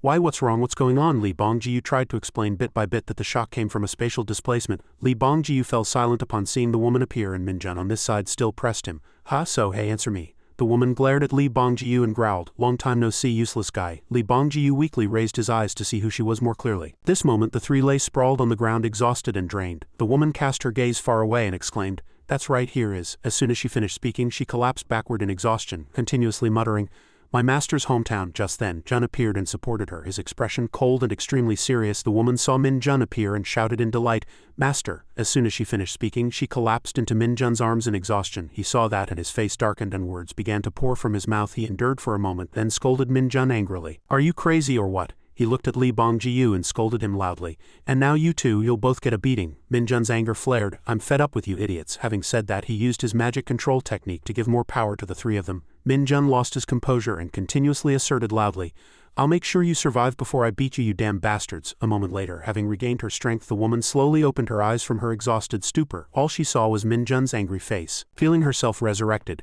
tears welled up in her eyes. Master Min, it wasn't a dream. Before she could finish speaking her whole body was filled with power again. At this moment the woman's happy and excited face appeared, then she immediately prostrated herself before Min-jun and bowed. Kim Seo-yun, your loyal subordinate, greets you. I am truly sorry for wasting your precious magic power. I will repay you with my life someday. Min-jun heard that, and his anger flared even more. Enough always offering your life or talking like that. Why don't you just try to live as long as possible to repay me? All that time, Seo-yun continuously bowed her head in salute. I'm sorry. After scolding for a long time, Min-jun sighed, annoyed. He thought he would stop, but he didn't. Min-jun continued to scold and teach her, what's wrong with you? Unlike Lee Bong-ji-yu, Kim Seo-yun, you're considered the brain and pride of the sect. I even named you myself. Unlike Lee Bong-ji-yu, I thought for over 10 minutes. But what are you doing here? And why? Seo-yun remained with her head bowed, answering with extreme seriousness. Yes, unlike that damn guy Lee Bong-ji-yu, I'm here for a different reason. As soon as Min-jun heard this, he roared in anger. A different reason? That guy didn't have any reason to begin with. While reprimanding her fiercely, Min-jun suddenly realized something. Wait, did you perhaps see something? Seo-yun's peculiar eyes shimmered slightly as she nodded. Yes, seeing her unwavering peculiar eyes, a thought briefly crossed Min-jun's mind. That was a rare item. Mom-young had found it for Kim Seo-yun, who had lost an eye in battle. Its ability was. Min-jun gazed deeply into her eyes, thinking to himself, incomplete prophecy. Min-jun cautiously asked, so what did you see? Seo-yun raised her head and explained with a resolute expression. What I saw was destruction. I saw the demise of Earth. Min-jun raised an eyebrow slightly, skeptical. Destruction? Seo-yun answered his question with a confident tone and no change in expression. Yes, although the demon transformation didn't show when it would happen. I clearly saw my master standing on the ruins of Earth with that damn guy, no, Lee Bong-ji-yu, standing beside my master. Hearing this, he was utterly dumbfounded and approached her step by step. So you came all this way to tell me that? You used the tracking magic I put on that troublemaker Lee Bong-ji-yu to monitor him, and it's just because he and I appear in your prophecy? Min-jun frowned, an exasperated expression on his face, and the more he talked about the issue, the angrier he became.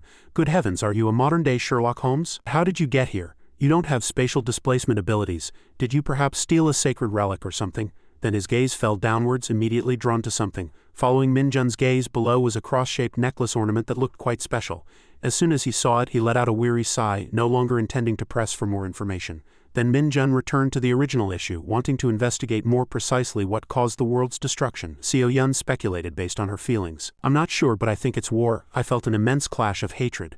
Just like in Isekai right now. As soon as he heard this, he stopped in surprise and inadvertently let out an astonished, huh? The next moment, Min-jun's anger surged and he shouted, I ended that damn war, and yet you're starting another one. With whom this time? Seo-yun answered his question with a cold face and a very resolute tone. The Nova Empire has returned. At that time, in the northern region of the Nova Empire, it was the day before Min-jun returned to Earth. Inside that colossal castle, all the orcs had fallen with just a single light slash. They were scattered everywhere, and at the same time the entire floor was stained with blood. A valiant hero walked past the corpses without hesitation, and the deeper he went, the clearer it became that this was a place of chaos, littered with orc corpses, and directly in front of him was a giant monster. He stood at a certain distance, facing it directly without backing down. Before him was a monster 3 times his size. Its eyes glowed brightly, seemingly not gentle. The blond man's thoughts were unknown. Kai stared at the newly arrived person as if assessing him, and it was no surprise that the person capable of entering this far was a man wearing a very familiar black cloak. The black magician said nothing amidst the enormous monster's dense killing intent. He still silently waited for the other party to speak first. Don't rejoice just because you defeated a few subordinates. Min seemed to regard that monster as his finest creation. His voice carried unconcealed triumph. They were merely experimental samples for creating this one. It was no surprise that the valiant hero confronting that monster was Min-jun. He frowned, slightly puzzled by the words just spoken. What? You know me, he replied, as if it were the most natural thing. I am the Duke of the Nova Empire. Of course I have my own intelligence network. His face was very sinister at this moment, and he seemed to be trying to win others over to his side like a multi-level marketing scammer. What a pity anyway, for someone with outstanding talent like yours to be reduced to a common hunting dog. How about joining us? We can give you much more splendid missions. However, before he could finish speaking, he interrupted. No, Min-jun immediately waved his hand as if brushing off his intention. We're not friends, are we? Why are you talking so much? Let's get this over with. Suddenly, that guy narrowed his eyes and still spoke his last words like a multi-level marketing scammer loyal to his profession. With the knowledge we possess, we can make you shine even brighter. And of course he refused decisively once again, turning his body and emitting killing intent, preparing for the next battle. No time. If you have anything to say, tell the Isekai officials waiting outside. Seeing Min-jun's resolve, the Duke no longer tried to entice him. He manipulated the monster to rush towards him. Min-jun stood in place without any intention of evading, and the person standing behind him was still very confident in his abilities. What a pity, he said nothing, but the monster was already right in front of him. Suddenly he clenched his fist as if preparing to deliver the final blow to end this meaningless fight. That's right, all skills from corruption grade to tale of pain grade A were condensed into Min-jun's fist. He repeated his words once more as if mocking him. What a pity. The battle began very quickly and ended just as quickly. After dealing with the idle troublemakers, Min Jun finally walked out with something slung over his shoulder. While walking along, someone suddenly blocked Min Jun's path, making him stop and look up with weary eyes. Opposite Min Jun was an old man with white hair and beard, showing the passage of time. Min Jun didn't care about the other party's age and spoke directly with a sarcastic tone. "Are you so anxious that you came here yourself? It seems the head of the full-time staff team is truly ambitious." The old man still silently allowed him to mock him as much as he wanted. "Or do you have some personal business with me, Archmage Isaac?" Suddenly, the old man's lips curled up slightly into a faint smile. Isaac, with the benevolent expression of a senior, asked about Min Jun's well-being after that series of battles. "The soldiers fought the monsters occupying the castle. Are you hurt anywhere?" He, however, replied curtly, as if not very interested in conversation, "as you can see." The old man then asked about Duke, the person Min Jun had just fought. "Is Duke still alive?" He didn't speak at length, answering straight to the point. "Of course he's sleeping. You can go meet him." A hint of sadness flashed in Isaac's eyes, and he finally spoke what he had been curious about for a long time. "How did the Nova Empire create artificial monsters?" Min Jun struggled to find the right words. "Well, that is," but not knowing where to start, he ended up giving a vague answer. "It's quite a mess." Isaac's pupils sharpened. Unlike his sociable demeanor just now, his voice was serious. "This is the Nova Empire's secret laboratory, filled with forbidden knowledge that the outside world must never know, including experimenting with monsters," the old man continued to explain. "All of this must be buried under the victory of war." But what he received was Min Jun's indifferent and unconcerned reaction. "Yes, don't worry, I have no intention of revealing this. And anyway, I was just about to leave." Suddenly, Isaac called out to him. The old man asked Min Jun one more thing before he completely left. "How much do you trust the Saintess?" But this was the very person who had been weary of life just moments ago. Now, he suddenly bared his teeth and wore a sinister smile like a villain. Of course, Min Jun didn't hide the expression on his face and said resolutely, "Not at all." Returning to the present, he patted his knee and recounted what happened then. The Emperor of the Nova Empire was killed by a hero. His face at this time was pale, turning blue, and furthermore veins were bulging on his forehead from anger. "I thought all the artificial monsters were destroyed, but now they've reappeared." Seo Yun, Li Bong, and the little devil Nightwalker all knelt obediently before him, fully receiving Min Jun's anger. Once again he clenched his fist, still having a question. "Then our humans?" Min Jun wanted to confirm their situation since he had crossed the space-time portal. "Are they all right?" Seo Yun bowed her head even deeper, seemingly having some difficulty speaking about this matter. Seeing her melancholic expression, Min Jun didn't press further. "All right, there's nothing I can do here anyway." Suddenly, Li Bong answered on behalf of Seo Yun. "Don't worry, they are warriors personally trained by our master, and we are not weak either." The person sitting next to him, though making a displeased face, still confirmed his words. "What that guy said is right. Although I hate hearing such words from him, master, you don't need to worry too much about them." Hearing the two's answers, Min Jun finally decided not to care anymore. "All right, I won't think about that anymore." Suddenly a status window appeared before his eyes. It continuously updated the owner's skills. Li Bong Ji-yu and Kim Seo-yun missed their friend and performed spatial displacement. Loyalty has surged. Both have become loyal followers of the Sister Lux cult. Sister Lux is my favorite character. Using demonic power on loyal followers allows you to gain a portion of it. Min Jun read this and was not surprised, rather slightly disappointed. What is this, some kind of team effect? Quite useless." He still looked at the two fools kneeling on the ground, feeling an inexpressible sense of helplessness. In the end, Min Jun had no choice but to accept his fate. "All right, if I don't worry about these guys, who will?" He stood up and added. "Even if the prophecy says the world will end in war, nothing will change," Min Jun concluded in one sentence under the bright moonlight. "I just need to regain my prime power and become stronger. Then everything will be solved." Hearing his heroic spirit, they immediately stood up and cheered. "Master is right." Min Jun bared his teeth and smiled, making the next plan for the newly arrived Seo Yun. "Then what I need to do now is," a few days later. In his quarters, Min Jun stood with his arms crossed in front of a huge pile of banknotes. He looked like a true rich man. Seo Yun and Li Bong couldn't say anything at the sight of the pile of money before their eyes. He was even drooling with greed, and his two eyes shone brighter than car headlights. Then Li Bong was immediately hit on the head by her. Seo Yun, slightly hesitant at the enormous amount of money before her, did not accept it.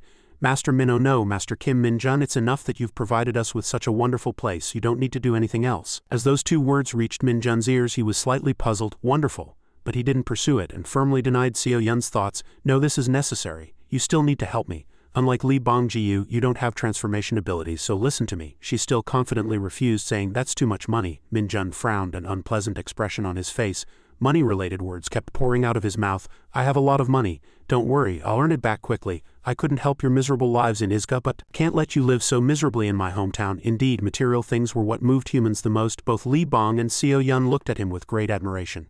He was the first to show his sincerity to Min Jun. "Thank you, Master Kim." "Min Jun, with this money I will definitely obtain what you called an ID card." Min-jun was very satisfied with Li Bang's enthusiastic attitude. Alright, it's not a legal method, so I can't do much for you either. Don't be fooled, send me regular reports, he spoke with even more enthusiasm. Yes, master, Seo Yun sitting next to him said, shut up, with jealous eyes. She covered Li Bang's mouth, preventing him from babbling further. Calm down, Min-jun. Seeing the two fawning before him was tired and didn't want to say anything.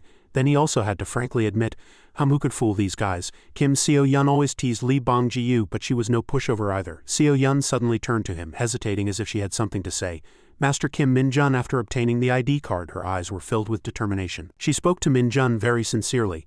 Can I join the Hunter Corps? The bus carrying Min-jun was entering a mountainous area. He sat alone in the back seat of the bus, looking very lonely. Min-jun, with his arms crossed, looked out the window and thought about Seo Yun's words. After obtaining that ID card, can I join the Hunter Corps? Min-jun thought worriedly. It's not impossible. If I help her get foreign citizenship through the black market and naturalize with her current abilities, she could join the Hunter Corps. But why should I? If someone like her who has lived her entire life as a black magician in Isekai causes trouble in the Hunter Corps, won't I just get more headaches? Min-jun bit his nails, looking flustered. Was there a time when she was so crazy that even I couldn't stop her? In some ways she's worse than Li Bang Jiu. How should I stop her? Perhaps even her naturalization will be very difficult. Should I just leave her alone? No. If someone wants to join the Hunter Corps. If so, their entry procedures would be handled by them. After a long time lost in thought, he leaned back against the headrest, exhausted. Oh, whatever, these troublesome guys. Min-jun recalled the grinning faces of Seo Yun and Li Bang. It'll be fine. The car quickly stopped deep in the mountains. Min-jun walked slowly, his hands in his pockets. Suddenly he heard something chasing him. Nightwalker immediately appeared on Min-jun's left shoulder. He looked at it indifferently and questioned, around here? Min-jun stroked its head, a confident smile on his face. Good, I'm looking forward to seeing what kind of guys I'll meet this time. The sun was now rising higher overhead, and Min-jun casually approached, looking around. Suddenly a sound caught his attention, and Nightwalker crouched down to hide. Min-jun saw the soldiers guarding the dungeon entrance and, surprised, wondered inwardly, what, they're already here? They don't look like Hunter Corps personnel. The two soldiers immediately turned their heads, looking at each other with curious eyes. Chan Ba-young also glanced at him suspiciously as he slowly approached Min-jun. Chan Ba-young was much taller than him, like a giant. He scrutinized Min-jun for a long time, as if intentionally provoking him. Min-jun showed no fear. Instead, his eyes widened in surprise. Chan Ba-young offered a casual greeting. How did you get here? Min-jun innocently turned his head this way and that, looking around. I heard there was an anomaly in this dungeon, so I came to investigate. Chan Ba-young's eyes widened, and he reminded him in a low voice. I thought the investigation was already over. We are from Private Hunter Company R. We have a legal permit, and the Hunter Corps provided us with information. Would you like to see the permit? Min-jun raised a hand to decline. No, it's fine. I don't intend to make a big deal out of this. Chan Ba-young extended his hand, stating his demand. Then why are you here? Are you really here for additional investigation, by yourself on a weekend? Hearing that, Min-jun stared intently at the other party. The Hunter Corps manages all dungeons in Korea, and most are handled by their own forces. It's extremely rare for them to hand over dungeon conquering rights to a private company. He seemed worried that someone else would snatch this precious dungeon conquering opportunity. I understand that feeling. After all, a dungeon means money. But I also need to enter this dungeon. Then Min-jun rubbed his chin and cleared his throat a few times. I won't interfere with your conquering rights, but I think I need to investigate a bit more. Then Min-jun held out 5 fingers in front of the other party, making Chan Ba-young curious. Come in 5 minutes after I enter. He frowned unpleasantly and stared. The atmosphere became even more silent at that demand. Min-jun quickly diffused the situation. I just need to confirm one thing. I promise not to touch the spoils or rewards. Chan Ba-young was silent for a moment, thinking. He turned to his colleagues and said, I'll discuss it with our team. After that, the entire private civilian team held an emergency meeting. He crossed his arms, an unpleasant expression on his face. I don't know what that guy's trying to do, but if we don't have to share the rewards, there's no loss, right? After all, a Hunter Corps officer is just accompanying us for free, isn't he? Sung Jin said with a serious face. But that guy doesn't have any equipment. Shouldn't we check with the Hunter Corps? Chan Ba-young was also flustered and puzzled. No. Did you forget the condition? We said a minimum of 10 people are needed for the dungeon. Otherwise everything will be troublesome. And we don't need 10 people for such an ordinary dungeon, so this isn't the issue. We're at a disadvantage. Ji-yoon approached from afar. Why don't we just do what that guy says? There won't be any problems, right? Chan Ba-young and his 2 colleagues hesitated but stubbornly agreed. Should we? I guess we have to. Let's go. After that, the 3 quickly laughed happily. Min-jun on this side yawned and fought off sleepiness. Ji-yoon hurriedly approached to guide him, and so Min-jun and Chan Ba-young headed to the dungeon entrance. He explained the dungeon to Min-jun as they walked. Ji-yoon urgently leaned forward. Staff Sergeant Kim Min-jun, right? Min-jun glanced back warily, surprised. Ji-yoon happily took off her hat. I'm your fan. Min-jun indifferently continued to leave. Oh, I see. Then Chan Ba-young worriedly reminded him. Are you really sure you don't need any equipment? He shrugged and said, yes, I'm fine. And so he quickly adjusted the countdown timer. All right, we'll enter in 5 minutes. As he spoke, Min-jun closed his eyes and followed the command. Understood. Oh, right. He suddenly stopped and turned back. Oh right, I'll kill anything that interferes during the investigation, understood. Meanwhile, a tense atmosphere hung over the Hunter Corps headquarters. Belm stood with his hands behind his back, trembling with fear. He was flustered, sweating profusely, and dared not look directly. Hak Cheon silently looked at the report in front of him, thinking. He squinted for a long time, then opened his mouth. Is there really nothing that can be done? Belm stammered, reporting honestly. I'll contact them again. Hak Cheon immediately slammed the report down on the table. He looked up seriously. Is there a problem? Is Major General Dusong doing that? Belm still bowed his head in fear. Yes, that's right. He was very dissatisfied with this plan. Hak Cheon cut him off.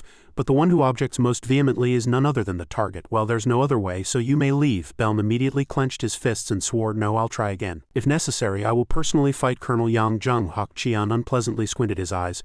Major General Belm, you may leave. He quickly opened the door and left. Belm covered his face with his hands, looking very tired. His phone rang. He happily left, talking on the phone.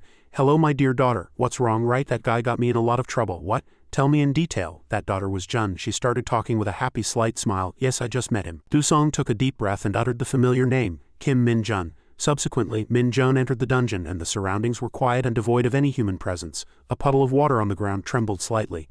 A lizard's foot lightly stepped into the puddle and moved. It flicked its tongue, constantly surveying its surroundings. Suddenly, the lizard raised its head, hearing a strange sound. Something was approaching in the darkness. The lizard, excited, flicked its tongue, ready to snatch its prey. Just then, Min Jun rushed in and sent it flying high into the air. He quickly leaped over the lizards, lost in thought. That guy must be really good at hiding.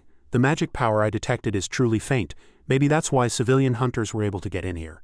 If I hadn't been here, the outcome would surely have been terrible. In front, 2 other lizards charged. But Min Jun was not flustered at all. He immediately leaped over them, skillfully dodging. No time to play with you. The lizards stared blankly at Min Jun's retreating back. They were very confused and bewildered. Min Jun rushed forward like the wind in an instant. His gaze suddenly caught something on the side of the road. Min Jun quickly stopped and turned towards it. Min Jun put his hands on his hips, looking around.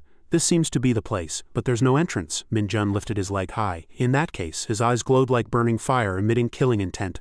A kick flew out, shattering the wall in front of him. Min Jun took a ready stance again. He was not hurt after the kick. He quietly entered through the hole he had just created. The lizard boss was deep asleep in the darkness. Hearing footsteps, it opened its eyes wide and observed the other party. As the lizard boss got up, Min Jun froze in surprise. He stood firm and faced it. Min Jun scoffed with a mocking smile. Looks like you're blocking my way. Just then, it simultaneously swung multiple arms, attacking Min Jun. He parried all of the lizard boss's attacks as fast as lightning. Immediately, a hit from afar tried to ambush Min Jun. He calmly blocked it with one hand and one corner of his mouth curled up. I have a really crazy skill I learned recently. After speaking, Min Jun raised his hand to the sky and purple clouds gathered over the lizard boss's head. It was the Corruption Rain D-grade skill. Min Jun smiled eerily. Want a taste? Corruption Rain contaminates the magic power in a specific area, infecting all wounds. Just then, Min Jun pointed his index finger downwards. The purple clouds rained down on the lizard boss. It watched this strange phenomenon with wide eyes. The lizard boss tried to avoid it, but it was already too late. As soon as the raindrops touched its body, it quickly began to get infected. All skin exposed to the water began to get severely infected. The lizard boss let out a painful, despairing scream. Min Jun observed and said, "Not as powerful as I expected. Is it because it's a D-grade skill?" He suddenly noticed something strange. The lizard boss's tail quickly detached. Its entire rear tail slowly detached. Finally, the tail dropped to the ground like a chunk of meat. The lizard boss screamed in pain and then leaped at Min Jun, charging. He quickly dodged all of the lizard boss's attacks. Min Jun smiled provocatively. Doesn't it feel much lighter without that tail? Your movements are much faster now. Suddenly, a new tail grew back, startling Min Jun. It immediately launched a frontal attack on him. Min Jun covered his chest with both hands, blocking the attack, his eyes wide. The lizard boss began to counterattack, spewing poison from its mouth. Min Jun was hit by the sticky liquid it shot out. The lizard boss seized the opportunity to take a step forward and headed towards Min Jun. While Min Jun struggled to escape the sticky liquid, it was preparing its ultimate move. The lizard boss opened its mouth wide, intending to swallow him whole. When its tongue almost touched Min Jun, he surprisingly grabbed it tightly. The lizard boss's face was extremely flustered and terrified. Min Jun stood still, holding its tongue firmly. He stared intently at the monster. This much poison can't do anything to a high-ranking black mage. Magic control D-grade skill. The lizard boss was quickly seized by 2 purple hands, and Min Jun extended a single finger. Oh no, is your stomach quite sturdy? Corruption Rain D-grade skill. The boss stared at him with worried eyes. An explosion quickly occurred inside its stomach. Min Jun fired his ultimate move directly into the lizard boss's stomach. Its entire body collapsed limply to the ground, defeated. Min Jun rested his chin on his hand, feeling proud of his victory. Magic power increased by 1. Magic power reached maximum. Valiant Resolve unlocked. He realized happily, oh, this is D-grade Valiant Resolve. It sacrifices defense and stamina to increase speed and also deals damage to enemies on collision. Most black mages aren't that strong, so they don't use this skill, but I'm different. Now it's time to clean up. Min-jun extended his hand using C-grade power of corruption, and a red stream of energy quickly enveloped the lizard boss. He clenched his hand and observed it closely. This is the best skill I've obtained. Let's see. Then Min-jun left comfortably. Has 5 minutes passed already? Outside, everyone was waiting at the dungeon entrance. Sung-jin turned around worriedly and asked, hasn't it been over 5 minutes already? Chan Ba-yang looked at his watch and ordered, really, aren't we going in? Isn't something strange? Sung-jin asked again, surprised. What did you say? He made an unpleasant face. I didn't say anything because he's from the Hunter Corps, but what can you investigate in 5 minutes? That's quite reasonable. Let's assume he was really telling the truth. Then this dungeon is truly dangerous. In that case, that guy is as good as dead in there. Sung-jin continued to nod. That's also quite reasonable. Suddenly he was startled. Did we get into trouble? Chan Ba-yang crossed his arms and explained to his colleague. Just tell them we came here to set up camp while waiting for the rest of the team. If something happens in there, we can't intervene. Ji-yoon listened to his words. Confused, he concluded firmly. If that guy dies or something like that happens, Ji-yoon interrupted. That won't happen. She quickly approached the gate. Chan Ba-yang turned around and pressed. Right, you know that guy. Right, you said you were his fan, didn't you? Ji-yoon glanced at him with tired eyes. Don't you know that guy? He's the one who cleared the fake dungeon in Jejeon alone a few months ago. Chan Ba-yang innocently reconfirmed. That guy? I just thought he was an ordinary staff sergeant from the 104th Division, not a first sergeant. Sung-jin quickly agreed. That's right, the news said the person who handled it wasn't a high-ranking officer. Did he get promoted? Chan Ba-yang continued to press. But how did you know he was that person? I thought the Hunter Corps didn't reveal identities and faces. Ji-yoon closed her eyes and explained, I have my own way, so go get your equipment. We need to go in. Chan Ba-yang, unconvinced, stood up and argued, what if there really is a problem in the dungeon? Can Kim Min-jun solve everything? Ji-yoon sighed tiredly and looked up questioning. Team Leader Chan, do you really believe what that guy said? I don't. We waited 5 minutes as promised. Now I want to see for myself why he went in there. Who knows, maybe we can even find something to threaten that guy with. A colleague behind him casually pointed and shouted. Sung-jin and Sung-min turned their heads and followed his gaze. Min-jun stepped out of the dungeon entrance. He scratched his head unpleasantly. Looking around immediately, Ji-yoon and the female soldiers stared at him with captivated eyes. Chan Ba-yang approached and greeted him. Staff Sergeant, what's up? Min-jun nonchalantly waved his hand saying, there's no problem, you can head in, but before that, could I borrow a t-shirt? Inside Sion's apartment it was bright and tidy, and she was sitting in front of a computer concentrating. Next to Sion were Korean grammar books. She seemed to be studying the language, casually typing on the keyboard. Suddenly, Lee Bong flew in through the window carrying a package from somewhere. He quickly transformed into a human and calmly entered the room. Lee Bong smiled cheerfully looking at the food in his bag. Seo-yeon frowned, lowering her head with displeasure and said, where did you go without a word? He cheerfully looked at the food and said, oh, to the convenience store in front of the house. We ran out of ramen. As Seo-yeon stood up, Lee Bong looked at her in surprise and he smiled again, inviting, want to eat together? Immediately, Seo-yeon punched Lee Bong hard in the chest. She scolded angrily, walk when it's a short distance instead of transforming and flying. Lee Bong clutched his stomach and got up complaining, hey, just talk, say it. Why do you always resort to punches? Lee Bong sat down looking annoyed. This damn guy, why do you transform and fly around just eating all day? Do you think Master Kim Min-jun gave you magic power for a stroll? Lee Bong sighed tiredly and said, anyway, I found a huge number of dungeons. Seo-yeon growled irritably. If I had known Master Kim Min-jun would be punished by spatial displacement, I would never have received magic power from him. Lee Bong cheerfully reached out his hand and explained, don't worry. He'll raise his magic power level faster than anyone and I'll play a crucial role. Suddenly, Seo-yeon grabbed his collar and cut him off then. How dare a dark mage say such a thing? Increasing stats only increases the total amount of magic power that can be stored. It will still be depleted upon use. Besides, it's much harder to gather magic power here than in Isekai, yet you speak so simply.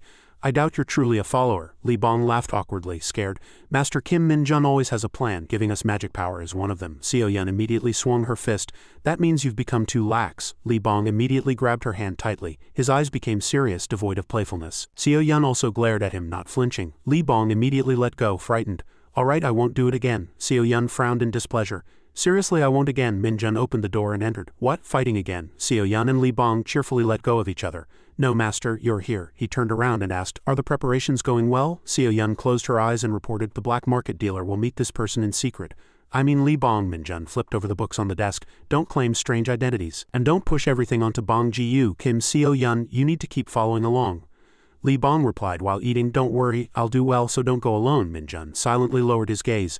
Kim Seo-yeon, are you really thinking of joining the Hunter Corps? Seo-yeon clenched her fists with determination. It hasn't been long, but I can now use basic Korean. I'll prepare perfectly and enlist. Min-jun was startled. Are there essay questions too? Suddenly something appeared on the computer screen. Seo-yeon approached with a look of displeasure. Just a moment. She furiously typed on the keyboard. It turned out that Seo-yeon was in an online keyboard battle with some crazy people. How dare you, you damned fools who only know how to leave comments online, how dare you insult him? Min-jun stepped back, frightened. All right, you've gotten better at Korean. Anyway, starting tomorrow I won't be reachable for a week, so behave yourselves and stay out of trouble. Li Bong was startled. Where are you going? He shook his head tiredly. No, I'm going into a 5-minute standby unit for a week. Starting tomorrow, a 5-minute standby unit. The 5-minute standby unit is a rapid response force on 24-hour constant alert for emergencies within its assigned unit's jurisdiction. It's usually called a 5-minute standby unit, and in the Hunter Corps it operates on a battalion-level rotation. Even in the Hunter Corps, emergencies don't happen often, so the deployment of the 5-minute standby unit is rare, but this place is notoriously tough. And the reason was that Min Jun opened the door and announced everyone to the training ground. Han Young and Guang Sik sighed. Again, another fake situation. He shook his head and left.